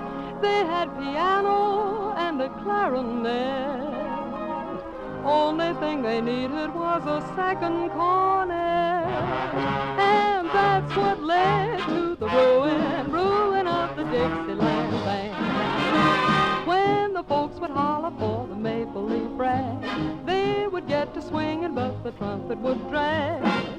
They had to keep him 'cause he played so sweet, but they needed someone who could give them a beat, someone who swung with the rhythm of the Dixieland Band. He'd play so sweetly. Instead of playing,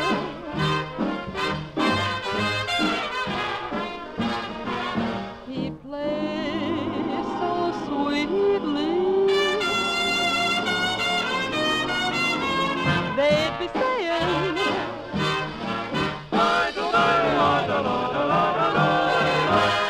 sure enough, he got 'em so they couldn't play right. Finally, he fixed 'em on a Saturday night. He hit a note that was off the chord. Apoplexy got 'em and they went to the Lord. And now, folks, here is the sample. Listen to the Dixieland Band.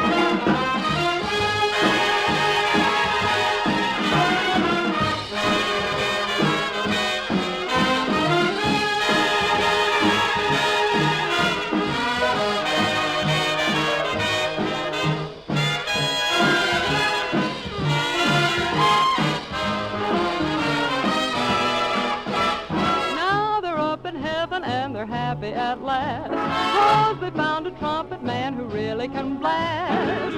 The way he swings them is an awful shame. He can really do it. Gabriel is his name, and that's the pitiful story of the Dixieland Band. If you hear a trumpet start to play, don't you be afraid that it's the judgment day, 'cause it's just Mr. Gabriel sounding his air. And the Dixieland Band is a-fixin' to play.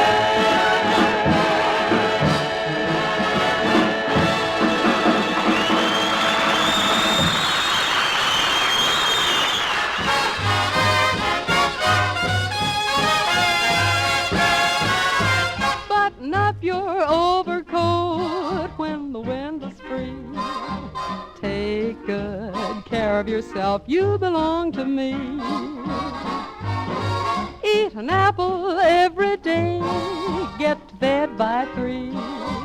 Take good care of yourself, you belong to me. Be careful crossing streets, don't eat meat, cut out sweets. You'll get a pain and ruin your tum-tum. Keep away from bootleg hooch when you're on a spree. Take good care of yourself, you belong to me.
This is the Armed Forces Radio Service.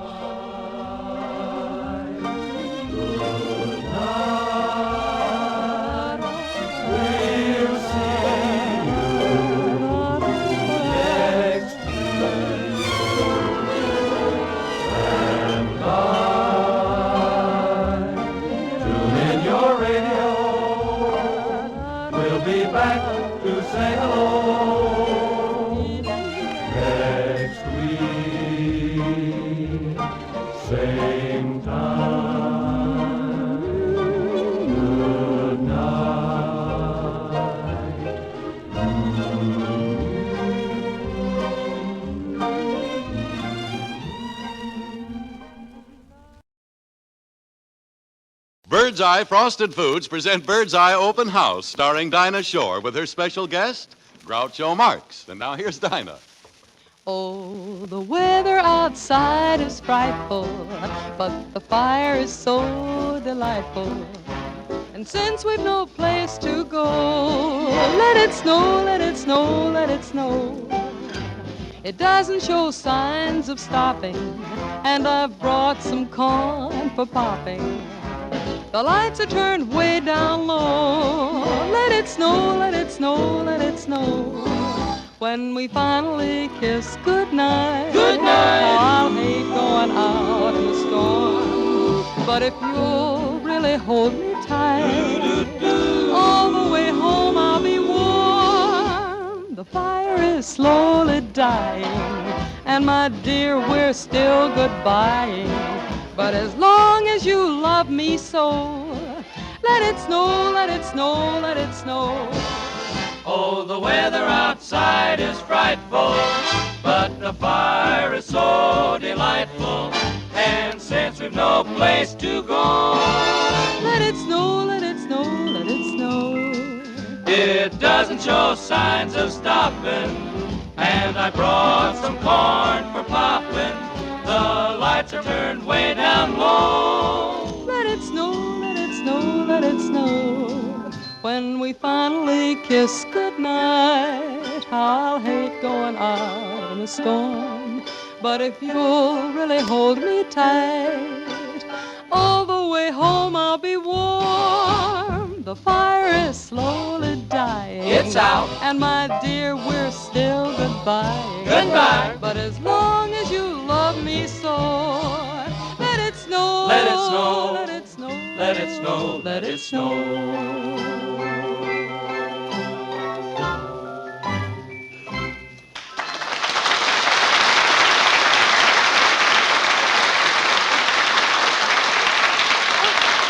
Good evening, ladies and gentlemen. Hiya, fellas. Oh, just fine. And I know I can say the same for our bird's eye playmate, Harry Von Zell. Hiya. Hi. Yo, Dinah, I'm swell. Everyone who has anything to do with Bird's Eye is happy, you know. And although Groucho Marx isn't here yet, I'm sure I can... Oh, excuse me, Harry. Oh, yeah. Isn't it strange how the telephone always rings just about this time? Did you ever notice that? Yes, I did. Hello? Well, answer it, will you? Hello? Hello? How long do you think I'm going to stand here in the hands of the receiver? Huh? Groucho. Hello? Must be Groucho Marx. What are you doing? Hello, Dinah. This is Groucho Marx. I said that. Great invention, the telephone, huh? Groucho, what are you doing? I'm having a meeting with that radio sponsor I told you about. There's only one thing holding up the contract. He said he wanted a singer on the show. Why didn't you tell him you sing? Yes, I did. Now there are two things holding up the contract. Well, I'm about through now. Come on over as soon as it's settled, Groucho. Bye now. Dinah, listen, while we're waiting for Groucho to show up here, suppose we take a short stroll down memory lane, huh? Good idea, Harry. Tonight I'd like to stop at the year 1926. See if you remember this one. What can I say, dear, after I say I'm sorry? What can I do to prove it to you? I'm sorry. I didn't mean to ever be mean to you.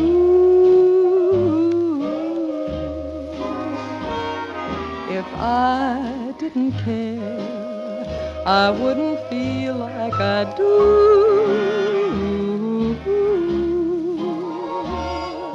I was all wrong, but right or wrong, I don't blame you.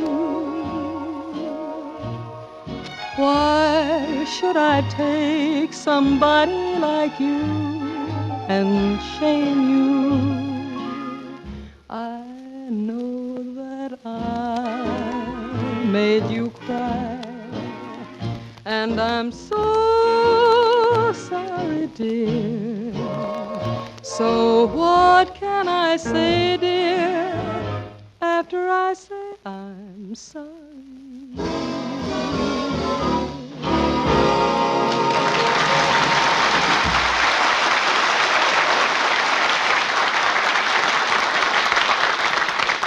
Oh, Dinah, you know, when you sing, I find myself all wrapped up in your voice. Talking about being all wrapped up reminds me of a mummy I once met, Harry. A mummy? A mummy. Oh, well, let me hear more about this. Okay, pull up a pyramid and sit down. I was traveling along the sands of the Nile and stumbled upon him quite accidentally. Oh, pardon me, my foot slipped. Oh, that's all right. Why, you're a mummy.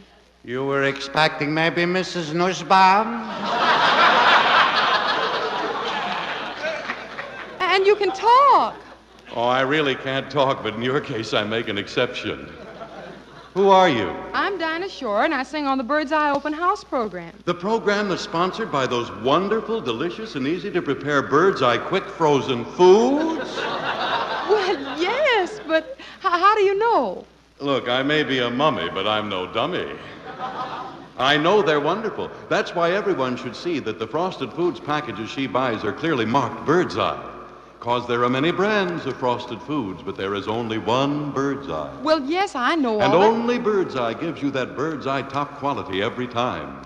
That Bird's Eye garden fresh flavor and goodness. Well, that's so true, but how do you So, know? Miss Shore, tell everyone if they want the better buy in frosted foods, they better buy Bird's Eye. Oh, I will, but how do you, a talking mummy, know all this? How? My mummy done told me. Hold on.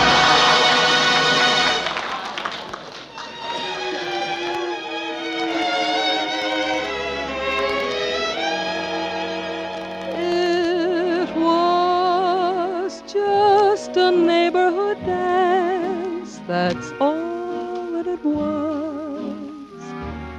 But oh, what it seemed to be.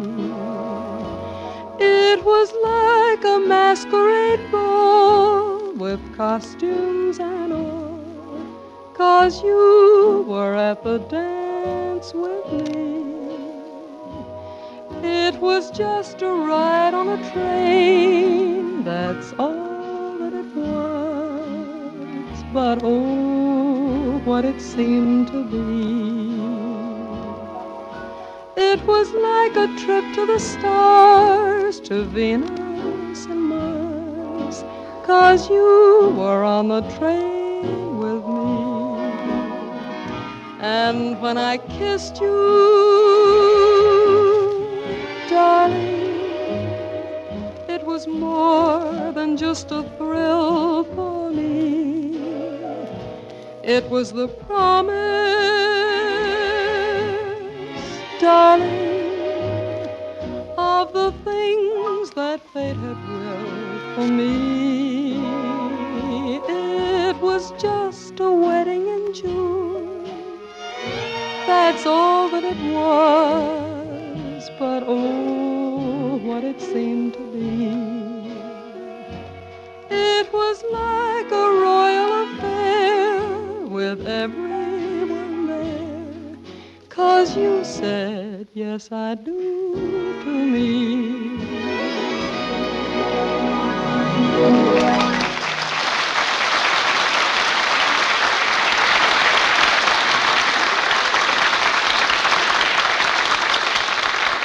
Say, Dinah, didn't you say that Groucho was coming over tonight? Well, yes, he's supposed to, but right now he's talking to a new sponsor, the Forbes Schneider Ink Company, about a radio program. Oh. You know, Harry, when Groucho's off the air, I really miss him.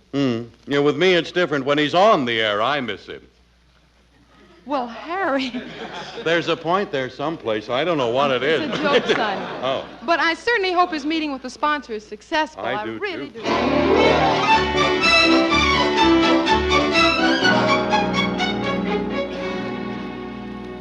Marx, I'm Mr. Forbes Schneider, president of the Forbes Schneider Ink Company. I just want you to remember one thing. I make 50 million gallons of ink every year. Well, every man is entitled to his hobby. What do you do for a living? Well, now, let's get one thing clear. If I give you this program, are you positive that you'll be able to deliver Miss Dinah Shore? Hold on, Mr. Forbes Schneider. There are a few questions I'd like to ask. Are you saying that you don't want me if I can't get Dinah for the show? Yes. Now, the next question. What about salary? Well, what would you say to $3,000 a week? I don't know. We've never been introduced.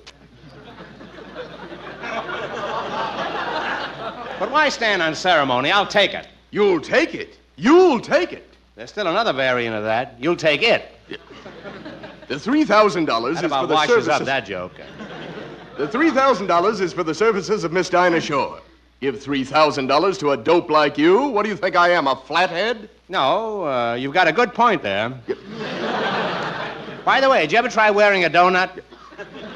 Confidentially, Marx, how much did you get on the Dinah Show Shore? Well, I wouldn't want this to get around, but I wouldn't want this to get around. But it wasn't quite $3,000. How much was it? I paid them $50.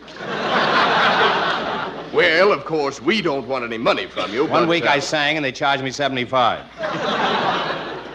Our maid has been sick, and can you take care of a house? I'm not sure, but I certainly can take care of the maid. Dinah Shore on my program. I can see her now. Misty eyes, a face fresh as dew, a voice like the gentle rain. Pardon me, I'm going out and get an umbrella. Now, let's not waste any more time, Marx. You go over to Miss Shaw and get her to sign this contract. Remember, no Dinah, no job for you. Now, come over to pick it up in 15 minutes. Don't worry, I'll get her to sign this faster than you can say Groucho Marx. Or my name isn't Jack Robinson.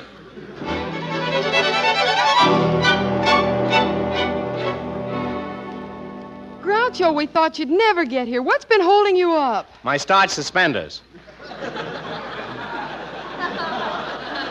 But that's not important. Here, sign this contract. Sign a contract? Wait a minute, what's in it? Don't be so nosy. Do I ask you what's in your contract? And by the way, what isn't your contract? Come on, Dinah, sign it. Sign it. No, wait just a minute, Groucho. Stop high-pressuring Dinah. Look here, my fine feather deep freeze. Oh, wait now.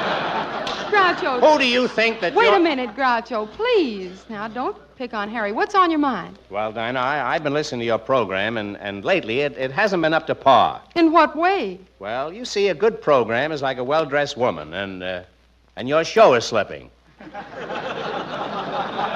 Well, wait now, Groucho. Take it easy, Dinah. Get hold of yourself. Never mind, I'll do it for you. No.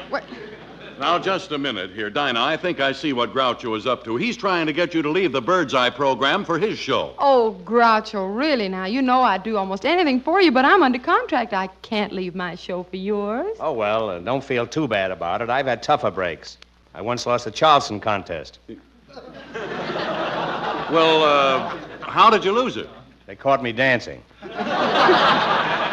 Oh, there you are, Marx, and Miss Shaw. May I introduce myself? I'm Mr. Forbes Schneider. How do you do? I hope you realize what a great product you'll be representing.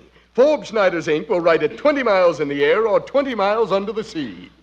Will it write on a desk? They don't know. They never tried that. Say, Mr. Forbes Schneider, I haven't signed your contract, but you don't really need me on the program, honey. Don't I? No. Groucho's all you need. Honey Plum? Is he? Why don't you sign the contract, dull puss? You may never have another chance like this, sugar pie. Oh, Dinah, how can I resist your logic? Give me the contract. There you are, Marx. There's my signature. Thank you, and you'll never regret this, Dreamboat. Congratulations, Groucho, on your contract. It couldn't happen to a nicer guy. I'm glad you hit the crest, and you deserve the best. Why, you're the apple of my bird's eye. I snuck in a plug. Well, snuck it out again. It's swell to have my friends all wish me well now. I promise you that I won't be a fizz. His ideas will all be new. He won't do what others do. I won't do what others do. That is. He has lots of talent, Mr. Forbes Schneider. He sings a song as well as anyone.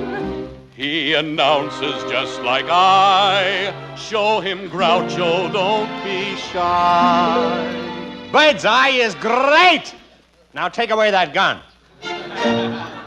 Though other mouths have praised Forbes Schneider's ink, there's nothing as emphatic as a new mouth.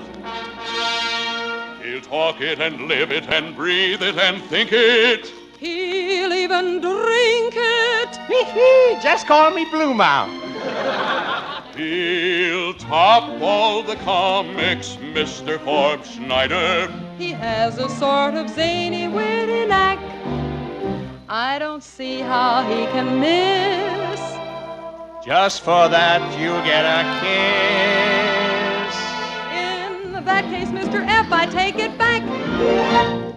I guarantee you that my program will be most effectual. I'll bring the people children who are super intellectual.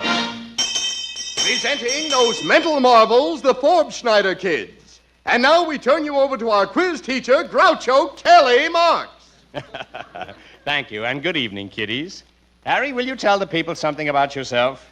My name is Harry Von Supperman.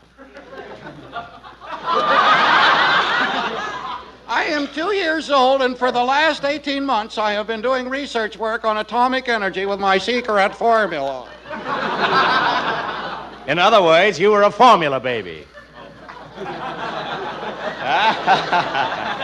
And now, Dinah, will you introduce yourself to the people? My name is Dinah Shore. I am 3 months old, and I am a sophomore at the Institute of Utah. Where, darling? I love you. That's sweet. I love you, too. But that's enough smooching. Now, there are 3 parts to the first question, and you don't have to get any of them right, so that gives you 100% so far.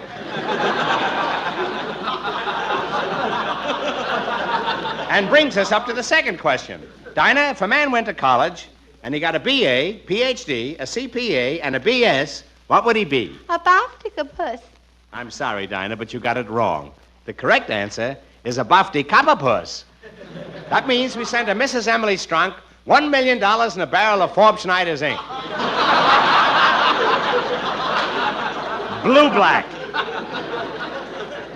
Now, in closing, ladies and gentlemen, since tomorrow is George Washington's birthday, we would like to take this opportunity to wish you a very Merry Christmas.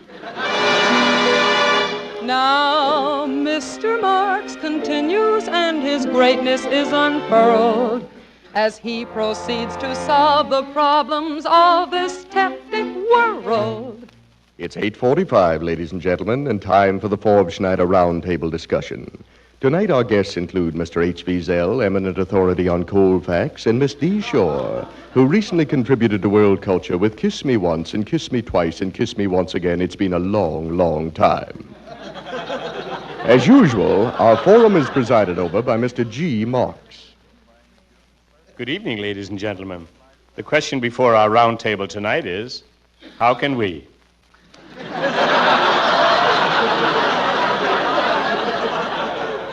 Well, it would seem to me, Marx, that you're taking a very prejudiced point of view and overlooking the element of doubt. That sounds reasonable. Suppose I put it this way. If in the face of.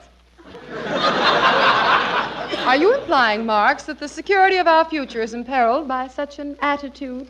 I hate to be definite, but I can't help saying that I'm uncertain. Well, in that case, I'm forced to go along with Zell.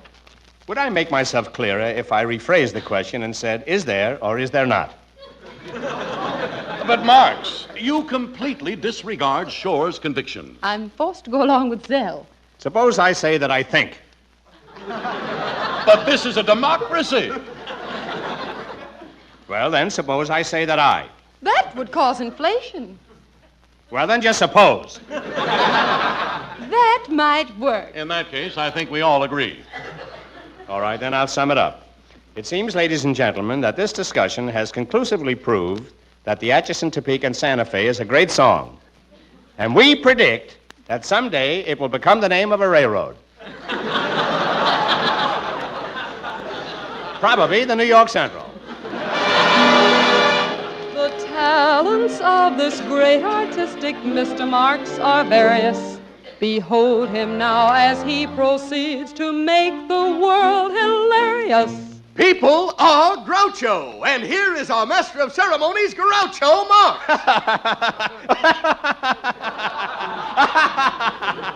Now, in just about 5 seconds, we're going to have a young married couple come out here. Now, here's the fun. This couple doesn't know that you know, that I know, that they know, that we don't know, that they know what we know. Don't we? But first, here they come now.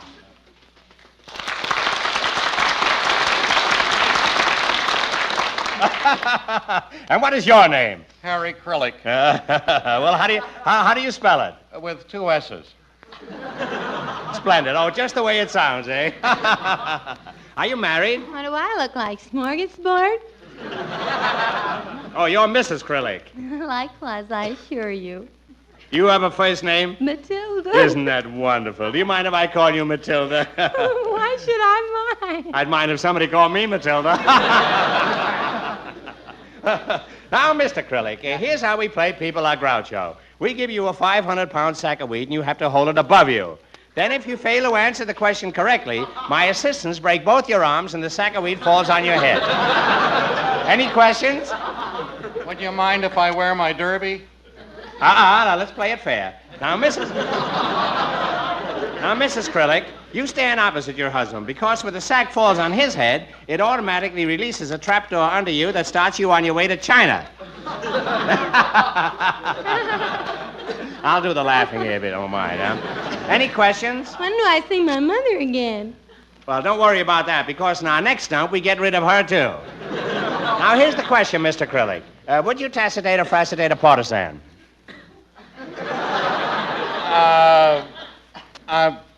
Would you mind repeating that question? He missed!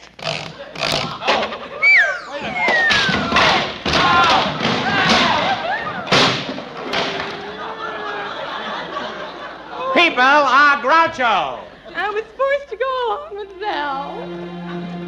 Through gaiety and drama, he will keep the country young. And I'm sure Forbes Schneider's ink will be on everybody's tongue. So, thanks for the contract, Mr. Forbes Schneider. I'll make your ink the answer to the call of the woman and the men. It can write with any pen. In fact, it writes without a pen at all. Just dunk your finger. So thanks, Honey Plum. Thanks, Doll Puss. Thanks, Dreamboat. Thank you, Mr.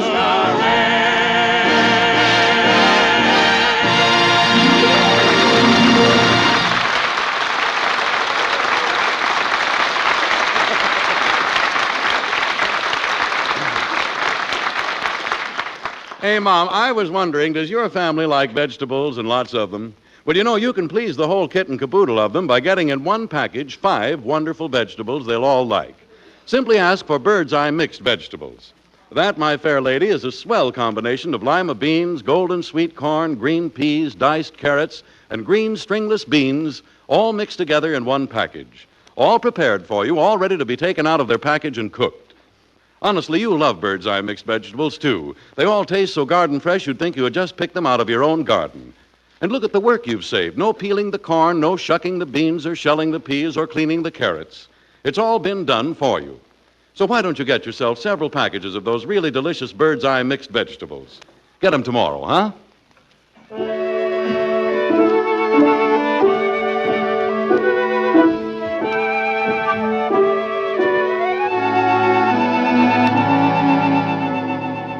Day by day, I'm falling more in love with you.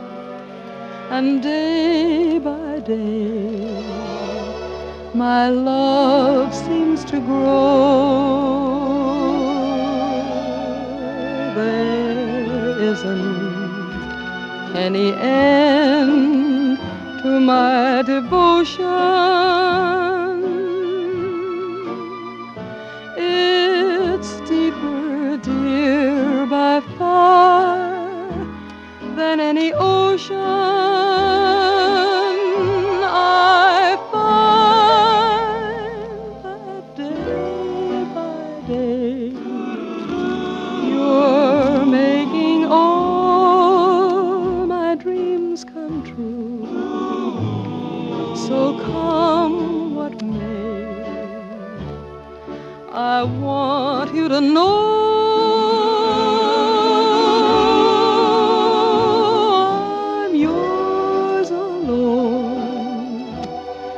and I'm in love to stay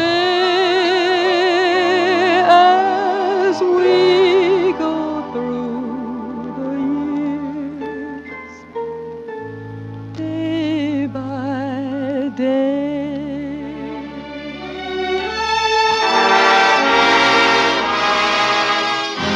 Day by day, you're making all my dreams come true. So come what may, I want you to know I'm yours alone, and I'm in love to stay as we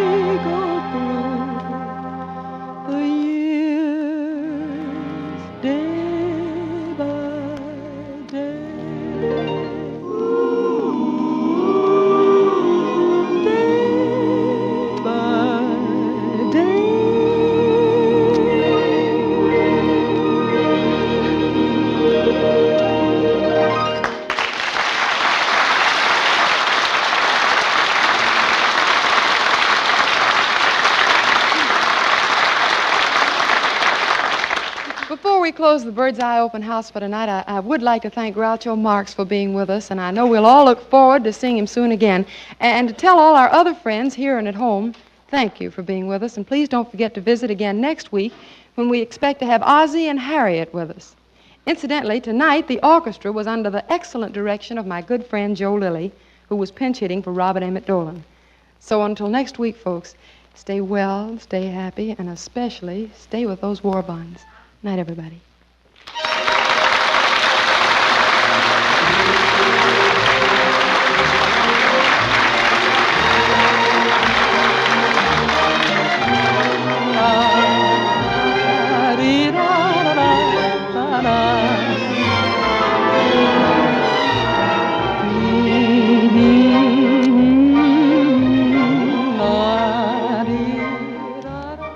Friends, next Thursday, tune in a half hour earlier to hear from our good friends George Burns and Gracie Allen, along with Meredith Wilson and Bill Goodwin. That's a half hour before our Bird's Eye Open House, starring Dinah Shore, with our special guests, Ozzie and Harriett, along with Robert Emmett Dolan, his orchestra, Ken Lane, the four hits, the chorus, and me, too. Groucho Marx will soon be seen in the Marx Brothers picture, Night in Casablanca. You know, Thursday night is All-Star Night on NBC, so stay tuned for Noah Webster Says, which follows immediately.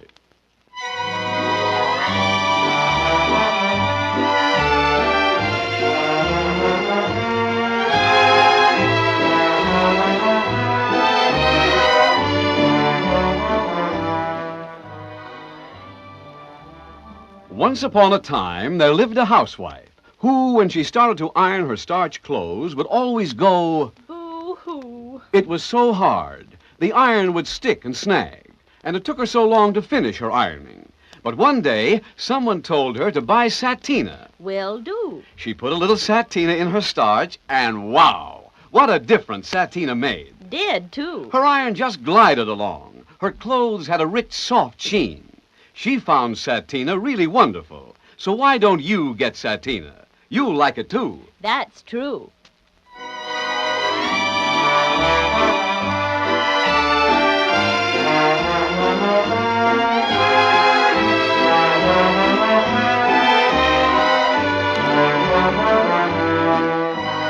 This is NBC, the national broadcasting company.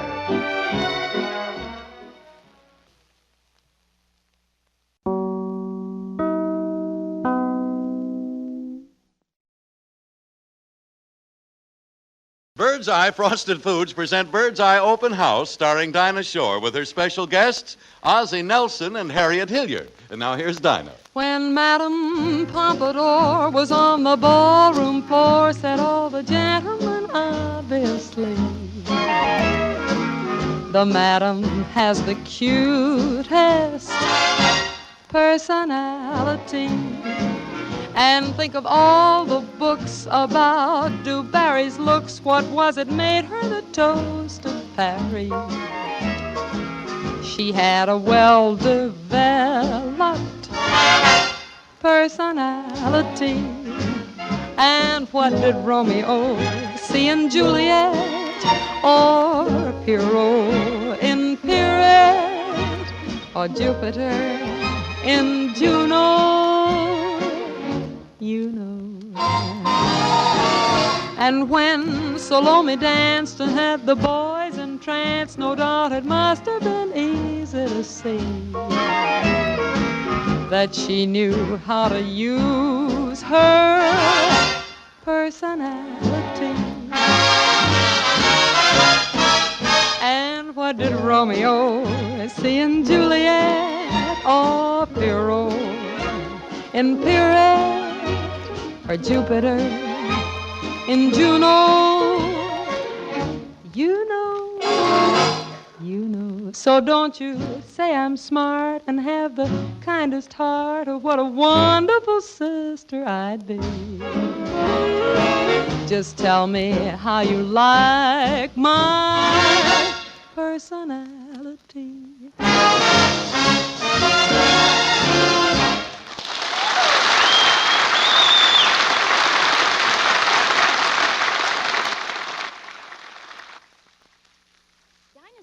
Already. You better hurry and get ready so we can get over there. Well, I'm all ready, Harriet. Let's go. Ozzie, Nelson, you're not going over to Dinah Shore's program in those clothes, are you? You better change. What do you mean, change? I think I look swell in this suit. This is my Saturday and Sunday outfit. Looks more like the Lost Weekend. Now, Harriet, you know as well as I do this is a very nice suit. As a matter of fact, when I bought this suit, you said it looked like a page out of Esquire. Well, it did then. But right now, the pants look like they've been condensed for Reader's Digest. And another thing, you never wear a white shirt. And another thing, you always need a haircut. And another thing... Harriet, please, the same things over and over again. Get a haircut, change your suit, wear a white shirt, do this, do that. Ozzie, stop nagging me. Oh, I'm sorry, darling. Well, I'll run ahead while you change. I'll see you over at Dinah's. Wait a minute, I wasn't nagging her. She was nagging me. Harriet! And don't forget to wear a tie. You can't win.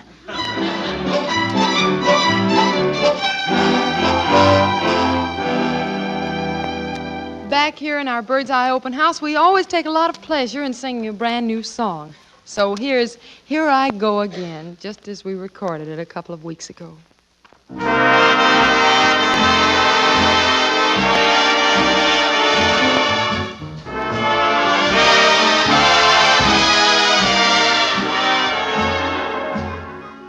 Here I go again, again, I've got that yen, and I'm all in a tizzy, with wondering, ain't he, or is he the guy?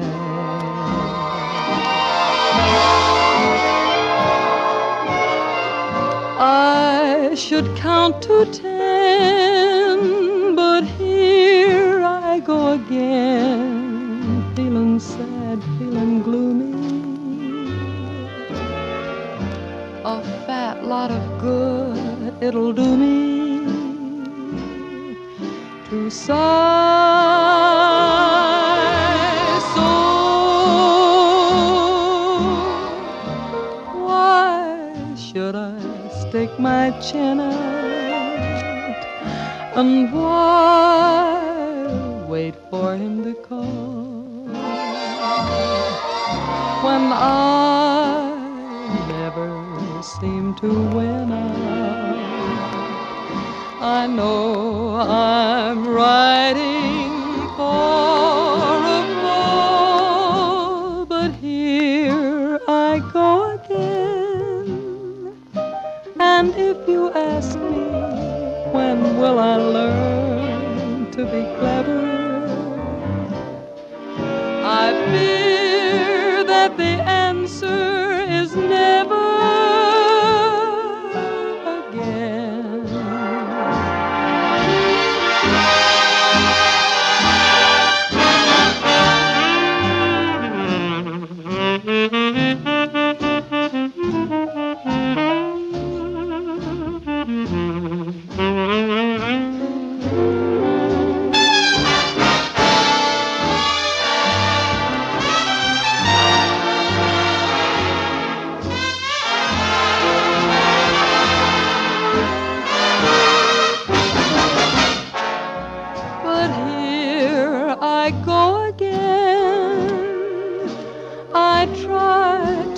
Sensible thing that's expected,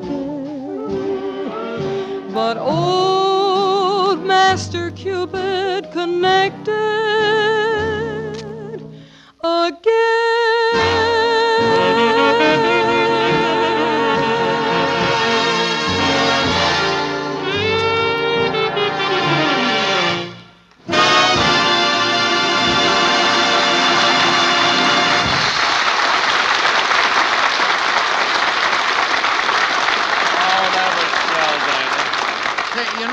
Dinah, I'm kind of excited about Ozzie and Harriett coming.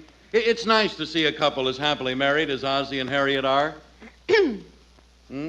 Oh, and as you and George are, too. That's better. Oh, sure. Well, you know, you and your husband, George, have always been my idea of the perfect couple. You just had an anniversary the other day, didn't you? Yes, we did. Gee, I can just imagine what went on. You can? Sure.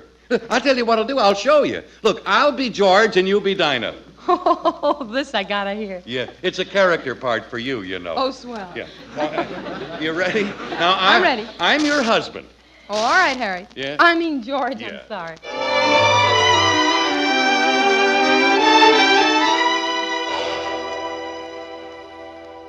George, dear, you know what day this is? Of course, darling.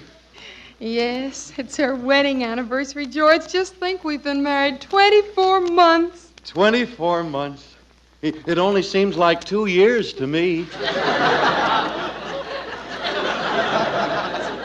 You remember our wedding, George? Yeah. How we couldn't wait till it was over to hurry home? Yeah. And try some of those wonderful bird's eye mixed vegetables? Yeah. And remember how we had to make that train for our wedding trip, and you were afraid we wouldn't have time to cook those bird's eye mixed vegetables? Silly girl. But you showed me, didn't you, dear? And I'll never forget it. You simply opened that package of bird's eye mixed vegetables and popped them into some boiling water. And in just a few minutes, we had a big dish of 5 delicious vegetables. Oh, yeah, what a delightful surprise. Lima beans. Golden sweet corn. Green peas. Diced carrots. Green stringless beans, all mixed together in one package. Oh, boy. And, darling, don't you remember how I took you in my arms? And I told you that with all bird's eye foods, all the work is done for you. Yeah. There's no peeling, no shelling, no washing or sorting with any bird's eye food. And how they all taste so garden fresh, you think you just picked them out of your own garden? Oh, what romantic memories. Yeah. George, dear. Yeah. Do you know what I think we ought to eat for dinner tonight to celebrate our 2nd anniversary? What, darling? Bread and butter. What, no bird's eye mixed vegetables? Silly boy, that is my bread and butter. Oh.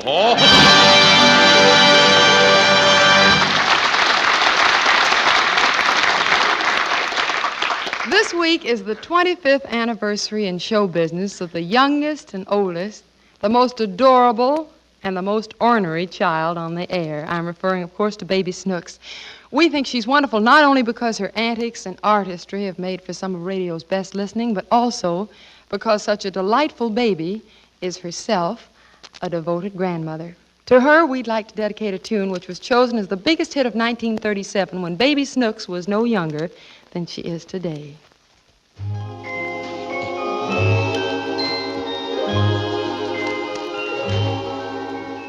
Once in a while, will you try to give one little thought to me? Though someone else may be nearer your heart.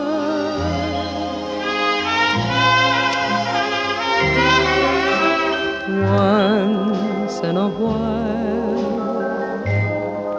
will you dream of the moments I shared with you? Moments before we two drifted apart.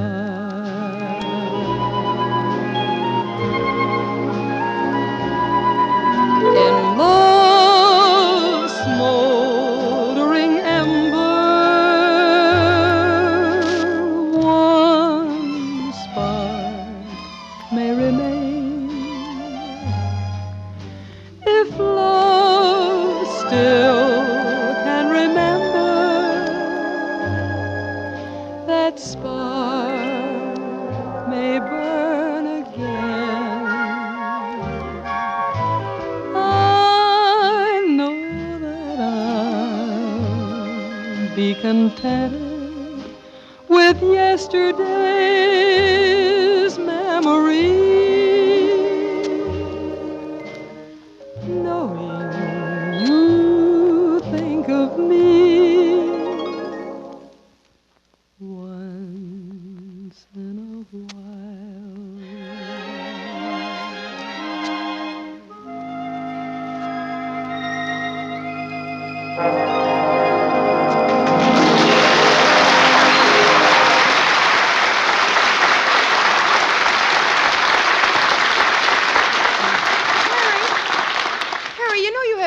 taste in ties. Oh, well, thank you, Dinah. How come you never wear one? No, well, to tell you the truth, Dinah, ties have a very peculiar effect on me. Every time I wear a purple tie, my face gets purple. There's nothing I can do about it either. Have you tried loosening the knot? Oh, now that's funny. I never thought of that, did I? Now, you see, you're so busy, Harry, you don't have time for more than a bird's eye view of anything. Oh, a bird's eye? Dinah, that's very clever. That's clever? Oh, I'm going to tell everybody that you said that. Well, wait. Oh, there's Harriet. Hi, Harriet. Hi, Dinah. Hello, Harry. Hello, Harriet. Where's Ozzie? Oh, he'll be right over. Harriet, listen, I have to tell you what Dinah just Harry, said. please, it's not... Oh, no, wait. This is too good to keep. You know, Dinah just said to me, Harriet, she said that I have a bird's eye view of ties, but I tie my face too tight and everything comes out purple. Well, it looks nice with that brown suit, Harry. Anyway, let's not discuss clothes, huh? I just had a long session about that with Ozzie. What did he do? Well, that's just it. He does nothing at all about his appearance. The other day at the tennis club, he was wearing shorts and a pair of sneakers. Well, what's wrong with that?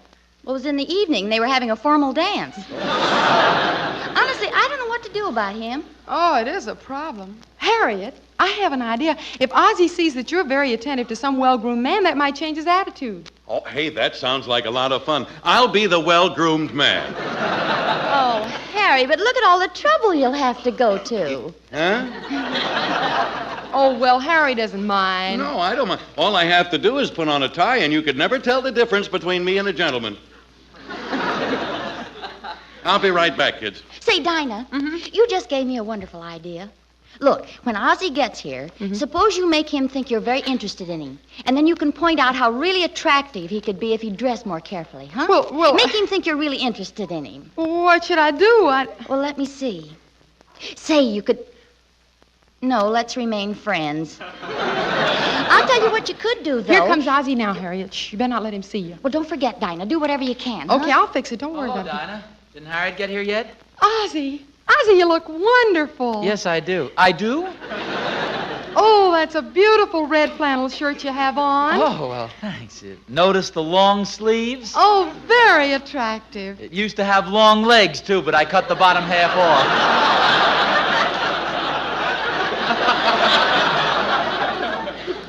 You mean it was a pair of... Exactly. Notice the large patch pocket?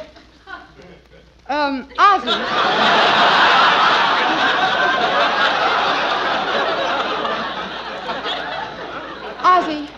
Ozzie, don't move. Just stand there. Why, what happened? I just want to remember you the way you look tonight. Oh, well, Dinah, if you like the shirt that much, I'll give it to you. You can have it cut down. Or let out. I'm not talking about the shirt. I'm talking about you, Ozzie. Ozzie.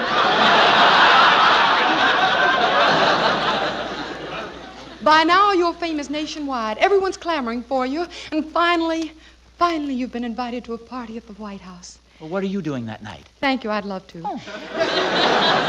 Now, we're both walking down the Great Hall of the White House. Suddenly, we see somebody coming toward us. It's Mrs. Truman. Say hello. Hello, Mrs. Truman. Ask her how she is. Please, I just met the lady. Now we're in the grand ballroom. Suddenly, we're dancing to the lilting strains of a waltz. Oh.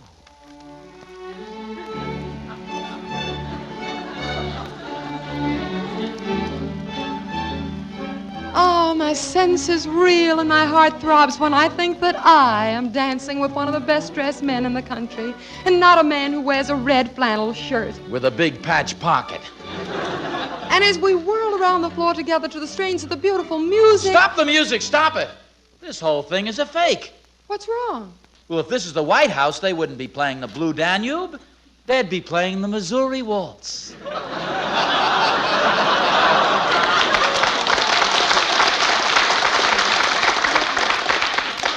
Well, as always, you're so right. Oh. The Missouri Waltz, Maestro, please.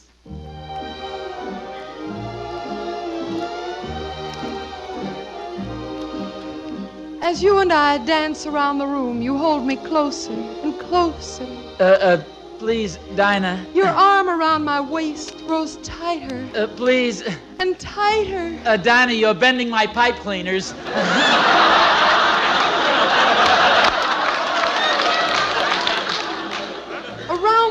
we go, locked in each other's arms. Tell me, Ozzie, what does it do to you? Well, I.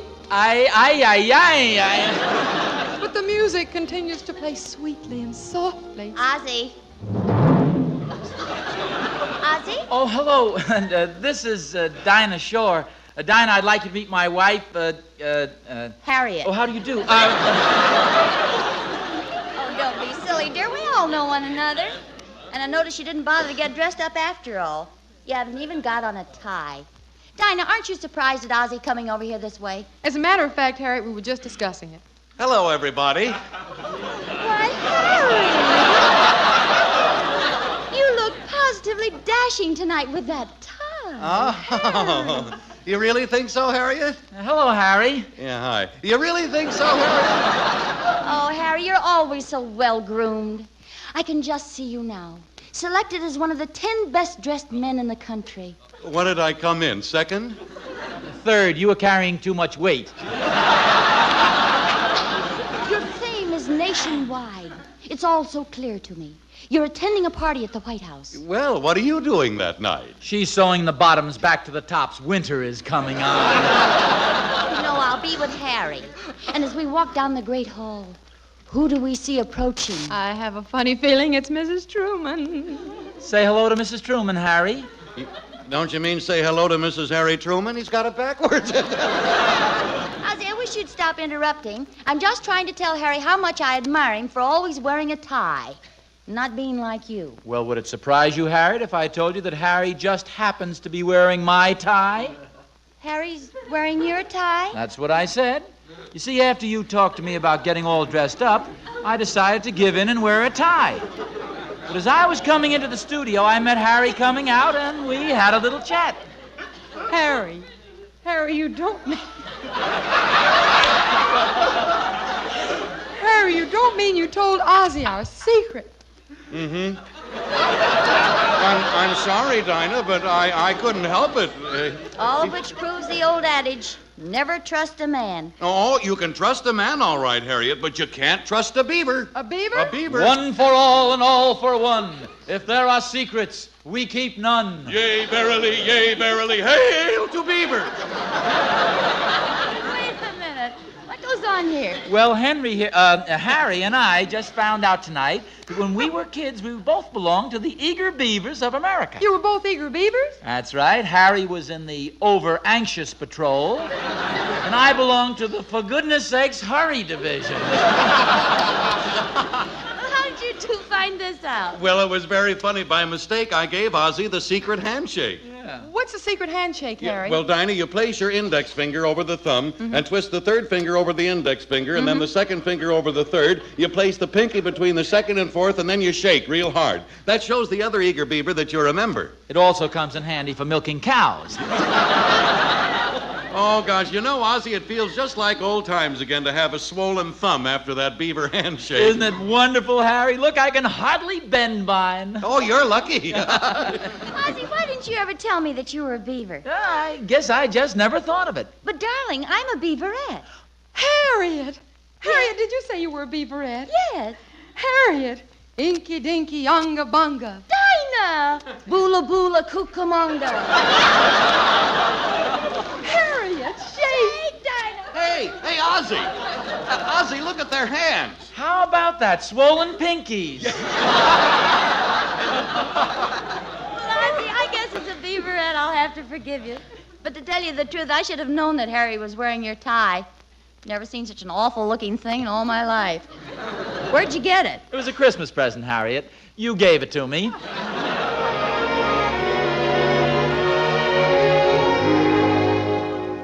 We're sorry that we made you feel so foolish. Don't worry, boys, you needn't have regrets. Aren't you angry at our little act? What does that mean in the face of the fact that you are beavers and we are beaverettes? When a beaver meets a beaverette, It's one for all. there are memories we can't forget. We still recall On Sundays when the boys went fishing, we would always meet 'em. And then the little girls would dig up worms and we would eat 'em. They were good too. You're the cutest beavers we have known. Well, don't talk like that. And to think that, Ozzie, you're my own. With no cravat. Aside from marriage, there's a greater bond between you two. You're made for one another, so repeat your vows anew. Anga bonga cucamonga. Darling, I love you. For we're beavers. Boola boola inky dinky. Beaveress, united by a swollen pinky. Beavers and beaveress.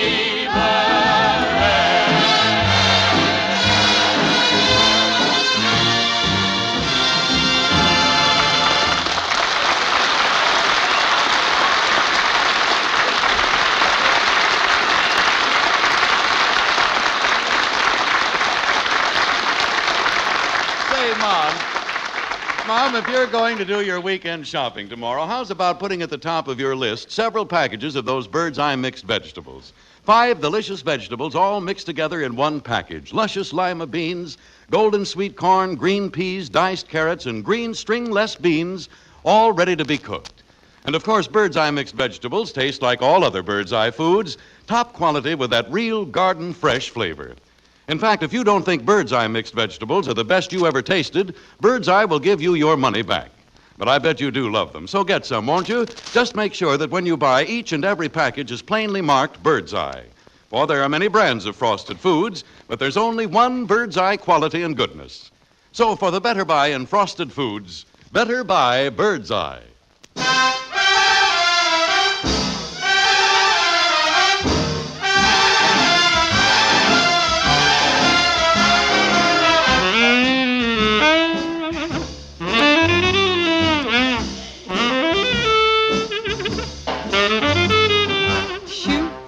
Pie, an apple pan, Dottie makes your eyes light up.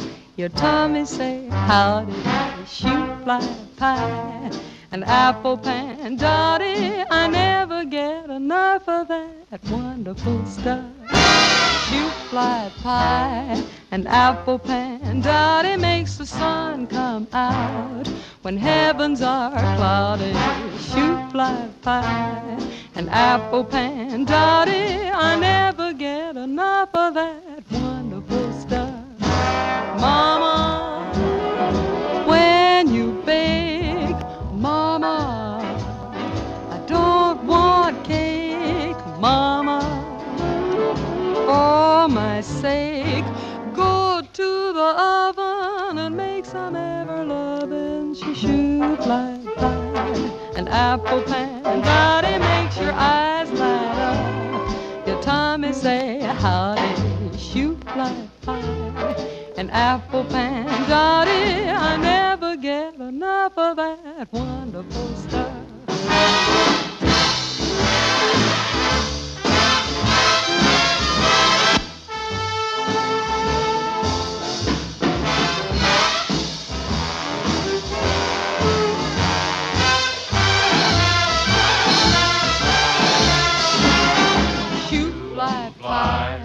An apple pan, Dottie makes your eyes light up when heavens are cloudy. Shoot fly pie, an apple pan, Dottie, I never get enough of that wonderful stuff.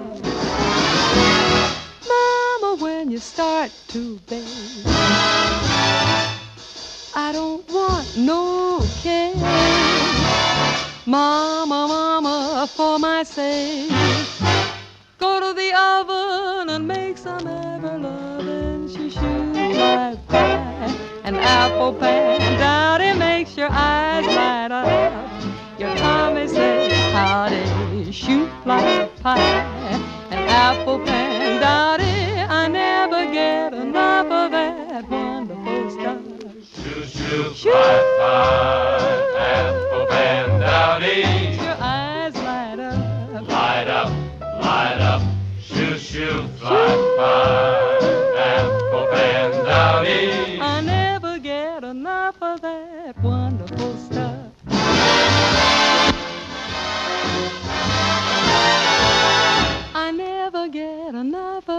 that wonderful stuff.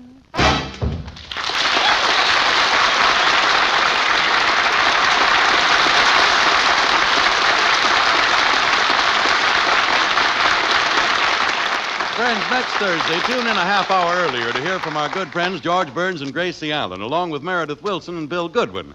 That's a half hour before our Bird's Eye Open House, starring Dinah Shore, with our special guest, Eddie Cantor, along with Robert Emmett Dolan, his orchestra, Ken Lane, the four hits, the chorus, and me, too.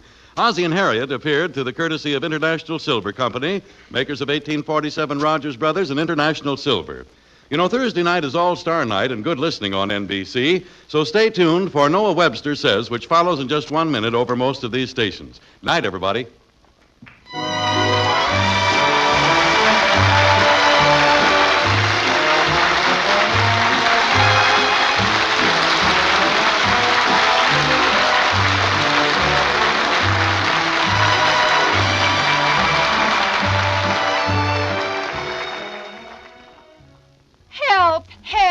Lady, what's the matter? I need help on wash days. Then get La France Bluing Flakes and make every wash day a lot easier. You use La France right along with your regular soap. There's no separate bluing job for you to do. La France blues automatically while you wash. It's really easy when you use La France. Not only that, your clothes will look whiter and brighter when they're blued regularly with La France. So, if you want help on wash days, get the original La France Bluing Flakes.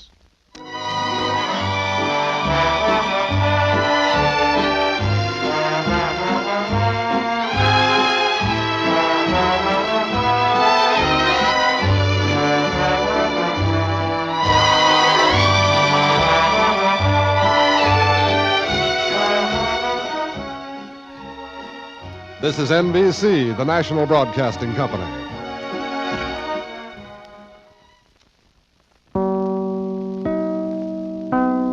KFI, Los Angeles, Earl C. Anthony, Incorporated. Bird's Eye Frosted Foods present Bird's Eye Open House, starring Dinah Shore with her special guest, Groucho Marx. And now here's Dinah. Everyone is saying hello again. Why must we say goodbye? Everyone is feeling that glow again. Everyone but you and I. We shouldn't break up at a time like this. Let's wake up and make up with one big kiss. Down to Lover's Lane we could go again. Let's give it one more try. Everyone is saying hello again. Why must we say goodbye? Everyone is saying hello again. Why must we say goodbye? Everyone is feeling that glow again. Everyone but you and I. We shouldn't break up at a time like this. Let's wake up and make up with one big kiss. Down to Lover's Lane we could go again. Let's give it one more try. Everyone is saying hello again. Why must we say goodbye?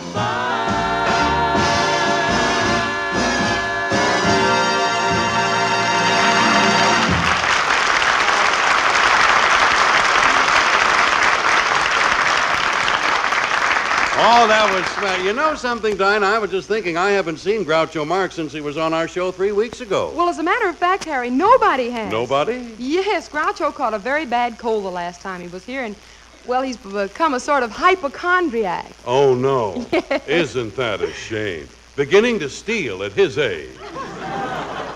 No, you don't. Harry, I didn't say kleptomaniac. I said hypochondriac. Hypo. Oh, yes. Hypo. Groucho's brother. Hypo, yes. Oh, Harry, now you're being silly. You know a hypochondriac is a person who's always worried about his health. Oh, sure, I know. Well, I don't blame Groucho either for worrying. The last time we were at a party, you know what happened? What happened? He told the people a joke and he fractured his jaw. Oh, my goodness. How did that happen? They threw him out of the window. Harry, look, I'm not talking about that kind. I'm talking about germs. For example, ever since he found out that kissing spreads germs, he never kisses anymore. You never kissed me before? Oh, he never kisses anybody, you mean? Well, Dinah, how does his wife feel about this? Oh, wonderful. It's the first time she's been able to keep a maid for more than 3 days. Oh, no. Pardon me, is this the Bird's Eye Open House that advertises frozen? Foods? Uh-huh. And I presume you're Miss Dinah? Sure. Uh-huh. Then this is the program on which Mr. Groucho Marx is supposed to? Supposed to what? Uh-huh. Would you mind stepping aside so that I can spray the microphone? Oh, wait, now don't spray the Hold it just a minute, my friend. Who are you? My name is Amoeba J. Beck. Tyria? Uh-huh. I am Mr. Marx's personal disinfector, and I'm supposed to sterilize everything. You may not remember, but when Mr. Marx was here last time, he caught a very nasty. Cold? No, I'm just comfy. Now, if you'll excuse me, I'll have to spray the rest of these. No, now, here, just a minute, Mr. Bacteria. I've got something to say about it. Hello? Hello, Dinah. This is Groucho. Did my personal disinfector get there yet? Yes, he did, Groucho, and I wish you'd come over and stop him. He's disinfecting everything in the studio. Where is he now? He's going around Harry Bonzell with a spray gun. Well, that's quite a trip.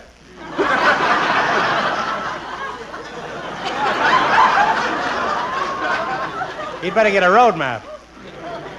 And tell him not to take Route 7. The bridge is out. Oh, look, you better tell him that yourself. I can. My bridge is out, too. Mr. Bacteria, Mr. Marx wants to talk to you. Thank you. Did you use this telephone? Did you use this phone to talk to Mr.? Marx? Huh? Excuse me. Hello? Hello, is this Mr. Bacteria? You were expecting maybe Mrs.? Did you take care of everything? Uh-huh. And I figured it'll cost you exactly. Well, that's reasonable enough. I'll send you a check. Uh-huh. Just make it payable, too. It'll be a pleasure. By the way, have you noticed anything peculiar about the way I speak? Uh-huh. I notice you add an extra word onto every. I thought so. I'll have to do something about that, and I want to thank you for everything. If you'll pardon the last word. I understand how you feel, Mr. Marx. After all, scientists have found the answer to the atomic theory, but what's the answer to the common head cold? Gesundheit. Well, tell me sure I'll be right. Over. That zany Mr. Marx, having not arrived as yet, gives us time to do some musical reminiscing. The other night, George and I were talking with Gracie Allen and her George about the good old songs, and George, Burns that is, was telling us about the one that was the hit song of 1923. Do you remember it? There'll be a change in the weather, be a change in the scene. From now on, there'll be a change in me. My walk will be different, my talk and my name. Nothing about me is gonna be the same. I'm gonna change my way of living, and if that ain't enough, then I'll change the way I strap my stuff. Nobody wants you when you're old and gray. There'll be some changes made today. There'll be some changes made. Change in the weather, change in the sea. From now on, there'll be a change in me. Nobody wants you when you're old and gray. There'll be some changes made today. There'll be some changes made.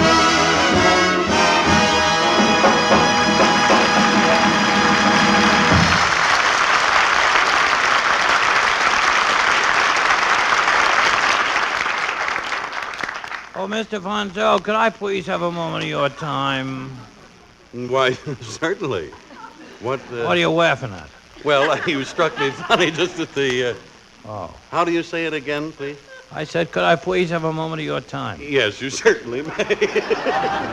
Well, my name is Wayman Wadcliffe, and I was sitting in the audience while you were discussing Mr. Marx's problem before. Oh, yeah, well, it is a sad case, isn't it? You know, I thought Miss Shore and I spoke of it a moment ago, thought we'd use psychiatry on him. Precisely why I am here. Oh, really? I am a student of psychiatry, and I can help you cure Mr. Marx. Oh, well, I don't think this is a very easy case, old man. It's... For me, it is. Oh? You see, ordinary psychiatry is merely a study of the mind. Yes. But I go further than that. I can read minds. Have you read any good minds lately? No, look, if you can read minds, tell me what's in my head. Chop suey. Oh, well, I like that. Well, naturally you like it, because it's bird's eye vegetable chop suey. Oh, and a very delicious Chinese dish it is, too. Listen, who's reading your mind, you or me? Oh, well, you are, but frankly, my spelling is bad. I'm afraid you won't be able to read some of the words. Don't be ridiculous. Why, right there in capital letters, it says that bird's eye chop suey is delicious and nutritious. That's funny, your mind rhymes. Yeah. Well, listen, did you get up to the part yet where it says that bird's eye chop suey is chock full of bean sprouts, celery, onions, and a wonderful, delicate flavor? No, but I was just... And all you have to do is add a little water, cook for a few minutes, and serve it as it is? Well, or, better still, add chopped leftover meat, chicken or fish, and boy, is that good. Oh, that's not fair. What? You know what's coming. You don't give me a chance to read it for myself. You're spoiling all my fun. Now, Miss Raymond, really, I'm very sorry. And I promise, I won't say a word when you get up to where it tells you how good bird's eye chop suey really is. Oh, thank you. It's a swell foundation for so many Chinese dishes. Anyone who tries it will want to serve it often. There, you did it again, see? Oh. Always fooling around. I'll bet you're the kind of individual who goes to a picture the second time just so you can tell the people around you what's coming. No, I admit I may be a little impetuous, Raymond, but you have proven your point. Of course I have, because I can weed your mind. Yeah, well, it's almost spring now. Why don't you come over and weed my garden? Oh, no!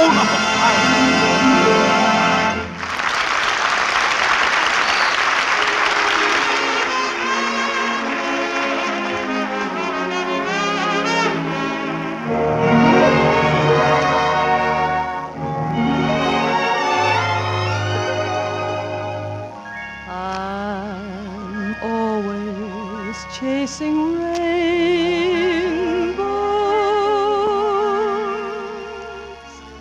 watching clouds drifting by. My schemes are just like all my dreams, ending in the sky. Some fellows look and find the sunshine. I always look and find the rain. Some fellows make a winning sometime. I never even make a game, believe me. I'm always chasing rainbows.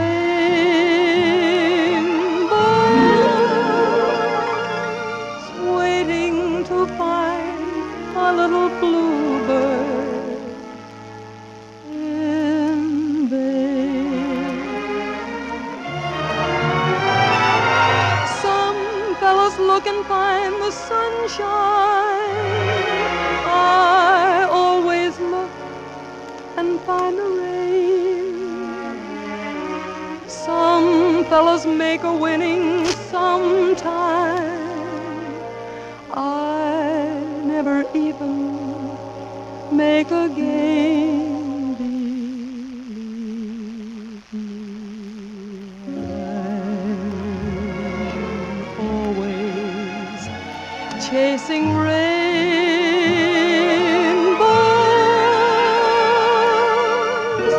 waiting to find a little bluebird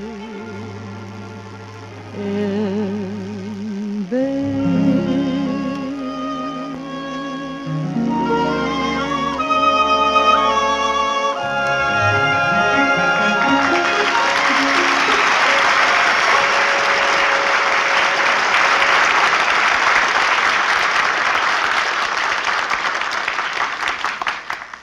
Just a playful, little sprayful. That means I love. I don't think that'll ever get on the hit parade. Look, Dinah, we've got to do something to get rid of this little bug killer. Well, I know he's awful, Harry, but I'm not thinking about that so much right now. What we have to do is cure Groucho's complex. Oh, yeah. Do you really think I should use psychiatry on him? Well, I don't know. I was thinking, Dinah, what do you know about psychiatry? Well, I've seen all the latest movies, haven't I? I know, but what will you do? Oh, well, we'll just have to delve into his past and find out if anything ever happened in his childhood that might be troubling him now. Oh, Dinah, how can you cure him now by finding out what happened to him when he was a kid? Harry, look, if Ingrid Bergman can cure Gregory Peck's brilliant mind, then I can certainly cure Groucho Marx's. Mind? Not at all. I'd love to. Oh, hey, wait a minute. Here comes Groucho now. He's right behind Mr. Bacteria. Company, halt! So far, so good, Bacteria. Now, are we ready to go on with the show? Very well. Hot water? Hot. Disinfecting soap? Disinfecting? Rubber gloves? Rubber? Okay, Harry, I'm ready to shake hands now. Well, listen, Groucho, my doctor says we worry too much about germs anyway. What does he know about germs? After all, he's only a doctor. Isn't that so? I'll have you know that with 1,500 other surgeons, my doctor came out of Johns Hopkins. 1,500 surgeons came out of Johns Hopkins? Yes, sir. He must have had a pretty big incision. Groucho, what on earth are you brushing off your suit? Germs, millions of them. Germs with green heads, with blue heads, with red heads. Say, by the way, whatever happened to that little waitress at the Brown Derby? Oh, Groucho, look, you're just imagining all this, but if you'll cooperate with me, I'm sure I can cure you. Now, see how lucky you are? Now you have a lady doctor. Give that lady 10 silver dollars. And now, madam, what is my problem? Your problem is that you're always brushing imaginary germs off your suit. Now, look, Groucho, just relax your mind and think of nothing. Well, how can I do that? Try it this way. Think of a round circle. But there's nothing inside of it. That's it. Then your mind's a blank? A complete blank. Yeah, and it's a big improvement, too. Bonzel, if my mind weren't a blank, I'd tell you where to get off. Now, if I were a bus conductor. Look. And you didn't have a nickel.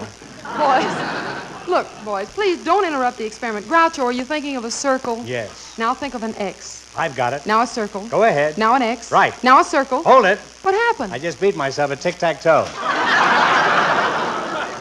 Groucho, that isn't what I mean at all. Now, please stop brushing those imaginary germs off your suit. I can't help it. I can't help it. Mr. Bacteria. Thank you very much. Oh, gosh, Dinah, he's really got it bad, hasn't he? Oh, I think it's awful. Say, maybe I ought to try to analyze his dreams, Harry. What do you Dreams, that's right. Every dream has a hidden meaning, doesn't it? Yeah. Groucho, what did you dream about last night? Last night I dreamed I was at the racetrack at Santa Anita. I see. Who did you bet on?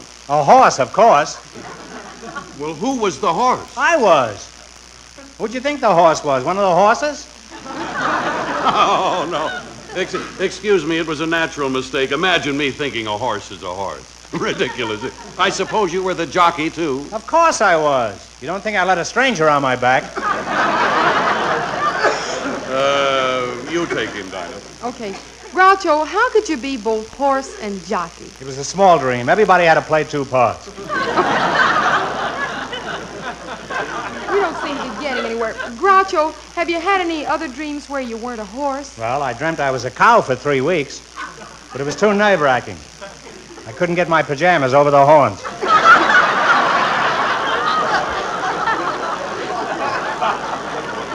You don't... One night I was a deer. Look, But that's another story.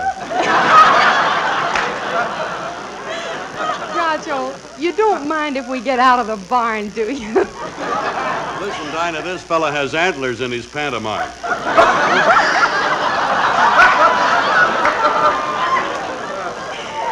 Look, It's a fine time of the night to begin writing.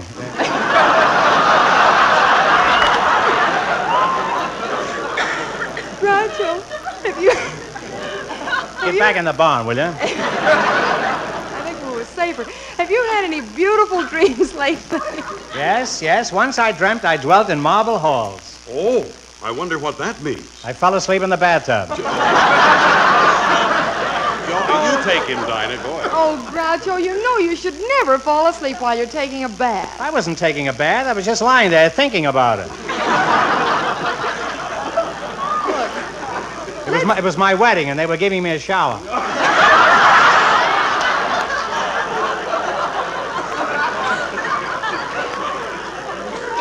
Groucho, look, be serious, will you now? Let's go... Are you in the stable now or out of it? Huh?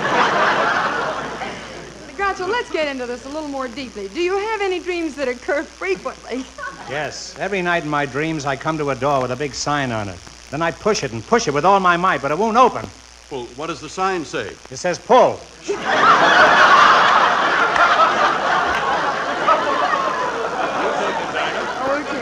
Well, now I see the cause of your frustration. You're trying to get back to your past, but you can't open the door to it. Now, do as I say, Groucho. Let's go back to your childhood. Okay. I'll bank the 8-ball in the side pocket. No, I'm talking about another part of your childhood. Very well, then. Shoot the $20. I'll take 10 of it. No, what am I... There's 10 open here, 10 No, open. wait a minute. Oh, Dinah, can't you see? It's no use. His mind is all cluttered up with the wrong thing. Just a second, my well-rounded eager freezer.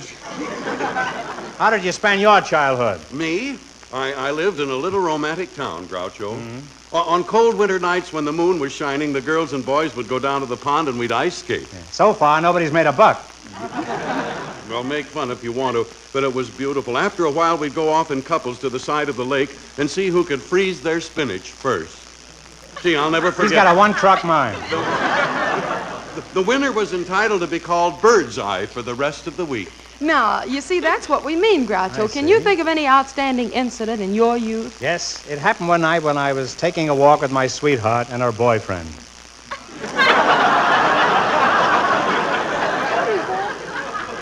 At that time,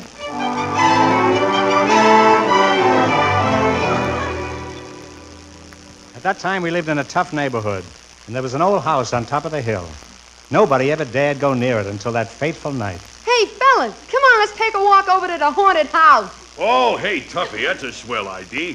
Maybe we can find a couple of ghostses. Wow! Yeah. Wow, what does that say? Huh? Well... I made it up. Oh. Boy, standing in for a dog. I got a line I'd like to say in here sometime. You know what I was thinking? If we go over at the haunted house, it would be wonderful if maybe I could get my mother a sheet for her bed, huh? What do you say, huh, Marx, huh? Personally, I'd rather get down to the drugstore and have a Coke. A Coke? What fun is that? You can't get killed that way. I can choke on a straw, can't I? Hey, kids, just listen to the wind whistle through that old haunted house. There must be a sailor on that roof. Don't be silly. What would a sailor be doing up there? Why not? It's a tar roof. Who knows? He might even have shingles. I ain't going... I ain't going in that haunted house. Now, wait a minute, Marx. We don't like sissies, see? Either you come with us or you'll get what you're looking for.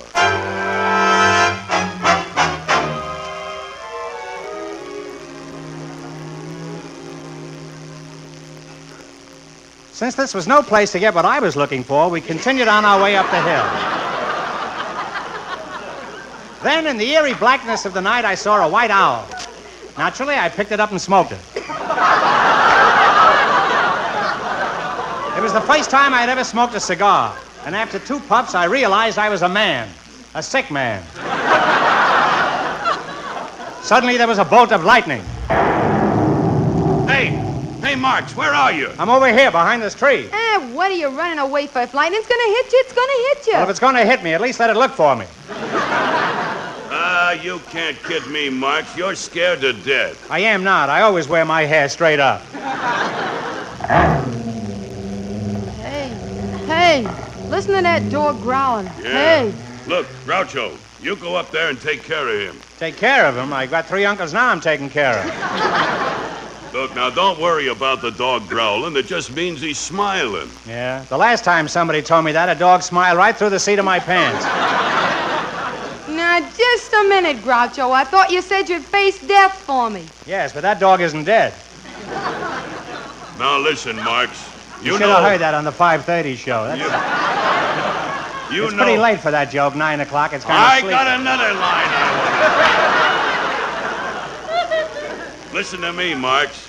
You know what I think of cowards. If you don't come along, I'll knock your ears off. Since I didn't want my hat to fall down over my eyes, I continued with them. As we came to the door of the house, we sensed an odor of Limburger cheese. It had always been part of our neighborhood, but never as strong as this.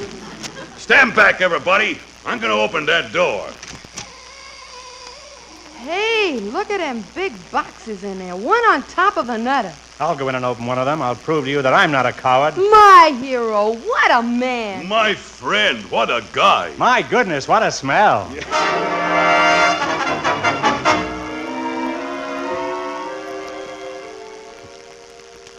I was almost overpowered as I entered the old house. There was cheese to the left of me, cheese to the right of me. And there I stood, smellbound. Well, what happened after that? There must be one more thing. Finally, when I got outside, I found out that my loyal friends were halfway back to town. Oh, my, and what did you do? I ran after them so fast that I became overheated and caught a bad cold. That's it. That's the answer. The memory of that cold is so unpleasant that it gave you a germ complex. That's wonderful, Dinah. I'm so glad you cleared it up for me. I feel like a new man. It's great to be rid of those awful germs. And Harry, what are you doing? I'm brushing these germs off my suit. Dinah, look, now Harry's got it. Well, tell him to stop brushing them on me. Oh, Mr. Bacteria, calling Philip Bacteria.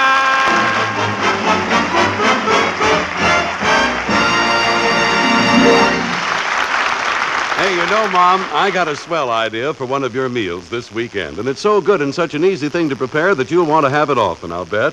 It's bird's eye chicken a la king.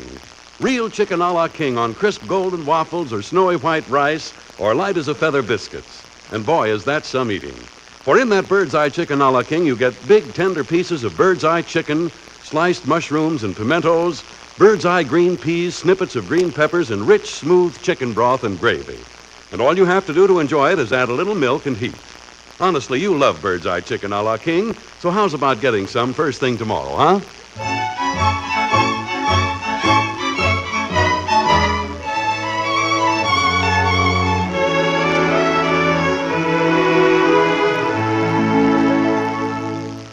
Oh, the days of the carry dancing, oh, the ring of the piper's tune. Oh, for one of those hours of gladness, gone, alas, without you too soon.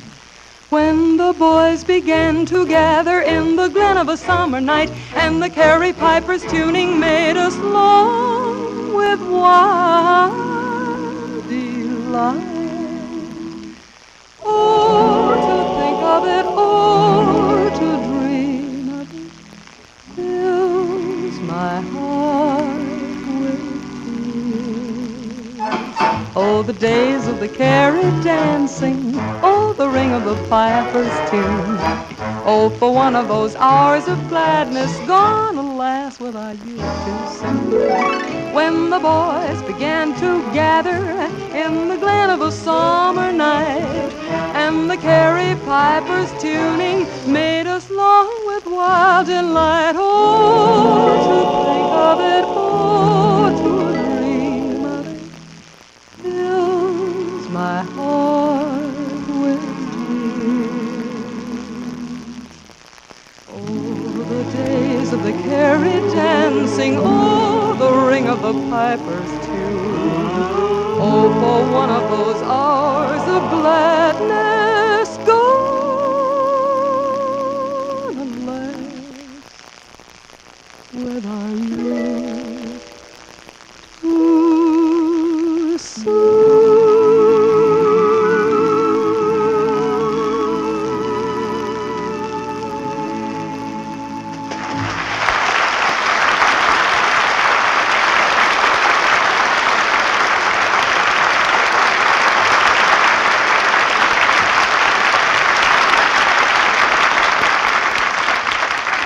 Friends, there's just time to tell you that next week our guest at Bird's Eye Open House will be Joan Davis.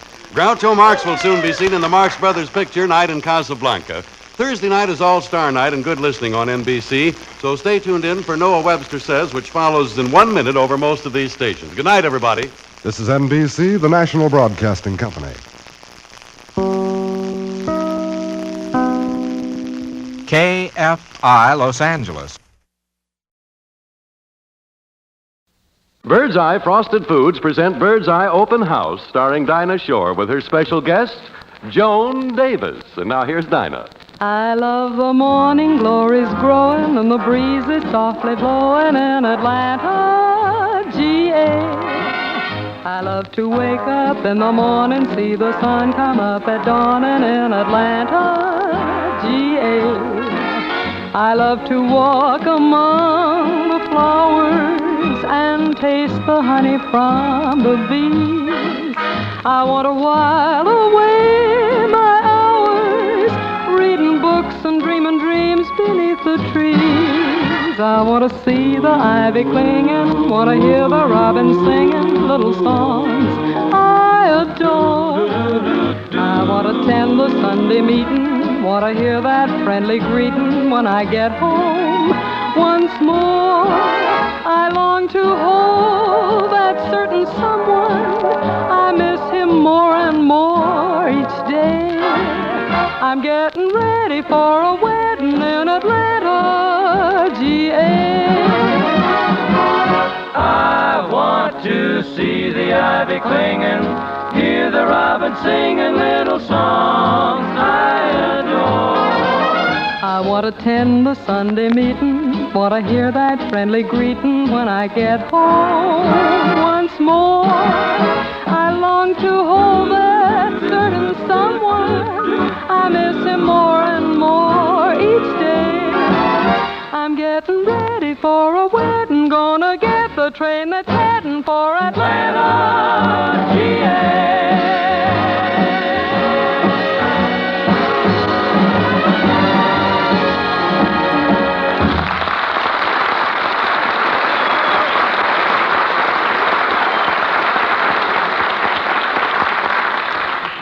Here at Bird's Eye Open House, Harry Von Zell is just receiving a delegation from a local ladies' club. And I think, Mr. Von Zell, the only thing Well, to do is I know, yes, but ladies, please. Gee whiz, I can't understand you when you all talk at once. Now, what is it you want to see Miss Dinah Shore about? Perhaps, Mr. Von Zell, I can make our mission clear. Uh. We represent the Grand Order of Progressive Ladies Enterprises for improving native conditions. Grand Order of Improving Ladies Enterprises by Conditioning Natives. What was that again? Mr. Von Zell, perhaps it would be easier if you just try to remember the initials. Yeah. It's GOOPLEFINC. Oh, of course. How silly. How do you do, Mrs. Goopelfink? Mr. Von Zell, that's merely the title of our organization. Oh. You don't think I'd have such a ridiculous name, do you? Oh, 1,000 pardons. Who shall I say is calling? Mrs. fungal bung. Harry, I just wanted to ask you... Oh, I'm sorry. Am I interrupting? Oh, no, Dinah. I'd like you to meet Mrs. Goopelfung, who represents the bungle finks here. Miss Shaw, your Mr. Von Zell is very upsetting. My name is Fungal Bung. Oh, that's too bad. I'm sorry. I mean, it's too bad that Mr. Von Zell upset you. That's what I meant. Thank you. We Goopelfinks are a sister organization of Gracie Allen's Beverly Hills Uplift Society. And we have decided that the Chamber of Commerce of California is being run by the wrong kind of people, namely men. Now, wait just a minute. What is wrong with men? Mr. Von Zell, that's a very unconvincing argument.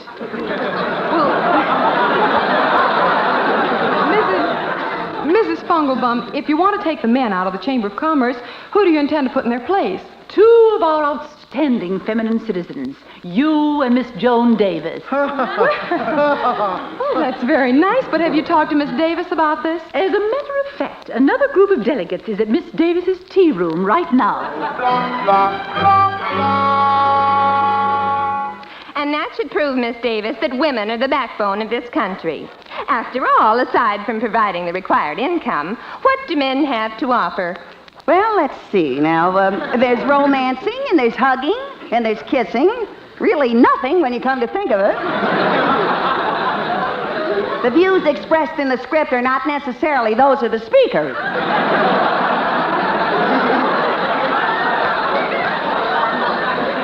But tell me more about these Goopel clinkers. Tell me more about them. Excuse me, please. Joni's tea room, Joan Davis speaking. Hello, Joan. This is Dinah. Hello, Dinah. Joni, I'm all excited about this Goopelfink movement. What do you think of the idea?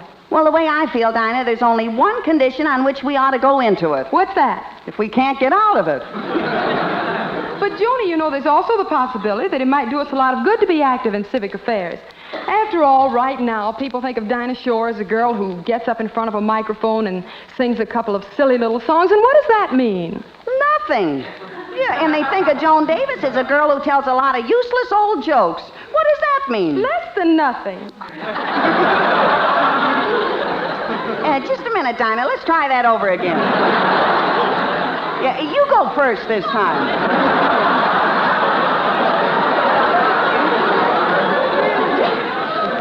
Joan, really, do you intend to join up with the girls? I do. Do you, Dinah, intend to join up with the girls? I do. Very well. I now pronounce this Goopel and Fink.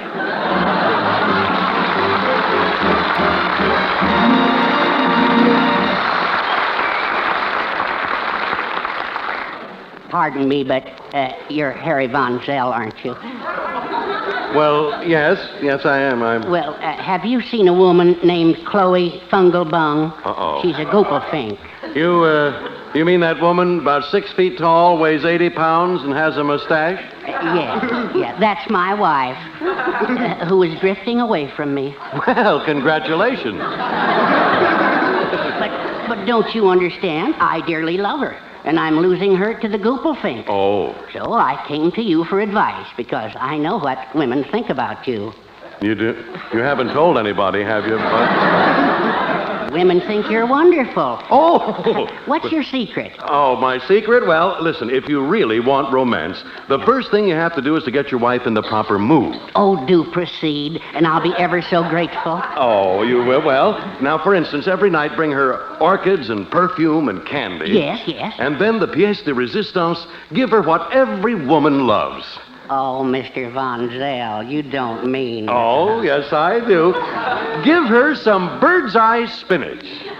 Bird's eye spinach? You seem incredulous, my friend. Bird's eye spinach, it's a very special kind of spinach, you know. In fact, bird's eye spinach is the best thick leaf spinach in the land. And it's grown under the most ideal conditions and then picked at exactly the right time and quick frozen. so that you get all that original garden freshness and flavor. So you give her some bird's eye spinach. She'll love it. Oh, Mr. Von Zell, is that all I have to do to get my wife in the mood for romance? Sure. It sounds so easy. Oh, and it is easy, Mr. Burgle. That's quite a name you have there. No, it really is very easy. Bird's eye spinach is so easy to prepare because the bird's eye folks have done all the work for you, you see. Oh. They've washed that spinach over and over again in gallons of cold water, so there's no washing or sorting, no sand or grit to worry about. Nothing for you to do but open the bird's eye package and pop that tender, luscious, perfectly clean spinach into boiling water. And in a few ticks of the clock, you've got the most delicious spinach you ever ate. And after I give her that bird's eye spinach, when she's in the mood for romance, Mr. Von Zell,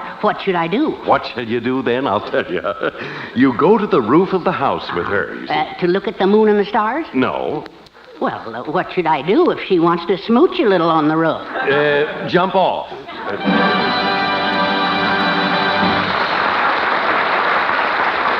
Here's a little number I recently recorded, and I get such a kick out of singing it that I want to do it for you tonight. Hope you like it, too.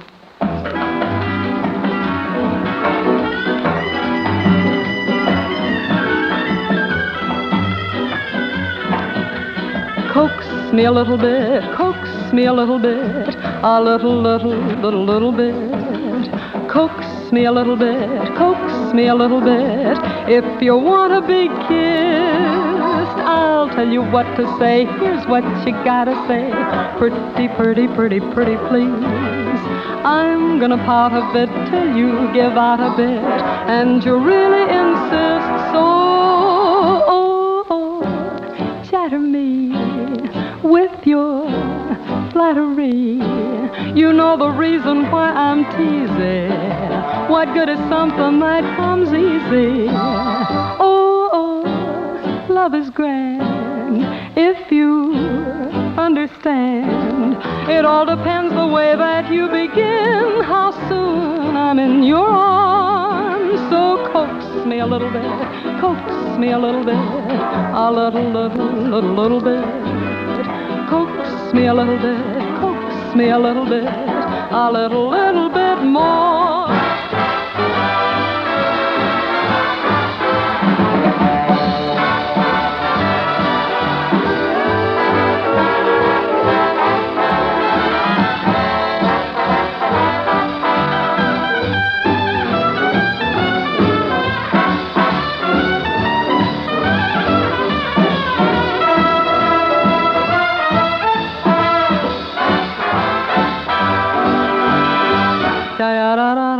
Coax me a little bit, coax me a little bit, a little bit.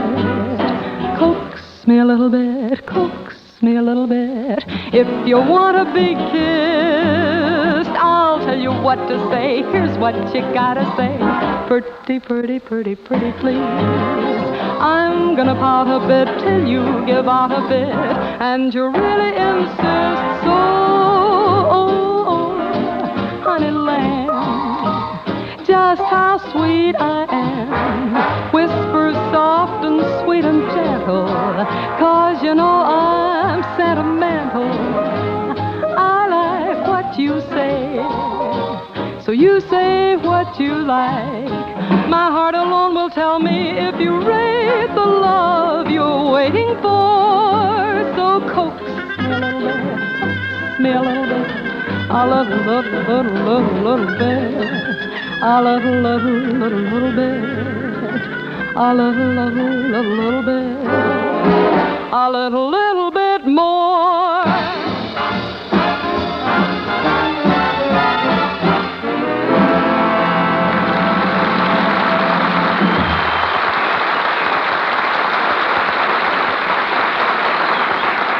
Oh, gosh. I wish Dinah wasn't in that meeting with Joan Davis and all those other Goople things. She could help me with this problem. All I have to know is how long it'll take for a 300-pound man to land if he jumps off a 200-foot cliff, and I can win $5,000 in this contest. I'll go in the meeting and ask her. I'll jump off the cliff and find out myself. Harry? Huh? Harry, will you come in, please? Oh, Dinah, no, not in there. Oh, but the girls have decided they need you. Oh, but Dinah, I'm so young yet. My whole life is ahead of me. Well, Harry, we need you desperately. There's a very important issue at stake, and, well, we've just got to have a man's opinion. Well, what is the issue? We've decided that the men in the Chamber of Commerce are overselling California. Ah. For example, they say that our lemons are as big as oranges, and the oranges are as big as grapefruit, and the grapefruit are as big as watermelons. How big do they say the watermelons are? Have you ever been to the Rose Bowl? Yes. Same thing, only with seeds. No. Well, Dinah, according to you, then you can't trust men too far. And you can't trust them too near either. Oh! But, Harry... What you said. Harry, we need your opinion desperately. We really do. Well, in that case, Dinah, I will face the Goopelfinks. But when it's over... Yes, Harry. Tell my mother I wasn't afraid. Come on. Oh, quiet, please. Ladies, quiet, please. I just simply can't hear myself think. Well, ladies, this is giving me a... shut up. Thank you. Fella Goopelfinks, we sent Miss Shore out to get a man, and she brought back Harry Von Zell. But let's not be discouraged. Any questions? Miss Davis, yes. If the feminine propensity for superimposing major issues over minor issues is deleted, would the culmination be negative? Any answers? I have an answer. Not yet, Harry. Not yet. I say that if we want to distinguish ourselves from the present Chamber of Commerce, we must stick closer to the truth. I agree.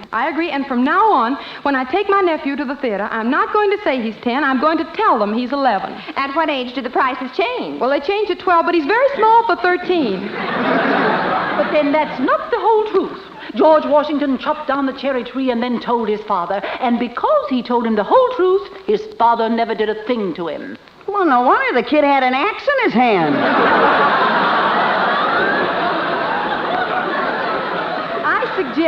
I'd like to suggest that we read to Mr. Von Zell some of the slogans that show the extent of exaggeration to which the present Chamber of Commerce has gone. For example, listen to this. This one tells about the sun. Mm-hmm. Here in California, folks do not grow old or feeble. The sun keeps shining all night long. It's wonderful for people. Well, if not you yet, want to... Harry, please. But if you feel that way about that slogan, wait till you hear this one. Read it, Joan. Yeah. The fortunes that you build in California never topple. The millionaires who live out here are very rich people.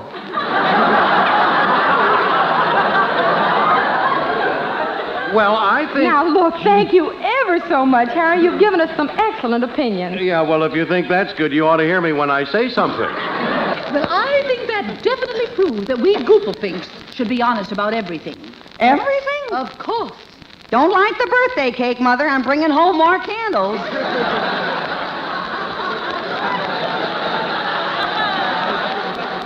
But now that we have our platform, how are we going to get our message to the people?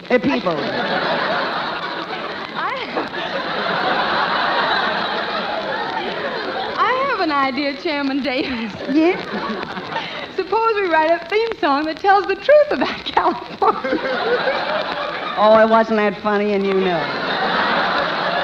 Yeah, oh, that'd be wonderful, and I can sing it on the radio, Dinah. Huh? You'll sing it on the radio? Yeah. Well, Joni, darling, after all, what's the first thing that comes to your mind when you think of me? George Montgomery.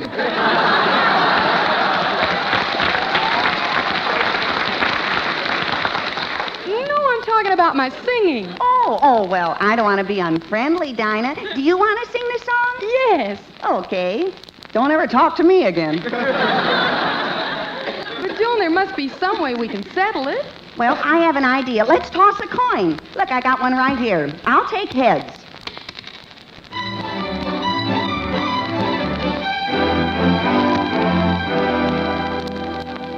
This radio station has donated the following 15 minutes to the Goopelfinks. And now, the theme song will be sung by Miss Joan Davis, who happens to have a coin with two heads.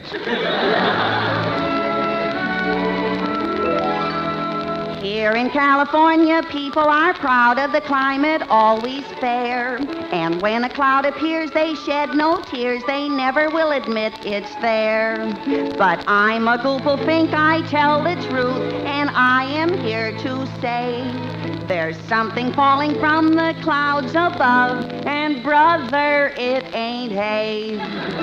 Oh, the weather outside is appalling. The Chamber of Commerce is stalling. They hasten to explain. 'Tis a rain, 'tis a rain, 'tis a rain.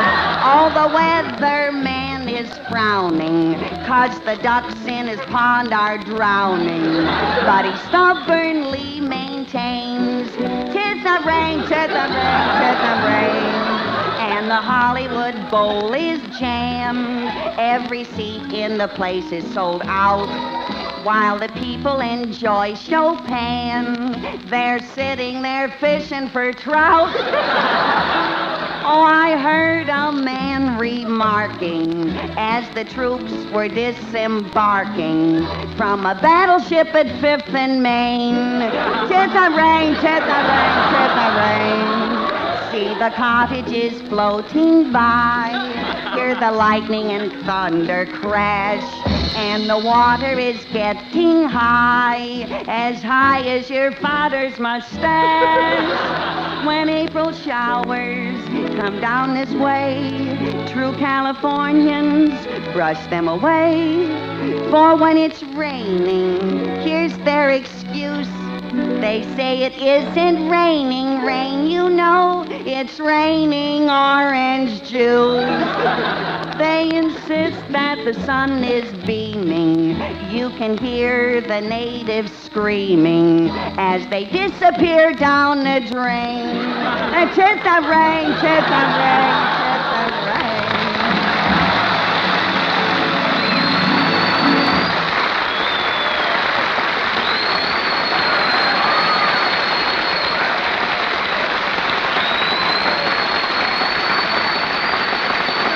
Ladies and gentlemen, a special announcement.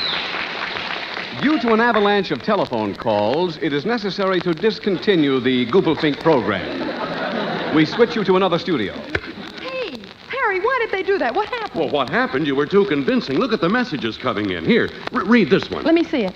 It says, I can't stand California because, signed Jack Benny.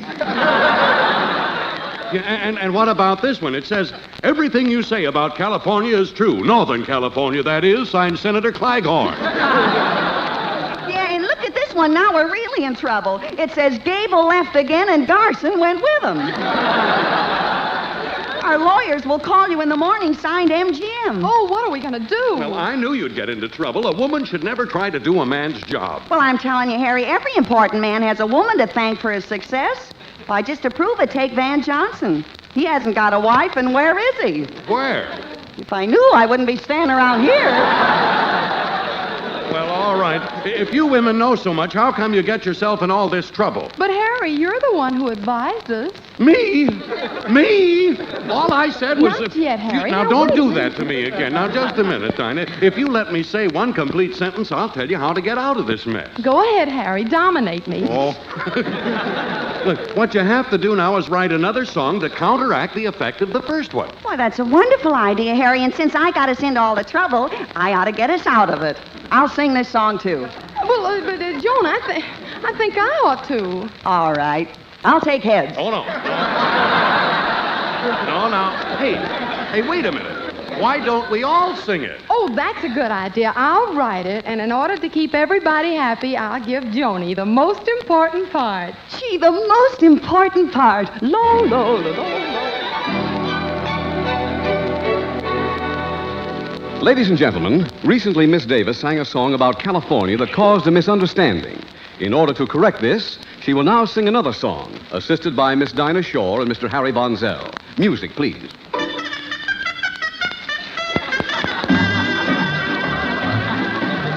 California. Yep. California. Yep. If you go and live there, it will win. Yep. California. Yep. California. Yep. It will thrill you deep within. Yep. You get a wonderful tan beneath the tropical sky. The sun will kill you in time, but you look so good when you die. California. Yep. California. Yep. You've heard of the housing shortage having? Yep. California. Yep. California. Yep. People sleep right on the avenue. Yep.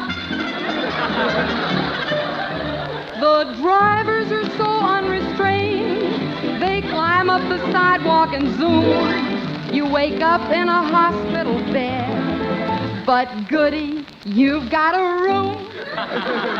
Yep. In California. Yep. California. Yep. That's the place where pretty girls surround. Yep. California. Yep. California. Yep. Where you never catch pneumonia. Hey, Joan. Joan, Hey, you're next. You got a part. There it is. Yep. Yep. Yep. The girls are glamorous here. They lie by the pools and relax. The climate makes beautiful skin. And another great factor is Max.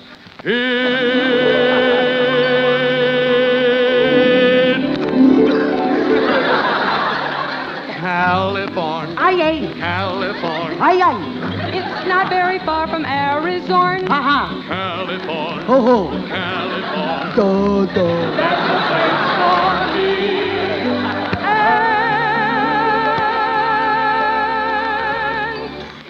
Yep.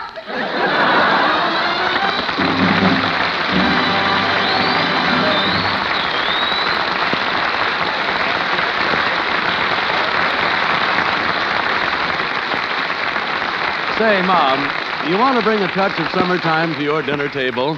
Then how's about serving a steaming, heaping dish of golden kernels of sweet corn? Bird's eye golden sweet corn. There, my friends, is a dish that's really terrific. Imagine in March serving the same field fresh corn you'd get in July or August. Tender kernels of corn that really taste so field fresh, you think you had just picked them out of your own cornfield. Now, that's because the Bird's Eye folks pick their corn when it's young and tender, right at the peak of its midsummer goodness, and then they cut the plump, milky kernels whole from the cob and immediately quick freeze them, so that all that delicious field flavor is sealed right in, just waiting for you to enjoy. You need only to open the Bird's Eye package and pop those golden kernels into boiling water. So how about it? How about buying some packages of Bird's Eye golden sweet corn first thing tomorrow? Remember, for that real Bird's Eye quality, better buy Bird's Eye.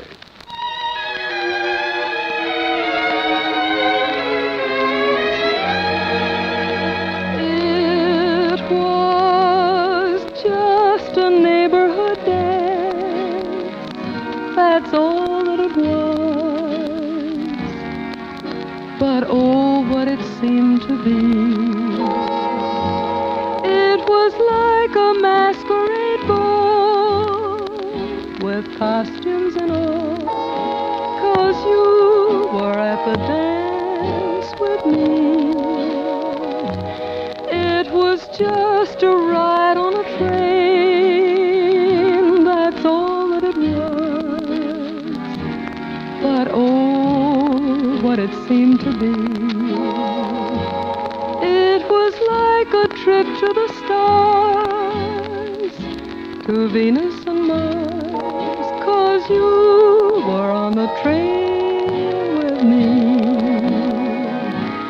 And when I kissed you,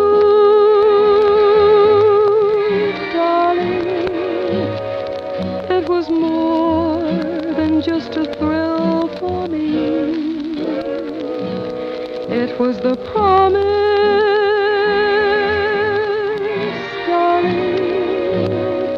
of the things that fate had will for me. It was just a wedding in June. That's all that it was. But oh, what it seemed to be. It was like a royal affair with everyone there. 'Cause you said, yes, I do to me.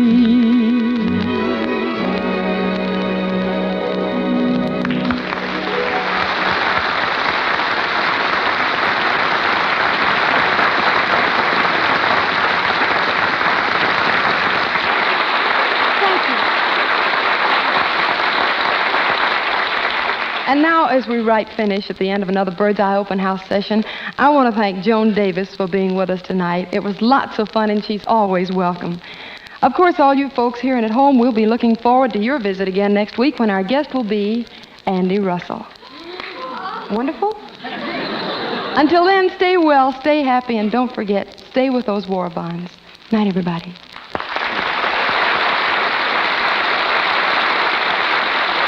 And friends, next Thursday, tune in a half hour earlier to hear from our good friends George Burns and Gracie Allen, along with Meredith Wilson and Bill Goodwin.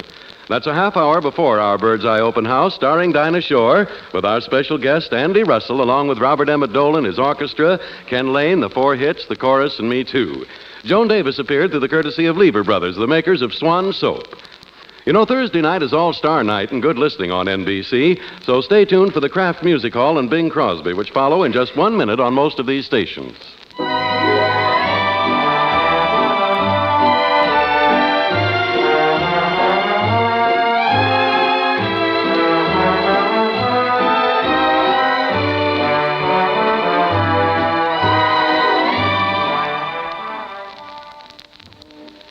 Say, lady, let me ask you a question. When you iron starch clothes, do you have trouble with the iron sticking? Oh, boy, I'll say I do. Then get Satina. Add a little Satina to your starch, and presto. No more trouble with your iron sticking. No snagging, less danger of scorching. Satina will prevent all that. It sure will. Satina gives your starch things a satin-smooth finish that will let your iron zip along. That sounds wonderful. Not only that Satina finish helps shed dirt and dust. Helps clothes stay fresh longer. So get your Satina first thing tomorrow, huh?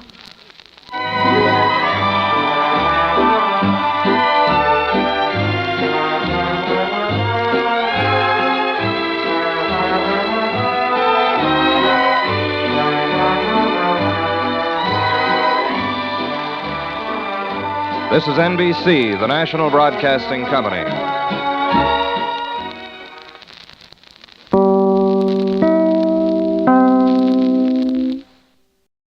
Bird's Eye Frosted Foods present Bird's Eye Open House, starring Dinah Shore with her special guest, Andy Russell. And now here's Dinah. Put your arms around me, honey.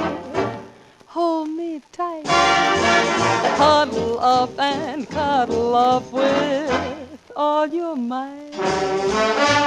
Oh, oh, won't you roll those eyes? Eyes that I just idolize. When they look at me, my heart begins to float. Then it starts to rockin' like a motorboat.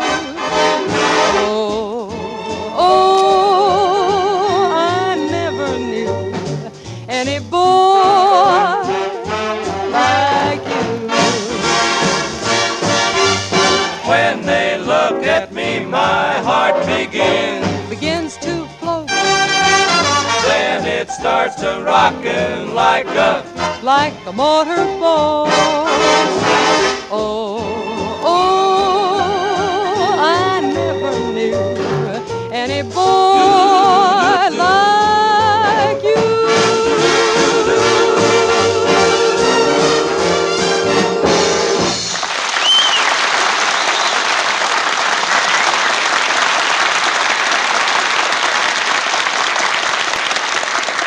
Say, Dinah. Yes, Harry. Dinah, you didn't tell me about that letter you received from the sponsor after last week's program with Joan Davis. Gee, I bet he loved it, huh? Harry, I got news for you. He was very disturbed about it. Huh? Yeah. Why? The audience laughed and applauded like mad. Well, that seems to be our mistake. Here, you listen to what he says. Yeah. Dear Dinah, I must remind you again that what I want is a quiet, dignified program that features your singing and not one that is filled with fun-making and frivolity. You mean we got too many laughs last week? Is that? Yeah. He says, I don't mind if the people laugh once in a while, but only if they laugh at your singing. Well, Dinah, does that mean we can't tell any jokes? Oh, I guess we can tell jokes all right, as long as they're not funny. Well, how can anybody be so foolish, so ridiculous, so dim-witted, Harry, the sponsor may be listening. as we are, to displease such a brilliant man? Well, I guess there's really only one thing to do, and that's to ask the audience to cooperate with us. Hey, now that's a good idea, Dinah. You go ahead. All right. Ladies and gentlemen, we'd like to make a request. First of all, we hope you don't enjoy the show. And prove it by buying lots of Bird's Eye frozen foods. Amen, amen. However, if we fail to bore you sufficiently, and if you find that you want to laugh or applaud, please wait until the program is over and then do it out in the lobby. Of course, we don't. Now you see we're in trouble already. I know it. He's not going to like it. We don't have to tell you, listeners, if you don't enjoy the show, be sure to tell your friends. And if you can only say nice things about us, don't say anything at all. Incidentally, Harry, the letter has a P.S. that concerns you. Oh? It says, since I'm not there to check up, would you please see to it that every time Von Zell says Bird's Eye frozen spinach, he kneels and kisses the box top. Or a reasonably exact facsimile. Well, but Dinah, I do. In fact, I've worn out 98 box tops and 3 sets of knee pads already. I know, I'm the one that has to help you up. Oh.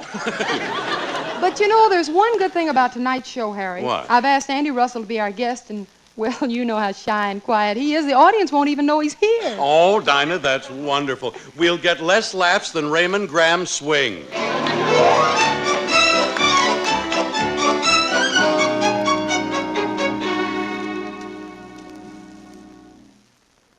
Now, Andy, sit down, kid.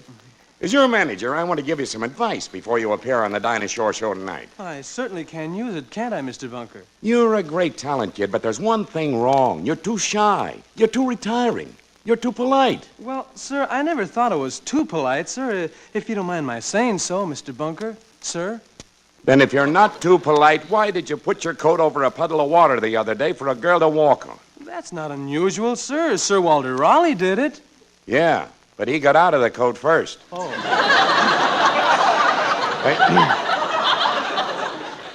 You see, kid, you just let people step on you. What we got to do is, we got to make you more aggressive. Like Phil Harris, for instance. But, Mr. You don't have to tell me that. Sure, we're making pretty good dough, but are we satisfied with that?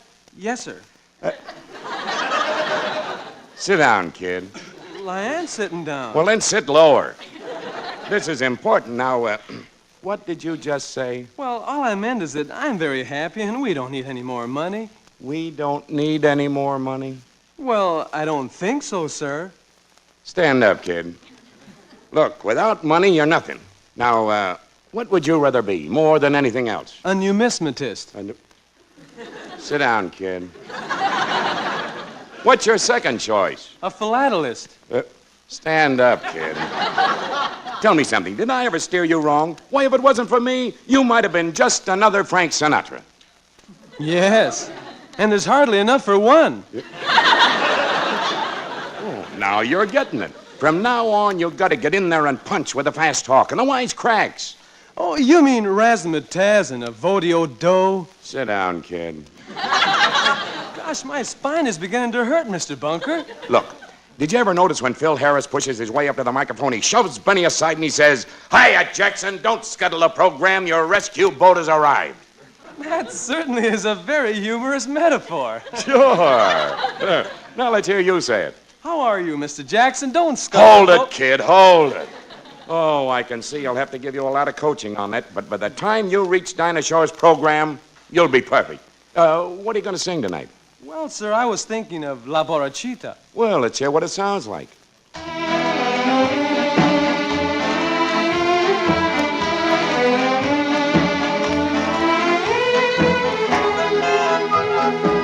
I'll never love again if you forget me. My heart won't let me love someone new. I'll never dream again. How could I go on dreaming if each dream that we made were to suddenly fade in the blue? I'll never thrill again to someone's kiss. For what good would it do? It's you I'll miss. My heart is yours alone, so be careful, don't break it. For if you ever should, darling, I never could love again.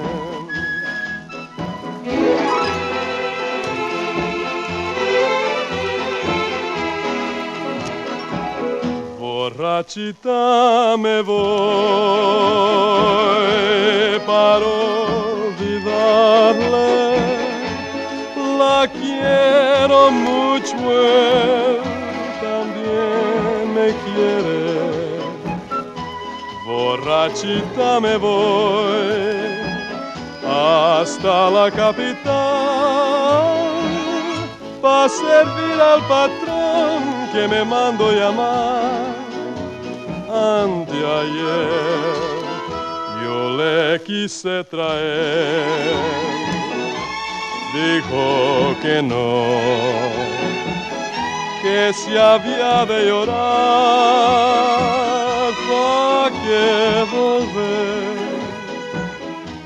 Borrachita me voy hasta la capital pa' servir al patrón que me mandó llamar anteayer.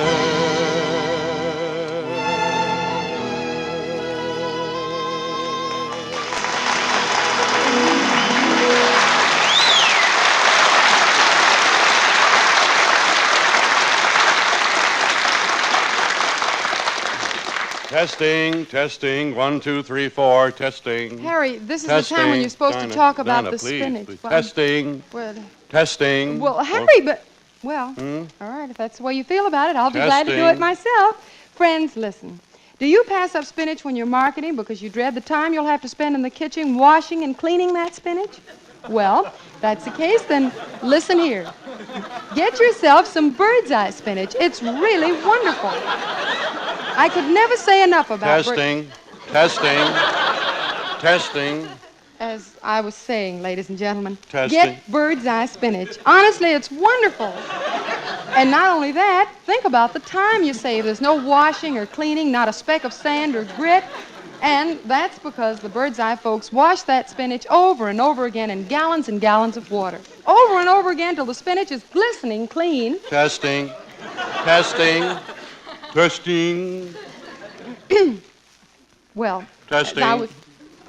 As I was saying, you can't buy better spinach. Why, from the time those special bird's eye spinach seeds are put in the ground, they're babied and cared for and watched so carefully until they've grown into big, thick leaves. And then they're picked at exactly the right time and quick frozen immediately after washing so that you get all the original garden freshness and flavor. Believe me, you ought to buy it often because bird's eye spinach is something very special. Testing, testing. Harry, for goodness sakes, what are you testing? Testing bird's eye spinach, and it tests very good.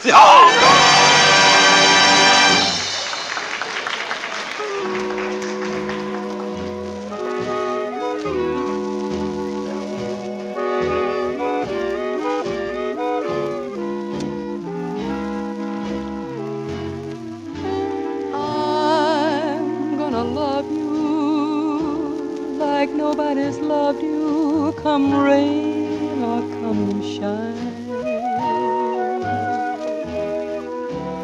High as a mountain and deep as a river, come rain or come shine.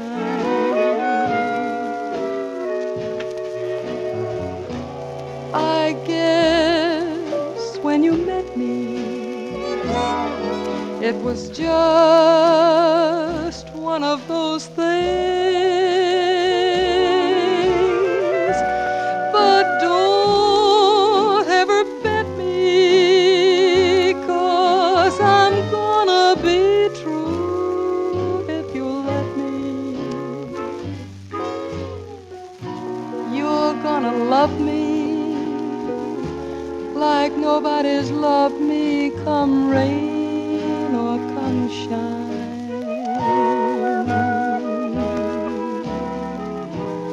Happy together, unhappy together, and won't it be fine?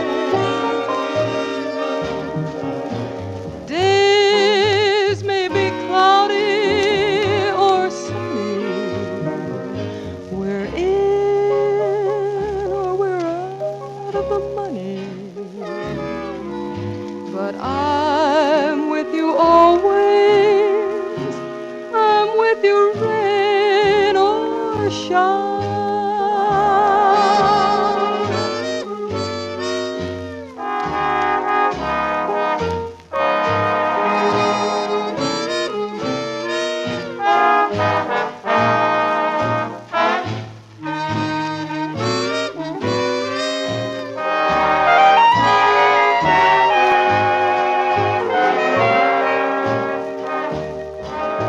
Days may be cloudy or sunny, we're in or we're out of the money, but I'm with you always, I'm with you rain or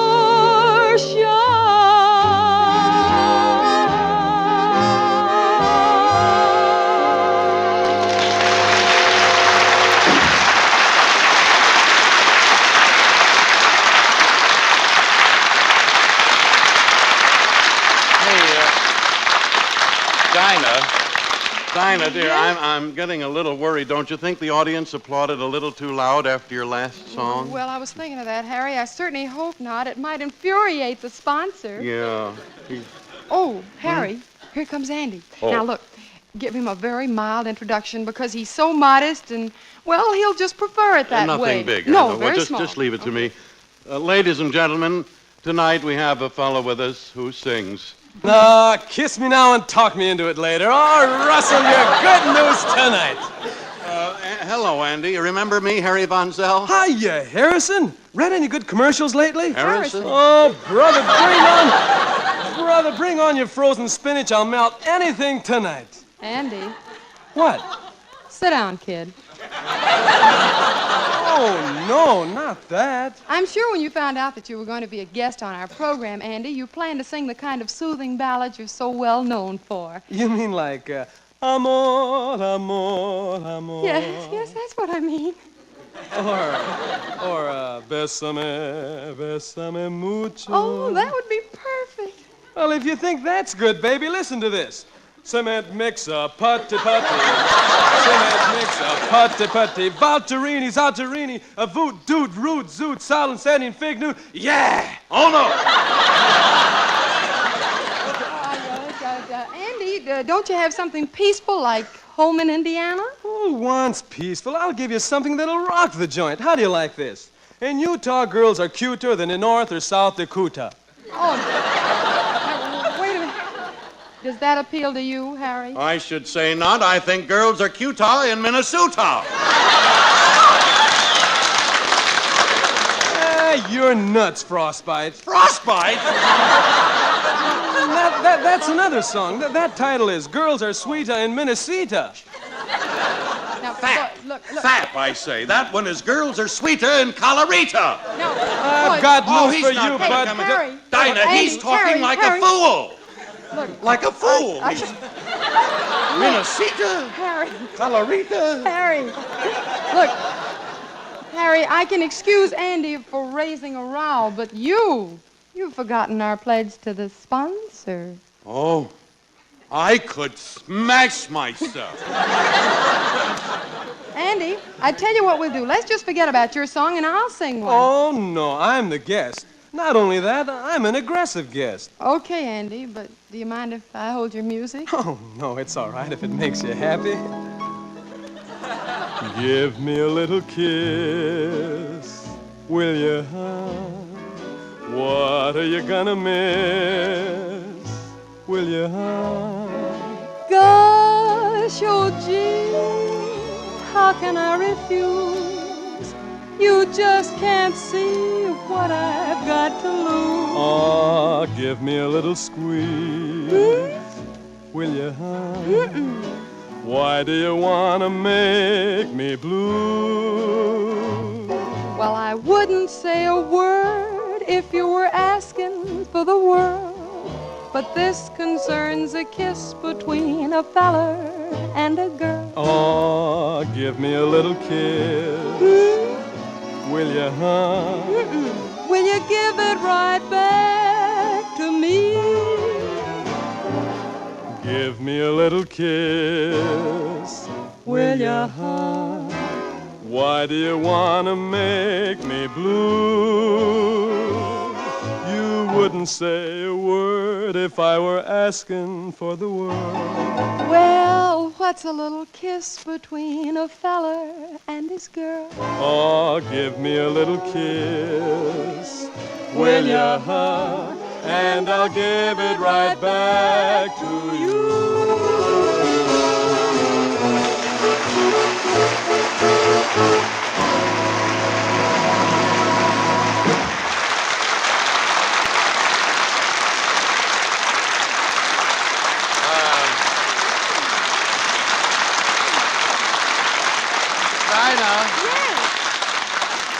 Dinah, dear, while you and Hot Stuff here were singing that song, you know what happened? What? The sponsor phoned in. He did. Rooney. He did. Well, that's just booty, Harry. Reet. Do you think I can get a job with Jack Benny singing the pickle in the middle and the mustard on top? No, Dinah, he didn't fire us. No? No, but he made me promise that next week we'd have Quiet, her guest star. Oh, well, who did he suggest? Abbott and Costello.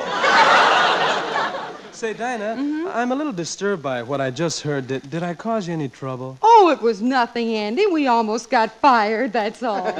Why? Well, you see, our sponsor likes a nice, quiet program, and we asked you to be our guest because you've always been such a gentleman. Well, I'm awfully sorry, Miss Shore, ma'am. I'm just following my manager's instruction, ma'am. Miss Shore? Well, Andy, you don't have to be so polite and call me Miss Shore. After all, I call you Andy. Why don't you do the same? All right, Andy. Gosh, I'm so confused by all this. I don't even know the difference between Bird's Eye frozen foods and Swan soap. You don't know the difference between Bird's Eye frozen foods and Swan soap? No, sir. Sit down, kid. You know, I knew something was wrong, Andy. You've never been so forward before. Well, I'm not. As a matter of fact, I like to be in the background. Well, Andy, then why didn't you join a trio? That's always been one of my greatest ambitions. Huh? No kidding. Uh-huh. Well, that's always been one of my secret ambitions, too. Well, now, isn't that funny? All my life, I wanted to be the guy in the trio who sings, "Many brave hearts are asleep in the deep, so be." Say, do you think there's enough among us three to make a trio? Where? Well, Andy, you know, with Harry in it, I think we have enough to make a quartet. What kind of a remark is that? You know what we could do, kids? We could use the name Andrews. That's always been successful for trios, you know. My, what a novelty. Just think of it. 2 Andrews brothers and a sister. I can just hear us now. The orchestra strikes a chord, and... I'm Patty. I'm Maxine. I'm Laverne. I'll be with you in apple blossom time. I'll be with you to change your name to mine. Da da da da ya da da ya da da ya. Da da da da ya da da ya da da. Roll out the barrel, we'll have a barrel of fun. Sing boom torero, we've got the blues on the run. Da da da ya da da ya da da. Church bells will chime. You will mine.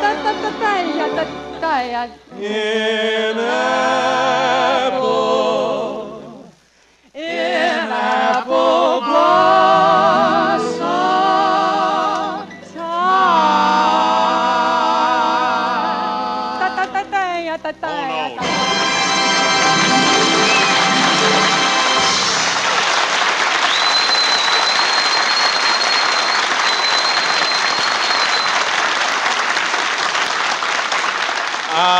Friends, while Andy and Dinah run out to see their lawyers, I'd like to say a word here.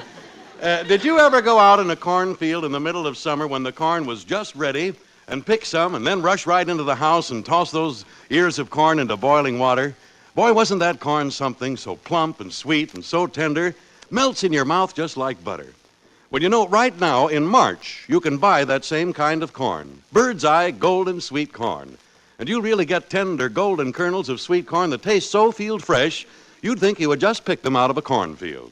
That's because the bird's eye folks pick their corn when it's young and tender, right at the peak of its midsummer goodness, and they cut the plump, milky kernels whole from the cob and immediately quick freeze them, so that all that delicious field flavor is sealed in. You love bird's eye golden sweet corn. In fact, we're so sure that you will, that you'll get your money back if you don't think it's the best corn of its kind you ever tasted. Just remember, though, when you buy, if you want that real bird's eye quality, better buy bird's eye.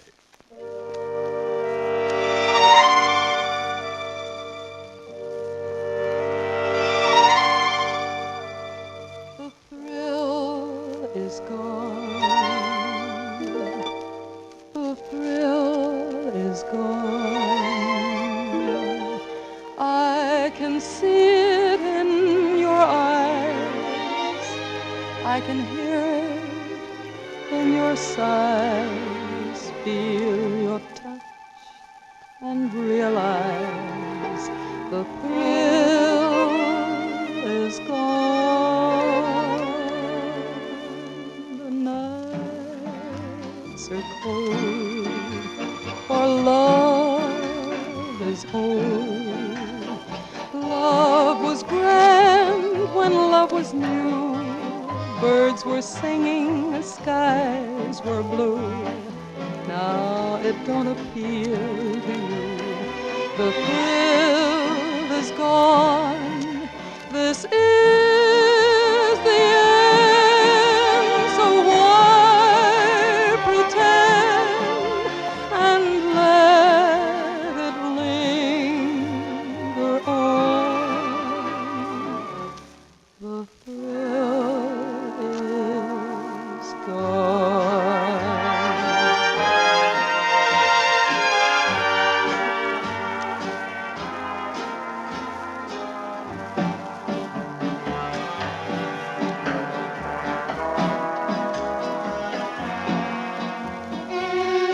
The thrill is gone, I can see in your eyes. The thrill is gone, I can hear in your sighs.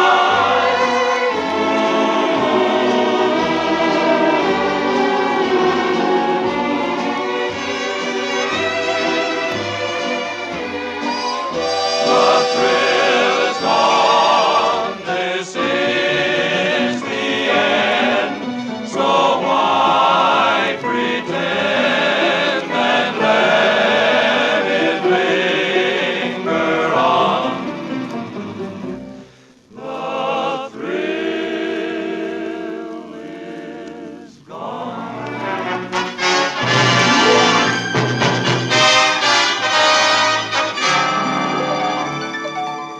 The nights are cold, for love is old.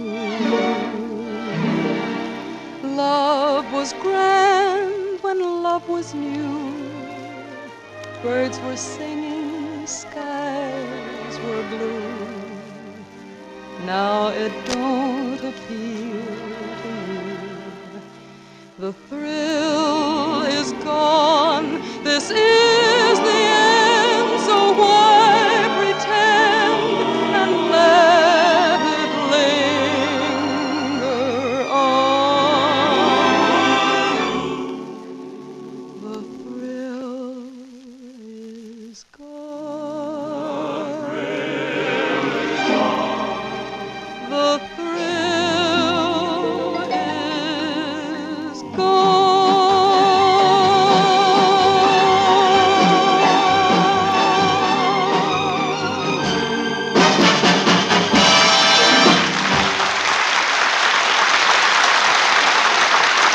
Say, friends, next Thursday, tune in a half hour earlier to hear from our good friends George Burns and Gracie Allen, along with Meredith Wilson and Bill Goodwin.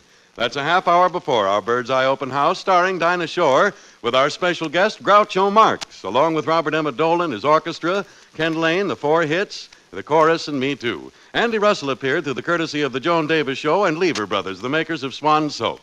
Good night, everybody.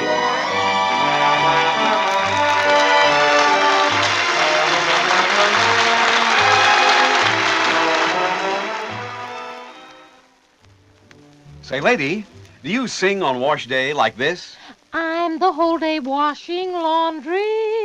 I'm never through, it seems. Well, lady, you can make wash day easier if you blue with La France, the bluing flakes that you use right along with your regular soap in washing machine or tub. There's no separate bluing job with La France because it blues while you wash. La France blues clothes white and bright without a trace of bluing streaks or spots. Why not get La France first thing tomorrow?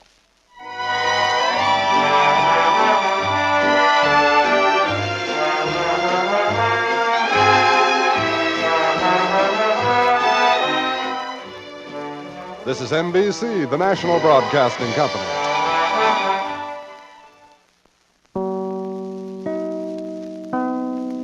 KFI Los Angeles. Bird's Eye Frosted Foods present Bird's Eye Open House. Our show starts with Ken Lane's choral group singing Lady of Spain. Take it away, man.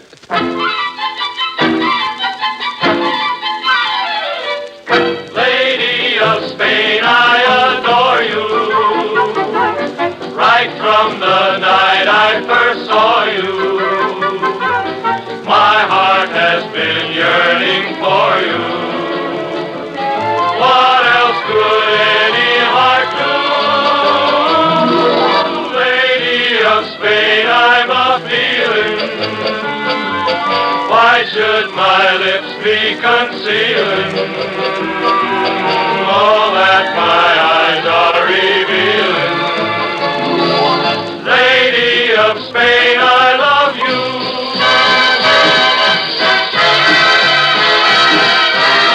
Lady of Spain, I adore you. Do-la-da-da-da-da. Right from the night I first saw you. Do-la-la-da-da. My heart has been yearning for you. Do-do-da-da. What else could any heart do? Lady of Spain, I'm a feeling. Why should my lips be concealing all that my eyes are revealing? Lady of Spain, I love you. Lady of Spain, I love you.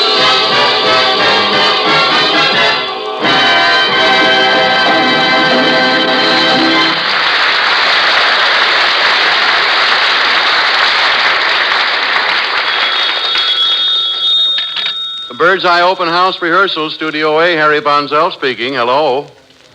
Oh, hello, Dinah. Oh, yeah, everything's all right. Robert Emmett Dolan and the orchestra are here. What's that? You can't be on the show tonight.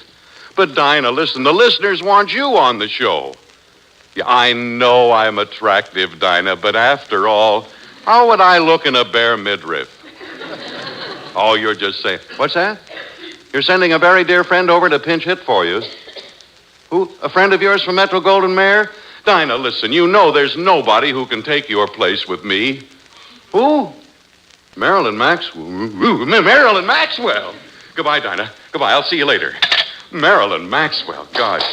Now, if Groucho Marx only weren't coming over, I think he came in too soon. If Groucho Marx only weren't coming over, I could have her all to myself. It's just my luck. That guy's got to come in at all. Is this the Bird's Eye Open House rehearsal? Marilyn Maxwell. Now you can do it.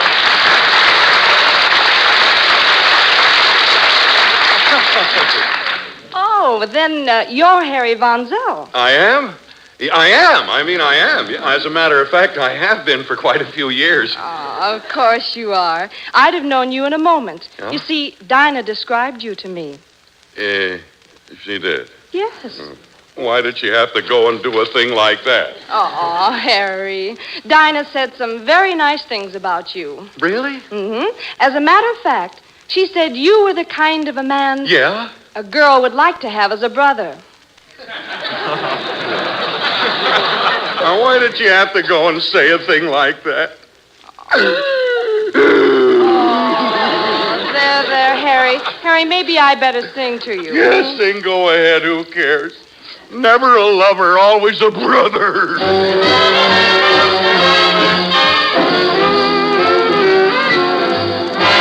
When Madame Pompadour was on the ballroom floor, said all the gentlemen, obviously, the Madam has the cutest personality. And what of all the books about Du Barry's look, what was dismayed of the toast to Perry? She had a well-developed personality. And what did Romeo say to Juliet or Pierrot in Pierrot or Jupiter? Juno, you know.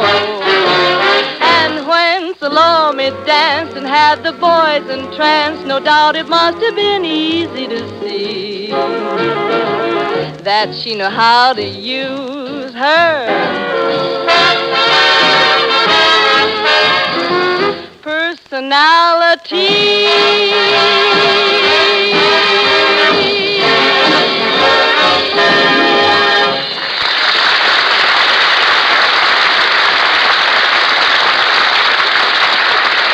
Oh, Marilyn, that was swell. Oh, thank you, Harry. But, Harry, where's Groucho Marx?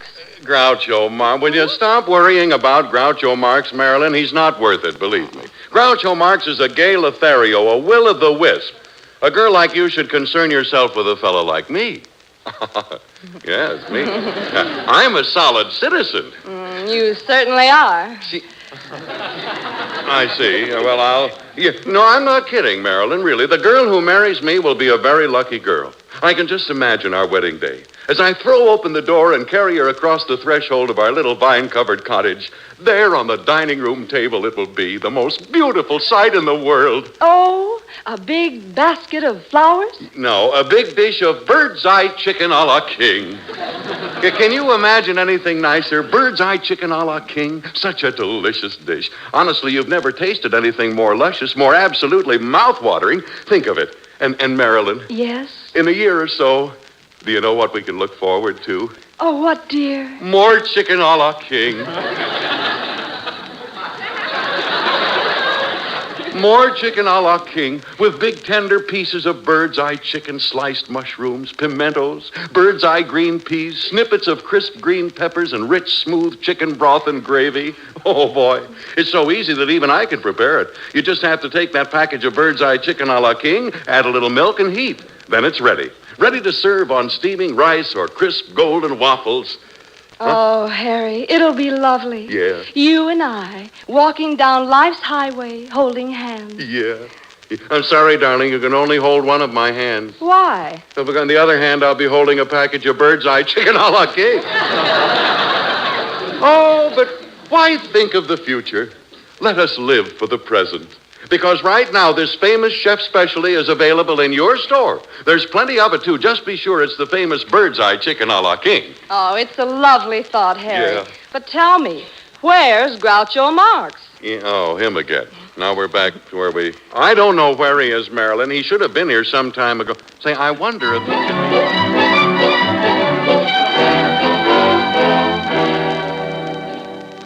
I can't stay in bed, Doctor. I'm telling you, I must get over to the Bird's Eye open house. Quiet. Stick out your tongue. Stick out your own tongue.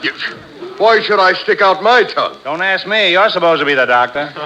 Well, of all the... And what's more, I'm starting to have my doubts about that. How dare you? Why, 30 years ago, I was a horse and buggy doctor. A buggy doctor? Well, take some flea powder and you'll get rid of them.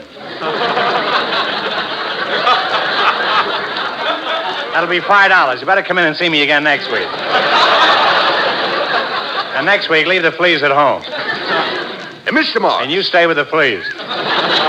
Mr. Marx, in case you don't know it, I was with the Mayo brothers for 12 years. So what? I was with the Marx brothers for 30 years. I repeat, for the past 12 years, I was with the Mayo brothers knitting bones. Knitting bones, eh? You must have made them some pretty heavy sweaters. No, stop this nonsense. I'm going to look down your throat. Open your mouth.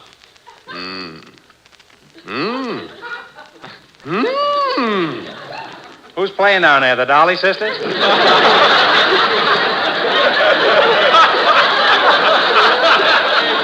How would you like to have me take your tonsils out? Fine. Take them to the Palladium. They've never been there.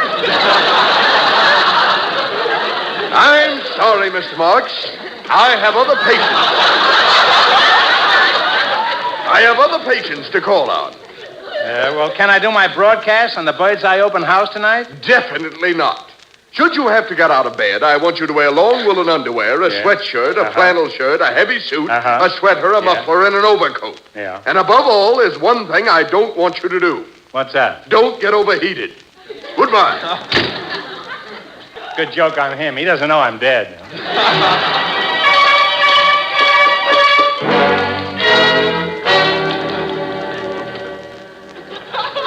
Well, Marilyn, looks like it's going to be you and me alone on the show.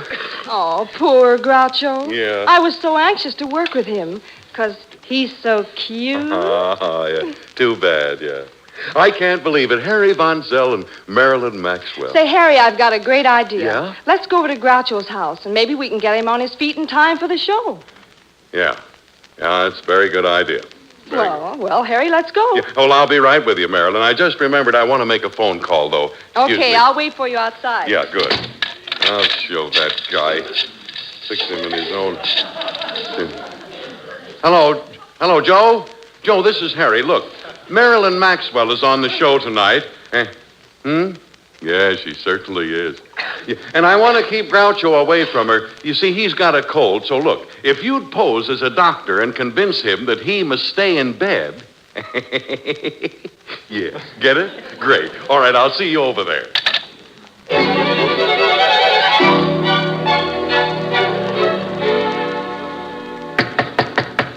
Carmen! Marilyn, Harry, it's so sweet of you to drop in this way. Come on in. Say, Marilyn, he looks much worse than I figured. Oh, yes. Harry, this is more serious than I thought. I've never seen anyone that pale. I hope we're not too late. Would you folks like to sit down, or should we go right to the cemetery?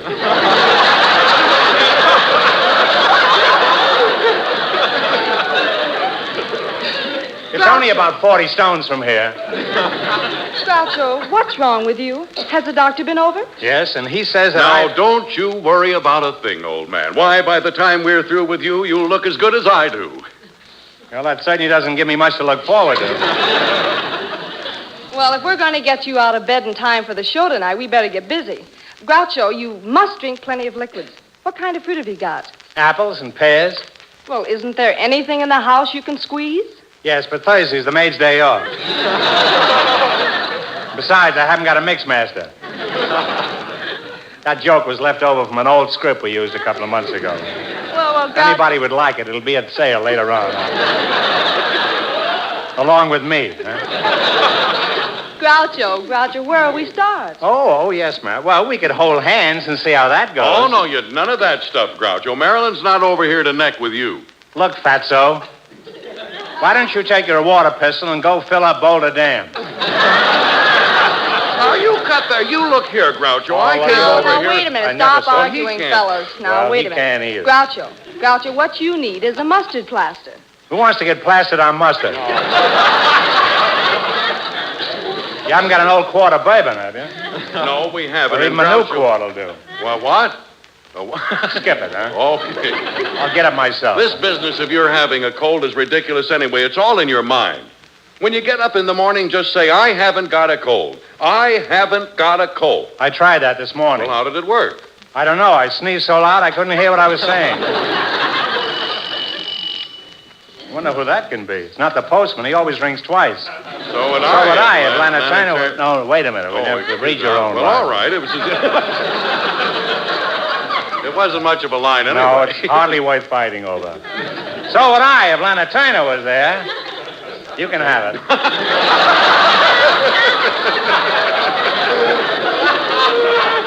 I mean, you can have the line. Listen, I think I know who that is at the door, Grouch. Look, I hope you won't be offended, but I heard you were very ill, so I took the liberty of having my own personal physician come over. Do you mind? I'll let him right in. Oh, Doctor, I'm so glad you got here. Well, hello, Mr. Bonzell. Hope I'm in time. Is the the patient here? Yes, come right in. Dr. Dindledorfer, I'd like you to meet Miss Marilyn Maxwell. The Marilyn Maxwell? How do you do? I've long been an admirer of yours, Miss Maxwell. But, Doc, I'm the patient. Stay under the blankets, Bud.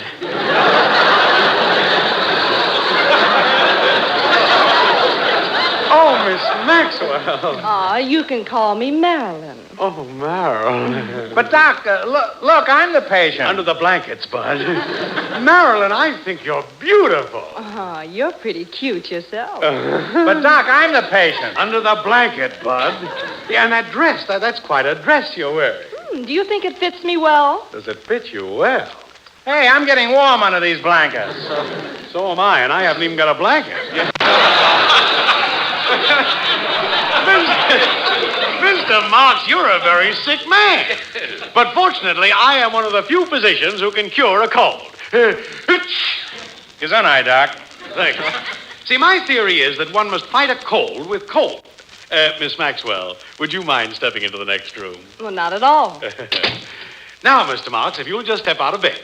That's good. Now take your pajama top off. Fine. Now stand right in front of this window. The window. Shall I open it now, Doctor? Yes, Mr. Bonzell. Hey. Hey, what are you trying to do? Hey, shut that window. Oh, don't worry, Mr. Marx. You already have a cold. You can't get too cold. No, but I can get double pneumonia. Now, Groucho, don't argue with the doctor. You see, Mr. Marx, as I told you, my method is to fight cold with cold.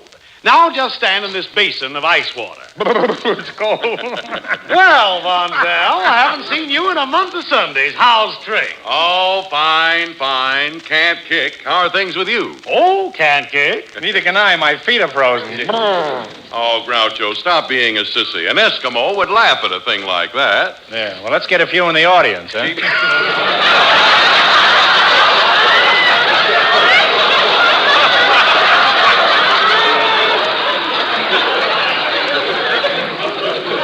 Some Eskimos are particular, you know. Oh, dear. Tell me, Doc, have you seen any of the boys around lately? The boys? Yes. Oh, yes. I bumped into Jim Mason only yesterday. No. Yeah. Good old Jim Mason. Oh, wonderful fellow, Jim Mason. Prince among men, Jim Mason. Hey, if you fellas want to drink a toast to Jim, I got plenty of ice water here.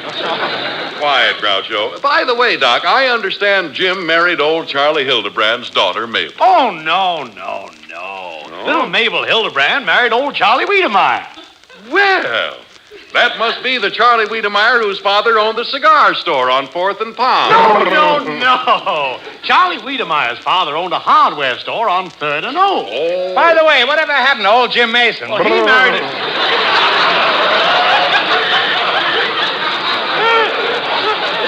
Doesn't seem like a cold to me, eh? Mr. Marx, I told you not to get dressed. Now, what's the idea of putting on that blue sweater? That's no sweater, that's me. Come in. How do you do? I'm Dr. Billingsley. Where's the patient? Oh, here he is, This right place over has got here. more doctors than Cedars 11 of them. Hey, wait a minute. Would you mind opening your mouth again, son? Who, me? You, yes, sir.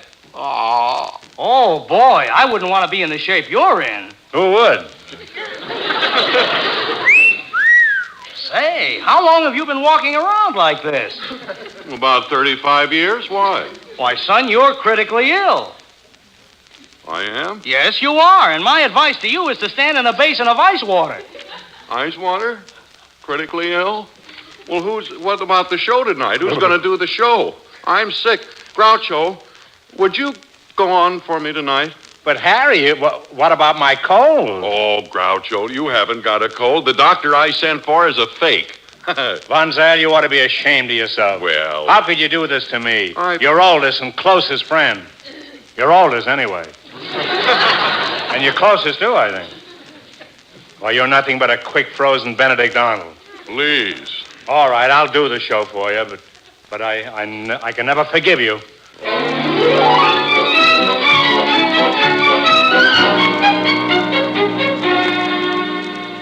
I'm telling you, Marilyn, that Von Zell is nothing but a contemptible cur. Oh, but Groucho, are you still so angry at Harriett? Of course I am. Imagine him bringing in a fake doctor so we couldn't be together on the show tonight. Yes, that is a cheap trick. But tell me, Groucho, who was that doctor who put Harry to bed? Oh, him? Oh, he's the fake doctor I sent for. So this is Dr. Hackenbush, the famous medico. You're welcome, Dr. Hackenbush. If that's the case, I'll go. Oh, no, you mustn't go. Who said I mustn't go? The only reason that I came is so that I can go. I'm Dr. Hackenbush. My medical standing's very high. Well, anyways, ladies and gentlemen, I am Dr. Hackenbush.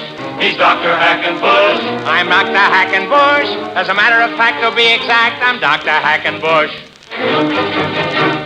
I'm sure we all would like to hear some facts about your great career. Although my horn I hate to blow, there's one thing that you ought to know. I'm Dr. Hackenbush, which all my friends will verify. Well, anyways, ladies and gentlemen, I am Dr. Hackenbush. He's Dr. Hackenbush. I'm Dr. Hackenbush. You never would guess, but nevertheless, I'm Dr. Hackenbush. For ailments abdominal, my charges are nominal. Though I'm great for, I've a rate for tonsillectomy. Sick and healthy, poor and wealthy, come direct to me. Oh, God bless you, they yell when I send them home well. But they never, no, they never send a check to me. I've won acclaim for curing ills, both in the north and south. You'll find my name is like my pills in everybody's mouth. I've never lost a case. He's never lost a case. I've lost a lot of patients, but I've never lost a case. My diagnosis never fails. I know just what to do. Whenever anybody ails, I'm sympathetic too. My heart within me melts. His heart within him melts. No matter what I treat him for, they die from something else. When your nerves start to rock, put your faith in your doc. When you're sick, he will stick to the end. With the possible exception of your mother, a doctor's a man's best friend. Yes, a doctor's a man's best friend. A doctor's a man's best friend. Oh, a doctor's a man's best friend. A doctor is a man's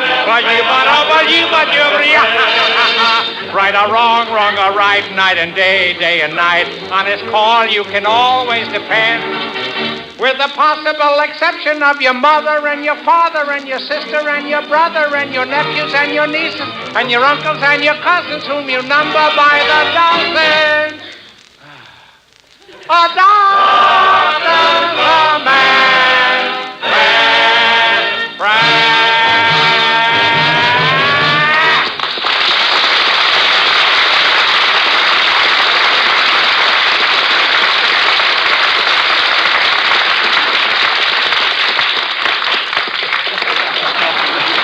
Say, Mom, let me ask you a question. Do you peel or do you bird's eye? I mean, do you spend precious time cutting, sorting, and cleaning your vegetables, or do you do it the easy way, with bird's eye? And that's by simply opening a package of bird's eye and popping those perfectly clean, perfectly delicious garden fresh vegetables into boiling water. If it's the easy bird's eye way you're after, the real bird's eye food you want to serve, then you must make sure that when you buy, your packages are clearly marked bird's eye. For you see, there are a lot of brands of frosted foods, but there's only one bird's eye quality. And only the package marked bird's eye is bird's eye. To make sure you'll never be disappointed, to make sure you get those perfect bird's eye foods, make sure that bird's eye name is right there on the package. Remember, for the better buy in frosted foods, better buy bird's eye.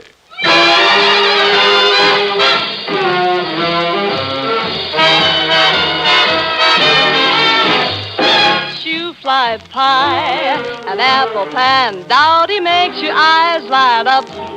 Your tummy say howdy, shoe fly pie, an apple pan dowdy. I never get enough of that wonderful stuff. Shoe fly pie, an apple pan dowdy makes the sun come up when heavens are cloudy. Shoe fly pie, an apple pan dowdy. I never get enough of that wonderful stuff.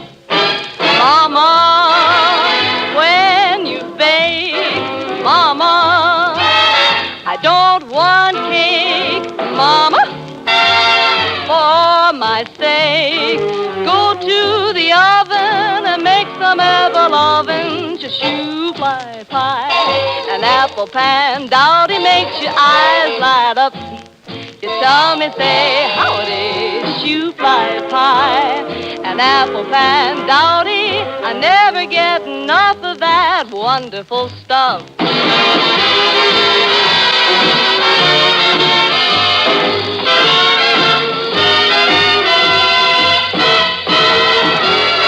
Mama, when you bake, I don't want no cake.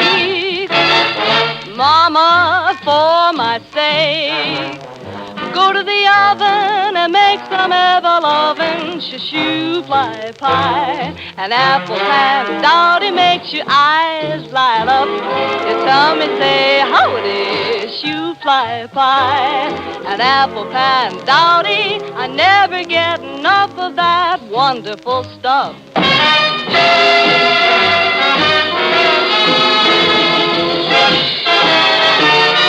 Wonderful stuff.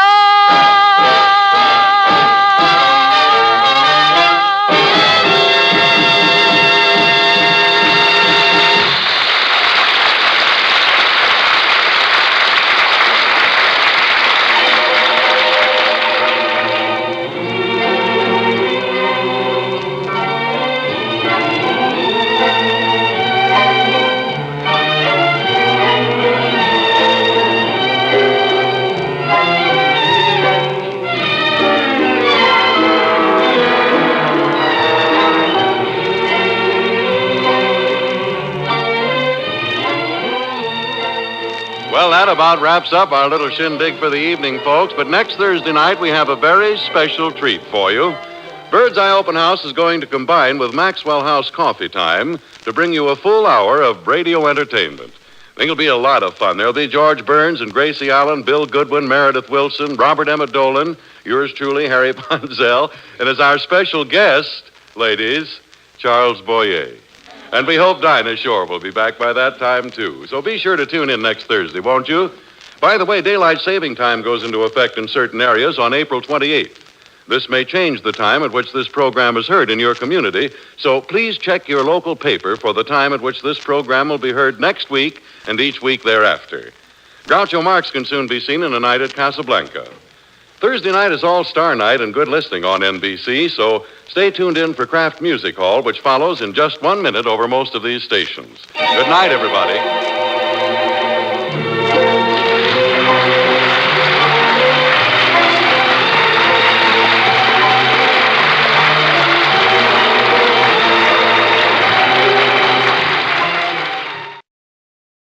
Bird's Eye Frosted Foods present Bird's Eye Open House, starring Dinah Shore with her special guest, Peter Lorre. And now here's Dinah.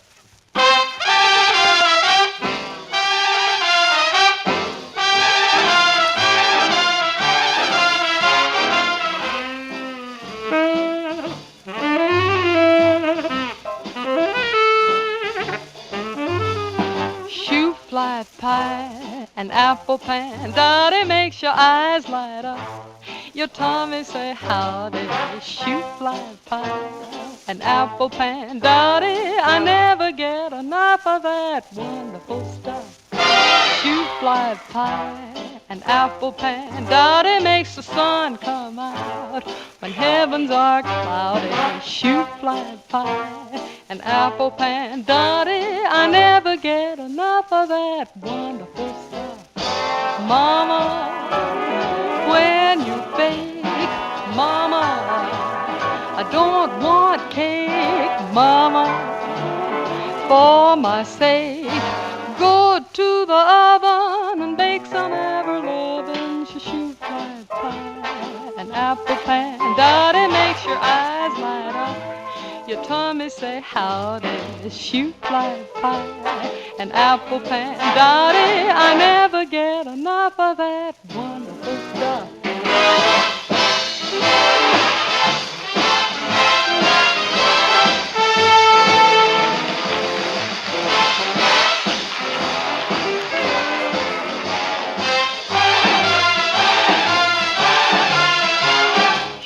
Fly pie, an apple pan, Daddy, makes the sun come out when heavens are cloudy.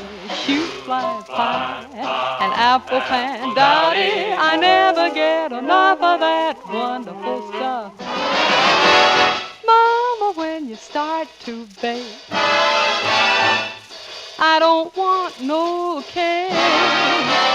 Mama, mama, for my sake, go to the oven and make some ever-loving shoe fly pie. An apple pan, Daddy, makes your eyes light up. Your tummy say howdy, shoe fly pie. An apple pan, Daddy, I never get enough of that wonderful stuff. Shoe fly pie, apple pan, Daddy, makes your eyes light up. Light up, light up.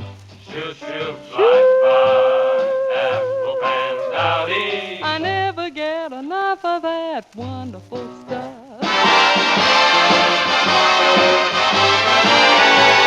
I never get enough of that wonderful stuff.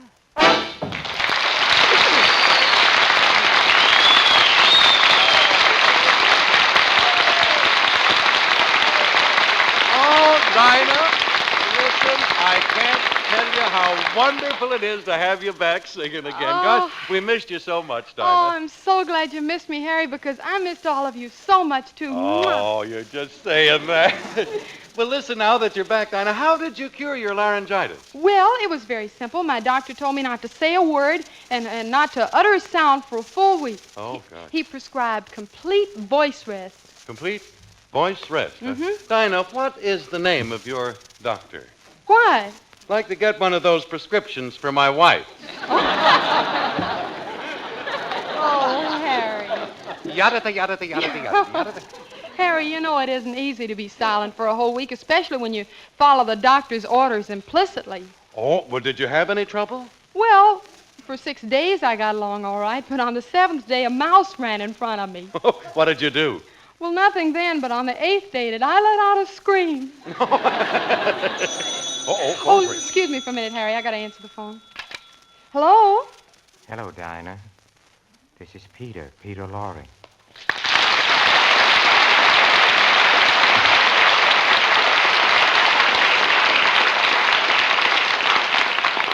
Hello, Pete. I thought you'd be here by now. What's detaining you? Well, I'm so sorry, Dinah, but I'll be a little late. I got into a bridge game with a couple of friends. Anybody I know? Oh, I don't know, but they're nice. One of them is a mummy, and the other is a zombie. You're playing bridge with a mummy and a zombie? Oh, that's horrible. Yes, it is. I'm losing $40. Hey, you, stop that. Stop it. Do you hear me? What happened, Peter? Oh, the mummy just drank the zombie. That's awful. Oh, no. Now I only owe $21. But what annoys me is that he's so selfish and unsociable. Well, what can you expect from a mummy? He's probably all wrapped up in himself. Well, hurry over, Pete. We're waiting for you. Yes. Oh, Dinah, I was going to bring you a dozen roses, but something happened. What? Well, when a florist came up here to deliver them, he took a look at my friends and he scared the plants off him. Well, you come on over anyway, Pete. Bye now. Goodbye. California, where each plum and each prune is as big as the moon. California, where December comes dolled up like May. There are gals to attract us, there's gold in the cactus, so bless the day found California, for without it there's no USA. In this new El Dorado, there's free avocado for everyone, and there's none that weighs under a ton. What a fabulous climate. We have luscious persimmon, and brother, what women they rival each. Gladiola, magnolia, and peach. So we say to each friend who may seek journey's end, we commend California, where the rain doesn't rain, it just drizzles. Champagne, California, where romance is the theme of the day. From San Pedro to Fresno, no maiden there says no when love is nigh. For in gay California, everything is tremendous, Titanic, stupendous. The ocean is better and bluer and wetter. The mountains are higher, the deserts are drier. The boys have more shekels, the girls have more freckles. California, for without it there's no USA. Dear Chamber of Commerce, we've now kept our promise, so put the machine guns away. And let's get together and get better weather in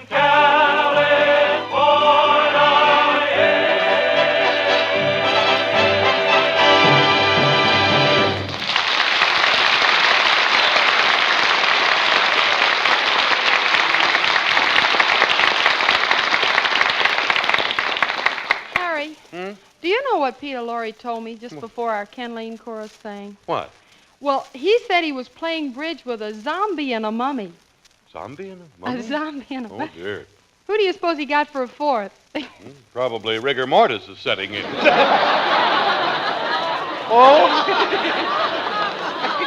I made a funny. It's an old funny, but An I old made funny, it. yes. But seriously, Dinah, you don't believe that stuff about zombies and mummies, do you? Well, Listen, there are no such things. There aren't even such things as ghosts. Harry, let's not try to prove it, shall we? Why? Why not? Well, I mean, how can you be sure that if a man like Peter Lorre died, he wouldn't come back as a ghost and haunt you? Oh, heavens to Betsy, Dinah. What do you say? He couldn't possibly haunt me. How do you know he couldn't haunt you? Well, where would he get a haunting license? Oh, well, that was an accident. I didn't mean to say that. Well, it was a terrible one. Dinah, listen. There's nothing in this world that could possibly haunt me, except one thing. What's that? The taste of bird's eye chicken a la king. Bird's eye chicken a la king. Bird's eye chicken a la king. That rich, luscious, wonderful flavor really haunts me. Makes me want to eat more and more. And believe me, I know from what I'm speaking. Spoke, you can, you see.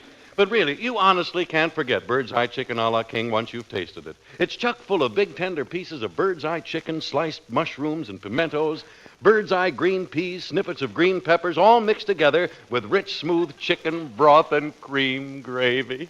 And all you have to do to prepare it is add a little milk and heat. Yes, ma'am, that stuff is something you really can't forget once you eat it. But you know something, Dinah? What, Harry? If you're going to buy that bird's eye chicken a la king, you got to be careful. You got to make sure that each and every package is clearly marked bird's eye. That way you'll never be disappointed. That way you'll always get the one and only bird's eye. You see, there are many brands of frosted foods, but there's only one bird's eye. One bird's eye quality and flavor. You'll find the name bird's eye clear as anything on the package. So if you want the better buy in frosted foods, better buy bird's eye.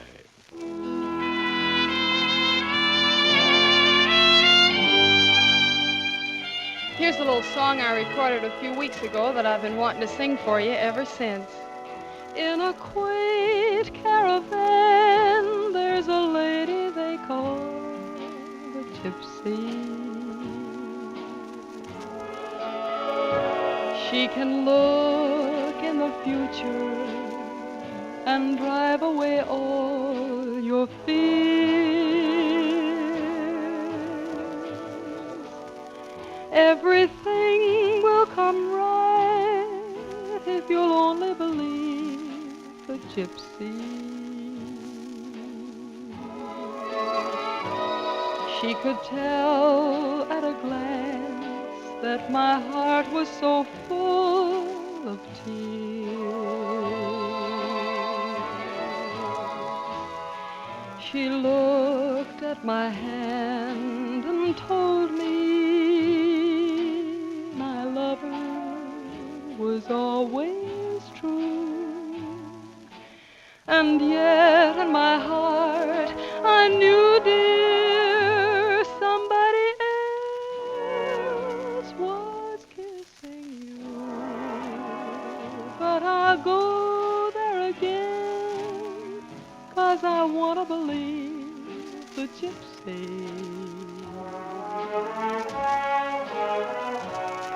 that my lover is true and will come back to me someday.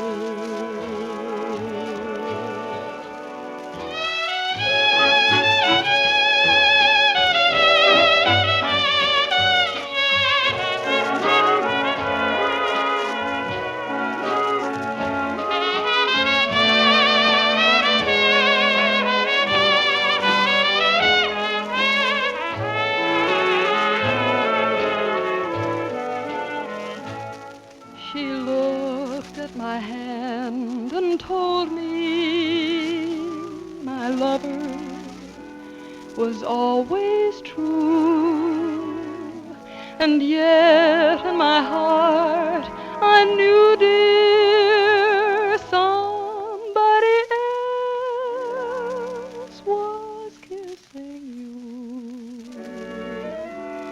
But I'll go there again, I want to believe the gypsy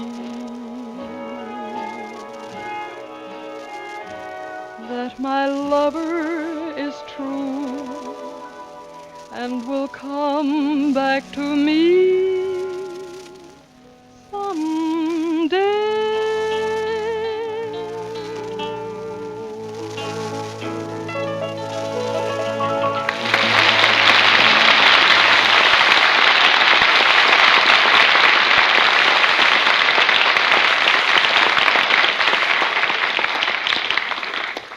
Dinah, that was so pretty.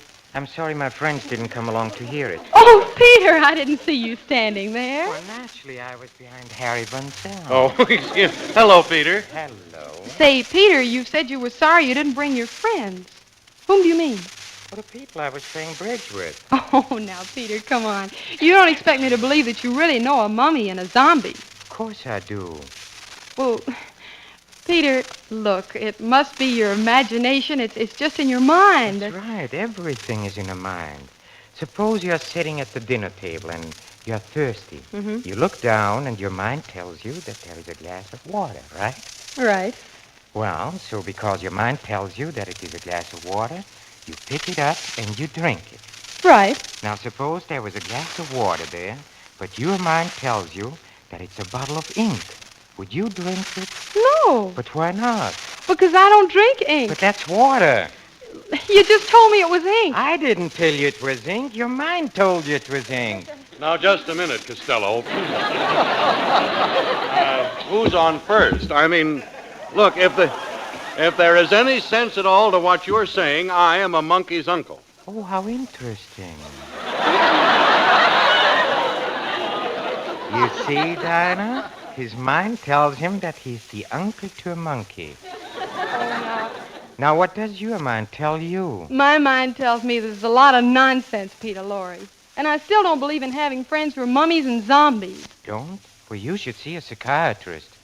Look, even if it were possible to see these people, Peter, why should we frighten ourselves that way? Frighten ourselves?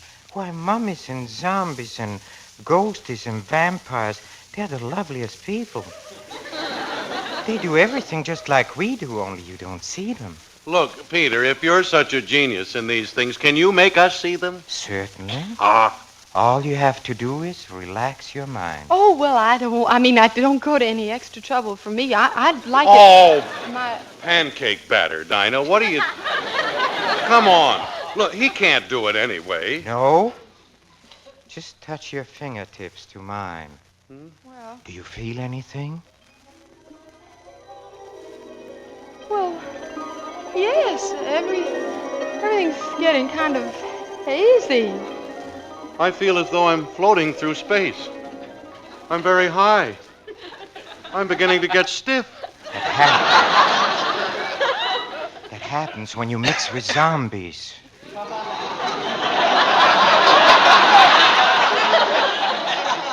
Also happens when you mix with bourbon, you know. Quiet, please. And now I shall say the words that will send us to the region of the shadow world. The curtain lifts, and out they pop with a pickle in the middle and a zombie on top.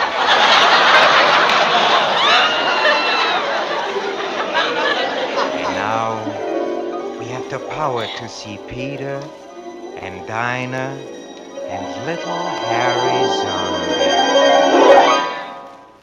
Oh, Dinah, my dear Dinah Zombie. Well, it's our anniversary, and I have a present for you. Oh, Peter, you're so thoughtful. Well, A bottle of Chanel No. 5 embalming fluid. I appreciate this, but, honey, we'll never save anything with your extravagance. After all, you know the old saying, a ghoul and his money are soon parted. oh, what's the difference? They say you can't take it with you, but we did.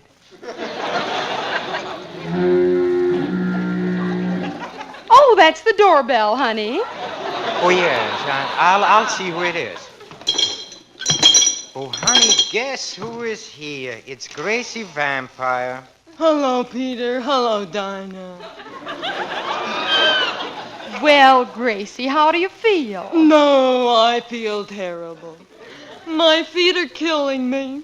Why do you walk when you have an automobile? No, didn't I tell you? I sold it to the smiling Frankenstein. Well, anyway, it's nice seeing you. Just before you came, I was telling Dinah you're the nicest vampire we know. Oh, well, I certainly feel like a worn-out bat right now. Oh, believe me, it's a problem. Why? I've just gotten a motion picture contract, acting in westerns. Oh, well, that's wonderful. I bet you get a big kick out of acting opposite red-blooded Americans. Since they met me, they're just American. Gracie, have you got any real big scenes? Only when I sing the theme song. Oh, what's the name of it? Crying on the inside and bleeding on the outside. I'll see who is at the door. My badness, we have a lot of company tonight.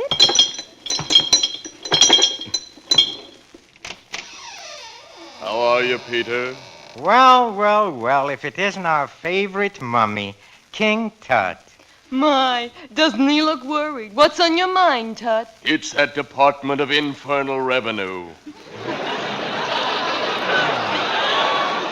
Oh, why worry about income tax? If you'd been paying it as long as I have, you'd worry too. 6,000 years.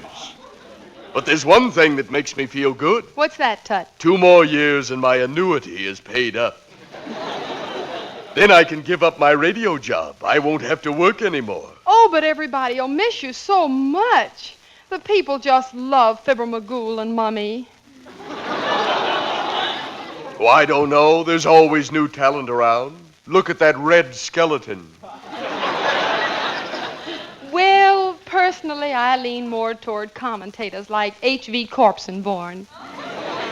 Well, I have to run along now. I still have a hangover from that party we had last night. Oh, my goodness, the girl certainly went for you. For a man 6,000, I must say you look well preserved. Well preserved. I was pickled. Well, come on, Gracie. Can I give you a lift? Yes, thanks. Bad night, Dinah. Bad night. Yes, Bad night, Gracie. Bad night, Tut. So long. Bad night. So long. Oh, gee, I'm really glad they left. You know, Dinah, I hardly have any time to spend with little Harry. I'm glad you reminded me. You know he's expecting you to take him to a ball game. Oh, that's right. I almost forgot it. I'd better look in the paper and see who he's playing. Have we got a copy of the New York Tombs? Mm-hmm. Yes, here it is. Oh, now let's see. Jeepers, what a game. The St. Louis Cadavers are playing the Boston Graves. Where are they playing? Oh, at Forest Lawn.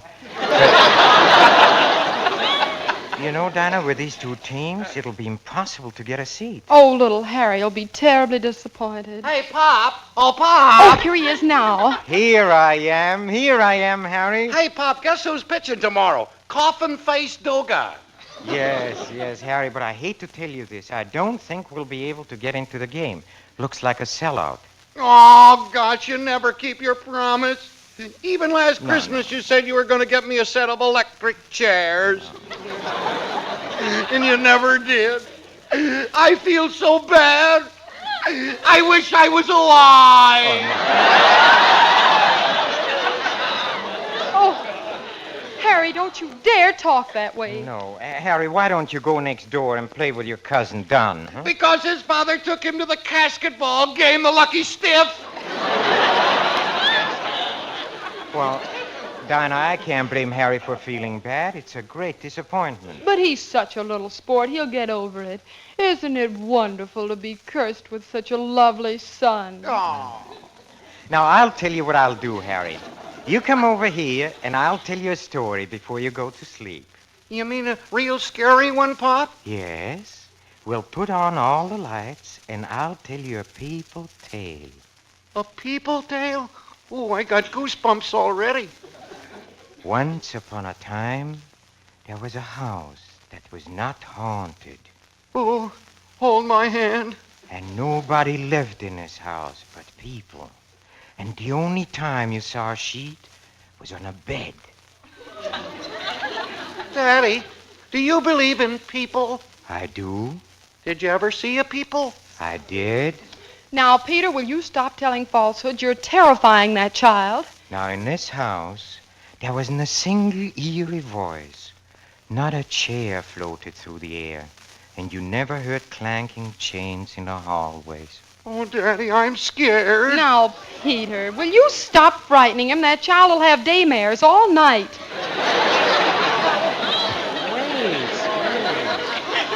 Wait just a second, Dinah. The story has a happy ending. You see, at the finish, everybody gets killed. Violently? Yes. Violently? Yes. Millions of pieces. Oh, boy, Pop, I'm so happy everything comes out all right. Now I can go to sleep. Bad night, Daddy. Bad night, Mommy. Bad night, dear. Harbor dreams.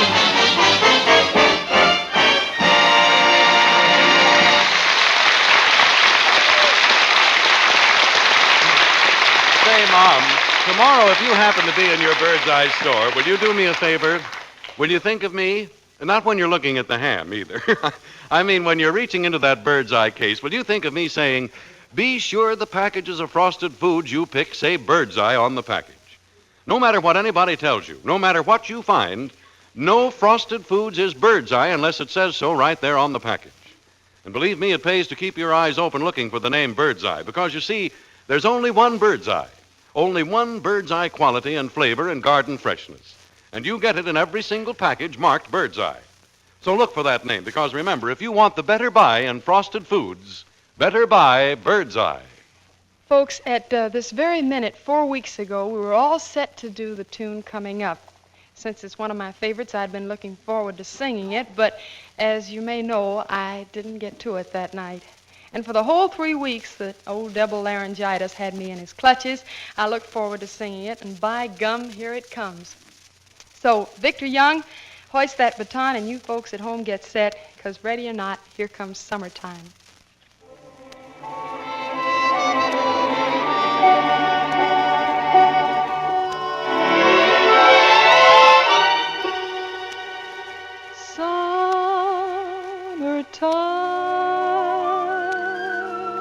Summertime, and the living is easy.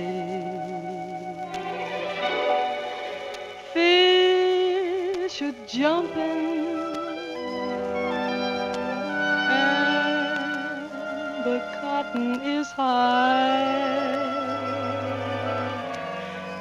Oh, your daddy's rich, and your mom is good looking.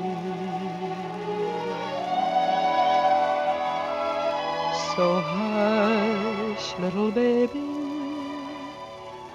don't you cry.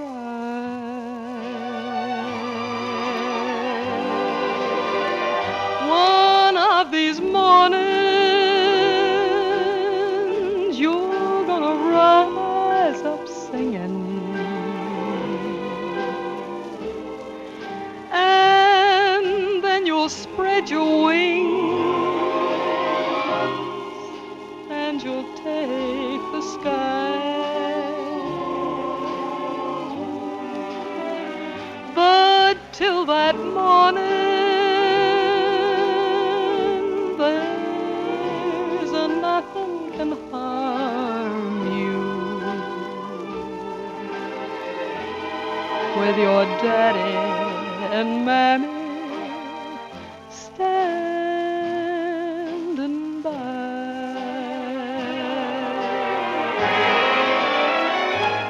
One of these mornings,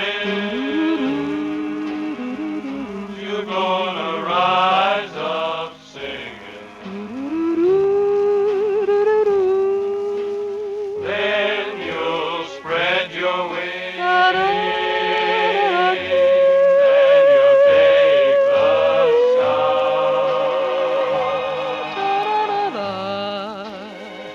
But till that morning, nothing can harm you. With Daddy and Mammy standing by.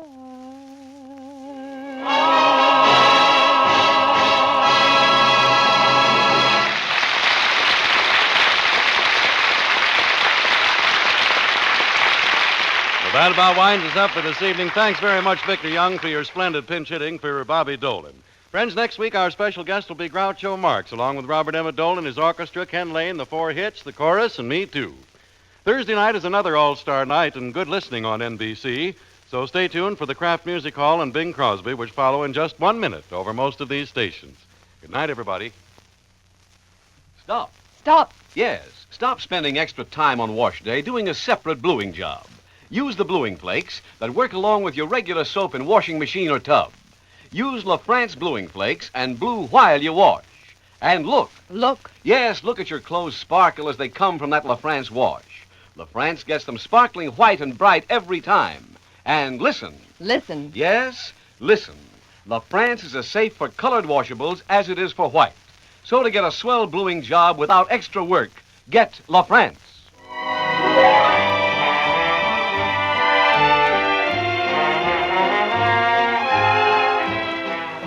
This is NBC, the National Broadcasting Company.